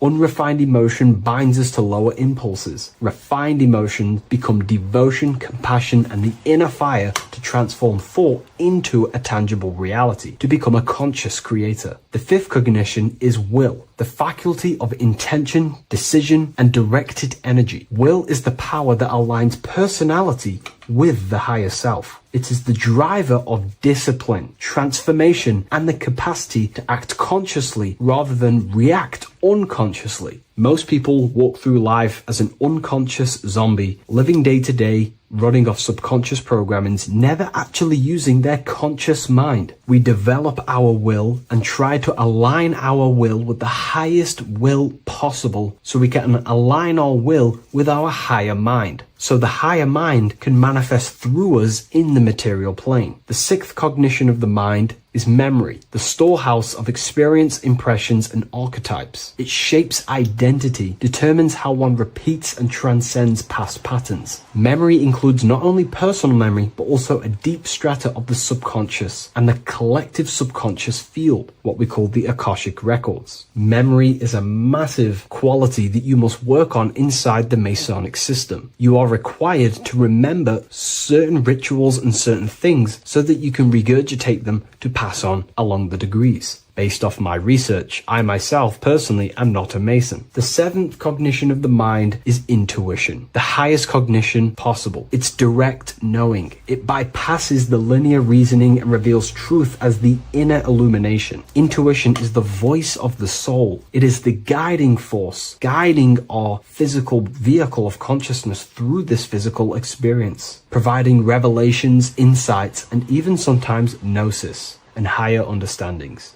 They are the 7 principles and cognitions of the mind that we should work on. Sometimes they're symbolized as 7 luminary planets, because lumen is light. The planets are light. Light is consciousness. Consciousness is light. Now moving on to the true understanding of the G, the higher understanding of the G, as I mentioned previously. This is what we call the generative principle, the care principle, the human heart principle, the female aspect of consciousness within yourself. All creation is built upon a care. All action is built upon a care. You only act on what you care about. You care about paying the bills and staying inside your house and looking after your family, for example. Therefore, you take the action to generate the reality and generate money to pay the bills. Them actions are driven by the force of care. If you care about a plant, you take the action to water the plant and it grows. If you care about your partner or relationship, you give them attention and care and love, and you grow the relationship. As soon as you stop providing care, watch the relationship crumble and the reality destroys itself. Care is the generative force of reality. This is the generative principle that generates your experience in this world. We are in a continual state of becoming. Each cause gives birth to an effect, and that effect gives birth to a new cause. The G is the generative principle that drives creation in the present moment. Reality is creating, unfolding in the present moment, and the G is the force inside of you that generates your experience. You're watching this YouTube video right now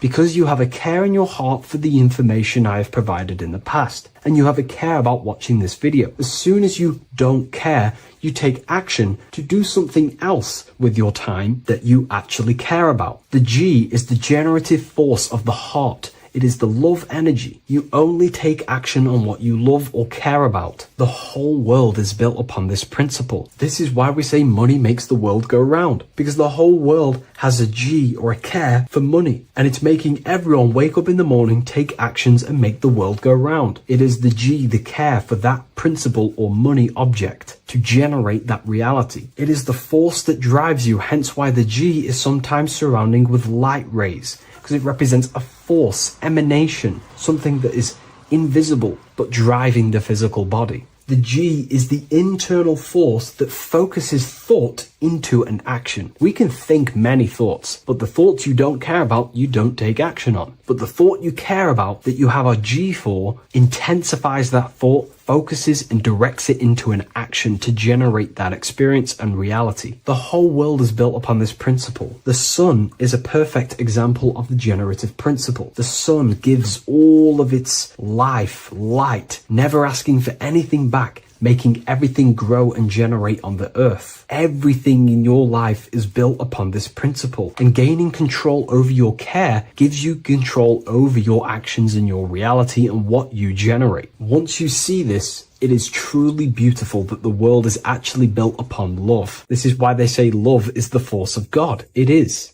Truly. This is the reason why God begins with a G. It's about Genesis. Genesis means creation. G, generation. Anything that generates and creates is all to do with a care or a love energy. But don't get me wrong, people can love sick and twisted things, and they act upon them sick and twisted things. This is why purification of ourself is important by understanding this principle, as it is a very powerful principle to understand. This is the reason why the word gift begins with a G. You're giving something. I care, I'm going to give you something, a gift. Or guidance. This is what guides you into becoming something, what you love. This is why also gnosis begins with a G. Gnosis is not actually knowledge. Gnosis is knowledge attained by direct experience or through direct experience. For example, you're not believing you're watching this video right now. You know you're watching this. Gnosis, same phonetic sound. It's about knowing. Gnosis is about gaining knowledge of the self. Self-knowledge through direct experience.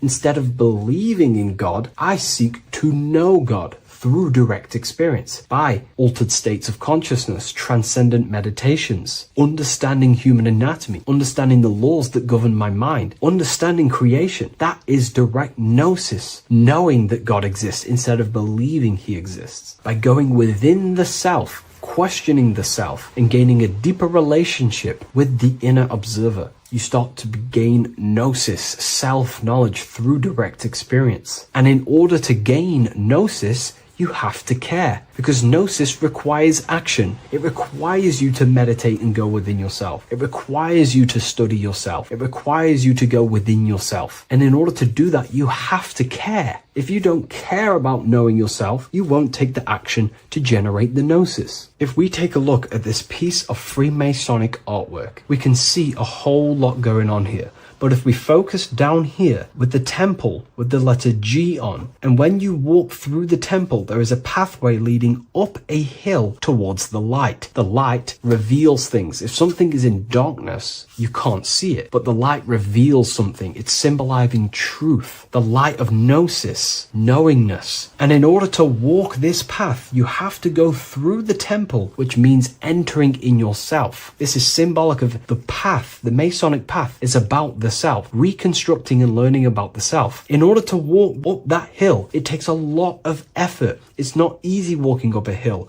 You're going to be tired. It's not easy. It's horrible. Who likes walking up a hill? I know I don't, but people like hiking and stuff. I understand that, but it's symbolizing this is hard work working on yourself, because the labor of working on your mind is the hardest labor you will ever do. It's called the great work or the Masonic work. And in order to climb that mountain, you go through the G. you have to have the care. If you do not have the care, you will not walk up that mountain. You will not generate the gnosis. You will not get close to the light. You have to have the G to walk that path of self-mastery and working on your mind. This is very, very important. If you want to gain the light, you have to have the G inside of you. You have to have the care to generate a higher consciousness. If you want to earn more money, you have to have the care, or else you will not take the action necessary to generate that reality. This is why we have to master ourselves and write down everything you love. It could be even the bad things. It could be lust. It could be anything you're wasting your care energy on. Try and remove them one by one. Master them and become disciplined. And then you'll have more G energy, care energy to direct towards something else in your life to generate and grow that experience or reality. Again, the word grow, G. It is a growing force. What you place your love and care into grows and expands. What you have a G for is what you spend your time and attention on, your two spiritual currencies. So this is the Masonic G, and I hope you gain a deeper understanding of this. So that is pretty much everything about the Masonic G that you need to know, and hopefully this has helped you. If you wish to learn more and gain guidance through your life and understand yourself on a deeper level, the book I've used today is called The Book of Symbolism. I'll leave a link in the description.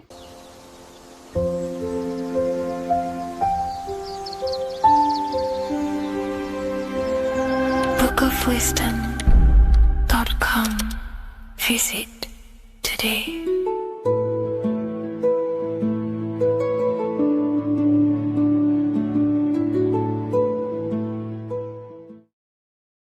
Hello everyone, and welcome to another lecture inside Ethereal University. In this lecture, you will learn about the death process and how to prepare for it, and why that preparation is so important. So let's get straight into this. You must understand, as a spiritual creature that you are, you have a visible nature and an invisible nature. You never truly die. You are an eternal soul experiencing a temporary physical world. The inner world of thought and emotion is eternal, while the outer world of matter is mortal. Everything that is seen is mortal. Everything that is unseen by the eyes is immortal. When you die, your external physical world will be stripped away, leaving only your pure consciousness in its raw form, drifting within the astral plane. So here you see your physical external body and your internal world. And your internal world is your state of consciousness. It's your state of consciousness. Your thought and emotion is one overall state. Okay?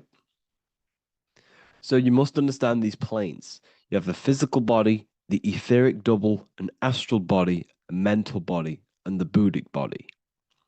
When you die, you leave the physical plane. Then you will more than likely leave the etheric plane, because the ether acts as like a portal. Everything comes out of the ether and returns back to the ether. I can break that down in another video in electromagnetism.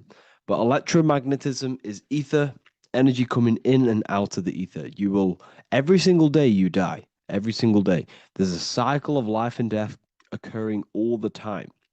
Every single day, you go to sleep, you go back, your consciousness slips back through the ether, and then when you wake up, your consciousness comes back through the ether into the physical plane. Death is just a bigger macrocosm of the microcosm cycle of life and death. So you will return back to the astral, which is the realm of imagination, infinite possibilities, and this is where thought forms start to manifest. Okay, so depending on how advanced you actually are mentally and emotionally will depend how long you stay in the astral. Now, what we must understand is that there is many different components to the astral. We have the higher astral, the middle astral, and the lower astral. These are all vibrational states. So if your mind and soul is operating in lust, lust, desire, hate, food, physical addiction, smoking addictions, then these are quite heavy. These are quite heavy attachments to your consciousness, and they're quite low level desire, which means they have a low vibration. You will manifest in the lower astral when you're stripped from your physical body. The lower astral is not inherently evil. However, there's just low vibrating things going on there. Low vibration does not mean evil. Okay? So, just like bad doesn't mean evil. Okay? In the lower astral, you are going to see lower astral beings. You're going to see spirits, souls with low level desire. Okay? People who are attached to the physical plane, people that lust, people that do these things.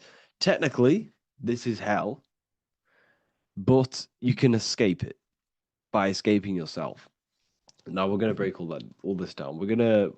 I'll break all this down properly once you understand the full context. So depending on your level of desire, you will manifest in a corresponding layer of the astral plane. If your mind is still attached to the low physical desires, you will find yourself in the lower astral realms. But if you have few desires and have detached from the worldly attachments while you are encased in a body, then you will rise into a higher or middle astral plane, mainly the middle. Okay. The higher astral plane is very formless. So as I broke down here, this is, well, the physical plane is the lowest dimension. This is the most form, the most matter. It's quite heavy. The higher you go, the lighter it becomes, the more fluid, the more formless it becomes.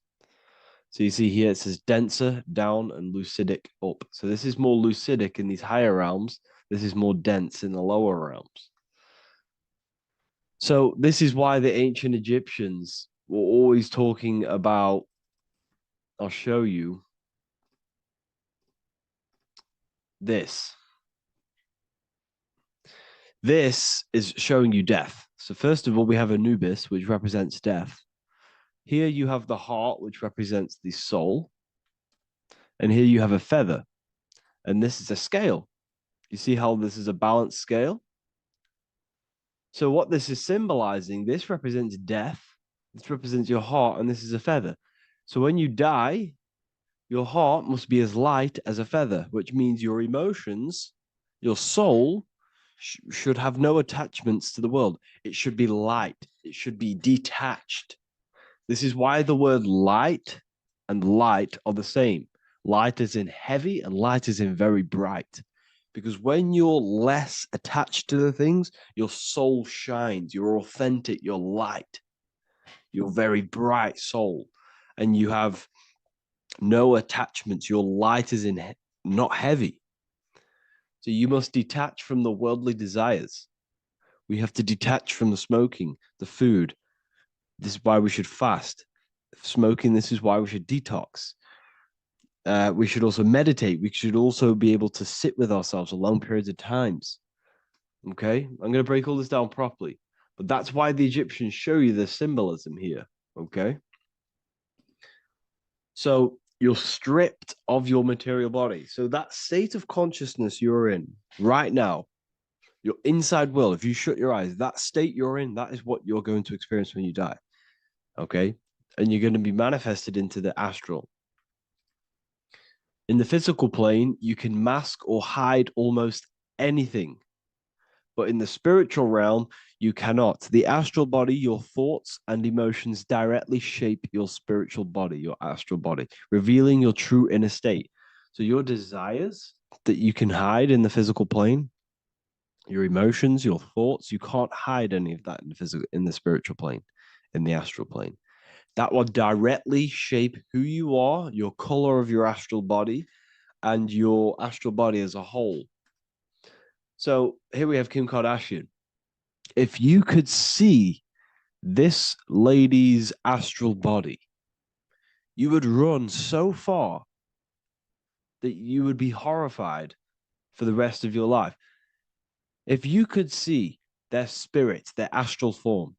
It would be horrific because their mind is so attached to, physical things, so attached to desire, money, fame, worship, power. These people do not want to die. These billionaires and millionaires will never want to die. They will do whatever they can to stay alive because they understand what when they die, they have to face themselves. They have to face their inner world. And their astral body, their true authentic self on the inside is horrible and horrific and so low vibration. So this is where it comes in. You must be as light as a feather. This is what the Egyptians are showing you in their artwork. Your soul must be as light as a feather. In order for the soul to ascend to a higher plane and not look at that physical plane and say, I want to go back or I want to desire things down there, you must detach now and prepare for death. Hell is not a place. It's your own personal suffering born from within. If your mind and soul are deeply attached to mental fixations, emotional wounds, and physical addictions tied to the material world, that pain will follow you into the astral. This is your true judgment day. You judge yourself when you die. You see your authentic self. There's no hiding. Right. Imagine right now that you that everything you cling to was stripped away.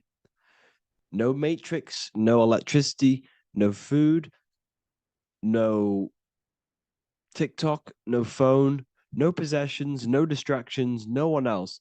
Could you sit alone with yourself for just 1 hour? Could you sit alone with your thought and emotion? That moment of truth is what you must begin to prepare for. Could you sit alone with yourself? Can you sit alone for long periods of time and just think?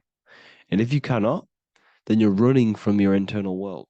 You're running from your thoughts. You're distracting yourself from your thoughts. This is what we must address. Now, don't feel bad if this is you. We've all have problems. We all have internal problems. But this is what we have to face directly in order to prepare for life after death. We must meditate for long periods of time. Not even meditation. We should be able to sit with ourselves with no distractions and just think. This is what the people of the past used to do when we had no technology. People would sit and think for hours. This is what we need. Because if you cannot sit with yourself, imagine sitting with yourself with no physical body. That's the level that's going to happen. And we need to prepare for that. The soul and mind must become as light, as weightless, as radiant as a feather to ascend to a higher plane and move beyond the physical life. To rise, they must release heaviness, attachments, burdens, fears, and desires. The lighter and brighter your inner being becomes, the more freely it can rise into a higher state of existence. Ascension is not about going somewhere, it's about becoming something pure, clear, and luminous. Okay, this is very important. Very, very important. We must detach from the worldly things. So enough of that. How do we do it? How do we attach? How do we prepare? Number one, you must detach from the material things. Start loosening your grip on things, possessions, titles, even identities. They are temporary. Appreciate them, but don't let them define you. Let nothing outside of you define you. Nothing. Your name is not you. Your job is not you. Your reputation is not you. Your bad past is not you. Your good past is not you. Your business is not you. Everything outside of you is not you. Now, what I'm saying is, I'm not saying go full right-hand path and never care about anything physical, never care about your family, don't love your family. I'm not saying that. What I am saying, love these things, love these outside things, but do not become attached and do not let them define you. You must be okay with losing anything that is outside of you. You must be okay with that because you must understand The physical plane it's promised that everything is temporary. Everything is temporary in this plane. So don't ever think it's going to be there forever, because it's not. And you must remind yourself, not remind yourself, but I think about this sometimes when I start becoming a bit attached to work and stressed. I just remind myself that I'm going to, this is temporary. I'm going to leave this world one day and I'm not going to care. So you must have the balance. Okay. The balance is key. You can go down that right-hand path and just fully cut off from the world like a monk and shave off your hair, disconnect from the physical world. You can do that. That's not wrong. There's different paths in life. You have the left-hand path, purely physical. You have the middle path, which is balance between the physical and spiritual. Then you have the right-hand path, which is monk mode, where you fully disconnect from the world. They shave their hair off to disconnect from the physicality. They meditate for long periods of time. This is what they're doing. They're preparing for death. Monks prepare for death. They understand this. They understand that you don't die. Your inner world is the true world. The inner world is the only world that exists. Everything outside of you is an extension of you. Number 2, cleanse the mind. Watch your thoughts. Are they rooted in fear, anger, regret, or craving? Meditation, mindfulness, and inner reflection help purify the mind. The cleaner your thoughts, the lighter your spirit. So your astral body is formed by your thoughts. It's formed by your emotions. If you sit around thinking about eating all day, you're going to have a very heavy astral body. It's going to manifest in the lower planes. But if your mind is thinking about good things with good intentions, love, knowledge, expansion, you're going to manifest even the middle or the higher. And there are ways to even ascend out of your astral body. Yes, you can ascend out of your astral body and out of the mental body, but that's all very advanced, and I'm not going to teach that yet. I'll make another video on that, but you can ascend from them bodies. The astral plane is not the end. You can keep ascending as a soul until you're left with just the pure essence of the soul. But we're going to, anyways, cleanse the mind, reprogram the limiting belief systems, let go of mental attachments. And the way you do this is by getting a piece of paper and writing down every single attachment that you have. And you're going to realize, dude, there's more than you think. Okay. We have to detach from these. We have to. 4, practice presence. Can you sit in silence with yourself? The more at ease you are with your own inner being, the less you'll feel death. The afterlife is just an extension of your inner world.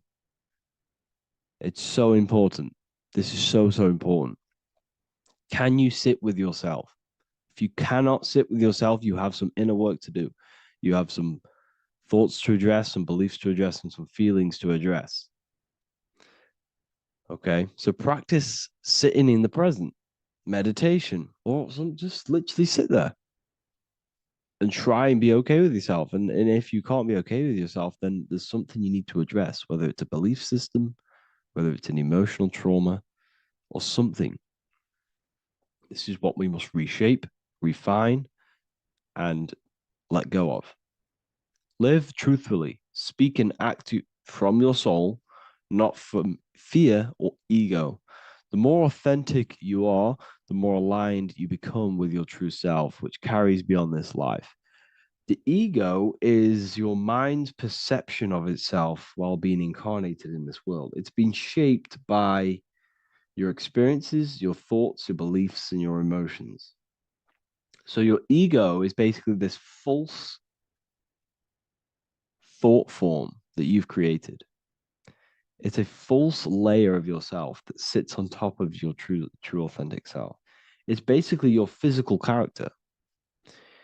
When you were young, you had no ego. You were pure. You had a pure consciousness. But then as you grew older, your ego started to grow, and it still is growing because it was shaped by experiences, things you've gone through, things you said, things you believe, things you think. It's created by you, by your mind. And the ego is close to the word echo, Ego is the echo. It's an echo. It's a layer. It's a false identity. It's a false layer that sits on top of your soul. And if you don't get rid of that ego, if you don't know how, well, not get rid of it, but balance it, if you don't know how to rise above that ego and you die, it's that ego that's going to be pulling down when you die. It's that ego that's going to be your suffering. Okay. 7, connect with the divine, whether through prayer, meditation, tune into something greater than yourself. The connection is the soul's compass beyond this world. If you can meditate and rise above them clouds of thought, that's the soul, that's the observer. We must connect with that. Okay, this will definitely help with just allowing yourself to connect with your true self.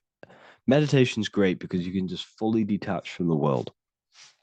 And the more you meditate, the more you can prepare for death. A powerful way to cultivate detachment is through daily detachment meditation, done either at night or in the morning or the first breath upon waking. Or do this as many times as possible per day. Start by physically grounding yourself in the present moment. Say out loud, I am here right now, nothing else matters. Let that phrase draw your awareness into the now. Just keep saying it until you're present. Then begin to slowly list everything you identify yourself with, one by one. I am not your body. I am not my body. I am not my name. I am not my possessions. I am not my house. I'm not my children. I'm not my everything. I am not my thoughts. Release each layer gently. Imagine, if you want to, if you have a good imagination, imagine placing these things into a big box. Placing your body, placing your name, placing your possessions, placing your house, your car, your thoughts, your beliefs into a box, and then shut that box. If you have a good imagination, do that. That can help. And you'll be left with yourself. And you're not even that. It goes even deeper. Eventually, you'll reach the mind itself. Detach from the language that the mind is even using. Now, that's very difficult. And not many people have ever thought about that, and they've ever even been there. Detach from the language that the mind is using. Think about that for a second. Your mind is not what you actually think. It goes very deeper. Your mind is not that little voice. It's that voice that the language is using. So even the language is a spell on your mind. Okay, it's an attachment. Eventually, you'll reach the mind itself, detached from the language it uses, the voice in your head, the need to define. What remains is something beyond thought and beyond words. I can't even describe what's left, because words, once the language is gone, it's purely metaphysical. All I can say it is pure awareness, and it's symbolized. This is why symbols are so amazing, because they can symbolize things that are beyond words. A flame, it's just a flame, and you won't be able to understand that until you've been there. It's just a flame. It's pure cause. Words can't describe it. You'd have to experience it. Connect with this essence daily. This is truly who you are. So this is a great way to detach. We can do these detachments every single day during meditation. This will definitely help over long periods of time. Of course, you're not going to be ready tomorrow for death, but just try and prepare for these things. This is the whole reason people used to meditate. It's the whole reason why people do these spiritual practices, because they understood that this plane is temporary and your soul moves on from this plane. And you'll never truly believe in the soul until you experience it. So I can show you these things, but you must go out and experience it. The soul is real, but you won't understand unless you cast off everything else. Okay. So I hope this video helps. It's a very deep video. I'm going to be making more of these stuff, of more self-mastery. And of course, we've made the self-mastery section now. So I'm going to start filling up this place with lectures. And I think it's a great time to start this, because a lot of people have been asking on how to master yourself, prepare to death. So hope this video helps. See you in the next one.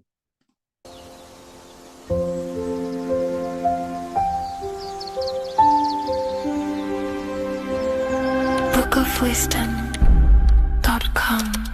Visit today.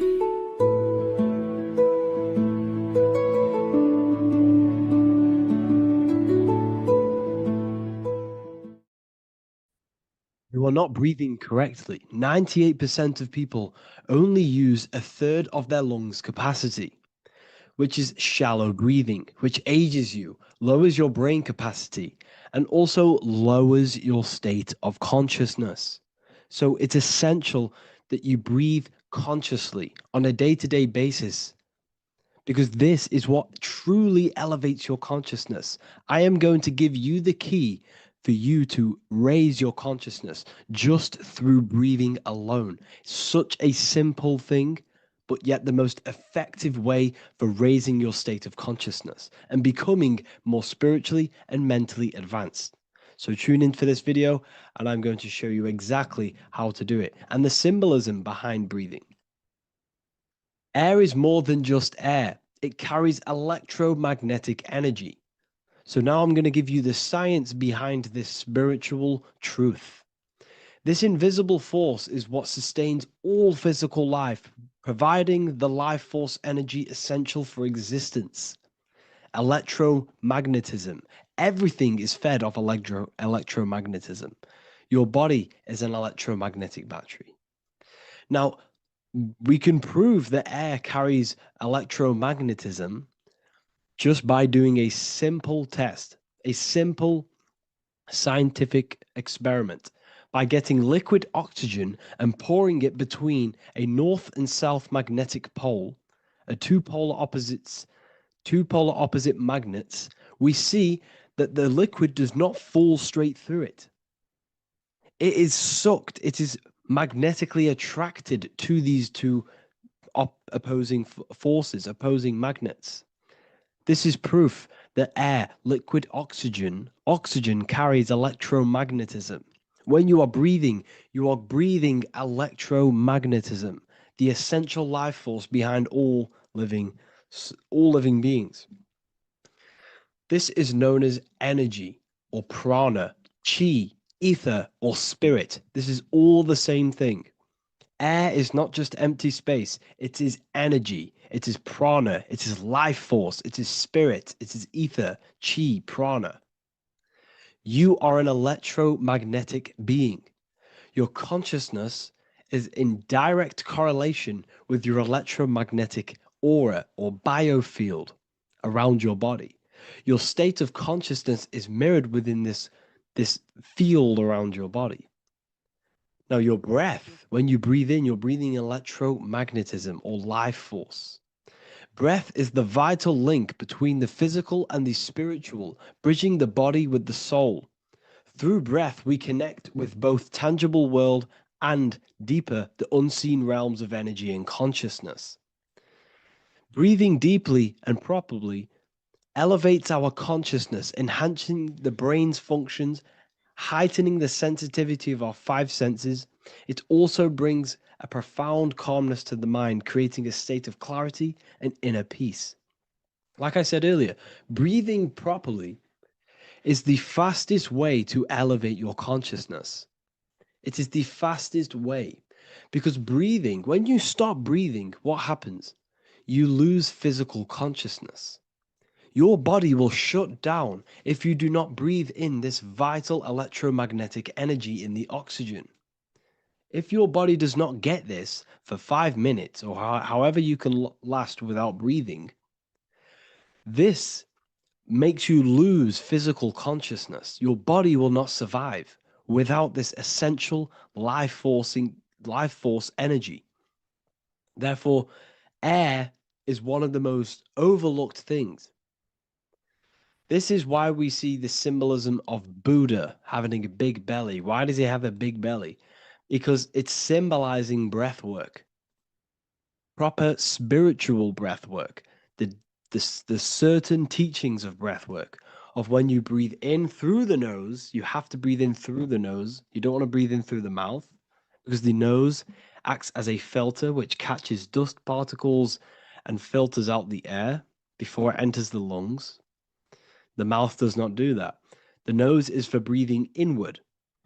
We breathe in through the nose, and when we breathe in, we breathe into our belly, not our lungs. When we breathe into our belly and our belly expands outwards, we are then moving this energy down from the nose down the spinal column. And when we breathe back out, the belly goes in, which is raising the energy up the spinal column, back out through the mouth. This is the true way of breathing, because when we breathe, we are moving energy. We are moving electromagnetic energy. When we breathe in through the nose, the energy travels down the spinal column. And when we breathe out, we are raising this energy back up the spine, some of it going out the mouth, and some of it reaching the brain, activating dormant brain cells in the brain. But when we breathe, we need to make sure we are using 100% of our lungs' capacity, because the lungs is what transforms this special energy into consciousness, physical consciousness. So this is why Buddha has a big belly. It's not because he was fat. It's not because he was overweight. It's symbolism. It's symbolism of breath work. So try this. Do this for 2 minutes while you watch this video. Breathe in through the mouth as hard as you can until you no longer can fill any more air into your lungs and belly. Breathe it into your belly, not your lungs. And breathe out through the mouth. Do this for 5 minutes or 2 minutes, however long. I promise you, breath affects your consciousness. You will notice the difference. If you do it quicker, the quicker it'll affect your consciousness, and you might go lightheaded. But that lightheaded is you activating your spirit, your energy body. So try this just when watching this video. When you breathe consciously, you are renewing both your energy body and astral body, aligning your consciousness with a higher state. This practice feeds new life force energy into the body, revitalizing and enhancing your overall well-being. Like I said, your brain requires the most amount of oxygen. When we have shallow breathing, this is reducing the brain's capacity. Because when we are not breathing properly, which 98% of people are only using a third of their lungs capacity, we are essentially only using a third of our consciousness, because your breath is directly correlated to your consciousness, your state of consciousness. When you breathe in through the mouth, out through the mouth, out in through the nose, out through the mouth, consciously and deeply for 5 minutes, you will notice that your senses are more powerful and sensitive. Your brain is quicker.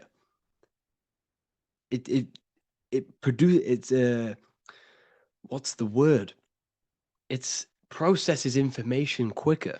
You become quicker. You become a superhuman, and you feel more spiritual because it activates your spirit, your astral and energy body. So when we meditate, it's definitely important to breathe in through the nose and out through the mouth as deeply as possible to align with a higher state of consciousness. And this is the easiest way to separate your consciousness from the body. When you breathe in deeply for long periods of time, while meditating, while taking no thought, when no thought is present and you gain a rhythm of deep breathing, this is the gateway. This is the gateway to opening your consciousness. Because when you stop thinking, other aspects of your consciousness can open up. All of our lives we've been thinking, which is blocked off the higher states of consciousness. So breathing is very, very important. It affects our overall well-being. And this is Yahweh, the in and the out of breathing. When we breathe in, this is Yah. You can hear it. It sounds like Yah. And when we breathe out, that is Way. This is the name of God, apparently. But God is within you. You can connect with God. You can connect with source consciousness within you by breathing, by raising your state of consciousness through breathing and meditation. This is why the Bible tells you the Spirit of God has made me, and the breath of the Almighty gives me life. You are consciousness. You are God. You're an extension of God's consciousness. Job 27:3. as long as my breath is in me and the Spirit of God is in my nostrils. The Spirit of God is through breath. John 20:22. And when he said this, he breathed on them and said to them, receive the Holy Spirit. The word spirit means breath. In Greek, Hebrew, Latin, it all means breath or wind or air. The Holy Spirit is a certain way of breathing, a breathing technique that elevates your consciousness, that syncs you up to a holy consciousness, an elevated state. That is the Holy Spirit. That's why it tells you in the Bible, when he said this, he breathed onto them. He breathed onto them and said, receive the Holy Spirit. You must breathe to receive the Holy Spirit. When you breathe, you are renewing the body's energy. You're taking in new life force, which is regenerating your cells, regenerating your brain, nervous system, and also connecting with consciousness, pure consciousness.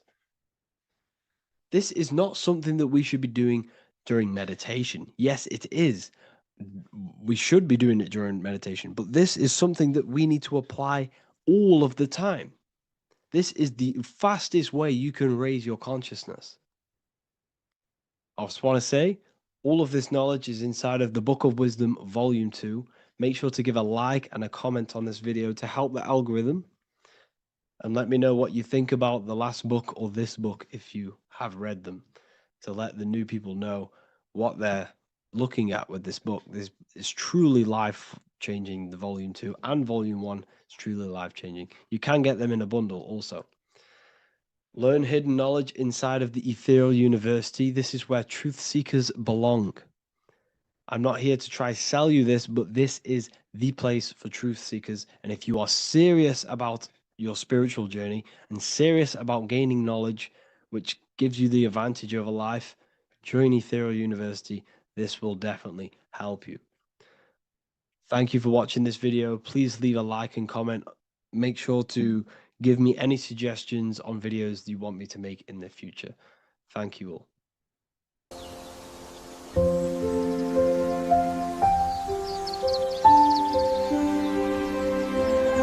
bookofwisdom.com.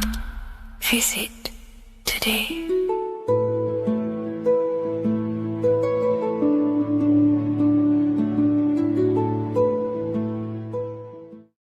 Religions were made to hide the truth about yourself, God, and the universe. You see, religion teaches there is a God separate from you. He created the universe separate from himself. They did this to truly disconnect you from consciousness, from God, and from yourself. Now let me explain. It's going to be very difficult to understand this from a left hemisphere dominated perception. The left hemisphere sees everything individual. The right hemisphere sees the whole. For example, if you're walking through a woods, the left hemisphere sees individual trees, leaves, twigs, and branches. The right hemisphere sees the interconnectedness of the whole woods.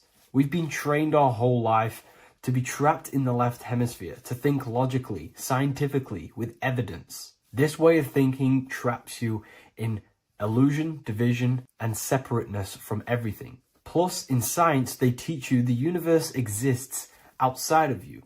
You exist in a universe, and the universe exists whether you exist or not. This is completely false. You are the universe experiencing itself. There is only one person in the universe. There is only one awareness in the universe, and that is God. That is your consciousness. Not your name, your job, your reputation, your thoughts, your beliefs. That is not God. God is the infinite awareness that you are, the alertness, the essence of life. You are an individual. You have a dual nature, an inner world, consciousness, and an outer world, this physical body. The inner world is the immortal, consciousness, awareness. This physical reality is for the immortal within us to experience and enjoy. And the immortal consciousness, the immortal self, the individualized expression of the only thing that is truly real, which is God, consciousness, is seeking a way to understand itself through infinite vantage points. The same consciousness inside of you, inside of the dog, the squirrel, the plants, the stars, the same awareness is in absolutely everything. Only the right hemisphere can see this, connection. The universe is one mind separated into the infinite bodies and life forms. This is why scientists tell you that the universe is forever expanding. It's truth in plain sight, because the universe is the mind, and the mind is always seeking more vantage points to understand itself. And the mind is always expanding into new realms of thought. The mind cannot be filled up. It does not exist in space. However, human awareness, human consciousness is very sacred. And the reason why I say that is because humans possess a two-way consciousness, unlike a dog, an animal, or a squirrel, for example. The dog looks in the mirror. It is not aware of itself. It doesn't look in the mirror and see that it needs to improve something. However, humans, we can look in the mirror and say, who am I? Where do I come from? And I need to change this aspect of me. I'm lacking in this area. Dogs do not have this awareness. They function only on their immediate surroundings, on survival and instinct. Human awareness is special because we have the ability to reflect on the self. We can question our consciousness. We can question, who am I? Where do I come from? And where am I going after this? The human mind has no limitation. We can surpass our animal nature and rise to a godly nature. This is the whole purpose of reaching Christ consciousness, which is just an ideal consciousness where we have control over self and we know who we truly are. Humans have been given the tools to awaken. Our five senses are locked only to perceive the physical world, but the mind holds the gateway to understand the unseen aspects of reality. The mind holds the secrets to the universe and consciousness. We just have to study ourselves to understand God. We are all individualized aspects of consciousness. There is only one pure consciousness in the universe, but we're fractaled into infinite life forms, experiencing this consciousness in a different form, molding this consciousness into individual egos and individualized consciousness. Me and you are made of the same fabric. However, I have thought different things, believed different things, experienced different things, which has conditioned my consciousness to be my own individualized aspect of God. And that's what makes me, me, and you, you. God is the creative power within us to turn thoughts into physical reality, to create things. We are a creator. Each one of us is a miniature earth, creating and building in this physical 3D reality. Our consciousness holds power over the 3D reality. We can mold it and create anything we wish. However, we have been conditioned to live like an animal, living in our animal nature, eating, surviving, lusting, and these low-level desires keep us trapped from figuring out our creative power. This is why the ancients always depicted God inside of the brain. Even in ancient Christian artwork, William Blake, Anton Raphael, all depict God inside of the brain. Why is this? Because God is our creative power. The spinal column acts as a type of ladder of consciousness. If you just think about sex and act on sex, eating, consuming, and living in a survival animalistic state, then your consciousness is functioning on the lower end of the spinal column, where your reproductive organs are and your gut organs are to consume food. In order to activate the God within us and to us to truly know God, we have to be aligned with the God consciousness. We have to unlock the God within us so we can truly actually experience God and understand it. However, God exists beyond our personal consciousness, beyond our human identity. In secret societies, satanic rituals and satanic societies, they are seeking a way to escape the human identity through ritual work, meditation, and trance-like states. A trance-like state is like the state that you enter just before you fall asleep, where there is no thought present in your mind, because you are not the mind, you are the observer, you experience the thoughts. And when we escape the human identity through rituals, meditation, or trance-like states, we can actually experience beyond the veil of this material world. However, satanic rituals do this in a negative way. Satanic rituals include ways to make the human mind tap out by pushing the human minds to the limit through pain, suffering, and even torture, to allow the mind to pass out so you can temporarily pass on the veil of the physical world and escape the limitations of the human identity and the human thinking mind. Now, you do not have to do it this way. You can experience the divine and beyond your human identity through many different ways, such as deep, deep meditation, rising above your thoughts, and setting 3 alarms, one for 6 a.m., one for 6:30, and one for 7:30. And when you wake up at these times, what you need to do each time you wake up is allow your mind to stay awake but your body to fall asleep. And you will enter this trance-like state. And you can gain ideas, experience lucid dreams, and maybe even astral project. All of these rituals in secret societies and satanic societies is all about escaping the human identity and experiencing the divine planes beyond the physical. To wrap all of this up, this is all about consciousness. Consciousness is the infinite awareness of the universe, just fractaled into separate bodies. And this consciousness is seeking a way to understand itself in infinite angles and vantage points. And religion was made to cut off your connection to the divine planes beyond this world and beyond your self-identity. Therefore, if you want to know God, you have to study the attributes and qualities of God, such as geometry, numbers, consciousness, the mind, the subconscious, human anatomy. All of these things are aspects of God. We have to study ourselves and study nature so we can see God. God is the infinite awareness of the universe. If you love this video, please leave a like and share it with a friend. I'll leave a link in the description for the Book of Wisdom, Volume 2.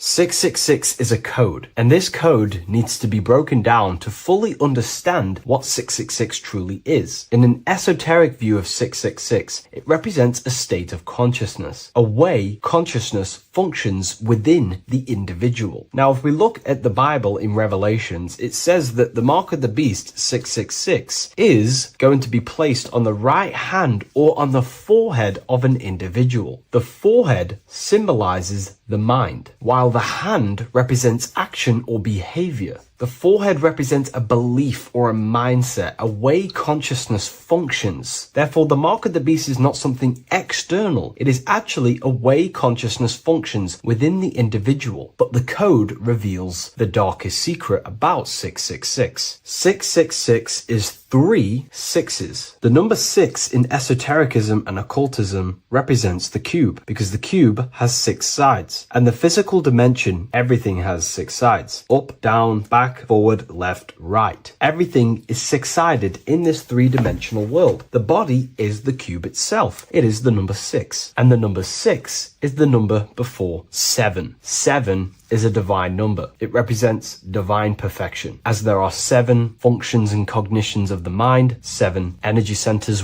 along the spinal column, 7 major planets for the 7 days of the week, 7 days of creation, 7 visible light spectrums, colors. The number 6, therefore, is often understood as imperfection, as the body is imperfect. The physical form is imperfect compared to our divine spiritual nature. But let's decode the 666 code properly so you can understand this. Now you understand that the number 6 represents the material 3-dimensional world, or the physical body of consciousness. We can then look at the number 3 because there are 3 sixes. The number 3 represents the 3 ways consciousness functions. Consciousness thinks, consciousness feels, consciousness acts. We have a mental body, an emotional body, and a physical body. Most people confuse these things to be all one. They think their mind is their emotions and their mind is their brain, and they interlock all of these, but these are actually 3 different bodies of consciousness. Consciousness has many vehicles or bodies it expresses itself in. So the 3 ways that we ultimately create our life, the 3 ways that shift our reality, and the 3 full things that we have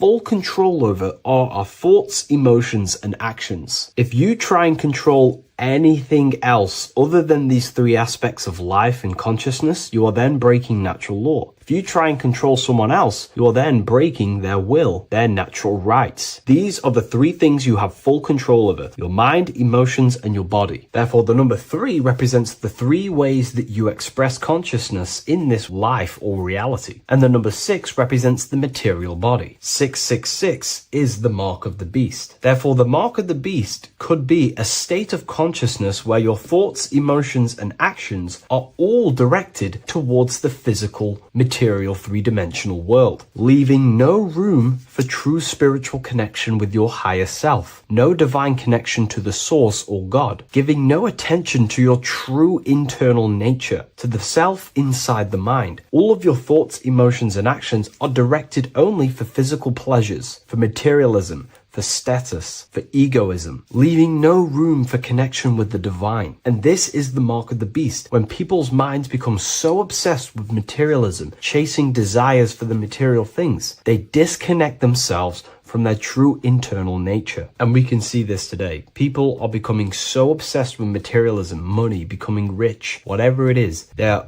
gradually losing connection with their internal self. They think that they are the body. They think that they are these five senses. But ask yourself, if I remove my thoughts, if I turn off my mind, who am I then? Because who most people think they are is a bunch of beliefs in their subconscious mind. Their name, their job, their reputation, their friends. If you remove the mind and no longer think, who are you then? The observer, the pure awareness, beyond the mind, the body, the emotions. That is your true nature. You are the internal thinker. And when that internal thinker becomes so attached to the external physical body and does everything in its power to think, feel, and act only towards the material things, you become disconnected to your true powers, to your divine nature, to literally God. If you don't want to become the mark of the beast, then have balance. Now, I'm not saying materialism is evil. Chasing material things is wrong. I'm not saying that at all. We all have different views. But me personally, I like to have balance. Yes, I love reaching goals. Yes, I love living the best life possible for myself, materially. But I also make room for my internal world. I train my mind to have self-mastery of meditations. I try and lucid dream and astral project as much as I can. And I try and perfect my thought processes and my internal world as much as possible. So I live a truly balanced life between my inner self and my outer self, which is what these two pillars, Jachin and Boaz, represent, the inner and outer world. And the middle pillar in the middle represents the unity of the inner and outer world, living in balance. Or you see a person standing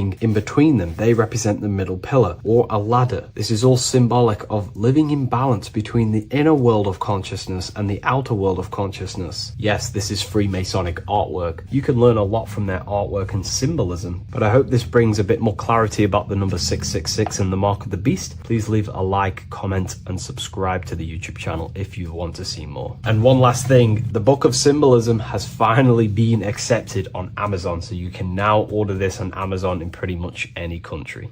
What is good, people? We're back with another video, and this is going to be talking about the connection between the micro and the macro.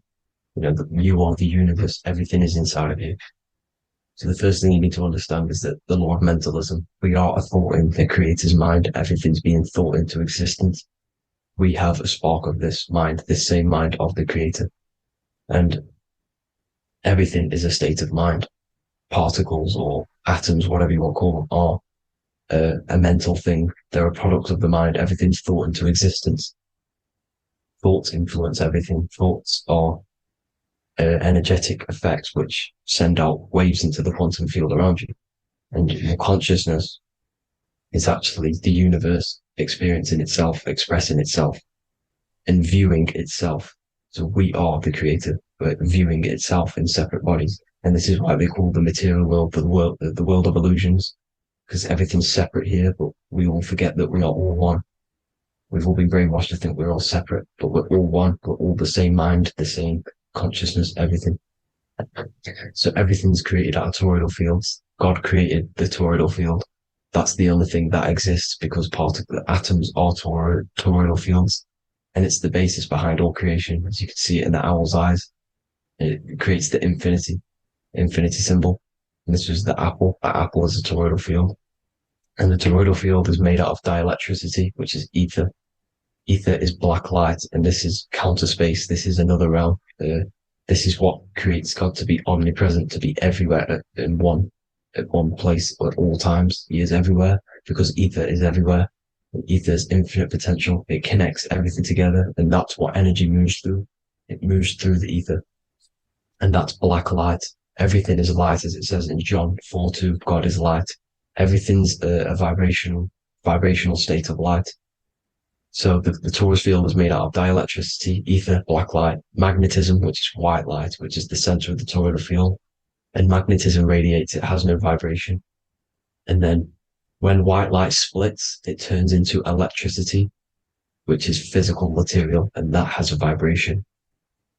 This is the Holy Trinity, the sun, the moon, and Saturn. Saturn, the god of materialism. If you've watched my videos on Saturn, you know that Saturn is crystallizing everything into physical matter.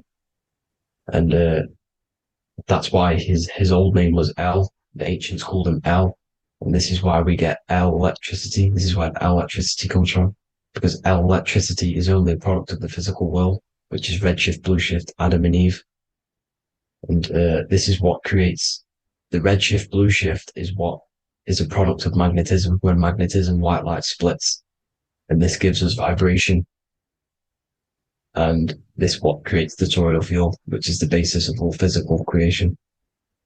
The sine wave is created out of the magnetic wave and the electric wave. The electric wave is the blue wave, and the magnetic wave is the straight wave, which is radiation. This is vibration frequency. So the magnetic wave is straight, and then you have longitude and amplitude, which is depth, which is dimension. You see how the electric wave has depth and a dimension. This is why you get the cross. This is the cross of Earth. This is the symbol of Earth, of bondage, of physical matter, because it consists of magnetic wave and depth, which is electric wave. I mean, this is where you get the sun cross or the Earth cross, whatever you want to call it. It's the cross of physical matter, and the ancients knew this. This is why they used that symbol. Redshift, blueshift, which is the toroidal field, is the basis of all creation, physical creation. And this is why you have the police siren is red and blue. The Matrix movie, red pill, blue pill. You have red blood and blue blood in your body. The Democrat and Republic, the two parties, red and blue. Like your taps on your taps, you have a red and blue tap. One's generative, one's destruction. Fire, destruction, water, generative. So this is the basis of all things. And electric wave has dimension, like I've already said, depth, material, and it's measured in hertz. It's measured in hertz because it hurts you. It decays because the electric wave has a vibration, and vibration always has to go back to a standstill point. This wave cannot go forever, but the magnetic wave will go forever. It's radiation. Magnetic is radiation. It radiates forever. It pulses, but the electric wave will at some point come back to a standstill point. And that's why it hurts, it decays. That's why our physical body decays, because we contain of electricity. This body is an electric body, and it will return back to stillness like a guitar string. If you vibrate a guitar string, you pull it, it will vibrate, make a sound, and then go back to a standstill point. It's the exact same with every single toroidal field within the body. It will decay, and this is why our bodies decay, and everything in creation decays. So we're born into sin. The sin of Eve. The sin of Eve is us biting into the tree of knowledge of good and evil, which is the systems in the body. And the sin of Eve is biting into the sine wave. We bit into the sine wave. The sun moves in a sine wave. Our DNA is a sine wave. Time is a sine wave. Everything in this creation is a sine wave. This is why the dollar bill is a sine wave. Magnetism and electric waves in one. And this is the sun doing its sine wave, which creates, when you go bowling, it kind of creates that pin that you hit over. That's the pin of the sun. The zodiac sign is a sine wave because the zodiac sign is an expression of the toroidal field, because magnetism unfolds into 12ness. And that's why you have 12 zodiac signs, 12 systems in your body, 12 cranial nerves in your head, in your brain. So if you can imagine this, see where my pointer is. Always starts with Aries. Aries is the head. It's the first thing that's created in the womb. And this is Aries, the ram. And this is why it's called a cerebrum in your brain, which is the first thing that creates when you're in the womb. And what's the element of Aries is fire. Fire is the first element. Fire, first, because it's the first thing on the wheel, the first expression of energy. As you can see here, my pointer, this is the center of the toroidal field. It would go Aries, Virgo, Capricorn, Pisces, Scorpio, Cancer, Then we go back to Libra. Libra would be center, but you see how the toroidal field is the expression of the 12 energies. That's what the constellations are, the energy expressions of the toroidal field. So it would go outwards, starting from Aries here, all the way back to Pisces, which is beyond the bottom half. But Libra would be the center. That's why Libra is the equinox. It's the equinox.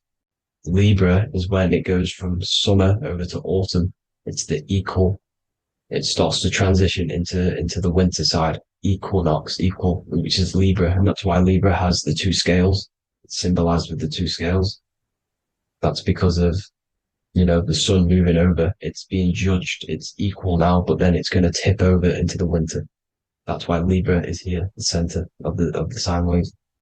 And like I said before, magnetic energy unfolds into 12ness. Magnesium is number 12 on the periodic table. It's the sacred number. And this is why the scientists are trying to, NASA is trying to bring in another constellation to destroy the holy science of astrology. So Aries rules the head, which is Mars. Taurus rules the neck, the lower head. Gemini, the two twins, which is your lungs, your two twins, your arms, two twins. Cancer, the breasts, or the chest area. Leo, the heart, which is the sun, which is fire, the center of the toroidal field. Virgo, the belly, which is the intestines. Libra, the kidneys, the two scales, the kidneys, balancing out everything. Scorpio, the sex organs. Sagittarius, hips and thighs. Capricorn, I've missed that out, which is the kneecaps. Capricorn, kneecap. Aries, which is the ram, which is the cerebrum in your brain. And then Aquarius, the calves and the ankles. And the Pisces, the two fish, the 2 feet. So everything corresponds, as you can see here. This is an ancient way of depicting it, of the folded human. And this is everything. Each constellation rules that part of the body, gives energy to that part of the body, makes you do certain things. So magnetic energy unfolds into 12ness, electricity unfolds into 7s. That's why when you get electric, the light spectrum that we see, it consists of 7 colors. Why we have 7 planets. The 7 planets give us our 7 metals and the 7 solfeggio of scale frequencies. So the rotor, this is the rotor, and rotor is an anagram for Torah. The Torah, which is I think it's the Hebrew Bible. Don't quote me on that, but it's one of the holy books. Which is the Torah, the Taurus. Everything goes back to the Taurus field because it's the basis of all creation. So the chief cornerstone, it says in the Bible that the builders rejected the chief cornerstone. The chief cornerstone, you are the builder. You decided to incarnate into the physical world, into the electric world, the world of Saturn. When you are created in the womb, it takes you 9 months for you to be created. So for example, if you went into the womb here, it'd take you 9 months. So let's say you're born in Scorpio. So you'd go back 9 months, 1, 2, 3, 4, 5, 6, 7, 8, 9.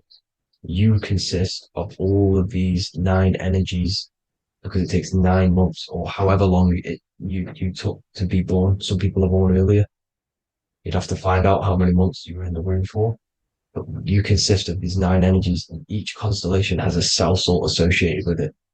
And these cell salts are vital for your health, and your cells and the optimal health of your body. So the chief cornerstone that you rejected is these 3 cell salts, these 3 constellations. So you're mineral deficient in these 3 constellations. For example, fluoride, magnesium, phosphate, and potassium sulfate. So that's the chief cornerstone. And a cornerstone, people always get it rejected with the cornerstone. The cornerstone is not, it doesn't say the cornerstone in the Bible. It says the chief cornerstone. The cornerstone is a cornerstone of a building, but the chief cornerstone is the top of the pyramid. This is where we get the pyramid of the wheel. So you're mineral deficient in one of the 3 zodiac signs. You're not. You were not in the womb for. This is the chief cornerstone you rejected. So the human body is the micro. It is the universe in a physical form. It consists of everything in the universe. Just like your consciousness is the universe watching itself, experiencing itself. Your body is the whole universe. 12 systems in the body, 12 zodiac signs, 7 chakras are the 7 planets. The holy trinity of you is your temple of Solomon, the soul and the mind, the sun and the moon. You know, everything is in you. You consist of everything, all the energies, everything. Heaven and hell. Heaven and hell is a mind state. It's a state of the mind. Head, H-E-A, which is heaven, and the heel, the bottom of your foot, is hell. And the bottom of your foot is the soul. So they're basically saying, well, it's wordplay. They're saying that your soul is in hell because, you know, with the elites being in control. So they call the bottom of your foot the soul, trying to say that you're in hell. The Christ is in you. And this Christ is Greek for what? Christos. And Christos is Greek for the oil. And this oil is produced in the cerebrum, the Aries, the ram, the cerebrum. It goes down the pineal. Well, the pineal and the pituitary are underneath the cerebrum. Goes down the pingala and the ida. The pingala being the positive charge connected to the pineal gland, pin, and the ida connected to the pituitary. And this is the two serpents going down the spinal column. And this is why Jesus goes from Nazareth to Bethlehem, and then Joseph and Mary are waiting for Jesus in Nazareth. Joseph and Mary are the pineal and the pituitary gland waiting for Jesus to come back up the River Jordan, or spinal column. So this is the oil. This is the story of Santa as well. Santa comes from the North Pole. Why? Because the North Pole of the Earth is the center of the toroidal field, and the North Pole of you is your spinal column, which is the North Pole of the toroidal field. The North Pole, he comes from the North Pole. This is the North Pole. This is the South Pole of the toroidal field. Comes from the North Pole, which is your mind. And he goes down the chimney and then back up the chimney. This is the chimney. And he drops off the present, which is the Christos, the oil. And this is why Jesus is crucified at 33, because he crosses over the vagus nerve at the top of your spine. When this oil comes back up the 33 vertebrae, these are your vertebrae here. When it goes up to the 33 vertebrae, it gets crucified at 33 because it crosses the vagus nerve, and he's crucified on a cross at 33. This is the story behind Jesus and Santa. The Ark of the Covenant in the Bible is the two hemispheres which cover the vital parts of your mind, the brain side, which is the cerebrum, the pineal, the pituitaries, etc. So the two hemispheres are the two angels, the Ark of the Covenant. This is the Ark of the Covenant covering the two vital parts of your brain. So these are the optic thalamus is another part, and it protects the Christ oil, which is inside at the center of the brain. See, the Bible is all a massive metaphor about yourself, because you are the universe. You are a microcosm of the universe. Your consciousness is experiencing itself, and the universe experiencing, and your body is the whole universe. Your head's heaven. So Moses crosses the Red Sea. These are the two hemispheres of your brain. This is the corpus callosum, the Red Sea. So he's pretty much saying that he's uniting the two hemispheres of your brain, because most people in this generation are stuck in the left brain, which is just logic, reasoning, science and maths, writing. You know, this is what school teaches you to do. It keeps you stuck in your left brain. And you want to cross over to you want to cross the Red Sea, which is the corpus callosum, to the right brain, which is awareness, art awareness, creativity, imagination, intuition, insight, you know, using the higher mind, creativity, imagination. If you don't have intuition, then you can't read energy, you can't pick up on bad things. This is what Moses is symbolizing by crossing the Red Sea. And it's also the upper room where Jesus met the 12 disciples. 12 disciples are the 12 cranial nerves in your brain.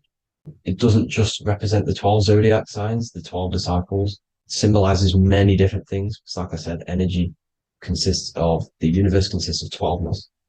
So you have 12 cranial nerves in your brain, and that's the 12 disciples as well. And they want you stuck in your left brain, which is the five senses, materialism.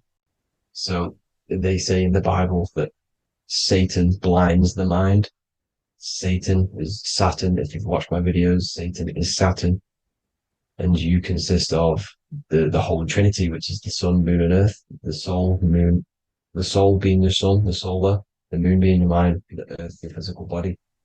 And Satan blinds the mind. Why? Because we enter a soul system. This is a soul system, not a solar system.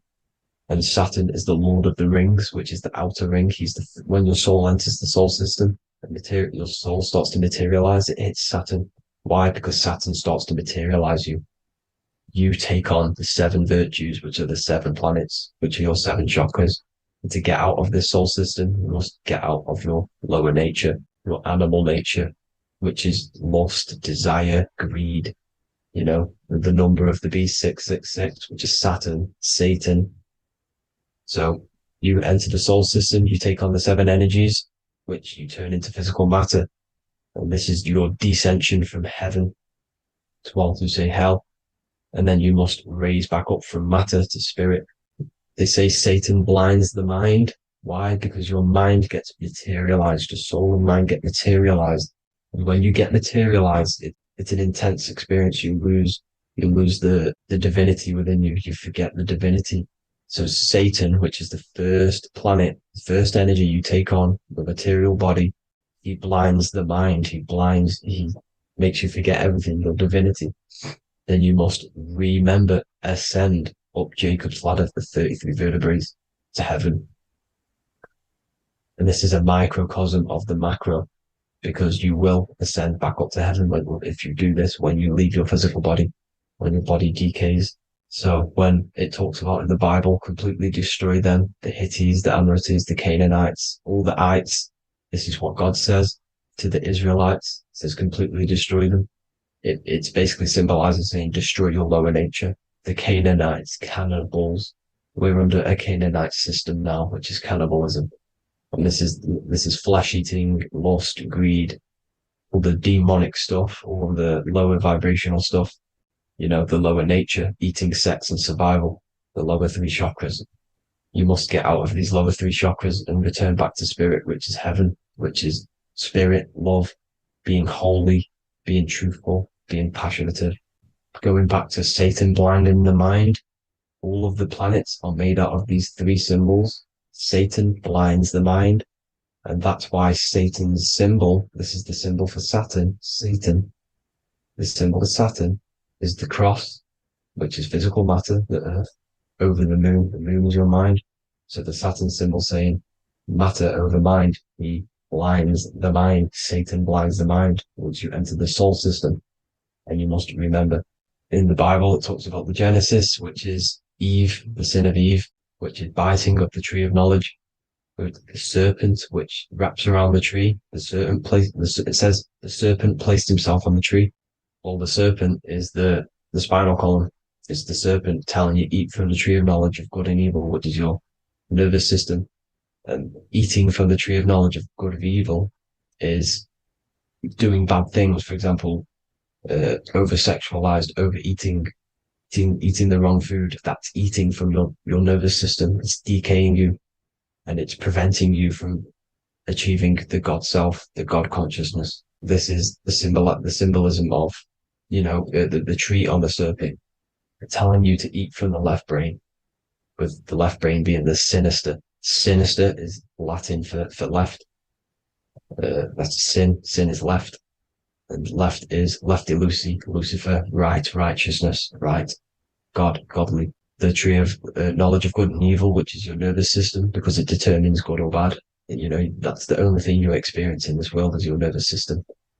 And then the tree of life is the cardiovascular system, and the Garden of Eden is your body.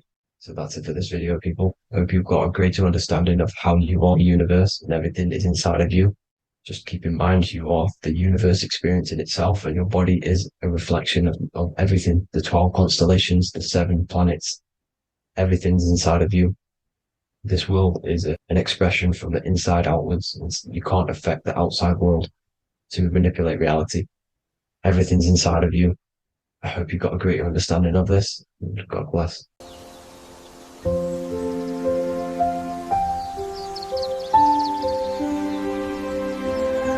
bookofwisdom.com. Visit today.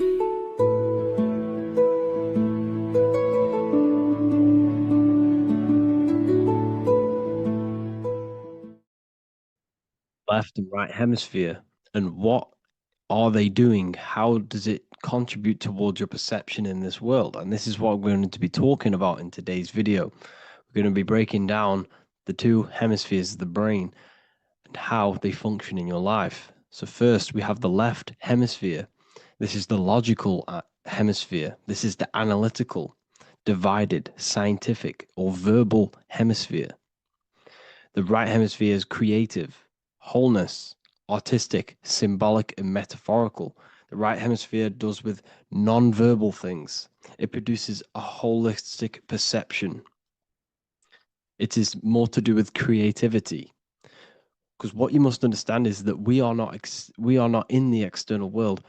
The world is produced by our brain. We see with our brain. Our eyes are a part of the brain. What we touch is the brain's interpretation of electrical signals on the nervous system. What we smell is the brain's interpretation of smell through the nose. What you taste is your brain's interpretation of chemical reactions on your taste buds. So what you are experiencing is the brain. The brain is a computer creating a simulation. And you have two hemispheres which breaks down this reality. So essentially the brain is the perception creator. It creates perception. So if the brain is creating this, who is the one experiencing the brain? Well, that is you, the consciousness, the mind, the all-seeing eye. You are the all-seeing eye experiencing the brain, the observer behind the brain, behind reality, behind the emotions. So if you're walking through a woods, this left brain sees individual trees. The right brain sees the whole woods. It sees the biome. It sees the bigger picture. So when you are walking through this woods, the right brain picks up a holistic perception of reality. It creates the woods as one unified woods. The left brain's job is to break this down and analyze it so that we can see individual things. And this is also necessary for humans to have the ability to break things down and manipulate things in this world. So without this left hemisphere, we could not manipulate things and break things down. So this right hemisphere is important because it sees the whole woods. It sees humanity as one unified consciousness. However, the left hemisphere sees individual egos. So the left hemisphere is the place of the ego because it only understands, it sees the world very divided. Okay, so for example, here's another example of the left and right hemisphere. If someone pulls out in front of you in traffic, your left brain's going to start going crazy and analyzing them, calling them names. The right hemisphere, however, sees the bigger picture. Maybe he didn't see you. Maybe it's just a mistake. Maybe he's in a rush. You see how the two brains are very different. They do the same thing, but they function in different ways. The right hemisphere is feminine. The left hemisphere is masculine. So, like I said, this person pulls out in front of you. You start to think with the left. If you start to perceive that in the left brain, you're going to start analyzing them. You're going to start going crazy and calling them names because you're analyzing it. You're not seeing the bigger picture behind it. You're not seeing it from his perspective. So there is a crossover. So the left hemisphere of the brain controls the right side of the body, the right ear, the right eye. Everything to do with the right side of the body is connected to the left hemisphere. And the right hemisphere controls everything on the left side of the body, including your eyes, your arms, your legs. So everything is crossed over, and even your visual field is crossed over. So this is your visual field, as you can see here. And even the left side of your visual field goes to the right brain. There's a crossover. No one really knows. There's not really a reason for this. However, this is how the human body is designed. As we all know, the human body is the most advanced piece of technology on the face of the earth. They cannot replicate the human body. And they tell you it has no creator. This is crazy. People are that brainwashed, they can't even understand that their body is the most advanced piece of technology. Your body is so advanced, The computers that you use are mimicked of the body. Everything they create is mimicking nature, but they don't show you how intelligent nature is because they don't want you to understand you're in an intelligent design. So anyways, let's get back on track. There is a crossover in the brain, and this is why they teach you to write with your right hand. And I was speaking to someone who's in a nunnery, or whatever you want to call it. They were a nun, or they knew someone who was who was a nun, and they forced these people, these nuns, to write with their right hand. You had to write with your right hand. This is why, I'd say at least 70% of the world, or 80%, is right-handed and right-legged, because they taught us this to activate the left hemisphere more, because of this crossover that happens in the body.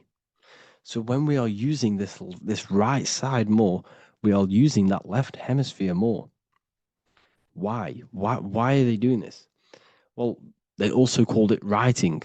Writing is a spell, to cast a spell on you to use that right side of the body so that you use this left hemisphere, because they want you to see the world as a divided perception. They don't want you using the right hemisphere, using that left side of the body to activate the right hemisphere to see the bigger picture and see how everything is all one and everything is created. This left hemisphere domination keeps you from seeing the connections between everything, because that left hemisphere analyzes, it breaks things down. So when we are left hemisphere dominated by using the right side of the body, we are essentially seeing everything as divided. And this is why so many people will not understand my work, because my work connects dots and connects fields of knowledge, and makes you see the bigger picture. So people who are left hemisphere dominated will see my work and think this guy's crazy. But everything, it's all about activating that right hemisphere. So they call it writing because every word you say is molding your mind in some sort of way. The things you see is molding your mind. Everything you take in through the five senses is molding your mind. And language is a massive spell, especially the English language. They call it writing so that you use that right side. It's a spell because your subconscious mind picks up everything you say. And 90% of your daily basis behavior and thought patterns is produced by these subconscious programs within the subconscious mind. Essentially, your conscious mind is only the 10% of you. The conscious mind is just what you're aware of, what you're wearing, how you're feeling, what you're thinking. That's your conscious mind. The subconscious mind is controlling every system in your body. It's telling your heart to beat without you being conscious of it. So essentially, this is what they're programming. They're programming this system in the back of the mind, which is controlling everything through the words. And this is what spells are, because it's all about creating perception in the subconscious. So they want you to use that right side more. I truly believe the ancients, they were balanced. They used the left and the right side of the body. They didn't have a stronger side because they understood this science of the body and how the body works. So this is actually called phonetics. It's not etymology. Etymology is the study of root words. Phonetics is the study of how words sound similar. The way words are spoken. So phonetics, phone, is why we call them a phone, because you speak into a phone. So this is write and writing, to use that right side to activate the left hemisphere more. So your hands are a manifestation of your brain. The left hand is the right brain, the right hand is the left brain. And as a child, we were always taught that when you place your hands together like this is the size of your brain, which is true because your hands are a part of your brain. They're an extension of your brain. Every part of your body other than your brain is an extension of the brain. Everything's working and feeding back information to the brain because you're experiencing the brain. So another trick that you can do, or another exercise, is looking in the mirror and closing one eye at a time. If you close your right eye, if you take your top off, for example, you'll analyze your body if you close your right eye, because you're using that left hemisphere. Sorry, other way around. If you look at yourself through your right eye, you'll use that left hemisphere, which will analyze yourself. You'll see individual body parts. If you close the right eye and use the left eye, you'll see your body as a whole. You won't really analyze it. This is how you can analyze yourself using these two hemispheres. So this whole system is created to keep you thinking logically and to restrict you from creating and restrict you from understanding symbolism, allegories, metaphors, and teamwork. They want you stuck in a logical way of thinking and a logical way of seeing the world. This is why when you go to school, you are told exactly what to do. You're told to think this way and no other way. You're told to do orders, do this. It's a very left-brained system, because if we all started to open up this right hemisphere, we'd all see, wow, everything is all one, everything's all connected. And this is what my work is doing. I'm showing you everything is one. The physical world is an illusion of duality, but everything comes from the one source, the one mind. The universe is a giant mind. I am mind, you express mind. We all possess mind. Behind the physical body is the same mind consciousness. And we are all expressions and fractals of this infinite consciousness called mind. And this is what they don't want us to figure out, is that we are all just one consciousness expressed. It's an infinite consciousness. It's even in the squirrel, it's in the dog. All of these different animals, they're just different bodies, but behind the bodies is the same consciousness, which is mind. That's what the pineal gland is. The pineal gland is not the mind, and it's not the third eye. The third eye is your mind. If you have a closed third eye, it just means you have a closed mind. If you have an open third eye, it just means your mind has expanded from beyond physical things through astral projection and mystical experiences. This is how you gain an open third eye. It's just an open mind. A mind that has astral travel, that has explored the realities within the mind. So everything they do is to keep us in a divided state. Divide and conquer, right? That's their motto. All to keep you thinking how everything is divided. Everything they've done is division. Postcodes, countries, everything is divided. Like football teams and all this stuff. It's also a natural process when you grow up, because as you grow up, your brain is constantly analyzing the world. So this is sort of a natural process of how you become more left hemisphere dominated, because your brain is always analyzing. And unless something awakens you, you can awaken that right hemisphere where you can start to see the bigger picture. Even the music, it's all tuned to 440 hertz, shuts down the right hemisphere of the brain. 440 hertz, Spotify, Apple Music, the radio. Every time you turn on the radio, it's tuned to 440 hertz. This was specifically tuned. It never used to be tuned to this. It was in the 1950s. It was changed. The standard music tuning was changed to 440 hertz because it shuts down that right hemisphere of the brain. They don't want you thinking, seeing the world in this way and perceiving things as one. And I'm going to show you. It tells you this in the Bible. Cast the net onto the right-hand side of the boat and you will find the fish. What was Jesus saying? This is, you see, people read the Bible and they don't understand it. If the Bible is not talking about you, then it has no meaning. The Bible, everything you read in the Bible is about you and how it can better your life. It occurs to you. So if Jesus says, cast the net onto the right-hand side of the boat, this is an allegory. The boat is your body. Cast the net. It's the awareness, the perception onto the right hemisphere of the brain, and you will find the fish. What's fish? What do fish do? They swim deep in the ocean. It represents the knowledge. Deep knowledge. Cast the net onto the right-hand side of the boat and you will find fish. You will find the wisdom. You'll gain understanding when you cast that your awareness into that right hemisphere. You will see that I am you and you are me. We are all one consciousness. You will see everything. You'll see that the trees are the same patterns as the nerves in your body. You'll see everything is connected. Everything is a fractal of the one infinite consciousness. And how many fish did they catch? 153. That adds up to 9. This is now numerology. The Bible's filled with numerology. adds up to 9. What's 9? Human consciousness. It represents consciousness. You're in the womb for 9 months. Feminine, feminine. It's all about consciousness.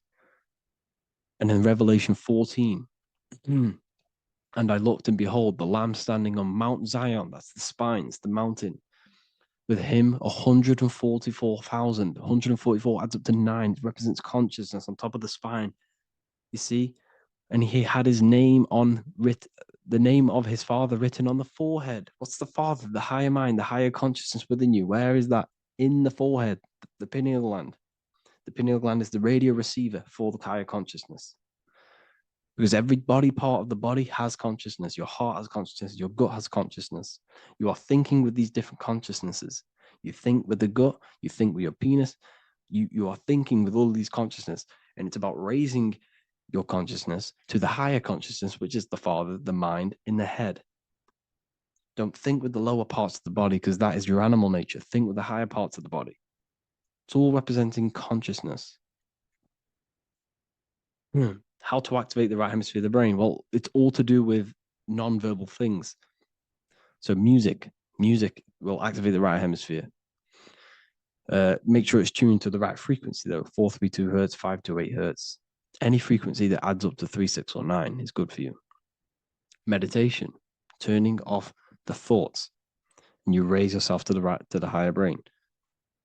Symbolism. Symbolism is all right hemisphere. Reading between lines, metaphors, determining the Bible. It's all right hemisphere.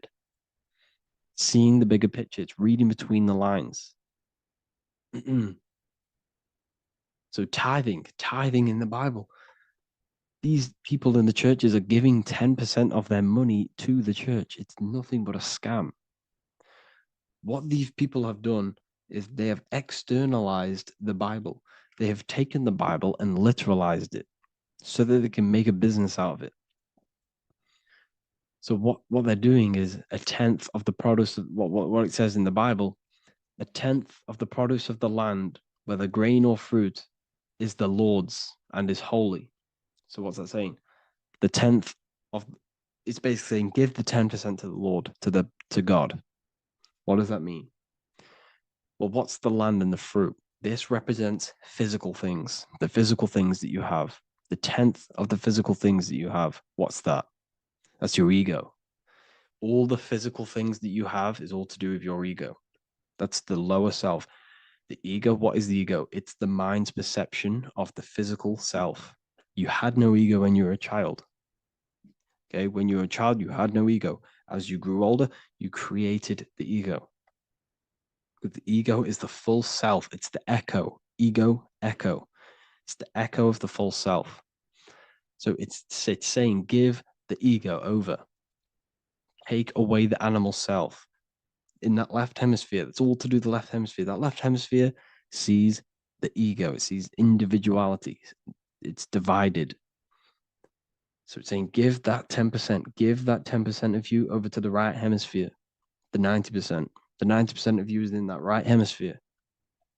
The higher self. Now, I'm not saying the left hemisphere is bad. Okay, I'm not saying that at all. But it sees it sees things divided. It's like I said, the left, the hands are manifestations of the brain. So when these Christians are praying, they're putting their hands together. What are they doing? They're syncing the brain hemispheres. What you're doing, because everything's an extension of your brain.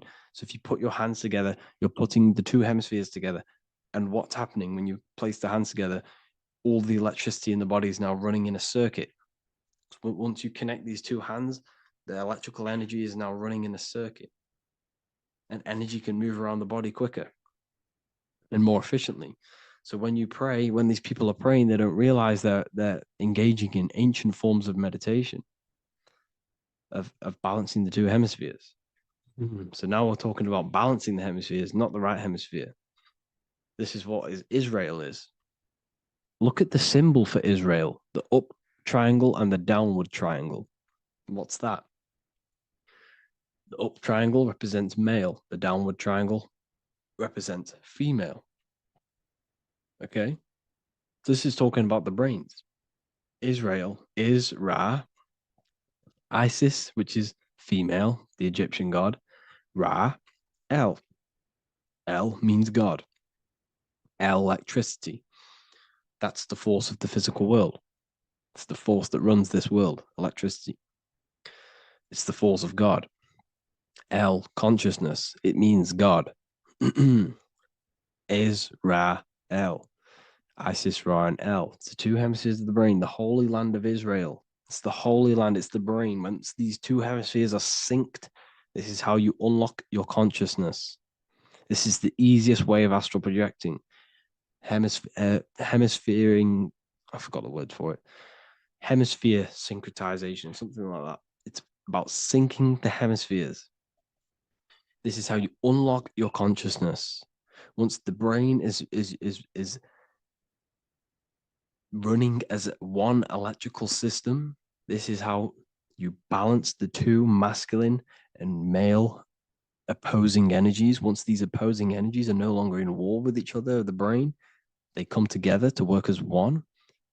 You unlock your consciousness. You are born again. What happens when a male and female have sex? It creates a new child. It becomes one. You are born again. Once the two hemispheres of the brain, you are born again. You can then have an out-of-body experiences. So this is why the symbol of the Holy Land, Israel, is the up and down triangle back combined together, because it represents unification of the male and female, unification of the hemispheres. You're born again. You unlock consciousness. And you can get this for free. It's called the Gateway Tapes on my website. Basically, it's a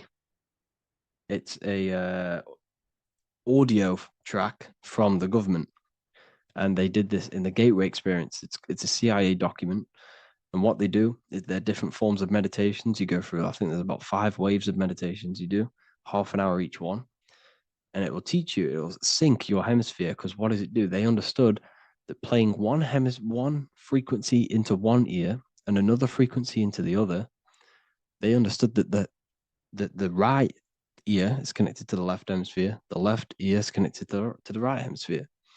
So when you play 2 different frequencies into both ears, what happens? The brain picks this up, the 2 hemispheres of the brain picks this up, and it syncs it. It syncs these 2 hemispheres, these 2 frequencies together. So now the brain is working as one to sync this frequency. So this is how you can sync your hemispheres, through listening to these frequencies.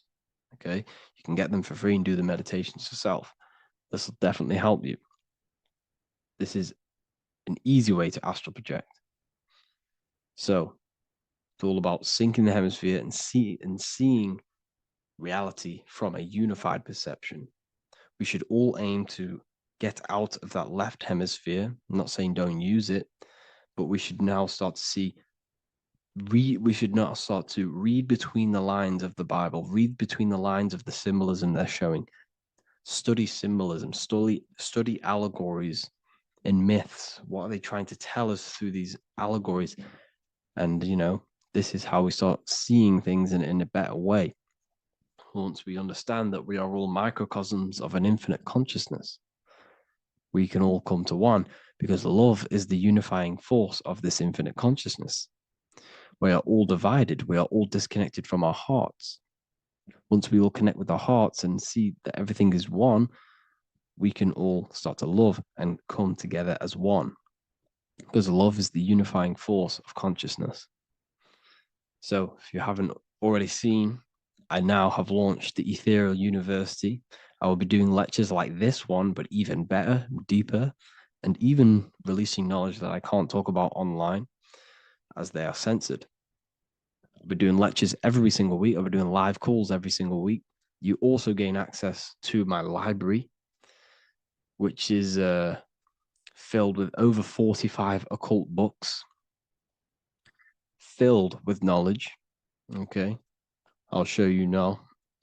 Plus, you get my book, The Book of Wisdom, PDF form, and the Human Health Guide, PDF form. You also get all of this stuff, the health section, Q&As, Ethereal meditations. We've got some celestial studies, cosmology, and numerology coming soon. You also get the brand new Manifestation Mastery course, plus the library. And there'll be new books, new lectures, new live calls every single week. Or you can get the Book of Wisdom, use the code WISDOM in all capital letters to gain 40% off. This sale will be ending very, very soon. So if you're watching this, be very quick to get yourself a physical version or a PDF of my book. You can get it in all these languages. Hope you enjoyed this video, people. I'll see you inside the Ethereal University, the real university. Have an amazing day.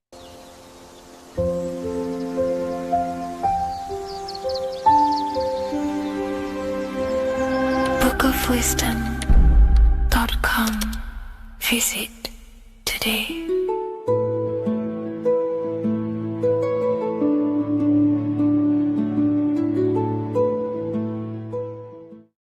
Welcome to Revival of Wisdom. Today, we're going to be talking about portals, portal symbolism, what portals are, okay, and how they show them to us, because they have to tell you the truth, guys. This is the thing with the universal law. They have to tell you the truth. And they tell you through symbols, they tell you through movies, and different things like that. But let's jump straight into this. So first, I want to talk about the Freemasonry symbols. Okay, so first we got, obviously this is some Freemasonry art, but notice how you've got the ladder with a key. Okay, so this is ladder symbolism with a key. So maybe this is talking about ascending. Okay, because look, because this is ascending into the heavens, because it's a ladder with humans going up it with a key. In order to ascend, you must have the key. Okay, so what else do we have with a key?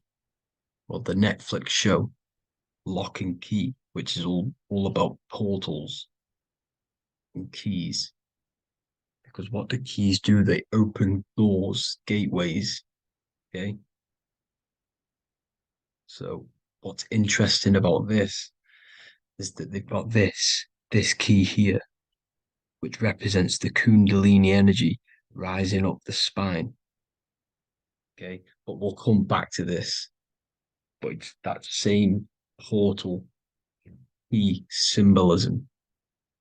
We've also got the Vatican.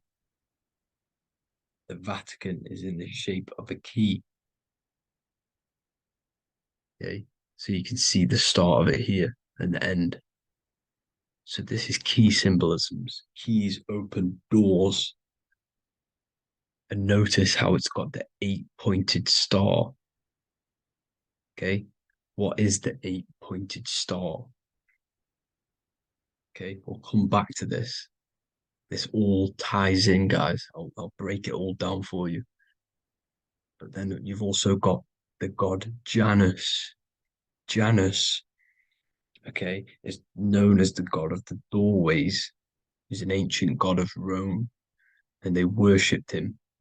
However, he's not a god, he's more like a high-level ranked demon. Because he is the god of the doorways. And notice how he's got two faces. Because doorways always have two sides. You're going into somewhere, there's always two sides of a door. And he's always depicted with two sides of a face and a key, because he holds the key to the doorways, to the portals, to other worlds and realms. Okay, as you can see, he's always got two faces and a key. Okay, so now we have the Sumerians, the Anunnaki, and they are always depicted with the two faces. Why do they have the two faces? Because they're symbolizing doorways, and the Anunnaki come to Earth through doorways and portals. So these are what these gods are symbolizing in their artwork. But they always have the 8-pointed star. Okay, what is the 8-pointed star? You see how they always have, look, let me try and find another one. It's the 8-pointed star. This 8-pointed star is Polaris. Okay, Polaris, just like the Vatican has the 8-pointed star with a key. Polaris is the center star. Polaris is a fixed star. It doesn't move. Okay. So the Anunnaki symbol is also the 8-pointed star. So this is symbolizing the portals and doorways that they come through in order to get to the earth. But Polaris is that center star which does not move. It's always symbolized with the 8-pointed star, just like a compass. Why is a compass the 8-pointed star? Because at the center of our realm is where the most electromagnetic energy is stored. As you can see, we have an aura field, an electromagnetic aura field. So does the earth. And in the center, so like our heart, for example, is where the most energy is stored. And like the center of the earth, this is why all compasses point to the center, because this is where the most electromagnetic energy is stored. Because it's at the center of our realm. Okay. So like I was saying with the lock and key series, see this here? The Kundalini energy rising up the spine, just like your Kundalini energy rising up the spine. Let me try. I can't zoom in. But you know what I'm trying to say here. Let's go back to Polaris. Because at the center is where hold. Can you see the pole of electromagnetic energy? Polaris, the North Pole. It's symbolized, the truth is in the words. It's like a pole of electromagnetic energy. And this is where the aurora borealis comes from. Notice how it's got the word aura in it, because it's the Earth's aura, electromagnetic field. Just like you have an aura, also known as the northern lights, because it's coming out of this center hole in the center of our realm, where the black sun is. And this is where the electromagnetic energy is coming up from. And this is what the aurora borealis is, or the northern lights. It's just electromagnetic energy. And it's symbolized through our symbols, the original O. Okay, because it's like a pole through the middle. Polaris. So this Polaris is the sky vault. It's the portal into this realm. Because this is what the Anunnaki are always talking about. Always symbolize it with the 8-pointed star. And just like a compass is the 8-pointed star pointed to the center, to Polaris. Okay. See here on the Sumerian tablets with the 8-pointed star again. And how we know it's talking about portals with this 8-pointed star is because CERN 666 are opening up portals to the underworld, letting in demonic entities into this realm. How do we know it's a portal? Because their Hydro Collider has 8 points, just like the 8-pointed star. So they are creating synthetic portals to the underworld to let these demonic entities into our realm. But what is the key? Because if we're talking about ascending through Polaris, notice how here on the masonry art, this luminary here, so this is the sun, that's the moon, this is Polaris because it's a luminary with what? 1, 2, 3, 4, 5, 6, 7, 8 beams coming off the luminary, just like the 8-pointed star. So you see the ladder with the key going up to Polaris. It's symbolizing ascending out of Earth. So what is this key that they're keeping from us? Because it's a human holding a key going up the ladder to Polaris. Well, chakras. We have 7 chakras. Okay, so this is what they are telling us in the lock and key symbolism. The Kundalini energy rising up the spine. Okay, just like they have 33 vertebrae on the back of your spine. Okay, this represents the Kundalini energy going up your 33 vertebrae, just like in Masonry has 33rd degrees. Okay, so what is the key? Your chakras. Your chakras have to be unlocked. Okay, you have to unlock your chakras, and you can't unlock this one without going through this one. You have to go through them all. It's like a ladder, just like Jacob's ladder. You can't go from the bottom to the top. You have to unlock each one.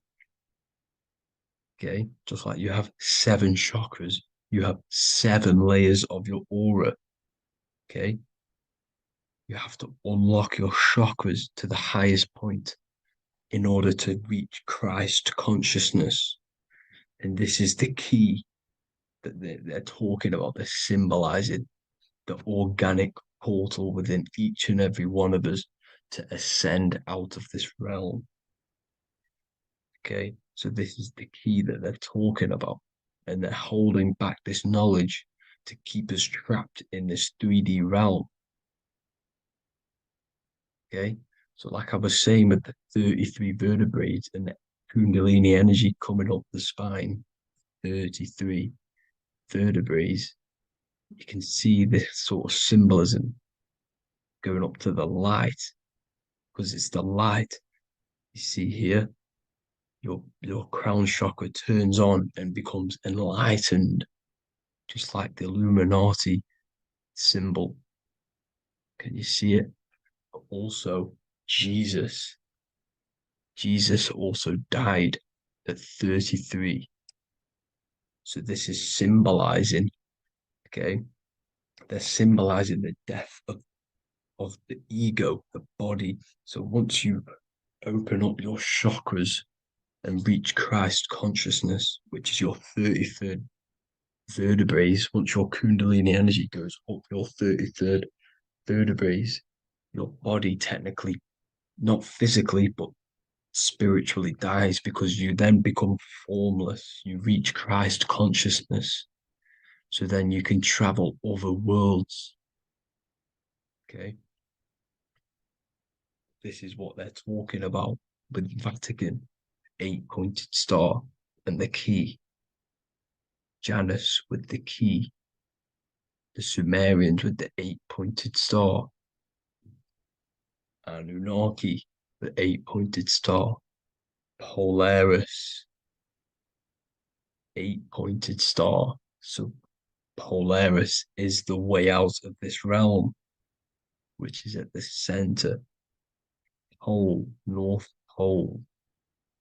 Okay, so the key is that they're hiding from us is the knowledge to unlock our chakras. Okay, and without this knowledge that they keep from us is trapping our souls in this reality to keep reincarnating. Okay, well, thank you all for tuning in. I'm going to leave you all there. Make sure to leave a like and a comment in the comment section. Let me know some topics to talk about so I can break it down for you. God bless you all.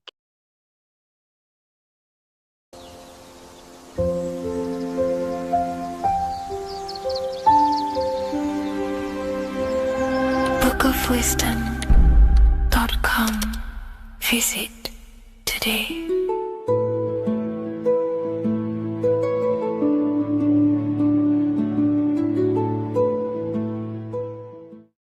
Hello, Seeker. Welcome to Revival of Symbolism, a channel devoted to the language of esoteric symbolism, guiding you to discover yourself and expand your consciousness into deeper realms of thought. I'm Harry B. Joseph, also known as Revival of Wisdom, and today we're going to be discussing the symbol of an eye inside of a triangle. So the first thing we need to understand about symbolism is that symbolism is a subconscious language. We don't just look at these symbols and get a basic understanding. Like a word, for example, if I wrote the word hello here, you look at this and you have an instant understanding of this word in your mind. It has no deeper meaning, or veil, what we like to call it. There's no deeper meaning of this beyond a veil. It's simply just a very logical thing to do and understand. But symbolism, on the other hand, goes deep within the subconscious mind. It forces the individual to go inward on themselves.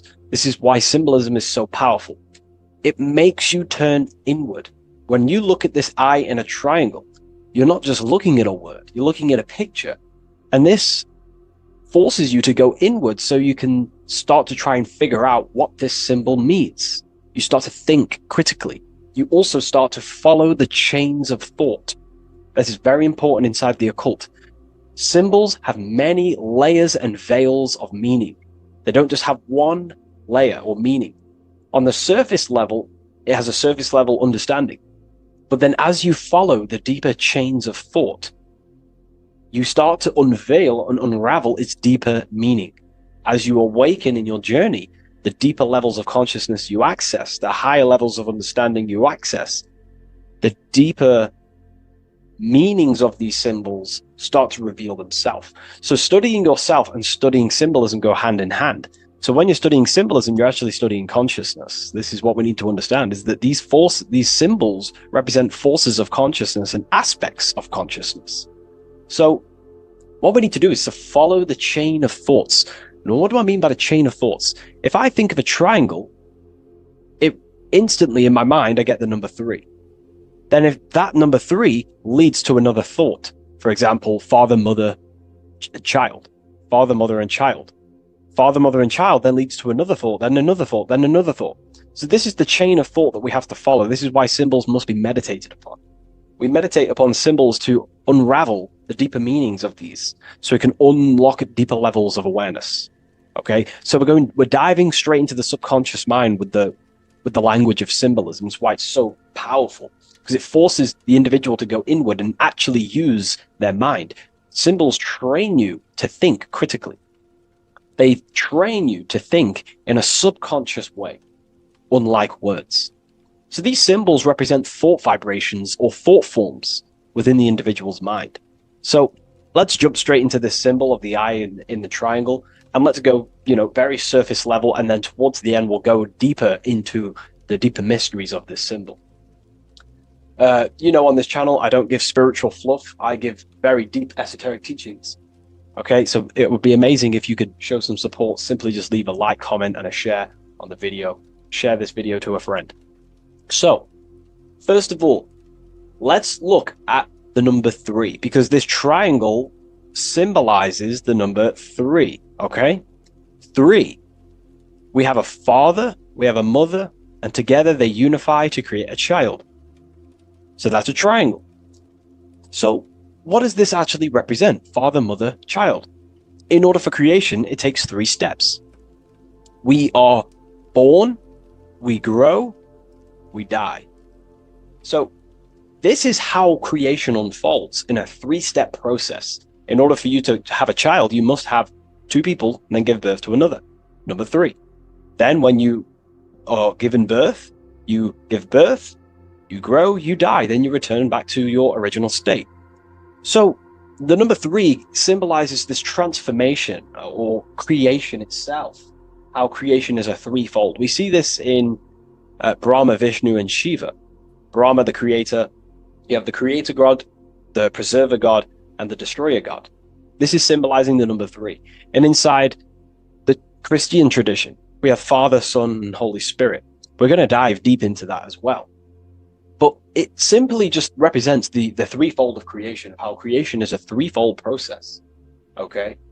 So let's go a little bit deeper now. That's more exoteric. That's an external teaching. I've just taught you something that's very external. But what does this represent to the internal, to the esoteric? The number 3 is the 3 forces of the soul. The 3 forces of the soul. The soul thinks. It thinks. We have a mental field. We have a mind. All around us is a field of mind. We don't just have a mind. All around you is a field of thought and a field of mind. Okay, this is what we have to understand. A lot of people just think they have a mind. Your mind is attuned to the mental plane, and the mental plane is surrounding you. There are thought forms surrounding you. There are ideas. There are, all of these things in the mind that exist in an infinite field made of mental matter. Mental matter.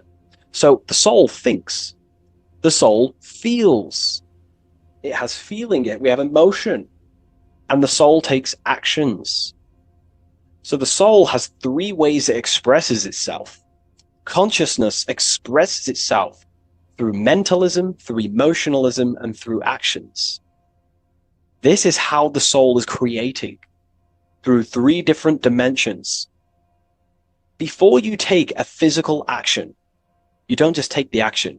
You first think, you feel, then you act. You only take action on what you feel, what you have a love towards, what you have a care towards.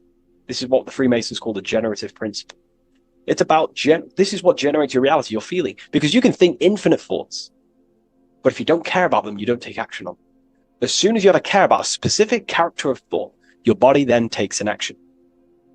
Okay? So this is representing the 3 expressions of the soul. Now, the number 3 is actually the number 1. Because this is all one line, remember. This is all interconnected. And here we have the number 1 in the middle, one eye. We'll go deeper into that. So the number 1 is symbolized by the eye because there is one eye. So pretty much what this symbol is the number 1 and the number 1, 2, and 3. So it's 1 and 3. The 1 is expressed in 3 ways, which is the soul expressing itself and creating reality through 3 ways. Thought, emotion, actions. Okay? These are all actually one force. These are all one force. When we think, we feel, we act. When we act, this gives birth to a new thought and feeling. They're all one. They're all interconnected. So if I take an action, that can lead to a different thought. Or if I think, if I start to feel something, I don't know, hate, that then gives birth to a different thought or a different action. So you can see how each body of consciousness is actually affecting each of them. If we have an unhealthy mind, this will affect having an unhealthy emotional state and an unhealthy body. Because what we think, the mind holds power over the body. Every single thought commands 50 trillion cells in your body. Think of that for a second. You are governing 50 trillion cells, and these cells religiously obey every single command you give. You are governing a whole universe. 50 trillion living conscious cells. Okay? Think of that for a second. 50 trillion cells, and you are commanding them, and they religiously obey you. This is what we mean by you are a microcosm of God. Your body is literally a whole universe. There is living beings in your body that you are commanding and controlling, and they religiously obey you. Very, very powerful. This is how powerful you are. So each thought you command to the body is either destroying the life of the body or uplifting the life of the body, good and evil. So you're either creating more life or destroying your life of the body, of the health, of the body, of the cells. It's a whole civilization inside of your body, and you're governing it. You're the government. You are the master. This is why in the occult they say, you are the master. Everyone is a master of their own being, their own microcosmic universe that they govern. You govern a whole reality, don't forget that. But we've lost this knowingness and understanding, and we're now giving our power to the external government, man-made government. Okay? So that's what the word government means, government, governed mind. mind control. But you are the government. You control your own being. You control your own universe. You control your reality. So, you are the creator of your reality. This is the context behind the symbol here. You are the creator. What is an eye? An eye sees things. What does that symbolize? So, an eye on a basic level shows looking at something. But this is referring to the internal eye, the internal observer. You're observing something when you look at something. So the inside eye is the person, the self that is looking over and experiencing our thoughts, emotions, and actions. Who is the one that feels the actions? Who is the one who suffers from the negative thoughts and the negative emotions? Have you ever thought about that? Go deep within yourself. Who is the one suffering from your emotions? It's not your body. It's not your mind. It's this soul. It's the soul observing through these different bodies of consciousness, through the mind, through the emotions, and through the body. This is the observer behind it all. So, this eye is not closed. It's not closed. Very, very important. Every detail in symbolism is very important. It's not closed. It's open. It's looking, and it's conscious. I'm just giving you the key of what the symbol means. It's about remaining conscious. Now, this will go over people's head. They may not even understand this. Most people are unconscious, and it's fine if you are unconscious. We're all on a different level of our journey. All on a different level. I'm not trying to offend you. I'm just stating these facts. Most people are unconscious. They only think, feel, and act out of, reaction. They're not even aware they exist because they're so caught up in the external world. They have no idea they exist. They've never deeped how they exist, why they exist, what life is, what this piece of technology they're inside of is. So I'm giving you a bit of an insight of a person with a higher consciousness. A person with a higher consciousness is always looking. This is what the symbol means.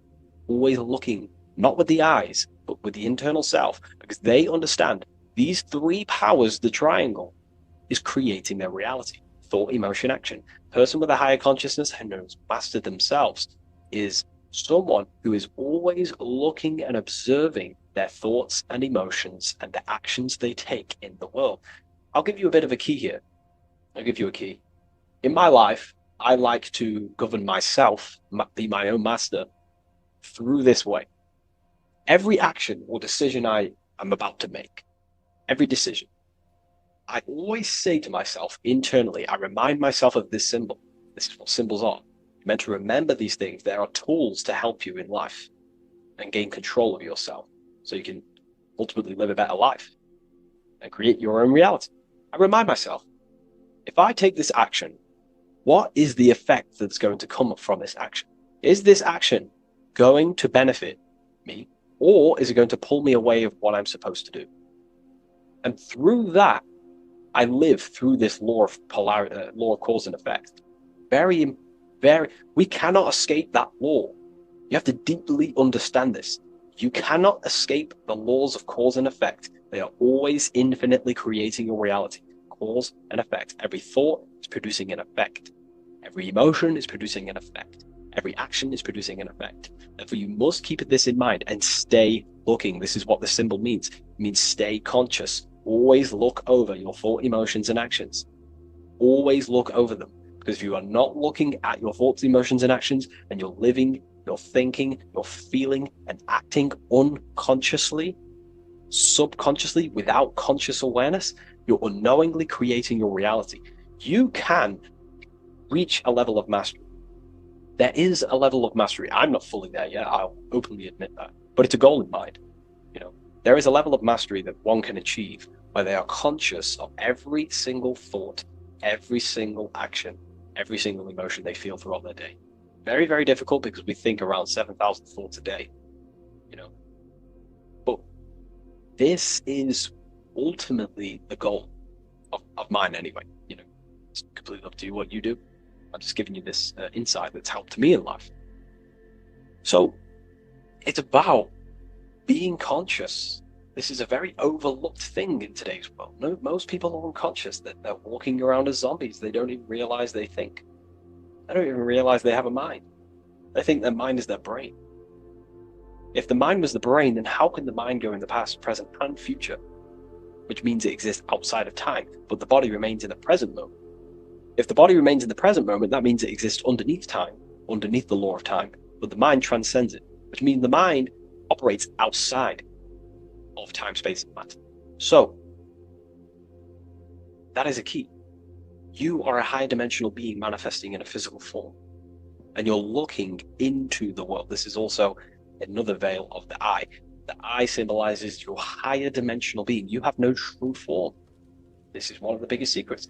You have no true form. You form what you think, feel, and act. In the astral plane, you become what you think about. You can become an owl.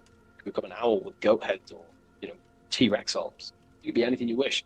Anything you think about, that's the form you take in the astral and imagination. But beyond the very causal plane, the higher dimensions, you are formless. You are nothingness.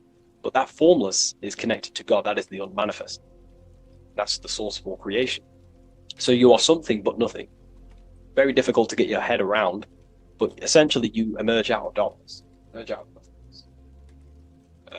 Okay, and that's what the mental plane is. The mental plane is kind of like the first dimension that basically expands into infinite realities. The mind can think anything. There's nothing impossible in the mind.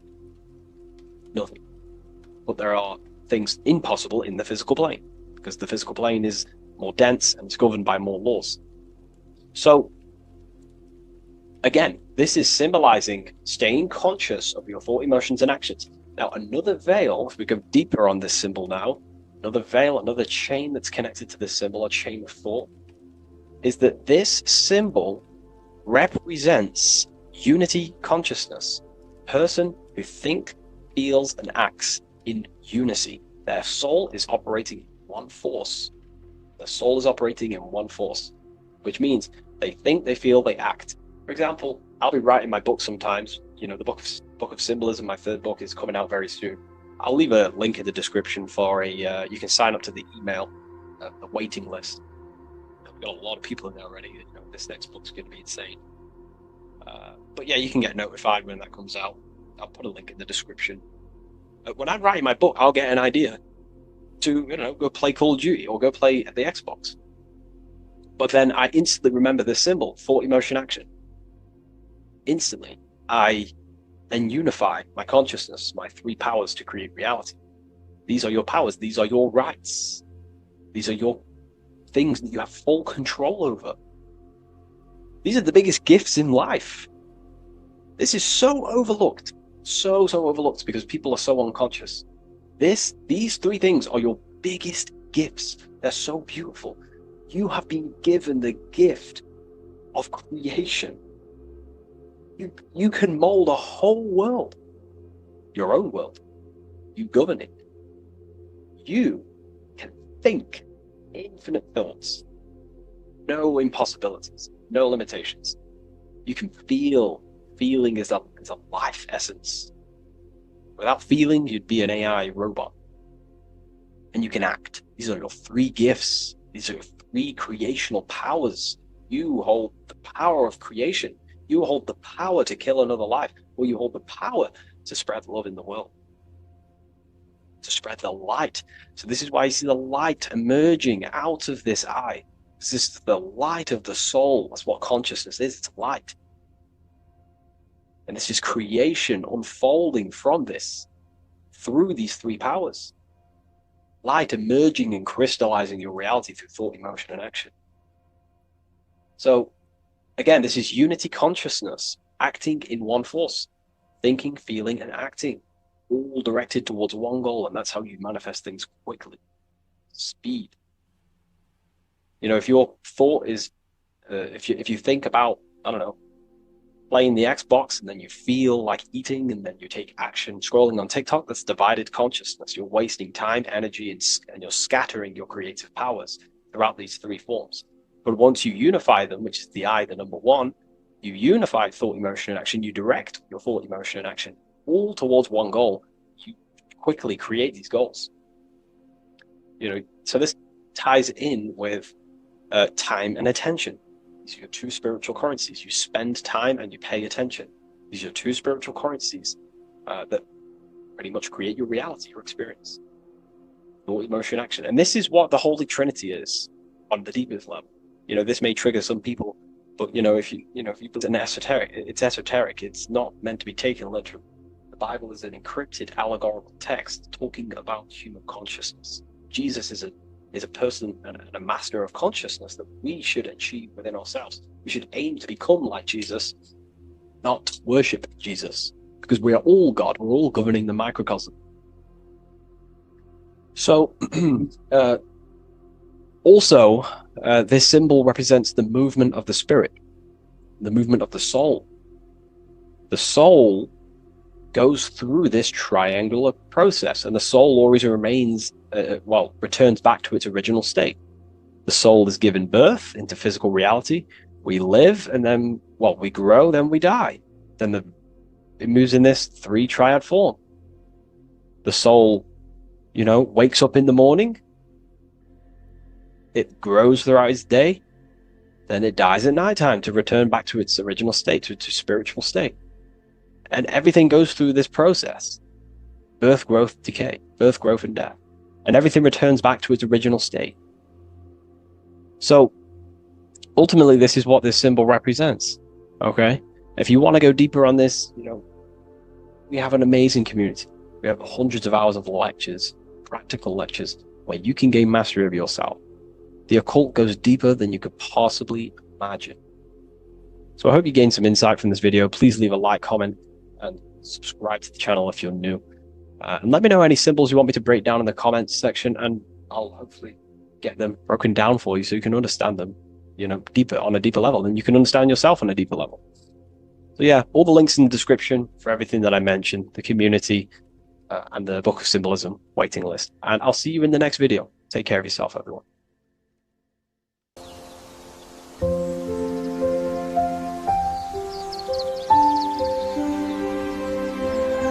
bookofwisdom.com. Visit today.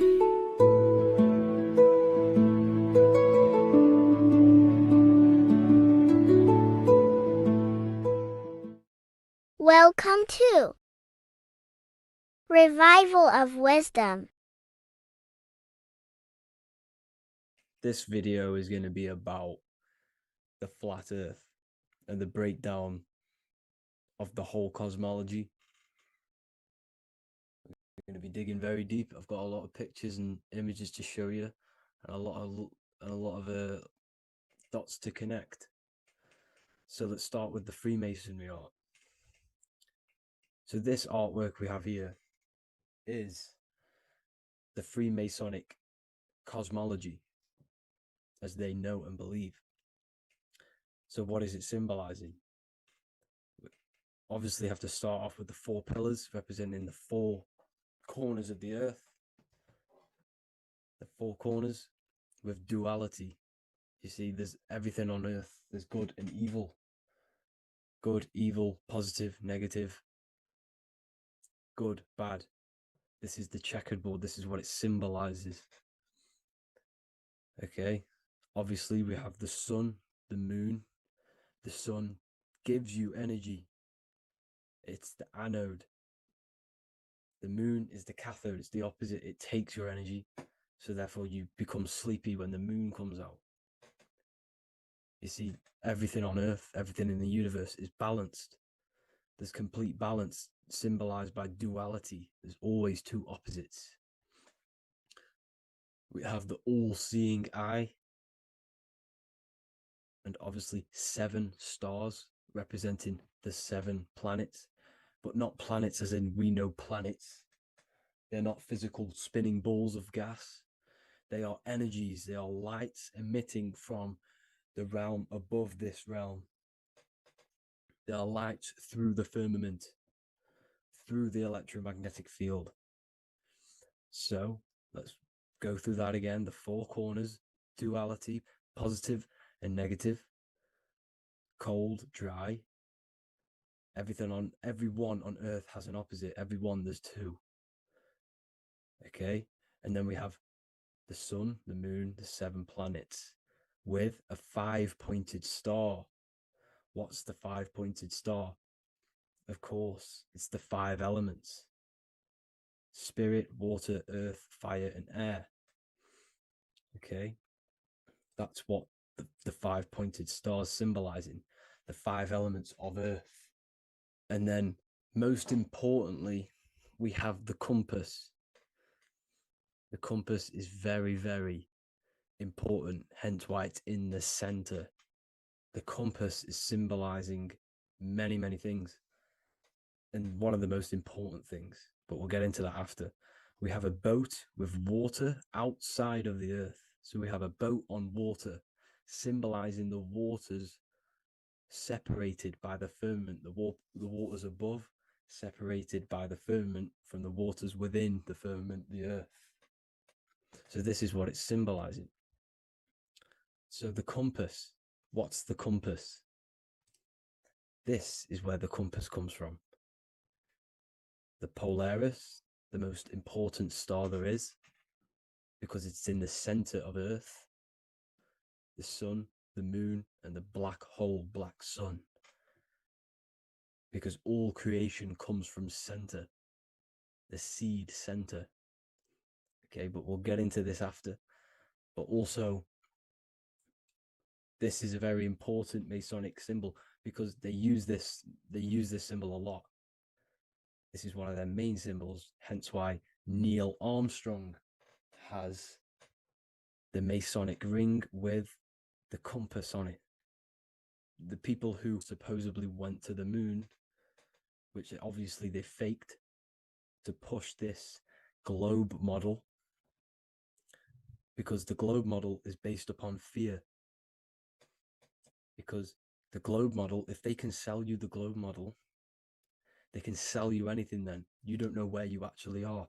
The globe model is to push fear upon the masses, because the globe model means there's not enough resources. There's also risks of asteroids hitting the planet.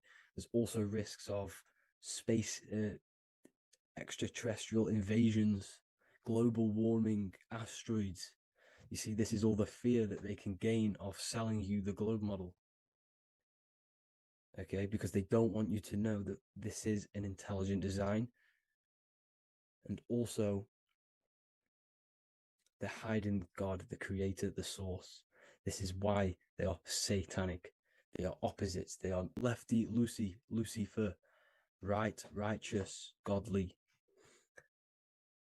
Hence why they do the symbolism on their eyes.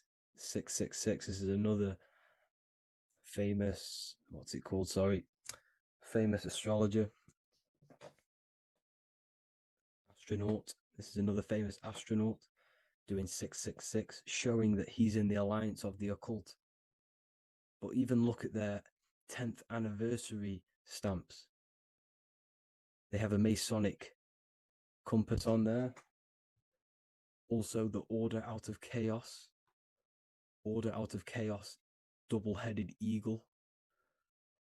Okay, the Order Out of Chaos ring, which they wear. So all of these astronauts are in the occult. They are lying to you. They are in with this order, this Masonic New World Order, whatever you want to call it. So let's break this compass down a lot more. Because as I showed you here, the center, okay, this is what the compass is symbolizing. Let's go into the North Pole map. This is from 1595. This is a rough estimate of where this map came from. It's from around the 1500s to the 1600s, maybe 1400s. There's not an actual set date on this map because obviously our history has been tampered with. But let's break down this map and the symbolism that they use towards this map, because this map is the map of the North Pole. Okay, so in the center, we have the black rock symbolizing the tower. the tower, the pole, North Pole, and what's on top of the North Pole? Obviously, it's Polaris. North Pole and Polaris. Okay, with the 4 islands around the center. Okay, 4 islands around the center. And this is what blew my mind, right? They say that Santa sounds similar. And if you look at this pole that's pointing to the North Pole, you see this line here. So this is obviously from the 1600s. What color is Santa? He's red and white. Just like this map pointing to the center is red and white, and Santa comes from the North Pole. So it's not a coincidence that they used red and white. They're mocking this map because obviously they took over after the 1500s, 1600s. They took over around the 1800s. So they're mocking this map with Santa coming from the North Pole with this red and white line to the North Pole. Notice the 4 islands. Okay. Like windows, their symbol, they obviously in the occult, they're part of the New World Order, is symbolizing these 4 islands with the blue behind it for the water. Okay, so this is another occult logo. They're symbolizing this center because the center is so important. Okay, we'll get into that. Also, we have the Mayan cosmology. This is the Mayan cosmology. This is what they created. This is their artwork with also 4 major lands around the center. You see this 4 with green in between them all. 4 major lands with the underworld. You see this underworld is also symbolized by the Masons with the coffin of the skull and bones, the deceased, the dead. Okay, so this is also mentioned in the book of Enoch. Okay, and it's called Sheol. Sheol, the underworld. Okay, and in the book of Enoch, it says all spirits of the dead go to these hollow places, that they are wait until their appointed time of judgment. And it also says in the book of Enoch, there are 4 hollow places underneath. 4 as above, so below, representing the 4 islands.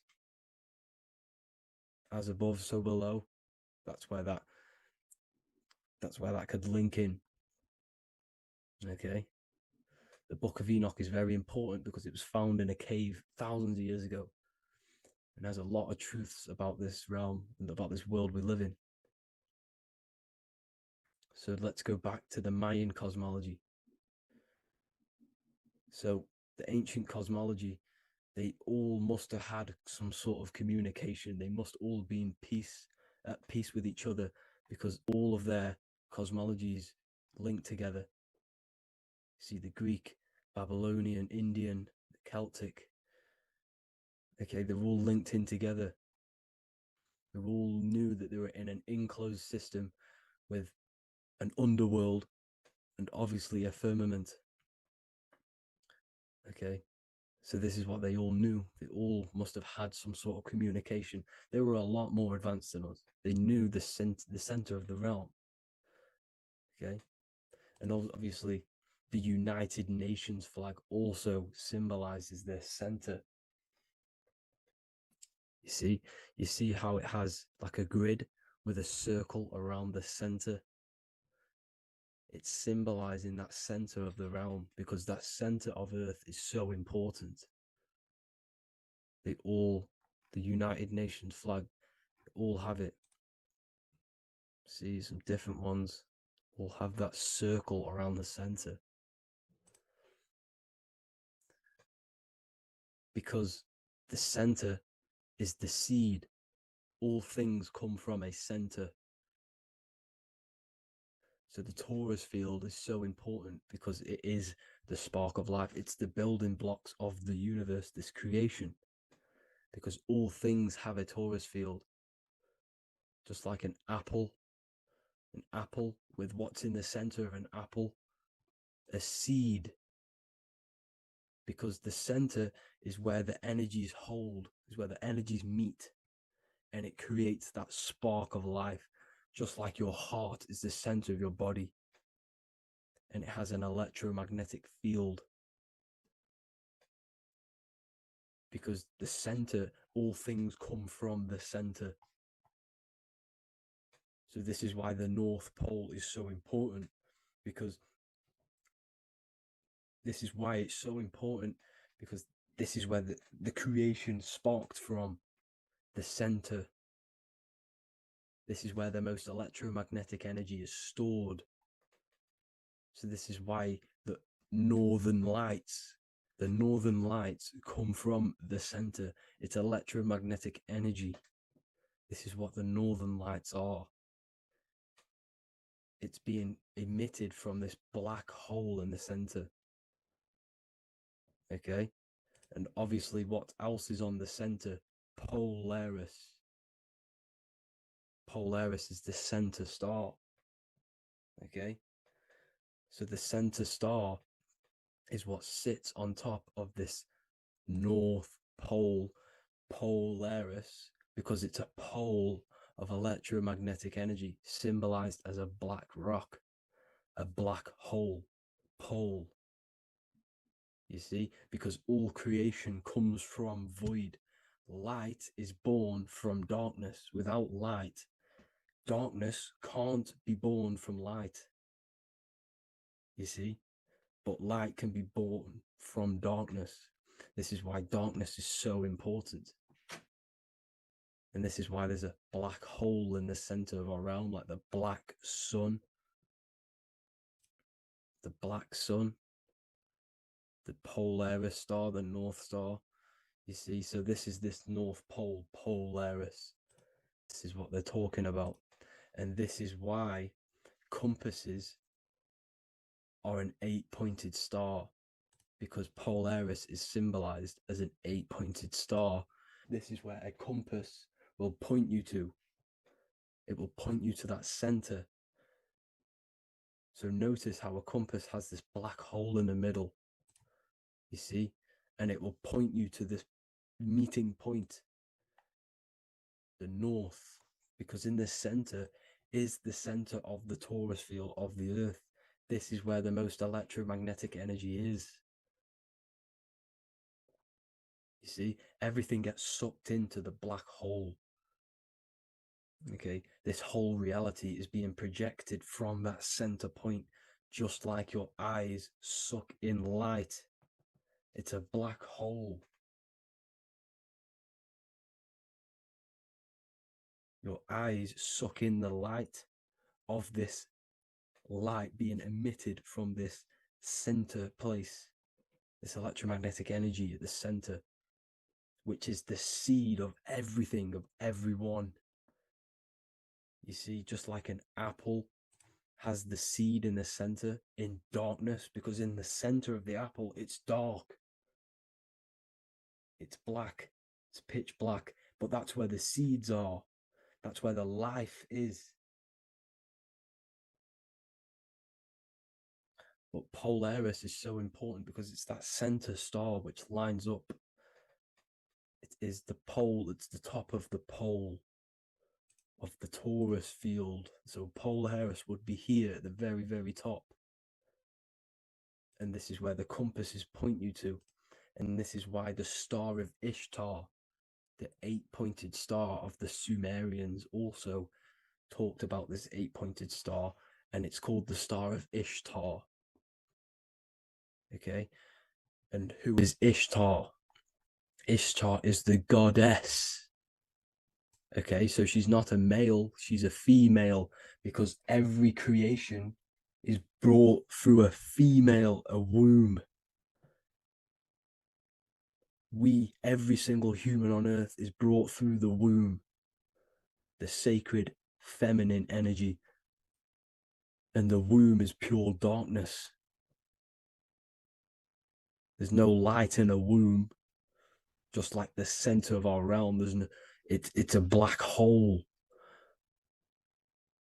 Okay, and guess what? She's the god of vitality and sexuality. She is responsible for all life. Okay, so the star of Ishtar is the star of Polaris, which is symbolizing the responsibility for all life, the center of our realm, the black sun, the black hole. Okay, so this is what that god of Ishtar of the Sumerians is talking about, the goddess, the womb, the seed of creation. So this would be the portal, more than likely the portal in and out of our realm, because it's the top of the Taurus field. And what's above this realm is the heavens. So this is where you get sucked in from the heavens. Your soul gets sucked in and brought onto this plane of existence called Earth. These are some space NASA symbols. Look how much Polaris symbolism there is. And notice how it's at the center. You see this circle? This is like a half circle. And at the center is an 8-pointed star of Ishtar. It's the same thing. It's Polaris. It's at the center. And notice on some of these, look, this one is a bear holding the key and an arrow pointing to the Polaris star, so that they hold the key to Polaris. Another one with like a demon holding a key to the what? Polaris on top of him. Also an eagle, which is a Masonic symbol. The eagle holding a key on top of the center. You see, and notice how there's an arrow going up to the Polaris and an arrow down, as above, so below, to Earth. So you can go out to Earth, out of Earth, and into Earth through Polaris. And the eagle holds the key. You see? The eagle holds the key, just like this. This demon dragon holds the key to Polaris. And look at this one, Earth, with an arrow up to Polaris, an 8-pointed star. So Polaris is more than likely that portal which the Anunnaki used, the Sumerian gods used, because the Anunnaki symbol is also an 8-pointed star. Okay, and like I said, that center is the seed of creation. The center is the black hole. Okay, just like your pineal gland is at the center of your brain. The pineal gland is at the center of your brain, and that's what connects you to that spirit realm, to the source. That's it for this video, guys. Thank you all for tuning in. I hope you all learned something today. Please leave a like, a comment, and please subscribe to the channel for more content. God bless you all.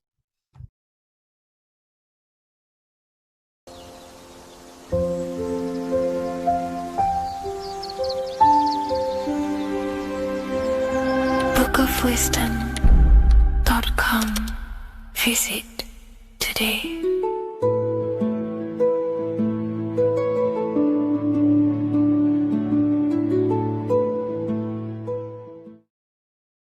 What are we all doing, people? Survival wisdom. Today we're going to be breaking down the Bible and its real, true metaphysical meaning.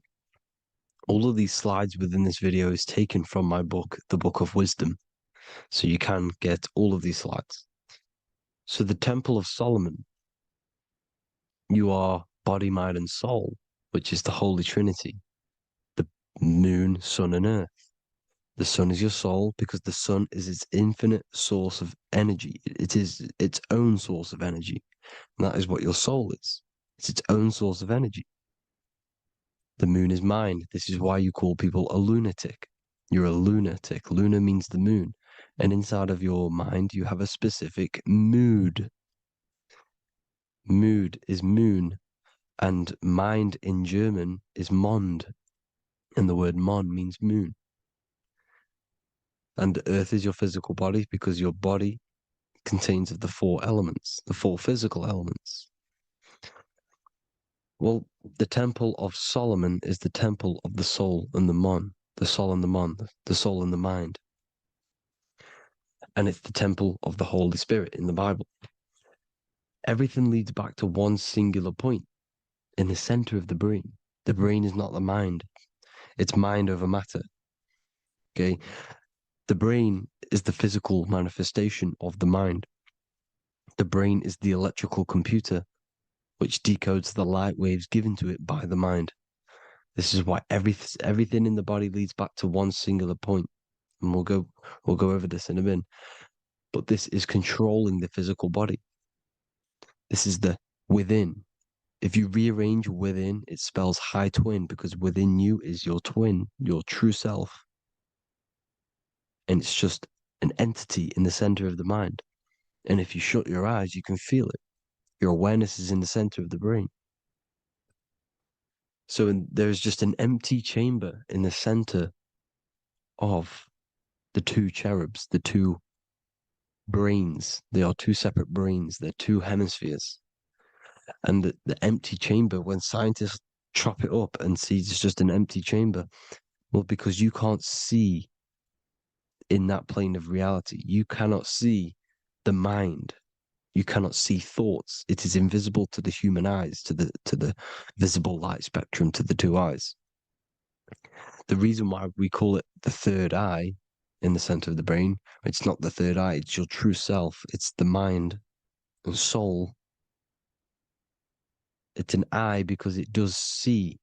It's the all-seeing eye that you always see here. There's some Masonic artwork showing the two pillars, the two cherubs, the two hemispheres of the brain, and the inner eye. This is the eye that sees all things. What do I mean by seeing all things? Not physically. It sees the mind. It's what, because your soul is watching the mind. You can observe the mind. You are not the mind. And if you meditate deeply enough, you can go beyond the mind. It's the all-seeing eye. It sees the mind. It sees what emotions you're feeling. It sees what you're thinking. It sees what you're seeing with the two eyes. It's the all-seeing eye. It sees all things. It's omnipresent. It's everywhere. Because the mind can be anywhere. The mind can switch itself into any place it wants. There is no limitations with the mind. So there is two hemispheres in the brain. And in the Bible, there is a quote saying the most holy place between the two cherubs. The two cherubs is the two hemispheres of the brain, and the most holy place is between them, which is what the Masonic artwork is showing. This is the all-seeing eye, the soul and the mind in the center of the brain. And you will not see this with the two eyes. So when scientists come to seeing the empty chamber in the center of the brain, they wonder because they do not understand the occult side of the world. They do not understand the layers of reality. How the two eyes, everything physical comes from the unseen. Everything seen comes from the unseen. Now, the two hemispheres of the brain play a major role in our lives.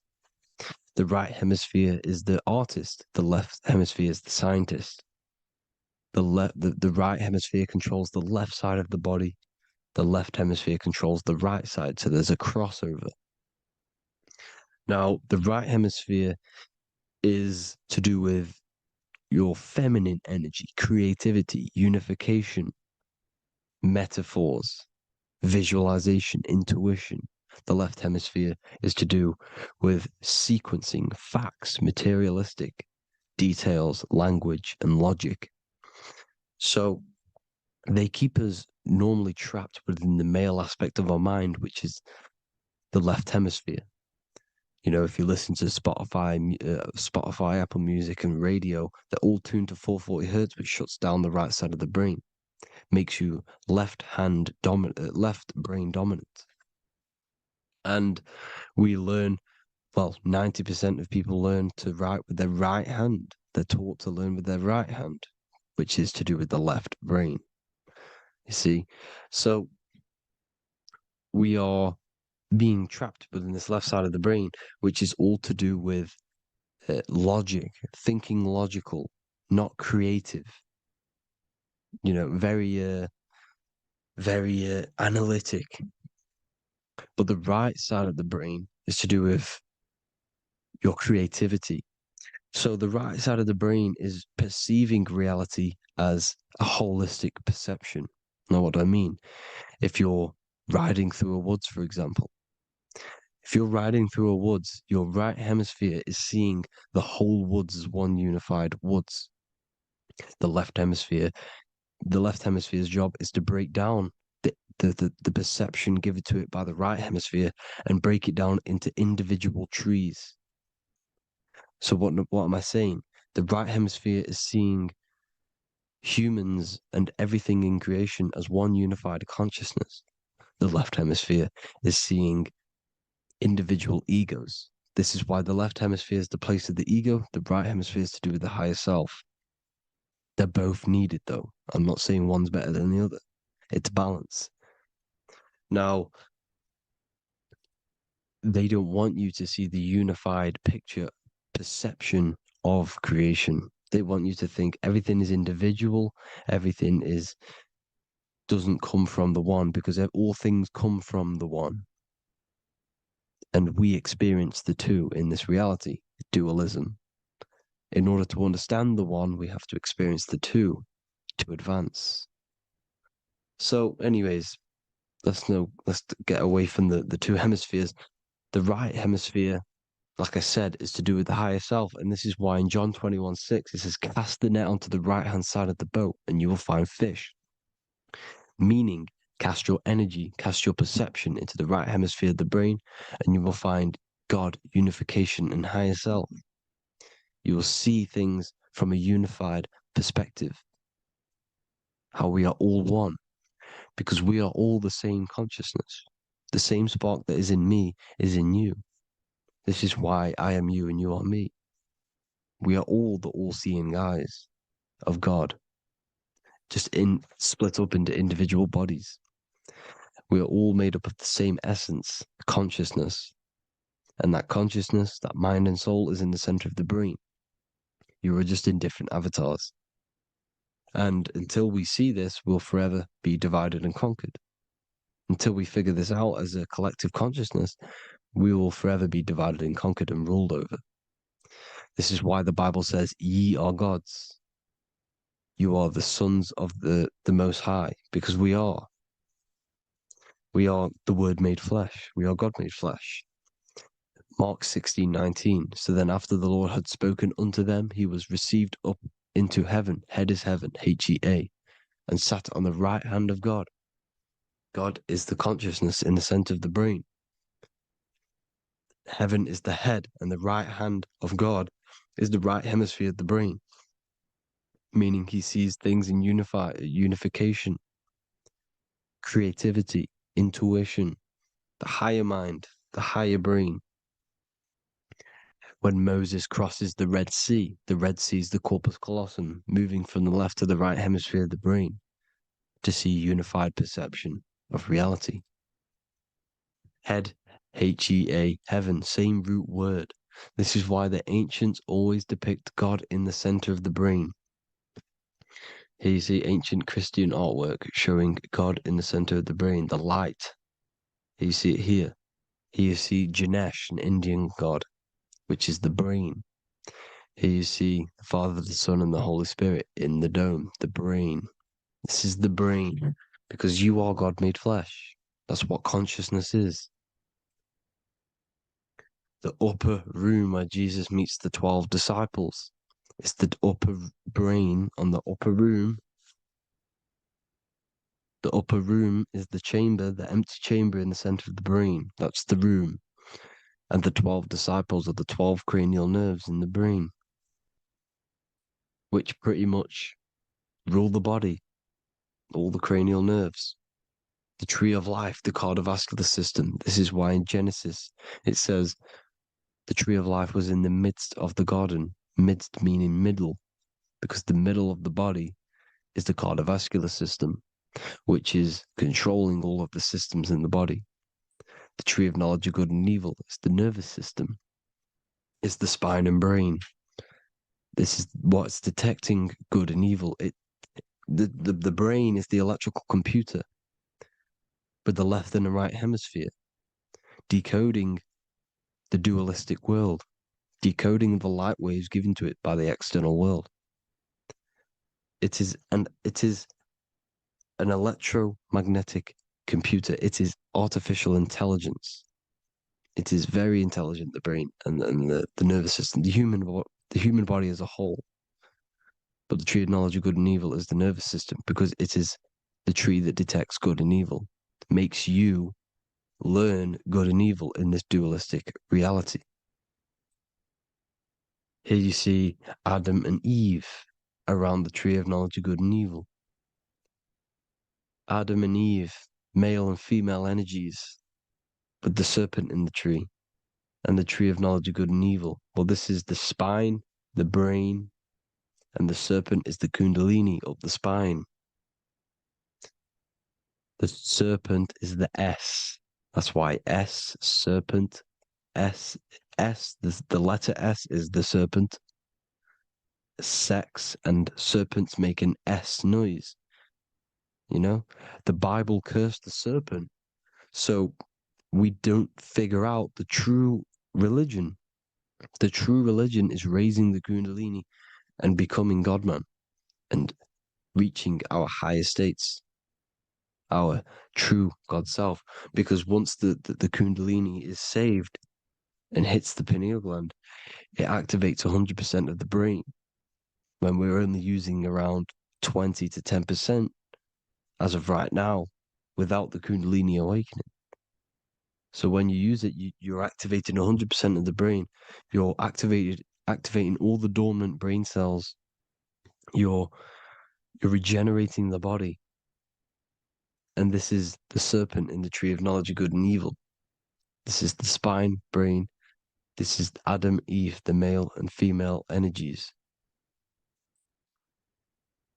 The light of the body is the eye. Therefore, if thine eye be single, thy whole body should be full of light. Matthew 6:22. This is the single eye in the center of the brain. It is not the pineal gland. It is what's inside the pineal gland. You have to go beyond the physical world, and there are no words to describe things that are not physical, metaphysics. And the whole body should be full of light. Well, this light is the same pyramid that you see.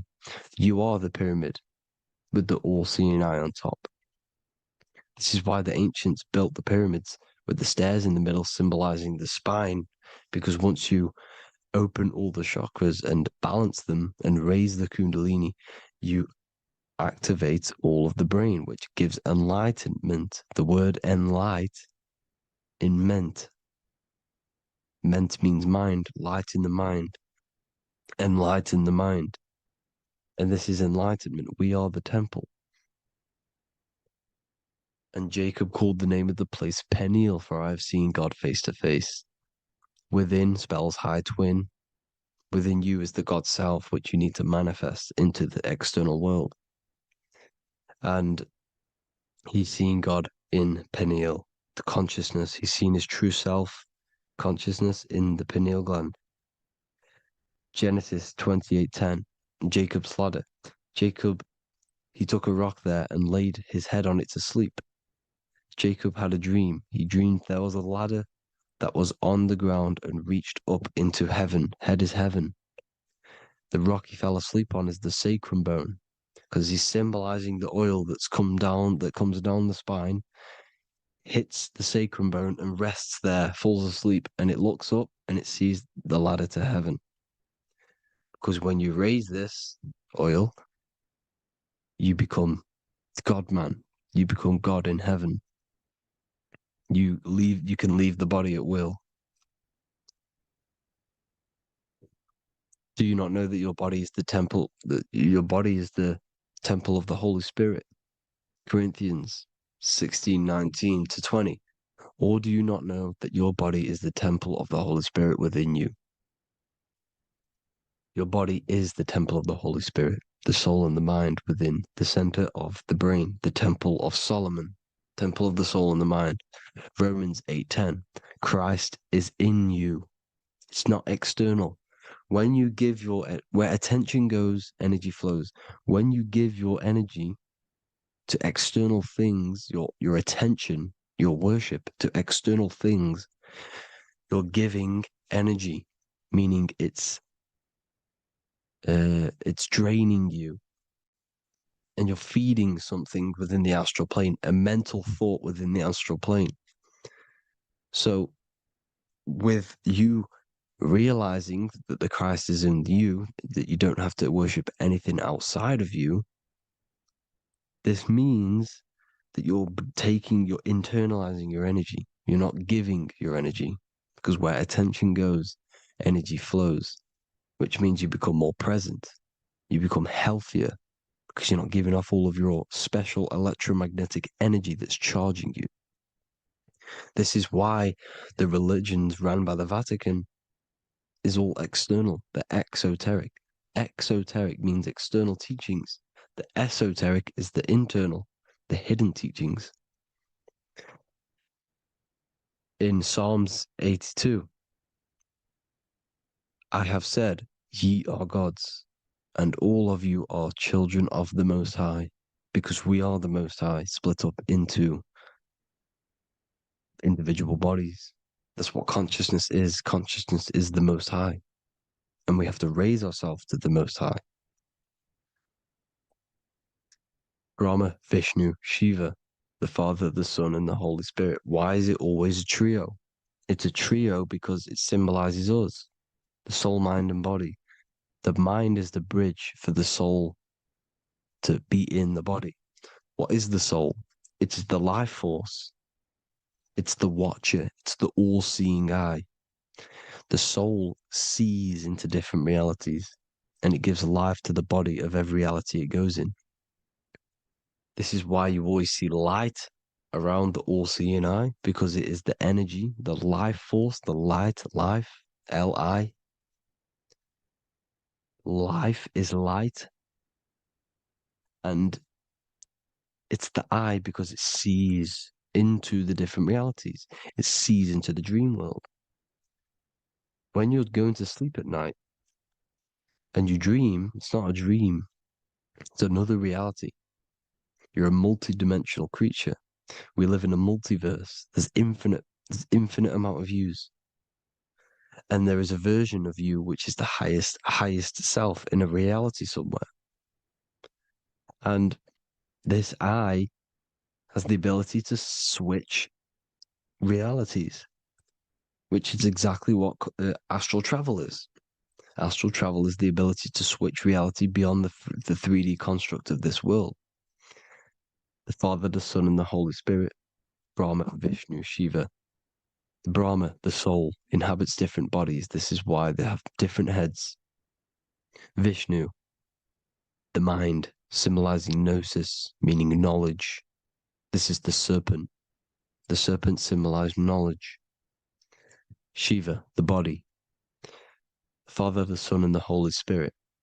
The bird, the soul, because the bird symbolizes the soul. This is why you have here the Egyptians showing you the soul leaving the body. Here you see here with the twin head, the same head, and it's a bird. This is the soul self. This is the ego self. The Egyptians knew this. They knew all of this. Of course they did. Now the whole story of Jesus is all metaphorical for the process which goes on within your body. Your neck and head is the Holy Grail, which the sun and the moon creates. Sorry, the sun and the moon creates the fluid within the Holy Grail, the brain, the skull. And the moon creates the milk. Sorry, the moon makes the milk. the sun makes the honey, the land flowing with milk and honey in the Bible. The land flowing with milk and honey is the center of the brain in the Holy Grail. Here you see the Masonic artwork showing you the sun and the moon creating the fluid in the spine. Here's the serpent. Serpent symbolizing the two Kundalini channels, the Ida Pingala up the spine. Here's the furnace raising the Kundalini, raising the oil, heating it up, and rising it to the crown. You see? So here you see more Masonic art, seeing the sun and the moon creating the holy fluid in the brain, in the cup, filling the cup. This is why it's a cup, because it's the Holy Grail. This is the holy oil in the center of the brain that gets released down the spine, which is Jesus coming down from heaven. It comes down the spine, down the River Jordan in the Bible. This is when Jesus goes from Nazareth to Jerusalem. He comes down the River Jordan, and Joseph and Mary are in Nazareth waiting for Jesus' return. Joseph and Mary symbolize the pineal and pituitary gland, which produce the two oils created by the sun and the moon. And he returns. When he returns, he gets crucified at 33, because there's 33 vertebrae at the back of the spine, and it crosses the vagus nerve. The crucifixion of the oil past 33 vertebrae creates God-man, and it creates your higher self, and it activates 100% of the brain. And you turn into spirit, you turn to your spirit self. This is why Jesus dies. He didn't physically die, it metaphorically dies, and becomes his higher self. The ego self is left behind. It's the same with the whole story of Jesus. Jesus comes down from heaven, which is the oil. He dies in a cave for 3 days, which is the oil hitting the cave. Here's the cave, and resurrects after 3 days. If you resurrect the oil, comes up and gets crucified at 33 in Golgotha. Golgotha translates to a place in the skull. The three wise men from the east. Well, if you look at the Masonic artwork, they'll always show you a ladder up to the east. Okay? Here you see north, south, west. This would be east. Here you see east here. East here. The ladder up to the east. The east is the top, up. Three wise men from the east. The thalamus, pituitary, and pineal gland in the center of the brain. The most important glands in the body. Here you see the Egyptians with the spine, the sun, and the two hemispheres of the brain. What did I say at the beginning? The sun is the soul. The sun is its own source of energy. It's the life force, which gives life to anything it inhabits. The soul is the same thing. That's why sun and soul mean the same thing. So, what I'm saying is consciousness is God.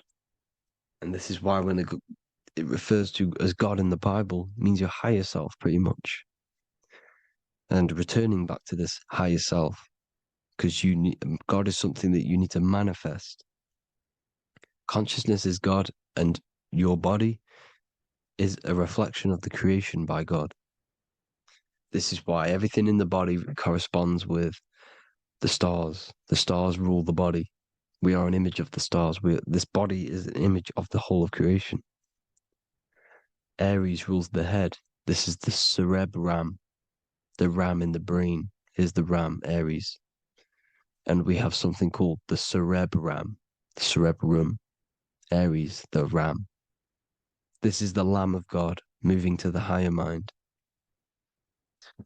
Taurus, which is the lower brain and neck, the cerebellum, the bull Taurus, the lower mind, and the cerebrum and the cerebellum, the ram and the bull, is what makes you ramble on. Ramble meaning walking.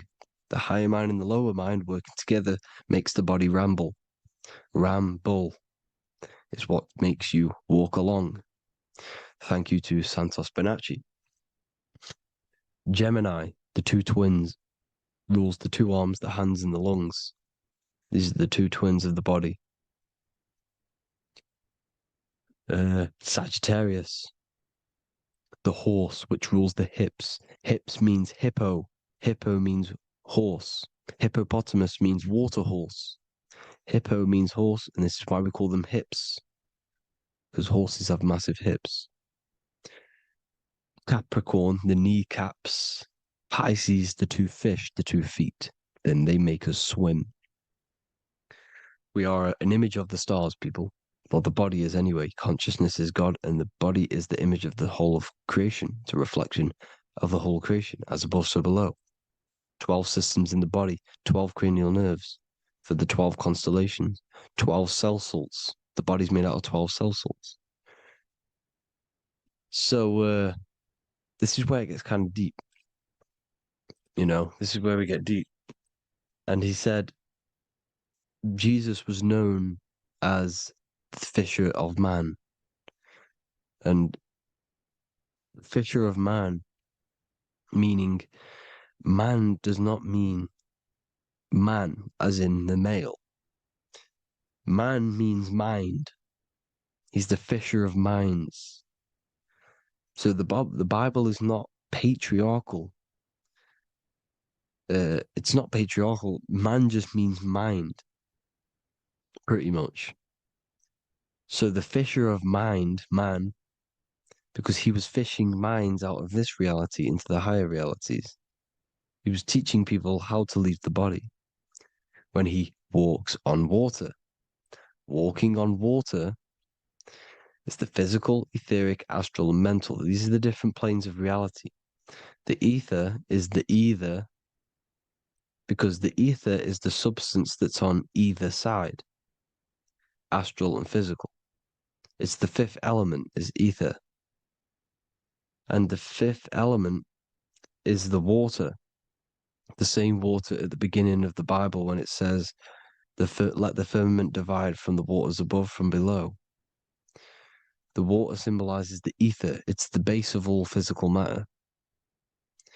And the ether symbolized is known as the water. So when you're walking on water, you're walking on the ether, meaning you're leaving the physical body. So when Jesus walks on water and he's teaching Paul to walk on water, Paul becomes scared and falls back into the water. Well, when you astral travel and you become scared when you're projecting, you'll fall back into your body. So he's pretty much saying walking on water is leaving the body, and walking on the ether, because the ether is the veil between the astral, and that's what devil means. Devil has the word veil in it, because the devil is trapping you between one veil, which is this world. They're trapping you in this world, this thin layer of reality. Your dreams are different veils. The ether, the astral, the mental are different veils. Devil is deveil. Deveil. You need to escape being stuck in one reality and live in between realities. And this is when you truly become a multi-dimensional being, because your soul is just the eye. That's what you are. You're just an eye, and you see into different worlds. And it also, when Jesus means the fisher of man, the fisher of minds, he is I truly believe, because of my research, that there is other worlds. It's not just this one. There's higher worlds. There's an infinite amount of you, and you've been in them dreams you call dreams. Them dreams are other realities that you are in. That's why when you're there, you don't feel like you're in a dream. You feel like it's 100% real, because it is real. So this is why the ancients always depicted the many different heads, because there's many different versions of you. And this I, the soul, the watcher, is switching itself into different bodies at all times. Well, when you sleep, when you astral project. And this is what the ancients were doing. They understood the multiverse. and they could switch bodies at will. And this is what the 7 seals are in the Bible, also known as the 7 chakras. These are literally portals within us to these different worlds. We're in the heart at the moment. Earth rearranged spells heart, meaning middle. This is where good and evil exist. It's the middle point, the midpoint of realities. So I hope you all enjoyed the video. All of this knowledge that I've give you in this video is inside of my book, the Book of Wisdom. The Book of Wisdom gets updated every single month with new pages. It's a one-time payment for a lifetime worth of research and knowledge by me. So if you do want to get it, the link will be in the description. But I hope you all gain some amazing insight. Please like, comment, and share to help the algorithm, and drop a subscription. And for more lectures, every 2 days, I drop lectures and knowledge within the Patreon. If you want to support the channel, join the Patreon. Everything's in the description because we are not monetized on YouTube. Thank you all. Have an amazing day.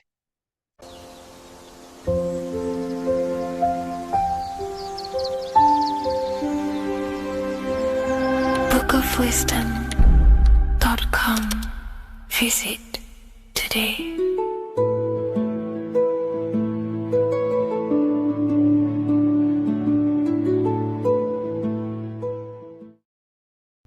There's an ancient symbol hidden in plain sight, one that holds the key to transformation, power, and unlocking your true potential. It's been used for centuries by mystics, rulers, and even modern science, but almost no one understands its true meaning. Once you do, it will change the way you see yourself and the world forever. Stay with me, because this could be the key to your own awakening. The symbol of the snake, or the serpent, is a very powerful symbol that refers to something within you, that we all are on this journey. So first of all, we see this symbol in ancient Egypt on the top of the pharaoh's head.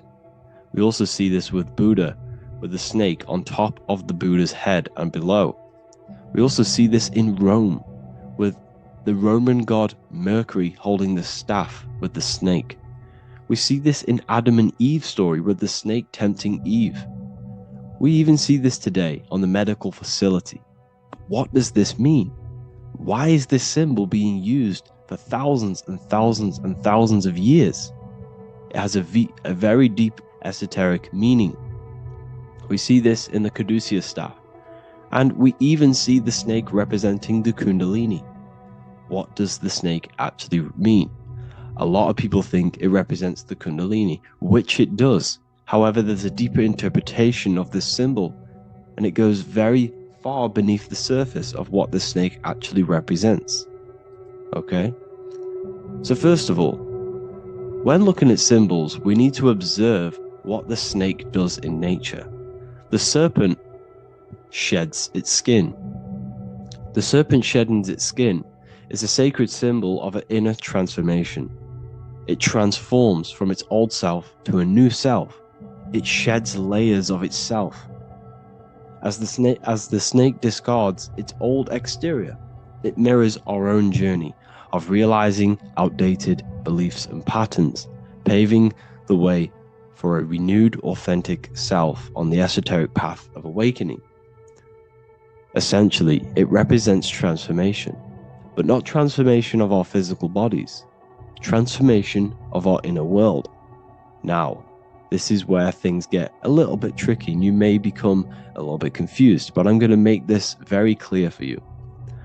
The snake symbol, or any symbol, can be used for different contexts. For example, the Kundalini. We see the snake representing the Kundalini. We all know that energy can't be destroyed, only transferred. Like I said, this is a transferring of energy. It's a changing, a transforming, shedding its skin. It represents transformation. Sexual energy is energy, and we can transform the sexual energy into a Kundalini awakening to activate dormant brain cells in our brain and to activate the human light body. which is the spirit. We can cultivate, save, and retain our sexual energy, transmute it up the spine to activate the brain. This is a symbol of transformation of energy in this context. However, when we go to the emergency services, this does not mean the same thing as the Kundalini. The snake in this context represents transformation of health. When we are picked up by the emergency services, we are looking for a transformation. We are unwell and now we need to transform to well-being. This is why they use this symbol. It represents transformation, especially with the pole and the snake climbing. It's climbing, it's transforming from the bottom to the top, shedding its skin, shedding old layers, transformation. We see this in the Bible with the snake tempting Eve to eat the apple of the tree of knowledge of good and evil. Well, what does this mean? Where's the transformation in this? Well, this is a very hidden one. The transformation takes place in Adam and Eve's consciousness and their mind. They go from a pure, whole state of consciousness, from being tempted by the snake, and they eat it and they transform into knowing the good and evil, into the dualistic ways of thinking and the dualistic meaning of this world. Let me rephrase that. They understand the dualism of this world, and they now understand the two good and bad ways of thinking. They know the knowledge of good and evil, of duality. They shifted from a whole state of consciousness into their consciousness being split into good and evil. This represents the journey of every single soul that incarnates into this world, including yourself. When you were a child, you were whole. You had no understanding of good and evil. But as you grew older, you eaten the fruit. You grew to understand the knowledge of good and evil. Your consciousness split from a whole into a separate and divided way of thinking and divided understanding of the world. We suppressed aspects of ourselves to fit in with society norms. And we just limited ourselves with limiting belief systems. We knew the knowledge of good and evil. Our consciousness split from a whole state. This is what Adam and Eve is symbolic of. We see this with the Roman god Mercury, with the snake. Mercury represents intellect, communication. He's always flying in the air, which represents the air, the mind, the intellect. He's holding the snake to represent transformation of the mind. This is what we call mental alchemy, turning base metals into gold, turning the unenlightened aspects of our mind into enlightened ones, turning our negativity into power and control. We see this with Buddha, and Buddha is all to do with transformation of the inner world, transformation of the mind and the soul and the emotions. And it also represents the Kundalini. We see this in ancient Egypt. We always see the snake on the head, representing the place where the third eye is, representing the intellect or the mind's eye, the third eye, whatever you want to call it. This is the place of the invisible intelligence within us.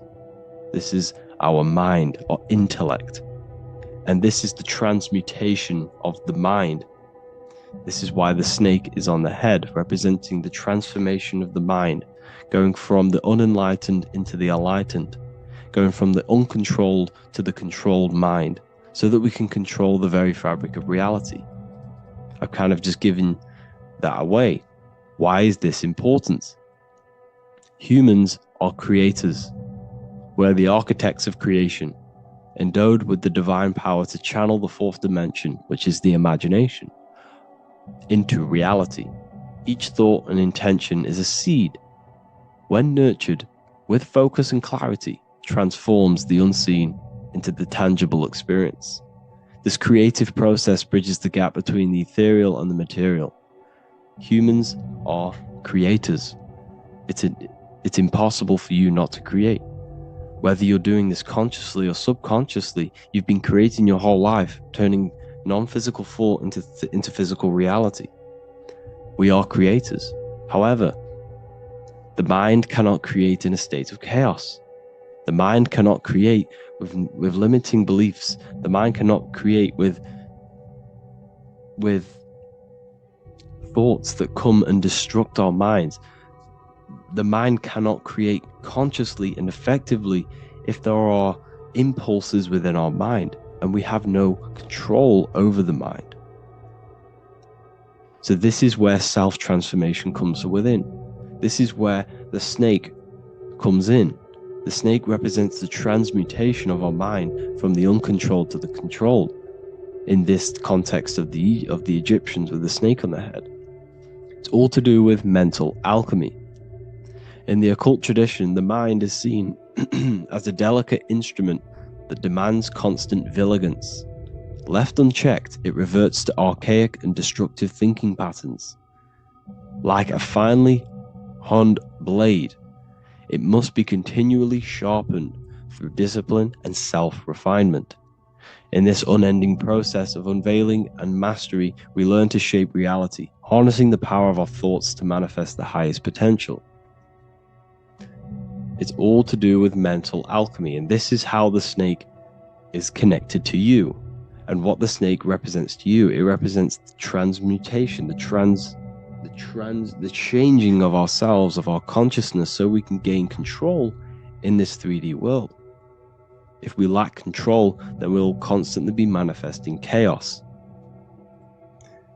Now, there are 3 ways that we can transform our world, and we can slowly transform our mind. Now, this is not an overnight process. It takes periods of time of purification. And number 1 is affirmation. Let's say we have this dirty cup of water, and we have a tap of water. And in this tap, it's pouring in more water, clear water. Over time, if I keep pouring clear water into this cup, it's going to slowly purify this cup. And then in the end, it will look like the cup on the right. It's the same with your mind. The cup represents the limiting beliefs, the negative thoughts, the negative mind, the uncontrolled mind. But if we keep repeating affirmations over and over and over again, such as I am disciplined, I am powerful, I am limitless, over time this can purify our subconscious and we can gain control over the mind, and we will become conscious of the thoughts that we are giving attention to. The second way is meditation. Meditation allows one to develop an off switch for the mind, providing a sense of control over it. Over time, we gain the ability to filter our thoughts and become more conscious of the ones we choose to engage with. Meditation, over a period of time, will give you this button that allows you to filter out negative thoughts. If you have a negative thought in your mind, you'll be able to become conscious of this and redirect your mind's attention. This is all about self-control, because remember, we become what we think about. The snake represents the transmutation of the self. And another way is visualization. Visualization allows your subconscious mind to experience the reality you desire, accepting it as truth. As the subconscious becomes more immersed in this imagined reality, it works to manifest it into your conscious experience. Your visual eye, visual eye. You're using the mind's eye to see and mold your future. That's what imagination is for, to create in your future. You can become your future now in your imagination. And this can slowly purify your consciousness, slowly purify your mind, which will then, if you do all 3 of these over periods of time, you will see great transformation from the inside out. And your outer world will start to mirror your inner transformation, because it's as within, so without.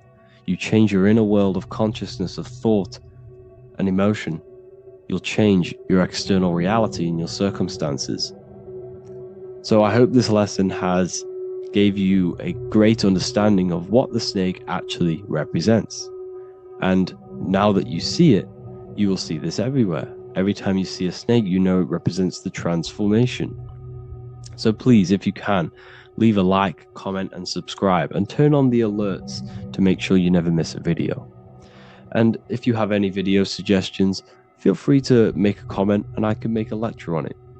I appreciate you all watching this video today. And I'll see you all inside my university if you're inside. And I'll see you all in my Telegram if you join. And I'll see you in the next video, of course. Thank you and take care.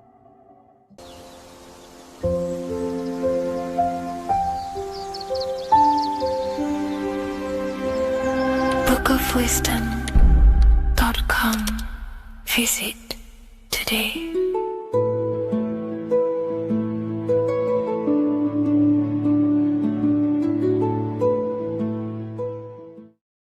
What if dreams aren't random at all, but messages from a deeper part of yourself, trying to show you things? In this video, you're going to learn exactly what dreams are from an esoteric view, how to control dreams, and how to dream more frequently. Dreams are not nonsense. They are expressions of the subconscious mind. In the daytime, we're using our conscious mind, what we are aware of. This represents the daytime, the sun, the external world. We're operating in the external, outside the body in the day. But when we go to sleep, we return inward. Everything does this breath. We breathe in through the nose and out through the nose. Everything does this in and out process in the universe. We live, we die every single day. We wake up, we express things in the external. Then at nighttime, we return back to darkness, back to the internal. This is the breath of the universe. We have summer, we have winter. This is the breath of the sun and the seasons with the earth. You have an internal world and an external world. External is physical, the internal is spiritual. Like I said, when we go to sleep, we are returning back to the internal world of your own consciousness and subconscious mind. Your subconscious mind holds everything about you, your memories, your traumas, everything you've ever learnt, your language, your name, your job, everything you identify with is stored within this vast network of the subconscious mind. It is your own personal consciousness. Therefore, when we dream, we return back to the subconscious mind, and we are in fact thinking, but in a subconscious way. The subconscious does not speak the same language as the conscious mind. The conscious mind uses language, thoughts, and all things that are very logical and very easy to understand. The subconscious is the complete opposite. It is very indirect, metaphorical, and symbolic. The subconscious communicates and works in symbols. Ultimately, symbolism is the language of consciousness. This is why in occultism and esotericism, it is filled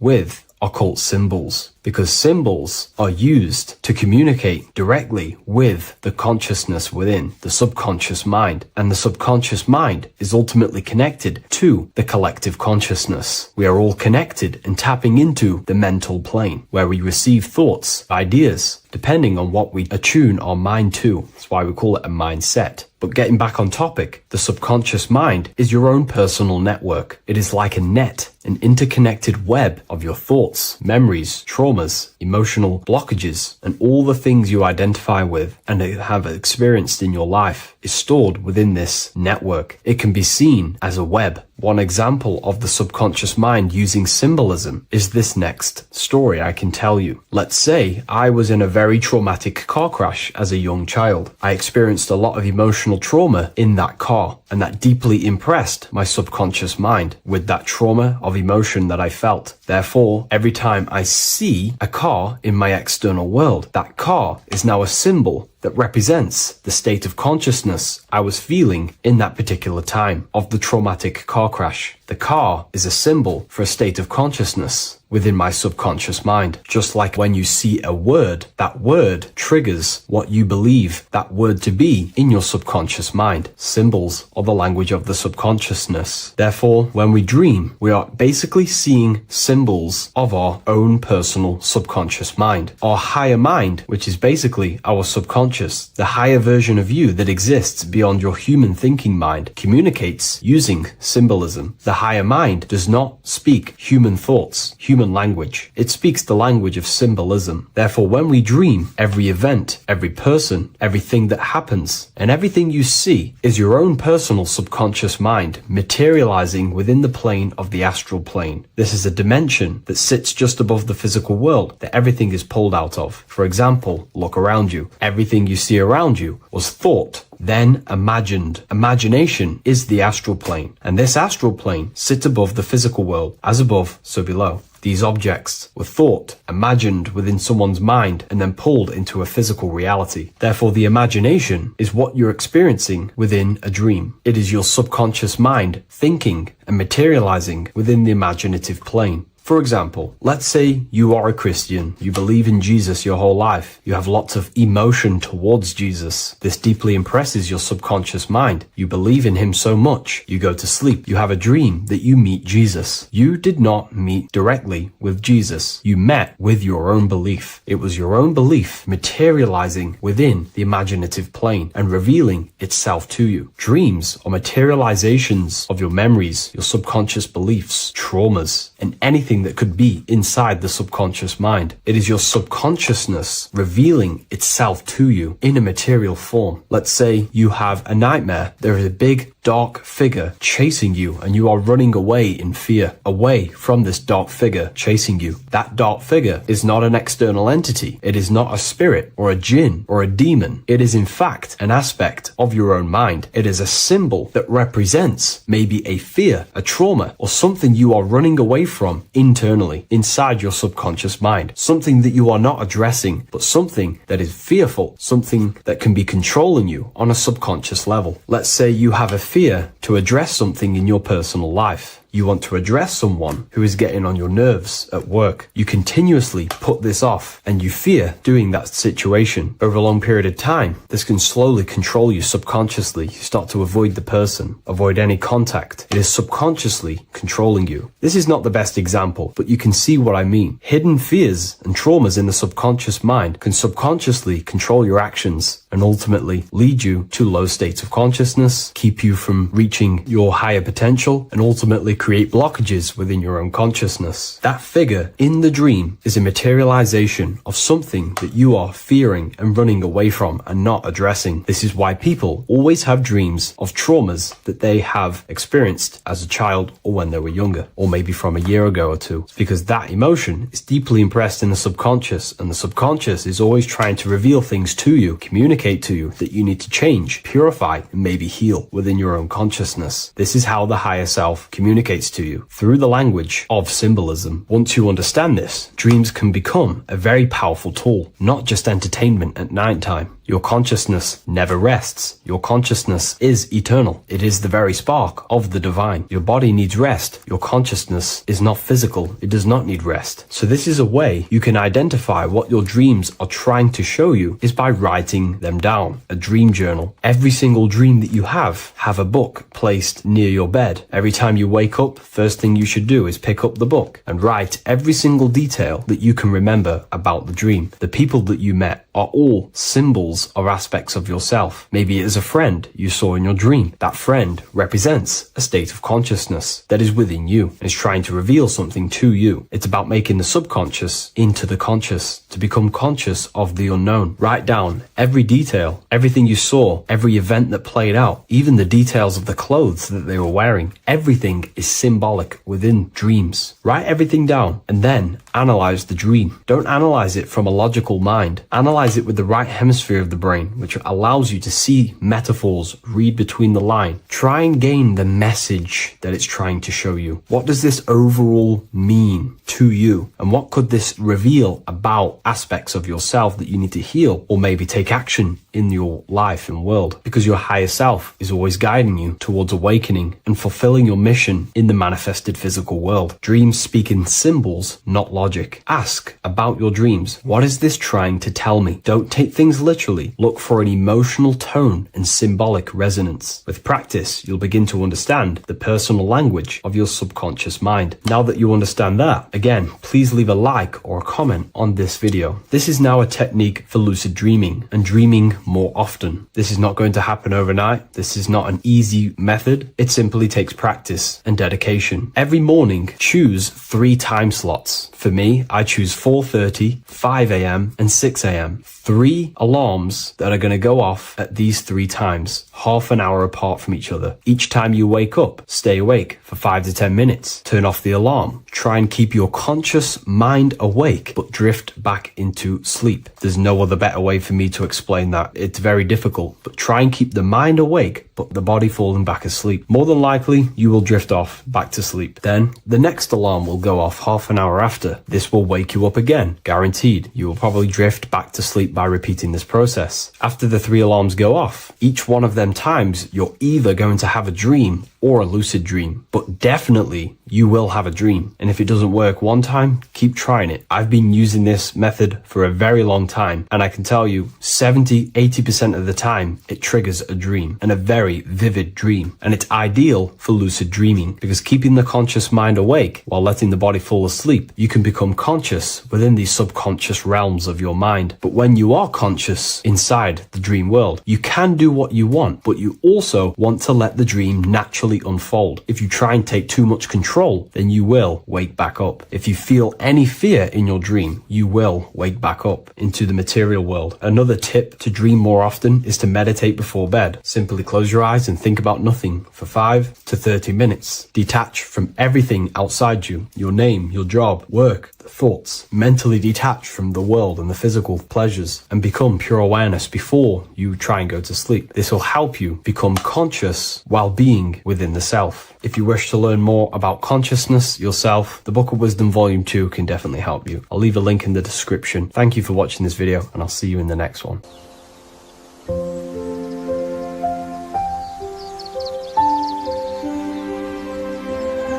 bookofwisdom.com.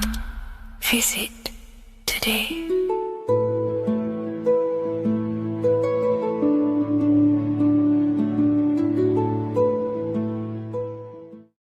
There is a massive mystery around the Freemasonic G, and in this video we're going to be discussing it. Some people call it geometry, God, gnosis, genesis, generation, but in fact it's all of these things, and all of these things relate back to one concept that links them all. And in this video, you will be discovering this secret force, which pretty much creates everything in your reality in your life, and has done unconsciously, whether you are aware of it or not. The Freemasonic G is the 7th letter in the English alphabet. This is important because the number 7 has many mysteries inside the esoteric and occult traditions. Some people say the number 7 represents the 7 colors of light, the 7 major planets, or the 7 musical tones, 7 days of creation. The number 7 is a massive mystery. But what we have to understand is that in the context of Masonry, Freemasonry is all about building the self. Every day we wake up, we are either building our prison of our mind or freedom of our mind. Everything inside of esoteric Freemasonry is about building the self and reconstructing our consciousness, our inner dialogue, the inner voice. We're transforming the mind from low awareness to high awareness. This is why Freemasonry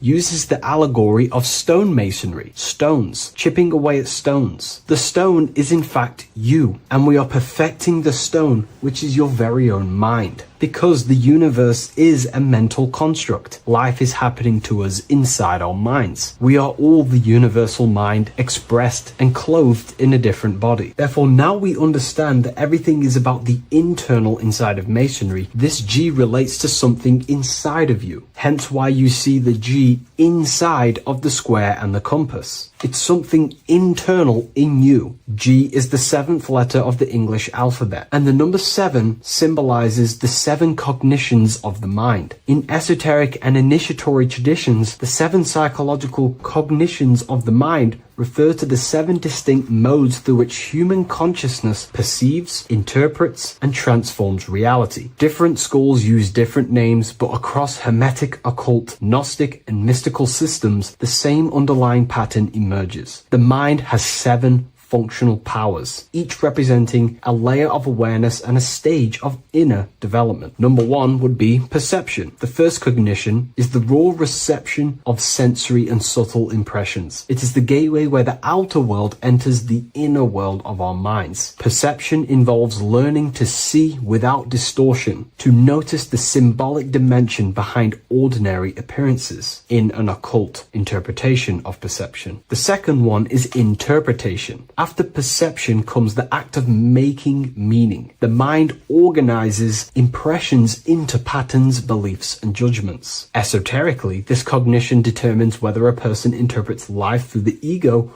or through the higher insight of their higher consciousness. The goal is to purify interpretations so that the intuition can speak through it, to clear our minds of the clutter, master it, and let our higher consciousness shine through it. Number 3 is the imagination. This is the creative faculty that produces images, symbols, and visions in the mind's eye. This is associated with the astral plane. We live in a mental universe of thought. Thought wraps itself inside of imagination. The thought alone has no true form, but then the thought wraps itself in a vehicle of consciousness, what we call imagination, and we give form to the thought. Imagination becomes active. Imagination becomes active imagination, the foundation for rituals, alchemy, meditation, and visionary insights inside of occult traditions. Working on your imagination is a key part on developing your consciousness, as it is literally the sight into the astral plane, your internal vision of the mind. The 4th cognition of the mind is emotion. Emotion is energetic response that gives intensity, direction, and magnetism to thoughts. Emotion fuels the magical will. Unrefined emotion binds us to lower impulses. Refined emotions become devotion, compassion, and the inner fire to transform thought into a tangible reality, to become a conscious creator. The 5th cognition is will, the faculty of intention, decision, and directed energy. Will is the power that aligns personality with the higher self. It is the driver of discipline, transformation, and the capacity to act consciously rather than react unconsciously. Most people walk through life as an unconscious zombie, living day to day, running off subconscious programmings, never actually using their conscious mind. We develop our will and try to align our will with the highest will possible so we can align our will with our higher mind. So the higher mind can manifest through us in the material plane. The 6th cognition of the mind is memory, the storehouse of experience, impressions, and archetypes. It shapes identity, determines how one repeats and transcends past patterns. Memory includes not only personal memory, but also a deep strata of the subconscious and the collective subconscious field, what we call the Akashic records. Memory is a massive quality that you must work on inside the Masonic system. You are required to remember certain rituals and certain things so that you can regurgitate them to pass on along the degrees. Based off my research, I myself personally am not a Mason. The 7th cognition of the mind is intuition, the highest cognition possible. It's direct knowing. It bypasses the linear reasoning and reveals truth as the inner illumination. Intuition is the voice of the soul. It is the guiding force, guiding our physical vehicle of consciousness through this physical experience, providing revelations, insights, and even sometimes gnosis and higher understandings. They are the 7 principles and cognitions of the mind that we should work on. Sometimes they're symbolized as 7 luminary planets, because lumen is light. The planets are light. Light is consciousness. Consciousness is light. Now moving on to the true understanding of the G, the higher understanding of the G, as I mentioned previously. This is what we call the generative principle, the care principle, the human heart principle, the female aspect of consciousness within yourself. All creation is built upon a care. All action is built upon a care. You only act on what you care about. You care about paying the bills and staying inside your house and looking after your family, for example. Therefore, you take the action to generate the reality and generate money to pay the bills. Them actions are driven by the force of care. If you care about a plant, you take the action to water the plant and it grows. If you care about your partner or relationship, you give them attention and care and love, and you grow the relationship. As soon as you stop providing care, watch the relationship crumble and the reality destroys itself. Care is the generative force of reality. This is the generative principle that generates your experience in this world. We are in a continual state of becoming. Each cause gives birth to an effect, and that effect gives birth to a new cause. The G is the generative principle that drives creation in the present moment. Reality is creating, unfolding in the present moment, and the G is the force inside of you that generates your experience. You're watching this YouTube video right now because you have a care in your heart for the information I have provided in the past, and you have a care about watching this video. As soon as you don't care, you take action to do something else with your time that you actually care about. The G is the generative force of the heart. It is the love energy. You only take action on what you love or care about. The whole world is built upon this principle. This is why we say money makes the world go round, because the whole world has a G or a care for money, and it's making everyone wake up in the morning, take actions, and make the world go round. It is the G, the care for that principle or money object to generate that reality. It is the force that drives you, hence why the G is sometimes surrounding with light rays, because it represents a force, emanation, something that is invisible but driving the physical body. The G is the internal force that focuses thought into an action. We can think many thoughts, but the thoughts you don't care about, you don't take action on. But the thought you care about, that you have a G for, intensifies that thought, focuses and directs it into an action to generate that experience and reality. The whole world is built upon this principle. The sun is a perfect example of the generative principle. The sun gives all of its life, light, never asking for anything back, making everything grow and generate on the earth. Everything in your life is built upon this principle, and gaining control over your care gives you control over your actions and your reality and what you generate. Once you see this, it is truly beautiful that the world is actually built upon love. This is why they say love is the force of God. It is. Truly. This is the reason why God begins with a G. It's about Genesis. Genesis means creation. G, generation. Anything that generates and creates is all to do with a care or a love energy. But don't get me wrong, people can love sick and twisted things, and they act upon them sick and twisted things. This is why purification of ourself is important by understanding this principle, as it is a very powerful principle to understand. This is the reason why the word gift begins with a G. You're giving something. I care, I'm going to give you something, a gift. Or guidance. This is what guides you into becoming something, what you love. This is why also gnosis begins with a G. Gnosis is not actually knowledge. Gnosis is knowledge attained by direct experience or through direct experience. For example, you're not believing you're watching this video right now. You know you're watching this. Gnosis, same phonetic sound. It's about knowing. Gnosis is about gaining knowledge of the self. Self-knowledge through direct experience.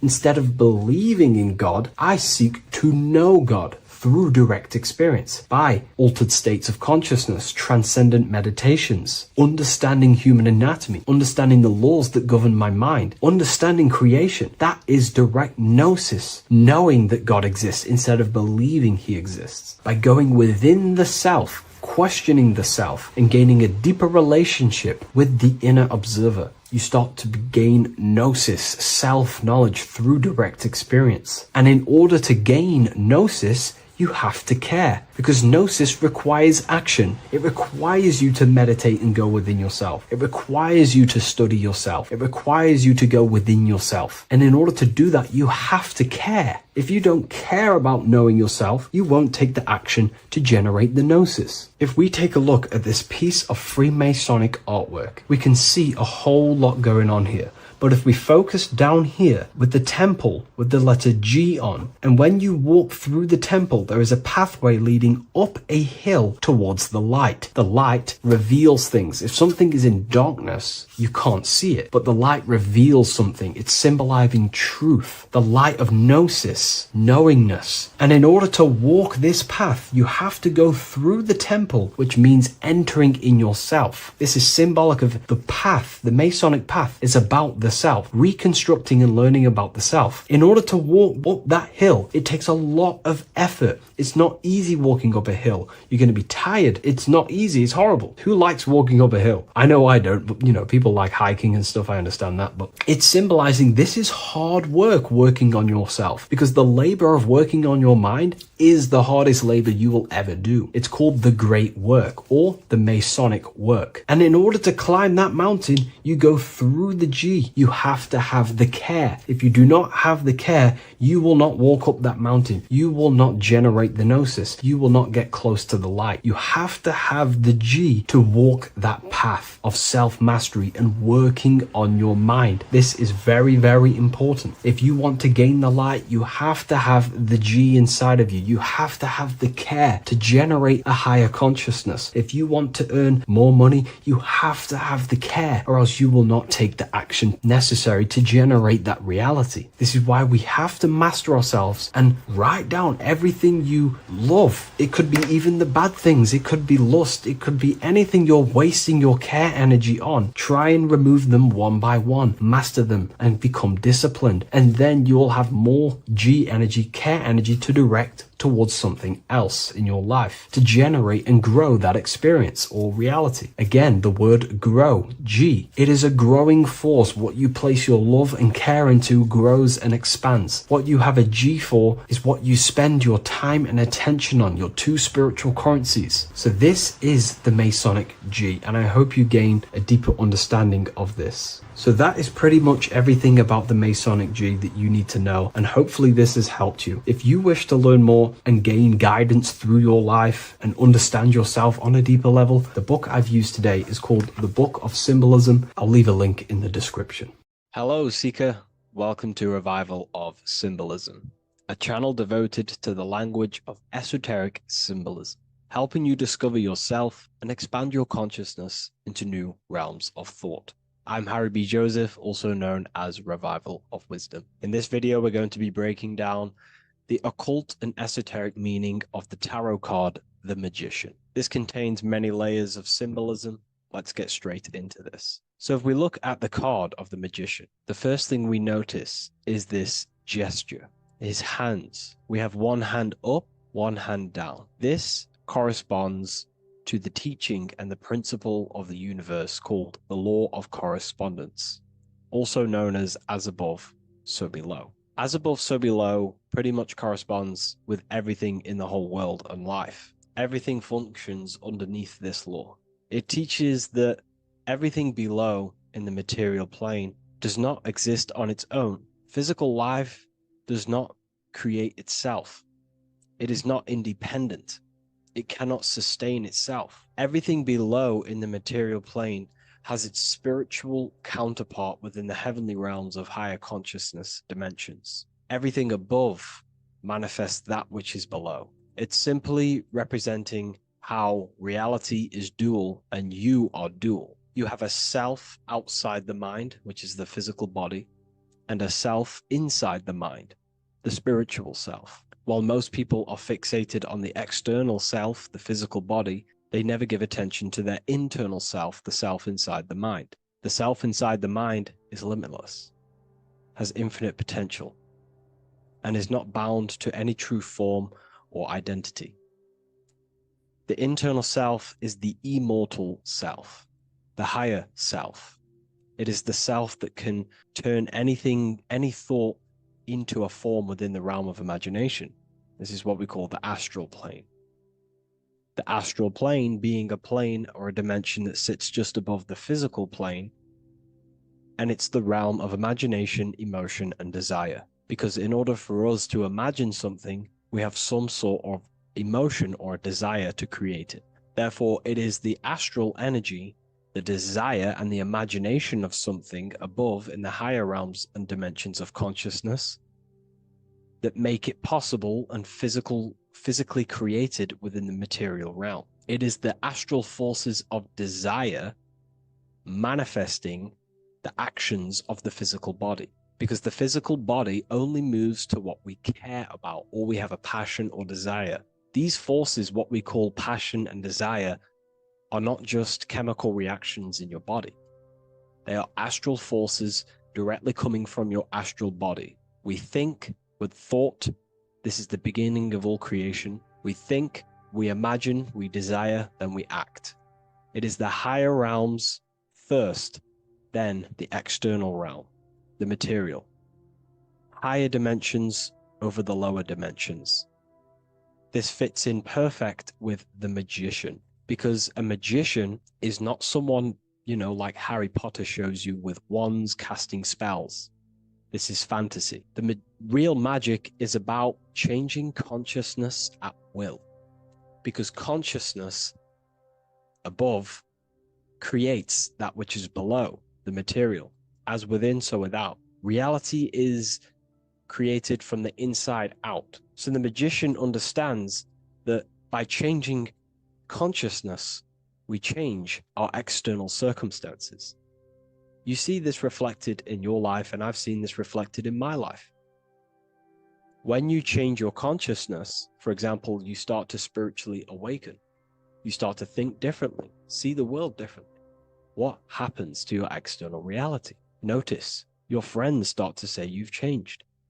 You may not fit in with your current friendship circle. Your friends will change and you will outgrow them, and you will have to seek to find new friends that fit with your new internal state of consciousness. This is teaching that the internal world rearranges the external world. While most people stay in a cycle of trying to change the external world, not realizing that they must first change the internal. This is what magic is about. Magic is about changing consciousness at will. Because when a magician holds the ability to direct all forces of their consciousness to a specific reality within them, to create that form and reality within the internal self, they can actually start to produce change in the external reality. We have masculine forces of consciousness, feminine forces of consciousness. The feminine forces of consciousness are imagination, intuition, emotion. The active masculine forces of consciousness are willpower, actions, and intellect, thinking. When we combine the imagination, seeing the reality within our mind, forming the reality within our spiritual vision, the internal vision of the soul, because imagination is the expression of the soul. It is creating with astral light, astral vision. Freemasons, occultists call imagination spirit vision.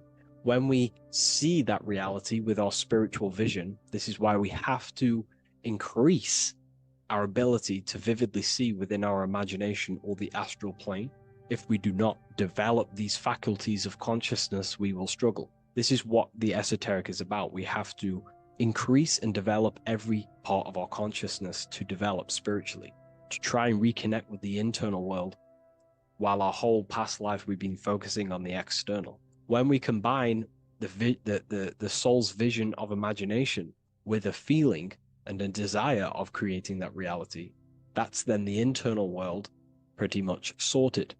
Then we have to combine that with willpower and actions. The masculine and feminine come together to give birth to a child. The masculine and feminine come together in your consciousness to give birth to a reality. It's about changing what's inside the self to produce change below. This is what true magic is. Look at the word magic, magi, and the word imagination, imagination. Imagination is about working with the forces of the soul and the forces of consciousness, producing change in consciousness at will to produce change in the external. This is what this represents. Changing above so we can change below. No point trying to change the external world, because it is a form, it is an effect. So to produce true change in the external world that lasts long term, we must first gain control over ourselves and produce change internally. This is why the magician is called to gain mastery in every element of their being. They have to gain control over every aspect of consciousness and develop every faculty of the soul. This includes developing strong imagination, developing a very strong willpower. We can do this through exercises such as imagination exercises, holding one specific vision for a long period of time, meditation, thinking on one specific thing for a very long period of time. This will increase the willpower. It's also about gaining control over the subconscious impulses, the subconscious thinking patterns that seek to control us. It's about gaining control over every aspect of our consciousness. This is what a true magician is. And this is what the true spiritual path is. Developing every faculty of consciousness. It's a never-ending journey of self-mastery. If we look at the magician, we see this infinity symbol rising just above his head, symbolizing the mind being filled with higher knowledge. The mind aware of higher dimensions. You see, the mind is the cause, physical reality is the effect. We need to raise our consciousness from effect consciousness to causal consciousness to truly become a magician and a master of our reality. What do I mean by effect consciousness? Most people live in the realm of effect and reaction. Their consciousness, their mind, emotions, and imaginations are constantly thinking, feeling, and imagining the things that have happened to them. Instead of doing this, we need to change this state. Instead of reacting, we need to become the cause. Instead of thinking and imagining and feeling the realities that's already gone past and things that have happened to us, we need to change this so we use the powers of the soul, the powers of consciousness as imagination, emotion, the intellect, as causes and not reactions. This is how we truly become a magician and apply this principle of as above, so below. We need to think, feel, act, imagine, and use all the faculties of consciousness and the creative powers of the soul to cause things, to create a better future, to imagine a better outcome, instead of dwelling in reactivity, because reactivity will create a constant cycle of negative manifestations. If we sit around and moan, complain, think, imagine, feel the things that have happened to us in the past, the mind is the cause. And if the mind is in that state of reactivity, it's just going to constantly create more negativity in your external reality. This is what it's all about, as above, so below. You can see the sword here. The sword cuts through the air. The air is one of the 4 physical elements. Fire represents the spiritual body of consciousness. Water represents the emotional body of consciousness. Earth represents the physical body of consciousness.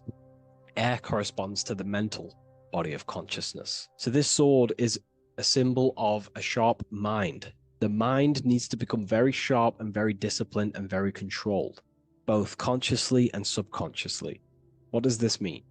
We have to gain control over the mind. We have to become more conscious of the thoughts that are happening inside our mental field, because the mental field of consciousness is pretty much the birth of all creation. We think, imagine, feel, then act.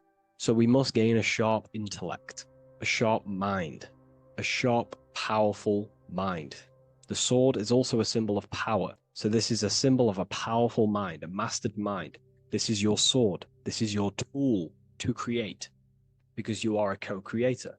As above, so below literally tells you that you are God itself. The same powers God used to think everything into existence, such as nature, the stars, the human body, the macrocosm, the world. God thought the world into existence. We live in a mental universe. All creation is first thought, then manifested physically.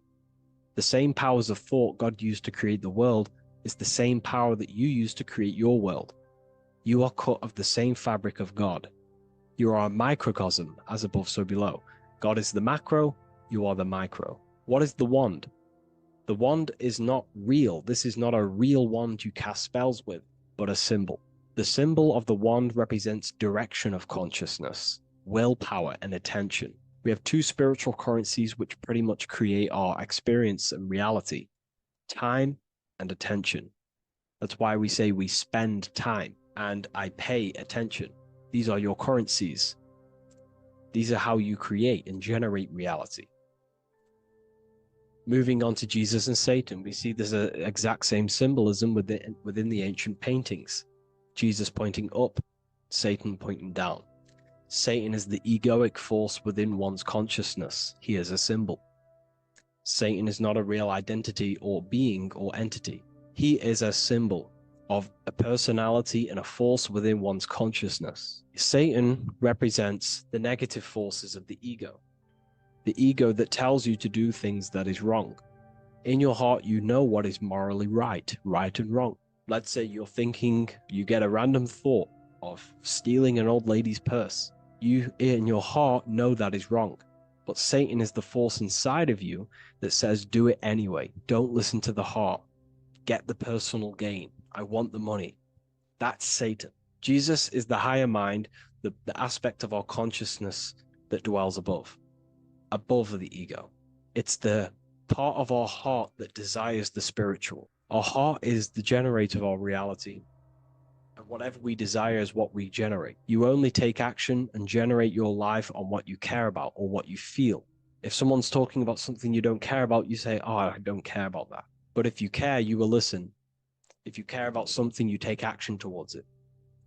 If your heart desires the material, you have been taken over by the egoic force of Satan. Not a real entity, a part of your consciousness, a part of your nature, the dark side of yourself. Jesus represents a heart that desires the spiritual wisdom, the things that cannot be seen. The heart must desire the things that can't be seen, because this is what gives true satisfaction to ourselves. We feel void when we chase material things because nothing material can satisfy our hearts. So this is as above, so below. Jesus is the higher mind. Satan is the lower mind. We must place our hearts on the higher things and give our hearts and desires to knowledge, the things that we cannot see, because this is what gives us true fulfillment. We also see this symbolism in the Baphomet, as above, so below. The material realm below and the fire up here. The fire symbolizes spirit, the spiritual made manifest in the physical. This is all the same symbolism. It corresponds to everything. You can use as above, so below to determine truth. If someone tells you something, tries to make you believe it, and it does not correspond with the law of correspondence, then you know it's a lie. You can use as above, so below to manifest things. You can use as above, so below to see the world as a reflection of God. We are in God's kingdom. This is God's world, and you are creating in the world through the same powers of God, thought. You are a small version of God, co-creating a world and reality in earth. You yourself are an earth. Your body's the earth. Your consciousness is God and heaven. So I hope this video helps. The occult goes deeper than you could possibly imagine. If you wish to go even deeper, join our community, Ethereal University. Please leave a like, share, comment on this video for more.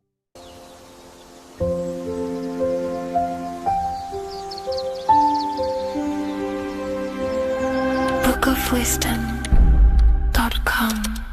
Visit today.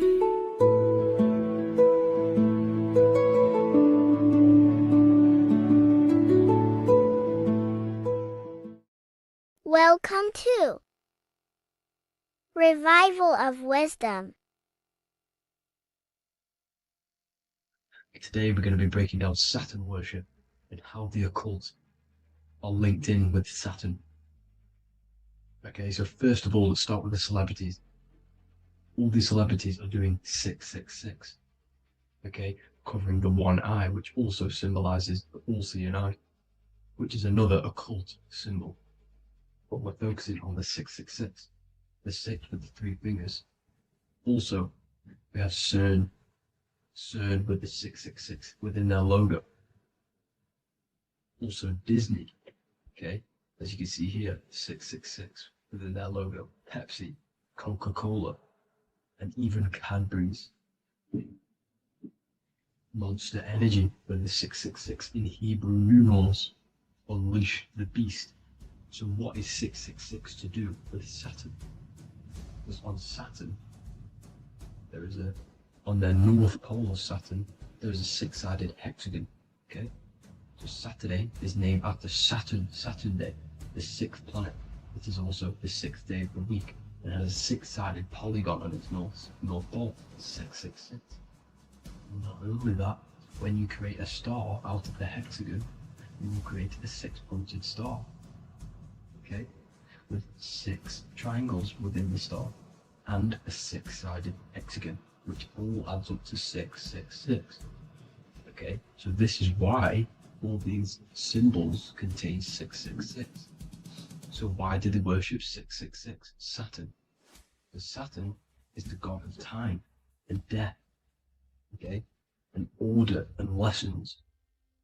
Okay, Saturn is a very cold and dry being. That is the 6th planet from the sun. Okay, Saturn represents the winter, which symbolizes death. Okay, because all nature dies within winter because the sun's not there. So it represents darkness and death. It rules the zodiac sign of Capricorn. Okay, so in the celestial cycle, Saturn is always opposite the sun. So it's the opposite of the sun. So they're worshipping this energy which is death-like. Okay, this god which is death and does not bring life. Okay, also is the god of time. Okay, also in the Roman and in Greek it's called Chronos. Okay, which is just a translation for time. It's also known as the Father Time, aka the Grim Reaper. Okay, the Grim Reaper. Keep that in mind. We'll come back to this. Here are some more logos with Saturn. Okay, Nike, Internet, Wi-Fi. Okay, all these occult logos all worship Saturn. They are a satanic occult. They worship this death god, this evil god. Okay, this is where the cube now comes in. Okay, because what color is associated with Saturn? Okay, black, because it's the absence of light. It's opposite the sun. So black is the color associated with Saturn. Each planet has its own color associated with it.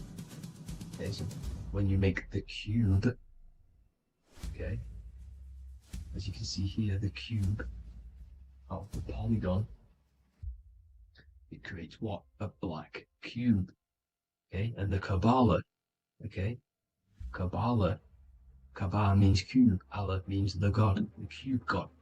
These religions are secretly worshipping this cube god, the god of death, Saturn, Satan. It's the same entity behind it all. Okay, so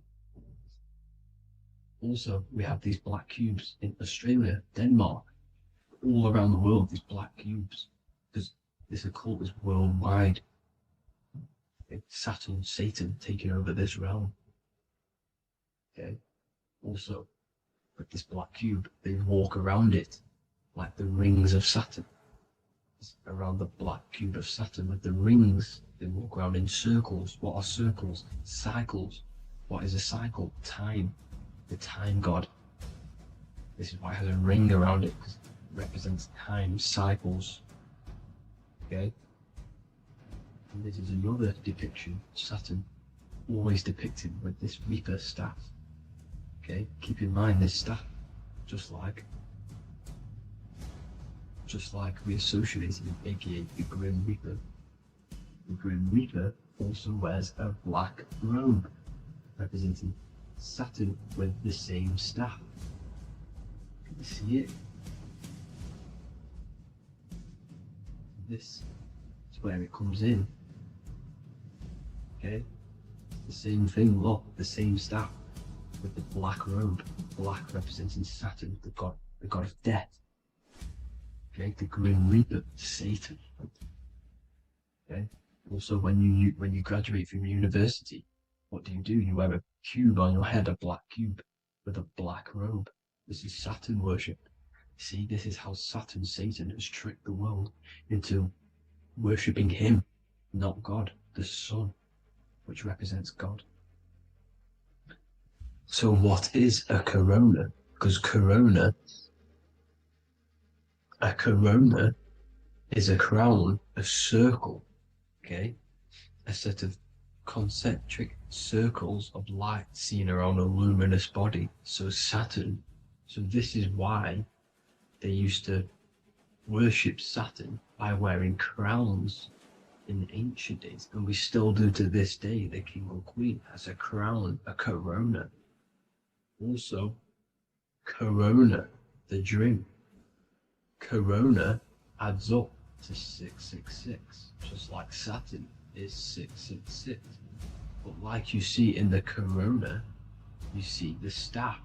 You see this staff, just like the staff of Saturn, the Saturn god, like the Grim Reaper, with the black robe and the staff, just like the Saturn god.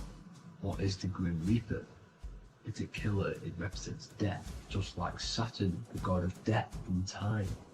So all these occults and secret societies all worship the 666 god, which is Saturn, Satan. All of our energy is being put into Saturn. Okay, and Saturn, Satan, is harnessing all of this energy. So gradually, this is what the mark of the beast is. Like it says in the Bible, the mark of the beast, or the name of the beast.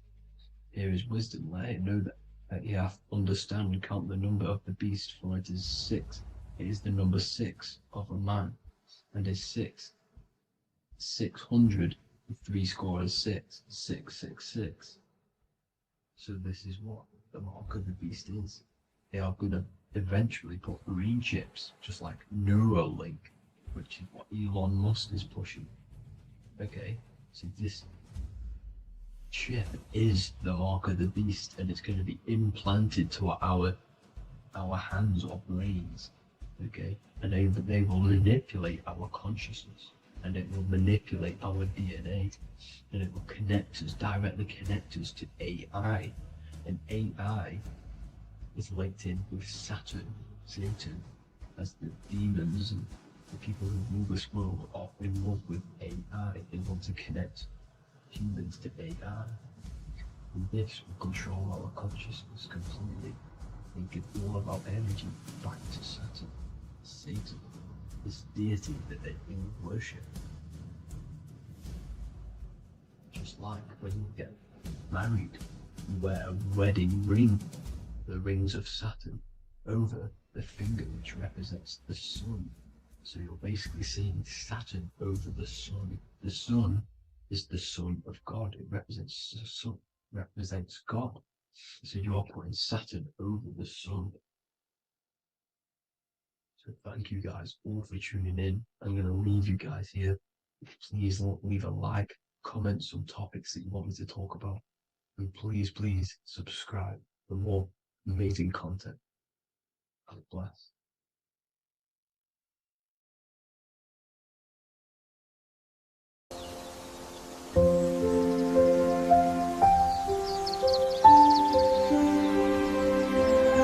bookofwisdom.com. Visit today.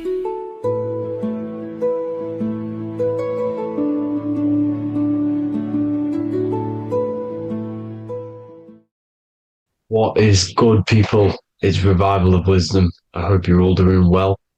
Now, this video is how to raise your holy oil or your Kundalini. Let's get straight into this. So this is a monthly cycle. Every month, when the moon is in your zodiac sign, this oil is released.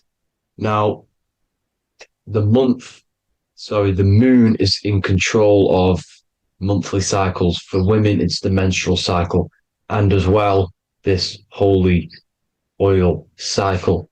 The moon changes sign every 2 and 2.5 days and passes through the zodiac signs in 27 days. So the moon tells the day, the sun tells the time, the stars tell the month. This reality is a massive clock, if you like to say. It's a cycle. Okay. The moon controls the night, emotions, water, fluids, and the mind. Okay. So this oil is produced in the claustrum. It's produced in the claustrum, which is here, right? This is where you get Santa Claus from. Now, the claustrum is at the center of the brain, and it is next to the pineal gland and the pituitary gland.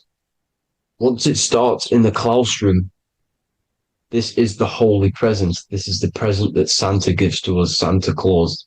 And it goes to the pituitary gland and the pineal gland. And what's connected to the pituitary gland and the pineal gland is the Ida and the Pingala. The Pingala is the pineal gland's nerve, which is the honey, which is the positive charge, electric. And the pituitary is the Ida nerve, which is the magnetic charge. This is the milk, the land flowing with milk and honey. This is the brain, the heaven, heaven, okay?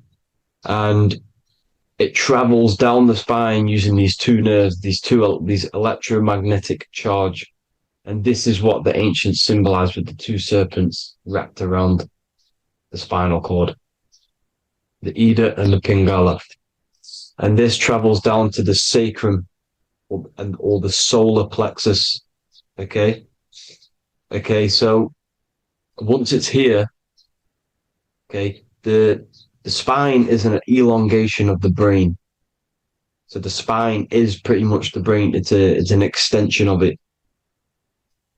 And it's kind of a microcosm of how we descended from heaven to physical reality, to physical matter, which is our consciousness has done. Our consciousness has descended from heaven into physical matter. And this is a microcosm of it. Okay. So once we're in the sacrum bone, this holy oil, like I've just explained, this holy oil starts in the Santa claustrum, goes down the chimney to the sacrum.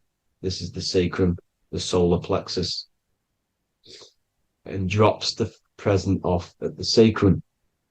Now, once we're at the sacrum, we need to raise our vibration to take this oil back up the spine. Okay. And the River Jordan symbolizes this in the Bible. King Herod wants to kill Jesus in Nazareth, which is here, this is the River Jordan, is Nazareth. He goes to be born in Bethlehem and then goes back up to Nazareth to Joseph and Mary. Joseph and Mary, the pineal gland and the pituitary gland. The Bible is huge symbolism. It's all metaphors for this sacred process which goes on inside of your body. You are the Temple of Solomon. You are the Holy Land. The Holy Land is your brain. Once this oil is at the sacrum, you need to raise your vibration in order to take it back up. Once this oil has gone back up to the pineal gland, it activates the crystals which are wrapped around your pineal gland. Your pineal gland is this tiny little beam here. This is the claustrum. This is the pineal gland. And it's wrapped in crystals. And when this oil travels back up the spine by raising your vibration, back to the upper room where Jesus met the 12 disciples, or the 12 cranial nerves in the brain, and it activates and it turns on this pineal gland. And once it's turned on, it illuminates all the cells and the nerves in your brain and turns them all on and activates the higher God man, the God consciousness, Christ consciousness. And it regenerates the whole body. This is the secret to regeneration. It regenerates all the cells in the body. And this is how the ancients lived for thousands and thousands of years, as talked about in ancient texts. They lived for hundreds and thousands of years because they knew this secret. And this fluid, this brain fluid, the secretion, or the Christos in Greek, which means gold, because this is the alchemical process from turning lead to gold. Your body is the alchemical furnace. Now, the ancients knew about this center of the brain because they symboled it. This is the Eye of Ra, and it's the brain. And this is what's wrapped around our consciousness. Our consciousness isn't wrapped around the brain. The brain is built around the consciousness. We are the consciousness. You don't have a soul, you are the soul. Okay? Now, the head, heaven, hell, heel at the bottom of your foot, that's hell. Head is heaven and hell. Simple. Now, the pineal gland produces DMT, which is dimethyltryptamine, which is known as the spirit molecule. So let's move on. Now, when this oil travels up, back, the spine, the chimney, it crucifies at the top, which is called the vagus nerve. So when it reaches here, the optic thalamus, it crosses and crucifies once it's raised back up. And this is why Jesus dies at 33. He was crucified at 33. Because you have 33 vertebrae on the back of the spine. And then it's crucified by the cross of the vagus nerve. When this oil crosses the vagus nerve, this is the crucifixion at 33. And it symbolizes the death of the physical consciousness. You then become spirit. You then become God consciousness, activating the Kundalini, regenerating the body and the mind. Okay. The Garden of Eden. You are the Garden of Eden. The land of milk and honey is upstairs. The pituitary, which is the milk, the pineal gland, which is the honey, which is DMT. It even says this in the Bible. As he brought us into the place, and he has given us this land, a land flowing with milk and honey, which is also symbolized as the sun and the moon. The Bible also says, the light of the body is the eye, not the eyes, the eye. If therefore thine eye be single, thy whole body shall be full of light. This is the activation of the pineal gland by raising this oil back up to the pineal gland, to the center of the brain. Neither shall they say, see that here, or see there, for behold, the kingdom of God is within you. So he's saying, don't look out there. Nothing is out there. It's all inside of you. Everything's inside of you. You're the universe. Now, how to raise this oil back up to the pineal gland? Every month, like I said. The moon controls the cycle. The moon controls monthly cycles. When the moon is going into your zodiac sign every month, this oil goes down the spine and you must raise your frequency to get it back up. You must retain your seed. This is the most important.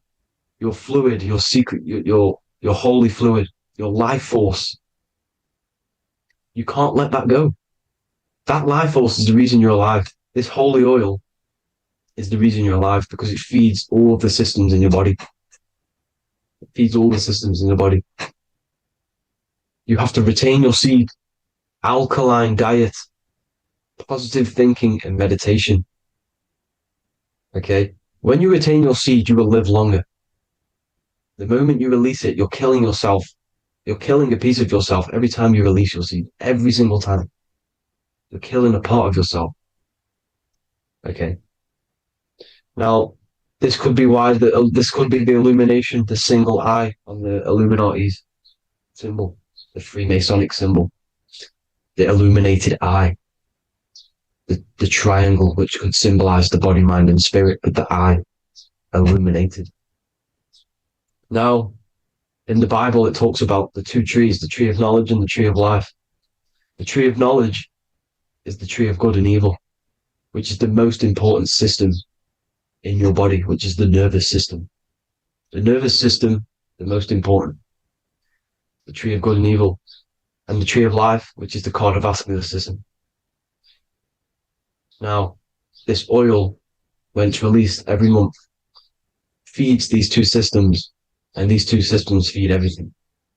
Now, it's important you understand that. Okay? The ancients knew all of this knowledge. The Bible's telling you this knowledge. But it's in a metaphorical way. You have to understand the context behind it so you can read it properly.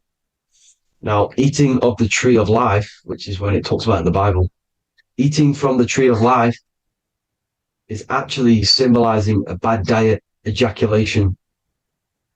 Because you're eating from these two systems. You're killing yourself with a bad diet. You're killing yourself with an ejaculation.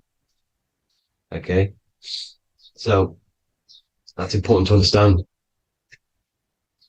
Now, this is Jacob's ladder in the Freemasons. Jacob's ladder, which is the spinal cord. It's the stairway to heavens. And this is Jack and the Beanstalk when he goes up the beanstalk and finds the golden egg in the grey clouds. The grey clouds symbolize the grey matter in your brain. Now, the Garden of Eden talks about the 4 different rivers in Garden of Eden. As we see here, the North Pole map, the ancient North Pole map, because the center of the earth is the center of the torus field. Everything's the torus field. Atoms are torus fields. Everything's torus fields. You are the universe. Everything is within you. The North Pole is your spinal cord. This is why they say Santa Claustrum comes from the North Pole. This is the North Pole. And the Santa Claustrum is the center of your brain. Now, there's 4 rivers which come from the Garden of Eden. There's the blood, the Christ oil, which is the oil we're talking about, urine, and saliva.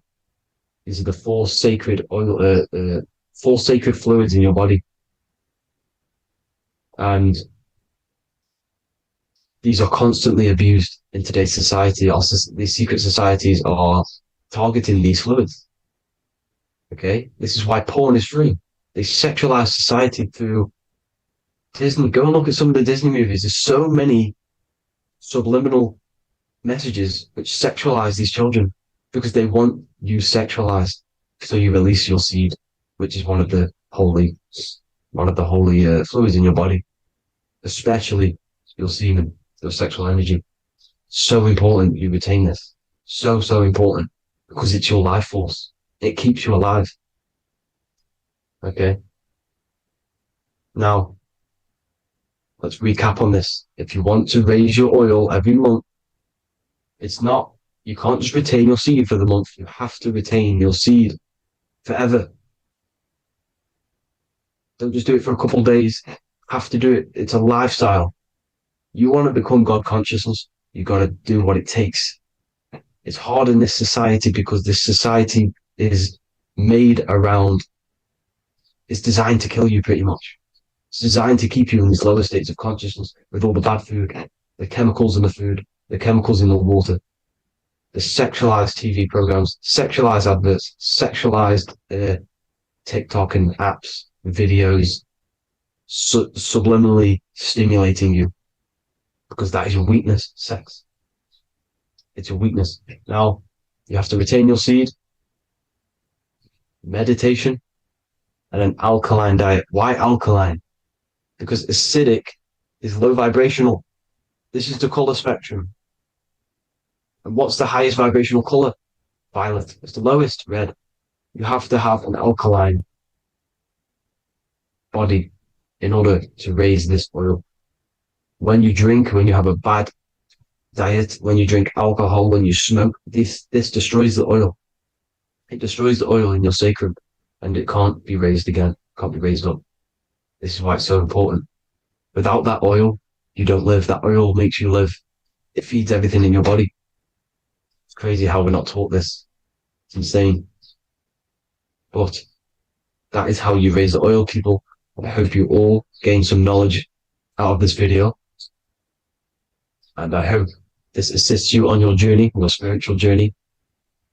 And please like and share this video. We need this knowledge out to the public to wake up humanity. Thank you all, people. God bless.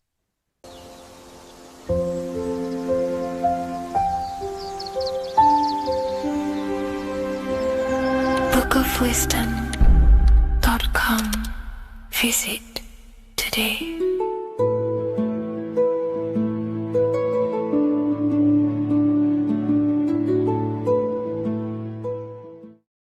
Religions were made to hide the truth about yourself, God, and the universe. You see, religion teaches there is a God separate from you. He created the universe separate from himself. They did this to truly disconnect you from consciousness, from God, and from yourself.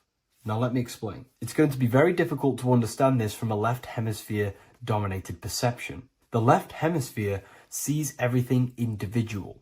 The right hemisphere sees the whole. For example, if you're walking through a woods, the left hemisphere sees individual trees, leaves, twigs, and branches. The right hemisphere sees the interconnectedness of the whole woods. We've been trained our whole life to be trapped in the left hemisphere, to think logically, scientifically, with evidence. This way of thinking traps you in illusion, division, and separateness from everything. Plus, in science, they teach you the universe exists outside of you. You exist in a universe, and the universe exists whether you exist or not. This is completely false. You are the universe experiencing itself. There is only one person in the universe. There is only one awareness in the universe, and that is God. That is your consciousness. Not your name, your job, your reputation, your thoughts, your beliefs. That is not God. God is the infinite awareness that you are, the alertness, the essence of life. You are an individual. You have a dual nature, an inner world, consciousness, and an outer world, this physical body. The inner world is the immortal, consciousness, awareness. This physical reality is for the immortal within us to experience and enjoy. And the immortal consciousness, the immortal self, the individualized expression of the only thing that is truly real, which is God, consciousness, is seeking a way to understand itself through infinite vantage points. The same consciousness inside of you, inside of the dog, the squirrel, the plants, the stars, the same awareness is in absolutely everything. Only the right hemisphere can see this connection. The universe is one mind separated into the infinite bodies and life forms. This is why scientists tell you that the universe is forever expanding. It's truth in plain sight. Because the universe is the mind, and the mind is always seeking more vantage points to understand itself. And the mind is always expanding into new realms of thought. The mind cannot be filled up. It does not exist in space. However, human awareness, human consciousness is very sacred. And the reason why I say that is because humans possess a two-way consciousness, unlike a dog, an animal, or a squirrel, for example. The dog looks in the mirror. It is not aware of itself. It doesn't look in the mirror and see that it needs to improve something. However, humans, we can look in the mirror and say, who am I? Where do I come from? And I need to change this aspect of me. I'm lacking in this area. Dogs do not have this awareness. They function only on their immediate surroundings, on survival and instinct. Human awareness is special because we have the ability to reflect on the self. We can question our consciousness. We can question, who am I? Where do I come from? And where am I going after this? The human mind has no limitation. We can surpass our animal nature and rise to a godly nature. This is the whole purpose of reaching Christ consciousness, which is just an ideal consciousness where we have control over self and we know who we truly are. Humans have been given the tools to awaken. Our five senses are locked only to perceive the physical world, but the mind holds the gateway to understand the unseen aspects of reality. The mind holds the secrets to the universe and consciousness. We just have to study ourselves to understand God. We are all individualized aspects of consciousness. There is only one pure consciousness in the universe, but we're fractaled into infinite life forms, experiencing this consciousness in a different form, molding this consciousness into individual egos and individualized consciousness. Me and you are made of the same fabric.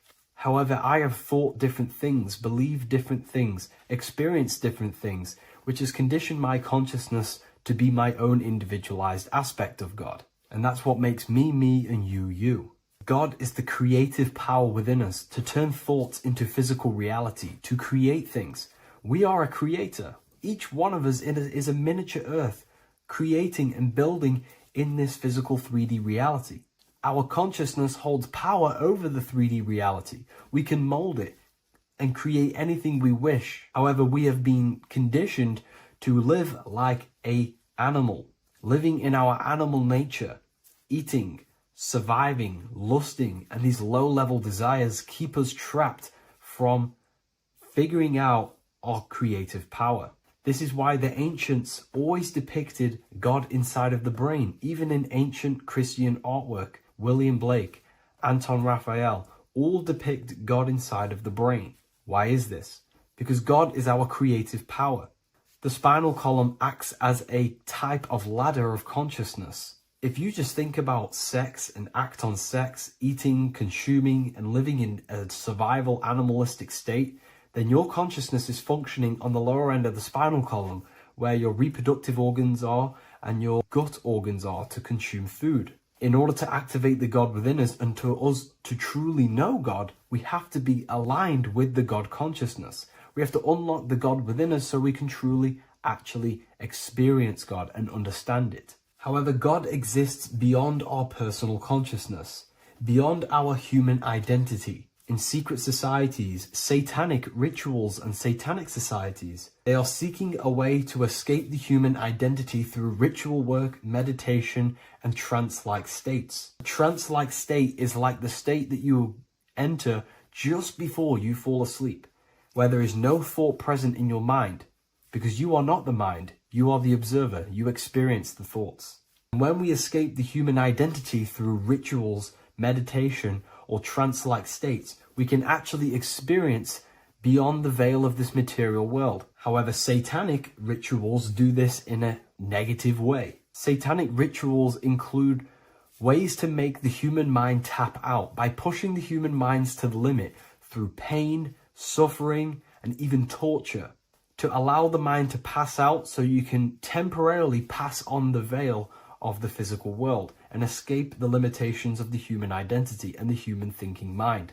Now, you do not have to do it this way. You can experience the divine and beyond your human identity through many different ways, such as deep, deep meditation, rising above your thoughts, and setting 3 alarms, one for 6 a.m., one for 6:30, and one for 7:30. And when you wake up at these times, what you need to do each time you wake up is allow your mind to stay awake but your body to fall asleep. And you will enter this trance-like state. And you can gain ideas, experience lucid dreams, and maybe even astral project. All of these rituals in secret societies and satanic societies is all about escaping the human identity and experiencing the divine planes beyond the physical. To wrap all of this up, this is all about consciousness. Consciousness is the infinite awareness of the universe, just fractaled into separate bodies. And this consciousness is seeking a way to understand itself in infinite angles and vantage points. And religion was made to cut off your connection to the divine planes beyond this world and beyond your self-identity. Therefore, if you want to know God, you have to study the attributes and qualities of God, such as geometry, numbers, consciousness, the mind, the subconscious, human anatomy. All of these things are aspects of God. We have to study ourselves and study nature so we can see God. God is the infinite awareness of the universe. If you love this video, please leave a like and share it with a friend. I'll leave a link in the description for the Book of Wisdom, Volume 2.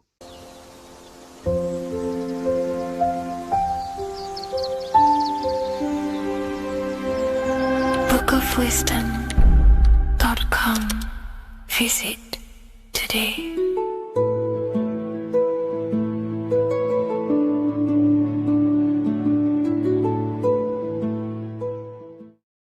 What if I told you the devil is closer than you think, and it's not actually a real person, force, or spiritual entity outside of you, but a being and an aspect of your own mind and psyche? In this video, you will learn exactly what the devil is and the true esoteric meaning of the devil. The first thing we need to understand is that the universe is a mental universe. Look around you. Every action, every building, everything you see around you was begun first as thought in the mind, then manifested. We use the mind to build and shape our reality. The universe, the world, only exists inside of our mind. Therefore, God and the devil exist inside of our own psyche. So first of all, the devil is not a literal being, but a symbol of the lower self. It represents the unmastered, ego-driven part of the human mind, a symbol of destructive thoughts, emotions, behaviors, lives in realms of chaos, fear, hatred, lust, and ignorance. This is why we see the devil as red, because red is the lowest vibrational color on the color spectrum. It also corresponds with the root chakra, which is all to do with survival instincts. Red represents chaotic and intense emotions like hatred and anger. When we are angry, our face turns red. The devil represents our animalistic fundamental needs, our instinctual needs, our survival state of consciousness. We have a survival state of consciousness and a godly state of consciousness. Our godly state of consciousness is creating, not just experiencing in the animal state, but consciously creating reality. This is why we see the devil with a goat head, an animalistic head, and the head is where the brain is. The animal head represents living off instinct, the part of our mind that lives on urges, impulses, and instincts, eating, sex, power, ego-driven actions, and ego-driven thoughts. Animals are only aware of themselves. Animals live on instinct. They have no ability to consciously create like humans. This is our lower desires for the material world. That's not to say the material world is evil. However, when our consciousness is only seeking material things, this leads us down a path of self-destruction, because nothing material can ever satisfy our soul. Everything material is temporary. Therefore, the devil represents the part of us that seeks only material desires, only material fulfillment, the ways of thinking where we only think about ourselves and ego-driven thoughts. It also represents the unchecked, unconscious self, where we have no mastery over our thoughts, over our emotional impulses, and no mastery over our actions. We are living in instinct and impulsive states, which causes chaos, selflessness, destruction, and keeps us bound to our lower material 3D state of consciousness. It's important to recognize that the word devil was never present in the earliest Gospels. Instead, what was mentioned was a spirit of evil. This distinction is crucial because it underscores that the idea of the devil, as popularly conceived, does not actually exist as an independent entity. Rather, it is a personification of the lower aspects of the human mind, a facet of our own consciousness. The term spirit of evil was not meant to denote a specific deity or being, but rather any force of negativity, whether it manifests as a destructive thought, emotion, or action. A spirit is a force, an energy, and we have three forces that create our reality: thoughts, emotions, and actions. We have full control over these three aspects which transform and mold reality. A destructive thought, a destructive emotion, a destructive action is a spirit of evil, and it originates from the darker aspects of the human psyche. So now, because we're on the topic of the devil, we have to look at the pentagram, which is obviously connected to the devil heavily. The upright pentagram represents spirit, air, water, earth, fire. Upright, which represents spirit, the most important element on top of the earthly elements, showing spiritual principles over material principles. As spiritual beings as we are, we have to put our spirit first, our higher self first, and material things second. Why? Because material things never satisfy us long term. Seeking material fulfillment will leave us feeling unfulfilled in the long run and very unhappy, and we can lose ourselves in illusions. We have to put our spiritual principles first. Seeking wisdom, knowledge, connection to the divine, and connection to our higher self is what gives us true fulfillment in our hearts and souls. But when we see this pentagram inverted, we now have spirit on the very bottom, which now represents earthly principles on top of the spiritual principles. We're putting our earthly elements on top of our spiritual element, which this inverted pentagram represents no longer caring about spirit, no longer caring about our invisible internal world, and only caring about this external body, food, sex, material things, cars, money, and all the things outside of us, the world outside of our mind. This is what true Satanism is. Satanism is not worshipping an external deity, but it is worshipping the self, only fulfilling the ego's desires. This is what true Satanism is, and we have all been conditioned to live in this state. Satanists want us to believe that there is an external deity called Satan or the devil, and the reason they do this is because they trick us, making us believe that we are not Satanists, while they are actually conditioning us to be self-seeking, ego-driven people, where we only care about sex, food, material things, and money, which is actually conditioning us to be Satanists. 80% of the population today are unknowingly involving themselves in Satanism, which is ego-driven thoughts, actions, and emotions, dwelling and living in this state where we only care about ourselves. When we are spiritual, we realize we are all one. We are all one consciousness family, and we need to do things that help and contribute towards our collective experience, helping others, instead of seeking to serve only the self. The angel is depicted with wings, which represents elevation, higher self. The devil is represented with an animal horns, which is on the ground. A goat is on the ground, which represents the lower self. This is the elevated mind and the lower material mind. Horus, the bird, higher self. Set, the ground animal, lower self, Jesus and Satan. These are two forces, two characters that exist within the human psyche, not real entities. They are forces of our minds, and there is a battle between our higher self and lower self all the time within our own minds. There's always a part of us that's telling to do one thing and another thing, to do something bad and to do something good. There is this battle inside of our own consciousness. Here we have the human spinal column. The human spinal column is showing you the higher and the lower self. The higher self represents the head. The head is where the mind is. This is the creative essence of the universe. This is where all material things begin as a thought in the mind. We create with the skull, with the brain. This is our higher self, the heavens, connected to the heavens, the sky. And the lower end of the spinal column is where our reproductive organs are, where our gut is. Our reproductive organs and our gut is all to do with survival. The lower end of the spinal column, lower instinctual 3D based consciousness. The lower end of the spinal column is where our lower self dwells. Eating, consumption, power, and sex, lust. These are all emotional forces and instinctual based organs that are not inherently evil, but when we dwell and live off this lower end of the spinal cord, it keeps us in low states of consciousness. Our goal to raise to our higher mind is to balance this, not to overeat, not to abuse power, not to abuse sex and lust, but to master these organs and gain the ability to say no to these organs so that we can raise to our creative side of consciousness. Instead of dwelling in our instinctual nature, we can turn to our creative nature and consciously become a builder and constructor of reality. This is the true way of raising consciousness. This is the stairway to heaven, out of the animal consciousness to the higher consciousness. To wrap all of this up, it's all about gaining control over our instinctual lower nature and allowing our spirit to rule over our body and not our body ruling over our spirit or mind. The moment you let a thought become instantly an action is the moment you are an impulsive person. We are all trained to be this way. It is okay if you are in this state. The moment you let a thought turn straight into an action without questioning, that is the mind controlling you and you not controlling the mind. We need to gain control over the mind, and we do this through many different ways, through meditations,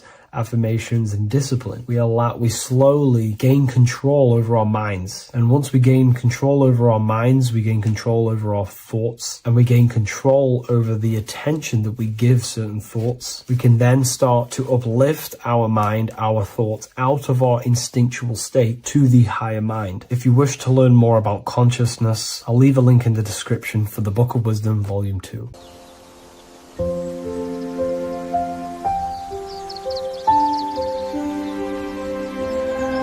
bookofwisdom.com. Visit today.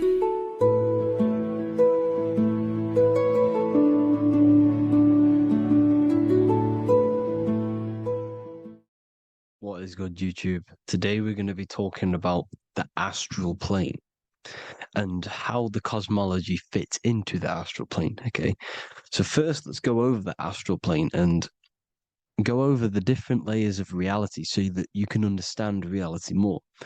You are a multi-dimensional being. You are not in these, you are in all of these realities at the same time. They all interweave into one big reality. But there are different planes. They are different vibrational dimensions. There are different dimensions of reality. The mind is the root cause of reality. We're living in the mind of God. Everything is being thought into existence from the root cause, from the universal mind. This is why the ancient Egyptians said, all is mind. We're living in the mind of God.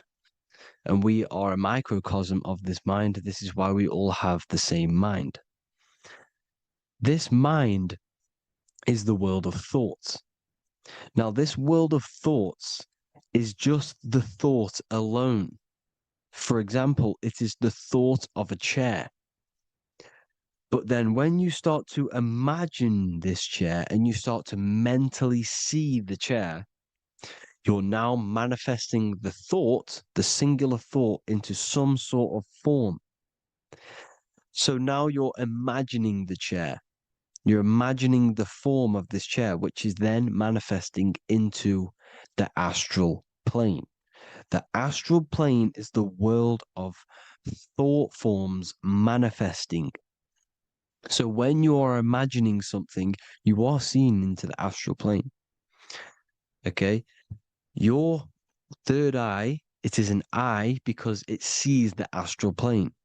It is seeing the other side through imagination, through dreaming. Well, we'll go over dreaming later. So the thought of a chair is a singular thought. The imagination of the chair is the manifestation of the chair. And in the astral plane, it's basically the world of all the chairs that could ever exist. So you're thinking of the chair as a singular thought, which is the mental plane. The astral plane is the imagination of that chair, is the thought, the manifestation of it. Depending on the vibrational state of the thought will depend what level of the astral plane it will go to. For example, if you're thinking about a chair to torture someone on it, it's going to go on the lower astral plane. Or if you're thinking and imagining happy things, it's going to go to the higher astral plane. So wherever your mindset is, that we call it a mindset because your mind is setting frequencies to certain things. Thoughts are frequencies. And a mindset is setting your frequency, setting your mind to a certain frequency. So when you set your mind to a certain frequency and you imagine something in that frequency, you're going to match everything in the astral plane that are on that similar frequency, just like you would in the physical world. Because we're all in these worlds right now as we speak, but we can't see them with the two physical eyes. We can feel it though. When you're around someone and you've just met a new person, for example, you can feel their vibration, and if you're not on a similar vibrational match, you will not get along with that person, or you just won't not get along, but you won't connect with that person because you're on two opposing frequencies, not matching. And this is something that you can't see, you can only feel because it's the astral plane. It exists within the astral plane. Everything in the astral plane is made out of vibrations. So if you do astral project, and if you already know how to astral project, you will see beings and people and things that are on the same frequency as you. This is why before you astral project, you need to sort your vibration out before you astral project, because you are projecting your consciousness into this. It's the mind. The mind is the bridge. It can move between realities. You are a observer. You are a observing soul which observes different realities. And the mind is the bridge between all of these different realities. The mind can choose. If you want to project into the astral, you set your mind to it, you can. Okay? So let's not get off track. The lower astral plane is where demons are. The higher astral plane is where heavenly beings are. Heaven and hell are kind of a real thing. The etheric plane is a powerful substance, the ether, the fifth element that they don't tell us about. If you type in on Google the 5 elements, they will try to remove it with wood or metal because they don't want you knowing about the ether. Ether is the energy double behind all physical objects. So the ether is very important. It is the 5th element. It is part of the physical world, but it's also part of the astral world. It is on either side. You see how they're showing you the truth in the language? Ether and either are the same word. The ether has 1 foot in the astral and 1 foot in the physical world. It's a substance that connects the physical to the astral world. It is the either. It's on either side of reality. It's on the other side. Other, either, same word. Ether is connecting the physical to the astral plane. It's the world of frequency. Frequencies, EMFs, torus fields are in the etheric plane. It is the energy plane. It's where energy moves through the ether. Okay. So then you have the physical world, the world of effect. Everything you see in the physical world is the effect of the higher planes. Each plane is a product of the plane above. So, and it melts into each plane.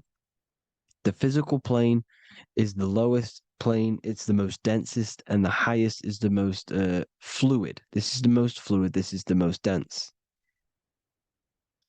This is where we get the saying, as above, so below from. As above, so below comes from the different planes of reality. And magicians understand this. This is why magicians always say as above, so below. Because they understand if you manipulate the higher planes of reality, you manipulate the lower planes. Because the astral plane is a direct copy of the physical world, but in the astral plane. It is mirrored. The physical world is mirrored in the astral plane. They are both the same world, but just different vibrational states of the world. Kind of. It's hard to put this in words, people. So just try and understand. The astral plane is the double. It is whatever happens in the astral plane happens in the physical plane. This is why magic works. This is why demons work. This is why spirit communication works. Because if you manipulate the higher planes, you manipulate the lower planes. As above in the astral, so below. Leonardo da Vinci showing you to look up, pointing up. You got to look up. He's telling you to change the mind, you change the physical world. You change your emotions, you're on the astral plane, you change the physical world. You change your reality by changing the higher planes. This is the Masonic 11, the two pillars. This is the 11, also symbolizing the two hemispheres of the brain here. But the 11 symbolizes the two mirrors. 11, 9, 11. 9, 11 adds to 11. 9 plus 1 plus 1 equals 11. The Twin Towers were in 11. Flight 11 was hijacked. Because it's a mass ritual within the astral plane. Now, we're going to go deep into that later, and I'll show you these rituals they do in order to manipulate the astral plane. So, this is what the 11 is. It's the mirroring of reality. If you contact spirits and conjure spirits, you can either summon or attract demons and spirits. Summoning is creating a spirit. You create demons. Okay? Like I said here, the mind is the root cause of reality. If you think of if you think of a traumatic event that happened in your life over and over and over and over again for years and years and years, where attention goes, energy flows. The mind is the director of energy. If you are directing energy into the specific emotion, the specific thing that is torturing you in your mind, that will manifest as some sort of being in the astral plane, which is called an elemental. And this elemental being that you have created through your thought forms and emotions will latch onto you and feed off this energy. So it's important that you get your mind right, okay? It's important that you sort that you file the mind and you discipline the mind. Make sure it's only entertaining positive things, because you are quite literally creating your own demons. The word demon has the word mon in it. And if you've watched my videos to know, mon means moon. The moon is your mind, the sun is your soul, the earth is your physical body. Demon is mon means mind, moon is mind. You create demons with your mind. Summoning. Now, this is where the rituals come in. 9/11 was a ritual because everyone was thinking about this big fearing the death of 9/11, everyone was thinking about it. And all of their minds thinking about this horrific thing will manifest and summon a negative energy spirit elemental within the astral plane. That's how all of this works. This is why it was a mass ritual. Okay. Chris Brown, new album name 11/11. Release date on the 11/11. This will be my 11th album and contain 11 songs. All of these people know the occult. This is Hermes Trismegistus with the star of Saturn, the six-pointed star, as above, so below. The mirroring of reality, physical and astral, the two Masonic pillars. So as above, so below. What's above us? The stars. The stars are connected to the astral plane. This is why we call them stargates. When we dream, we are experiencing these different realities. And what are stars? They tell in the Bible, it says Genesis 1:14. And God said, "Let there be lights in the firmament of the heaven to divide the day from the night, and let them be for signs." Signs translates to things to come. Why things to come? The stars tell the future. Why? And why do we say as above, so below? As above us is the astral plane and the etheric plane. As above, so below. Whatever happens in the stars happens on Earth. The stars are connected to the astral plane. Above us is the astral plane. We are a star in a physical body. This is why we say Mr., sister, stir equals star. The E and the A are interchangeable. We are stars, and the stars are the start of our incarnation. We start in the stars, same root word, and we descend through the seven energies, which are our seven chakras. Then we enter the heart of the soul system. The heart rearranged spells earth. And this is the true cosmology. Here's the Masonic cosmology. This is Masonic now. Here's the firmament. Let there be a firmament in the midst of the waters to divide the waters from above, from the waters that below. Genesis 1:6. The firmament, firmament comes from the word firma, Latin, I'm pretty sure, which means firm.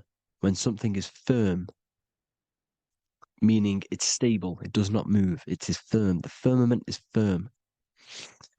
So, is the firmament Genesis 1:6. What does it say? Genesis 1:3, sorry. Let there be light. This is before the sun and the moon was created. Let there be light. Before the sun and the moon was created, light was appeared. So what's that tell you? This is a holographic projection from some sort of light being, some sort of projector. And that projector is the all-seeing eye you see in the Masonic cosmology. This is the all-seeing eye projecting the light beams. Let there be light. Everything is made out of light. The universe is created out of light waves. The torus field is one unit of light. The light projecting this reality is Polaris. Okay, the famous all-seeing eye. Now, what else? Then we have after let there be light in Genesis 1:16, and God made the two great lights. This is the sun and the moon, electric, magnetic, male and female. Then we have the Masonic checkerboard, the black and white symbolizing dualities within the dualistic reality we're in, spirit and matter, light and matter, rest and motion, positive and negative, good and evil. Everything's dualistic here. Okay? And it's a dance. The universe is a dance between flickering of white and black light, which is the torus field. We're not going to go over that, but this is all connected to the astral plane. This is the true cosmology. The astral plane cannot work on a spinning monkey ball in the middle of space. Does not work. Cannot work. It's impossible. Okay? Impossible. So, even in the Quran, it says, Allah has made the earth for you as a carpet, flat. Quran 15:19. And the earth we have spread out like a carpet, set there on mountains, firm and immovable. It is immovable. In the Quran, it also says 65:12, it is Allah who has created the 7 heavens of the earth. The 7 heavens meaning the 7 layers of heaven, the 7 planets. And Psalms 104:5, he set the earth on its foundations and it can never be moved. Never. So here you see in Isaiah 40:22, he sits enthroned above the circle of the earth, and its people are like grasshoppers. He stretches out the heavens like a canopy and spreads them out like a tent to live in. We live in a tent. This is the tent. The projection of light. Here you see an ancient picture here. Here you see the ethereal barrier, meaning the firmament, the etheric barrier, and here you see his head popping out. Why is his head popping out? Because your head is heaven, your heel is hell. Your head has access to the astral plane. This is why your head is heaven. The pineal gland, when stimulated, has access to project itself, project consciousness into the astral plane. Here you see another ancient picture here with the Masonic Royal Arch, with the zodiac here, the zodiac on the top, arching, because there's a firmament above us. Here's God in the brain. Consciousness is God. Here you see the Masonic Royal Arch, symbolizing the firmament. George Washington above the Masonic Royal Arch. These are the stars. This is Polaris projecting reality. Here's ancient churches with the dome. Polaris projecting reality with Jesus. Disney World is under the dome. The 7 layers of heaven, ancient paintings, all depict if you go and look at the ancient paintings, they'll all depict the firmament, the arch above us. This is where we get interesting. The Masonic Royal Arch has the 6-9, which is Cancer. The constellation Cancer, which is 6-9 is associated with portals, because CERN is the 6-9. Okay, CERN is opening portals. They're trying to create a portal to the other side.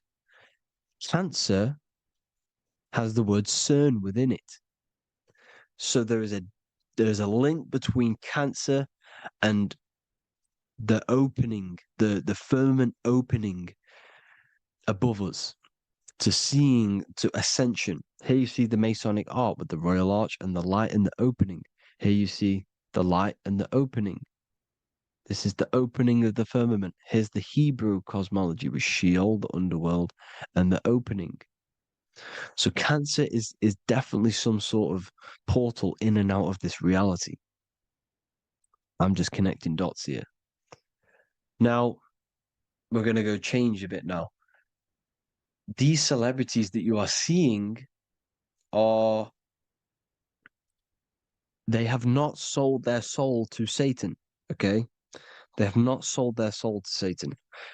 Satan is a demonic, low vibrational energy that has been summoned over the thousands and thousands and thousands of years of evil occult arts. So since Babylon was summoning this demonic energy, and this demonic energy in the astral plane will grow and grow and grow. It has no form. It has no physical form. Okay? But you can see it in the rappers. If your third eye is open, you can see clearly that these people are demonic. You can sense the energy that they're manifesting. Selling your soul is not what you've been told. It is gaining, because your soul is pure love, okay? Your soul does not want to do anything bad.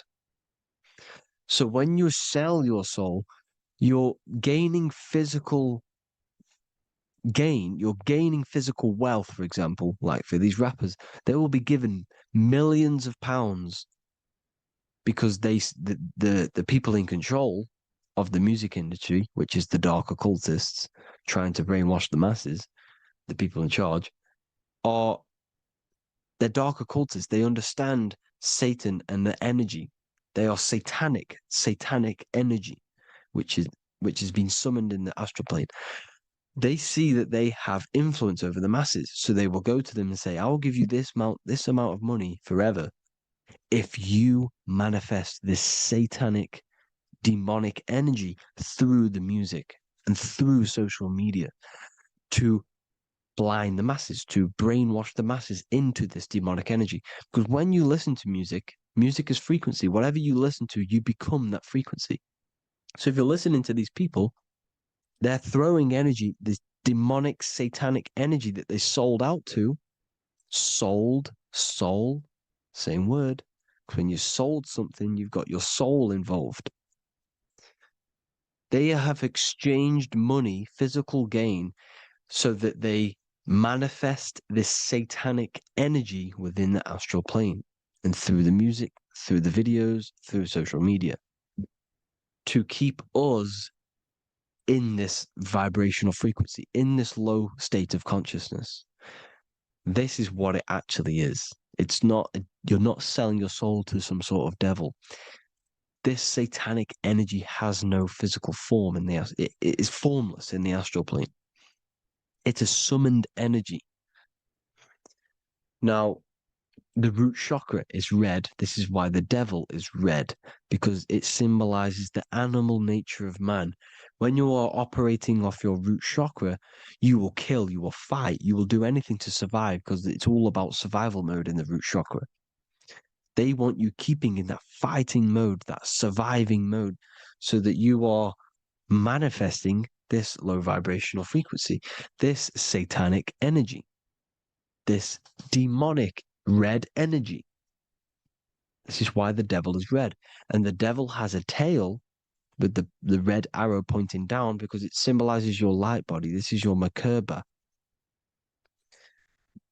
Your Merkaba is your light body. Mer equals light, Ka equals spirit, Ba equals body. Merkaba, this is the devil's tail pointing down, the descension, your heel, up to your heel, hell. Ascension to heaven, head. You see? This is the all-seeing eye with the illumination coming off it. Your head, when you're illuminated. The Merkaba is your celestial sphere to portray different planes of reality. It is the vehicle of ascension. It's your light body. It's in the word Kabbalah. Kabbalah. Ka, spirit. Ba, body. La, light. Same thing. Kabbalah. Merkaba. Same thing. It's all about the light body. This light body sees different realities. So when you see the goat in the music industry, it's this satanic summoned energy that's been summoning for thousands of years within the astral plane. When it becomes to the physical plane, it will manifest through different things. A goat, an owl, Satan, Moloch, Baal, same deity, same demonic energy that's been summoning in the astral plane. And this is why the Baphomet has a goat head. Drake's new album is the goat.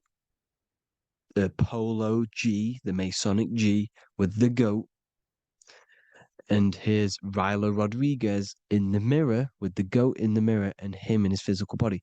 It symbolizes, the mirror symbolizes the astral plane, because he's manifesting the goat, the demonic energy. He's sold out to the demonic energy, and in the physical plane, he's his physical body. The mirroring, the Masonic 11, the mirroring of reality, the astral and the physical. And what do you call them when they're an amazing rapper, the best rapper? You call them the goat, because the goat, you're the goat because you're manifesting the goat energy, the satanic, demonic energy within the astral plane. So Baal, Moloch, all the same thing. Because in the astral plane, if you want to gain spirits to come to you and communicate you in the physical world, if you want to communicate with spirits, you have to gain their attention. You can either gain their attention or come together and agree to create some sort of being, which is Satan.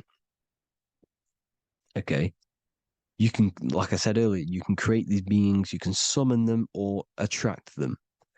One way to attract them is sacrificing.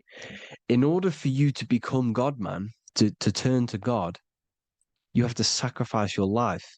You have to sacrifice, not drinking, not doing things, not doing anything demonic, not doing anything bad, not eating meat. You have to sacrifice yourself to become the light. However, if you want quick, instant gains in the physical world, you can sacrifice something else to communicate with these spirits, because these demonic energies feed off demonic energy, your demonic energy. So these dark occultists will give away babies, they'll sacrifice, torture babies so that they gain, so that they can communicate with these spirits for physical exchange. Yes, you can do this. These powerful spirits, these powerful demons can give you powers. They can give you certain things. And this is what they are doing. They're summoning and attracting these demonic energy. This is why, trafficking is one of the most, Balenciaga. Baal is the demonic energy in the astral plane, which requires child sacrifice for his presence. Balenciaga, and they were trafficking children. They were trafficking, killing them, and offering them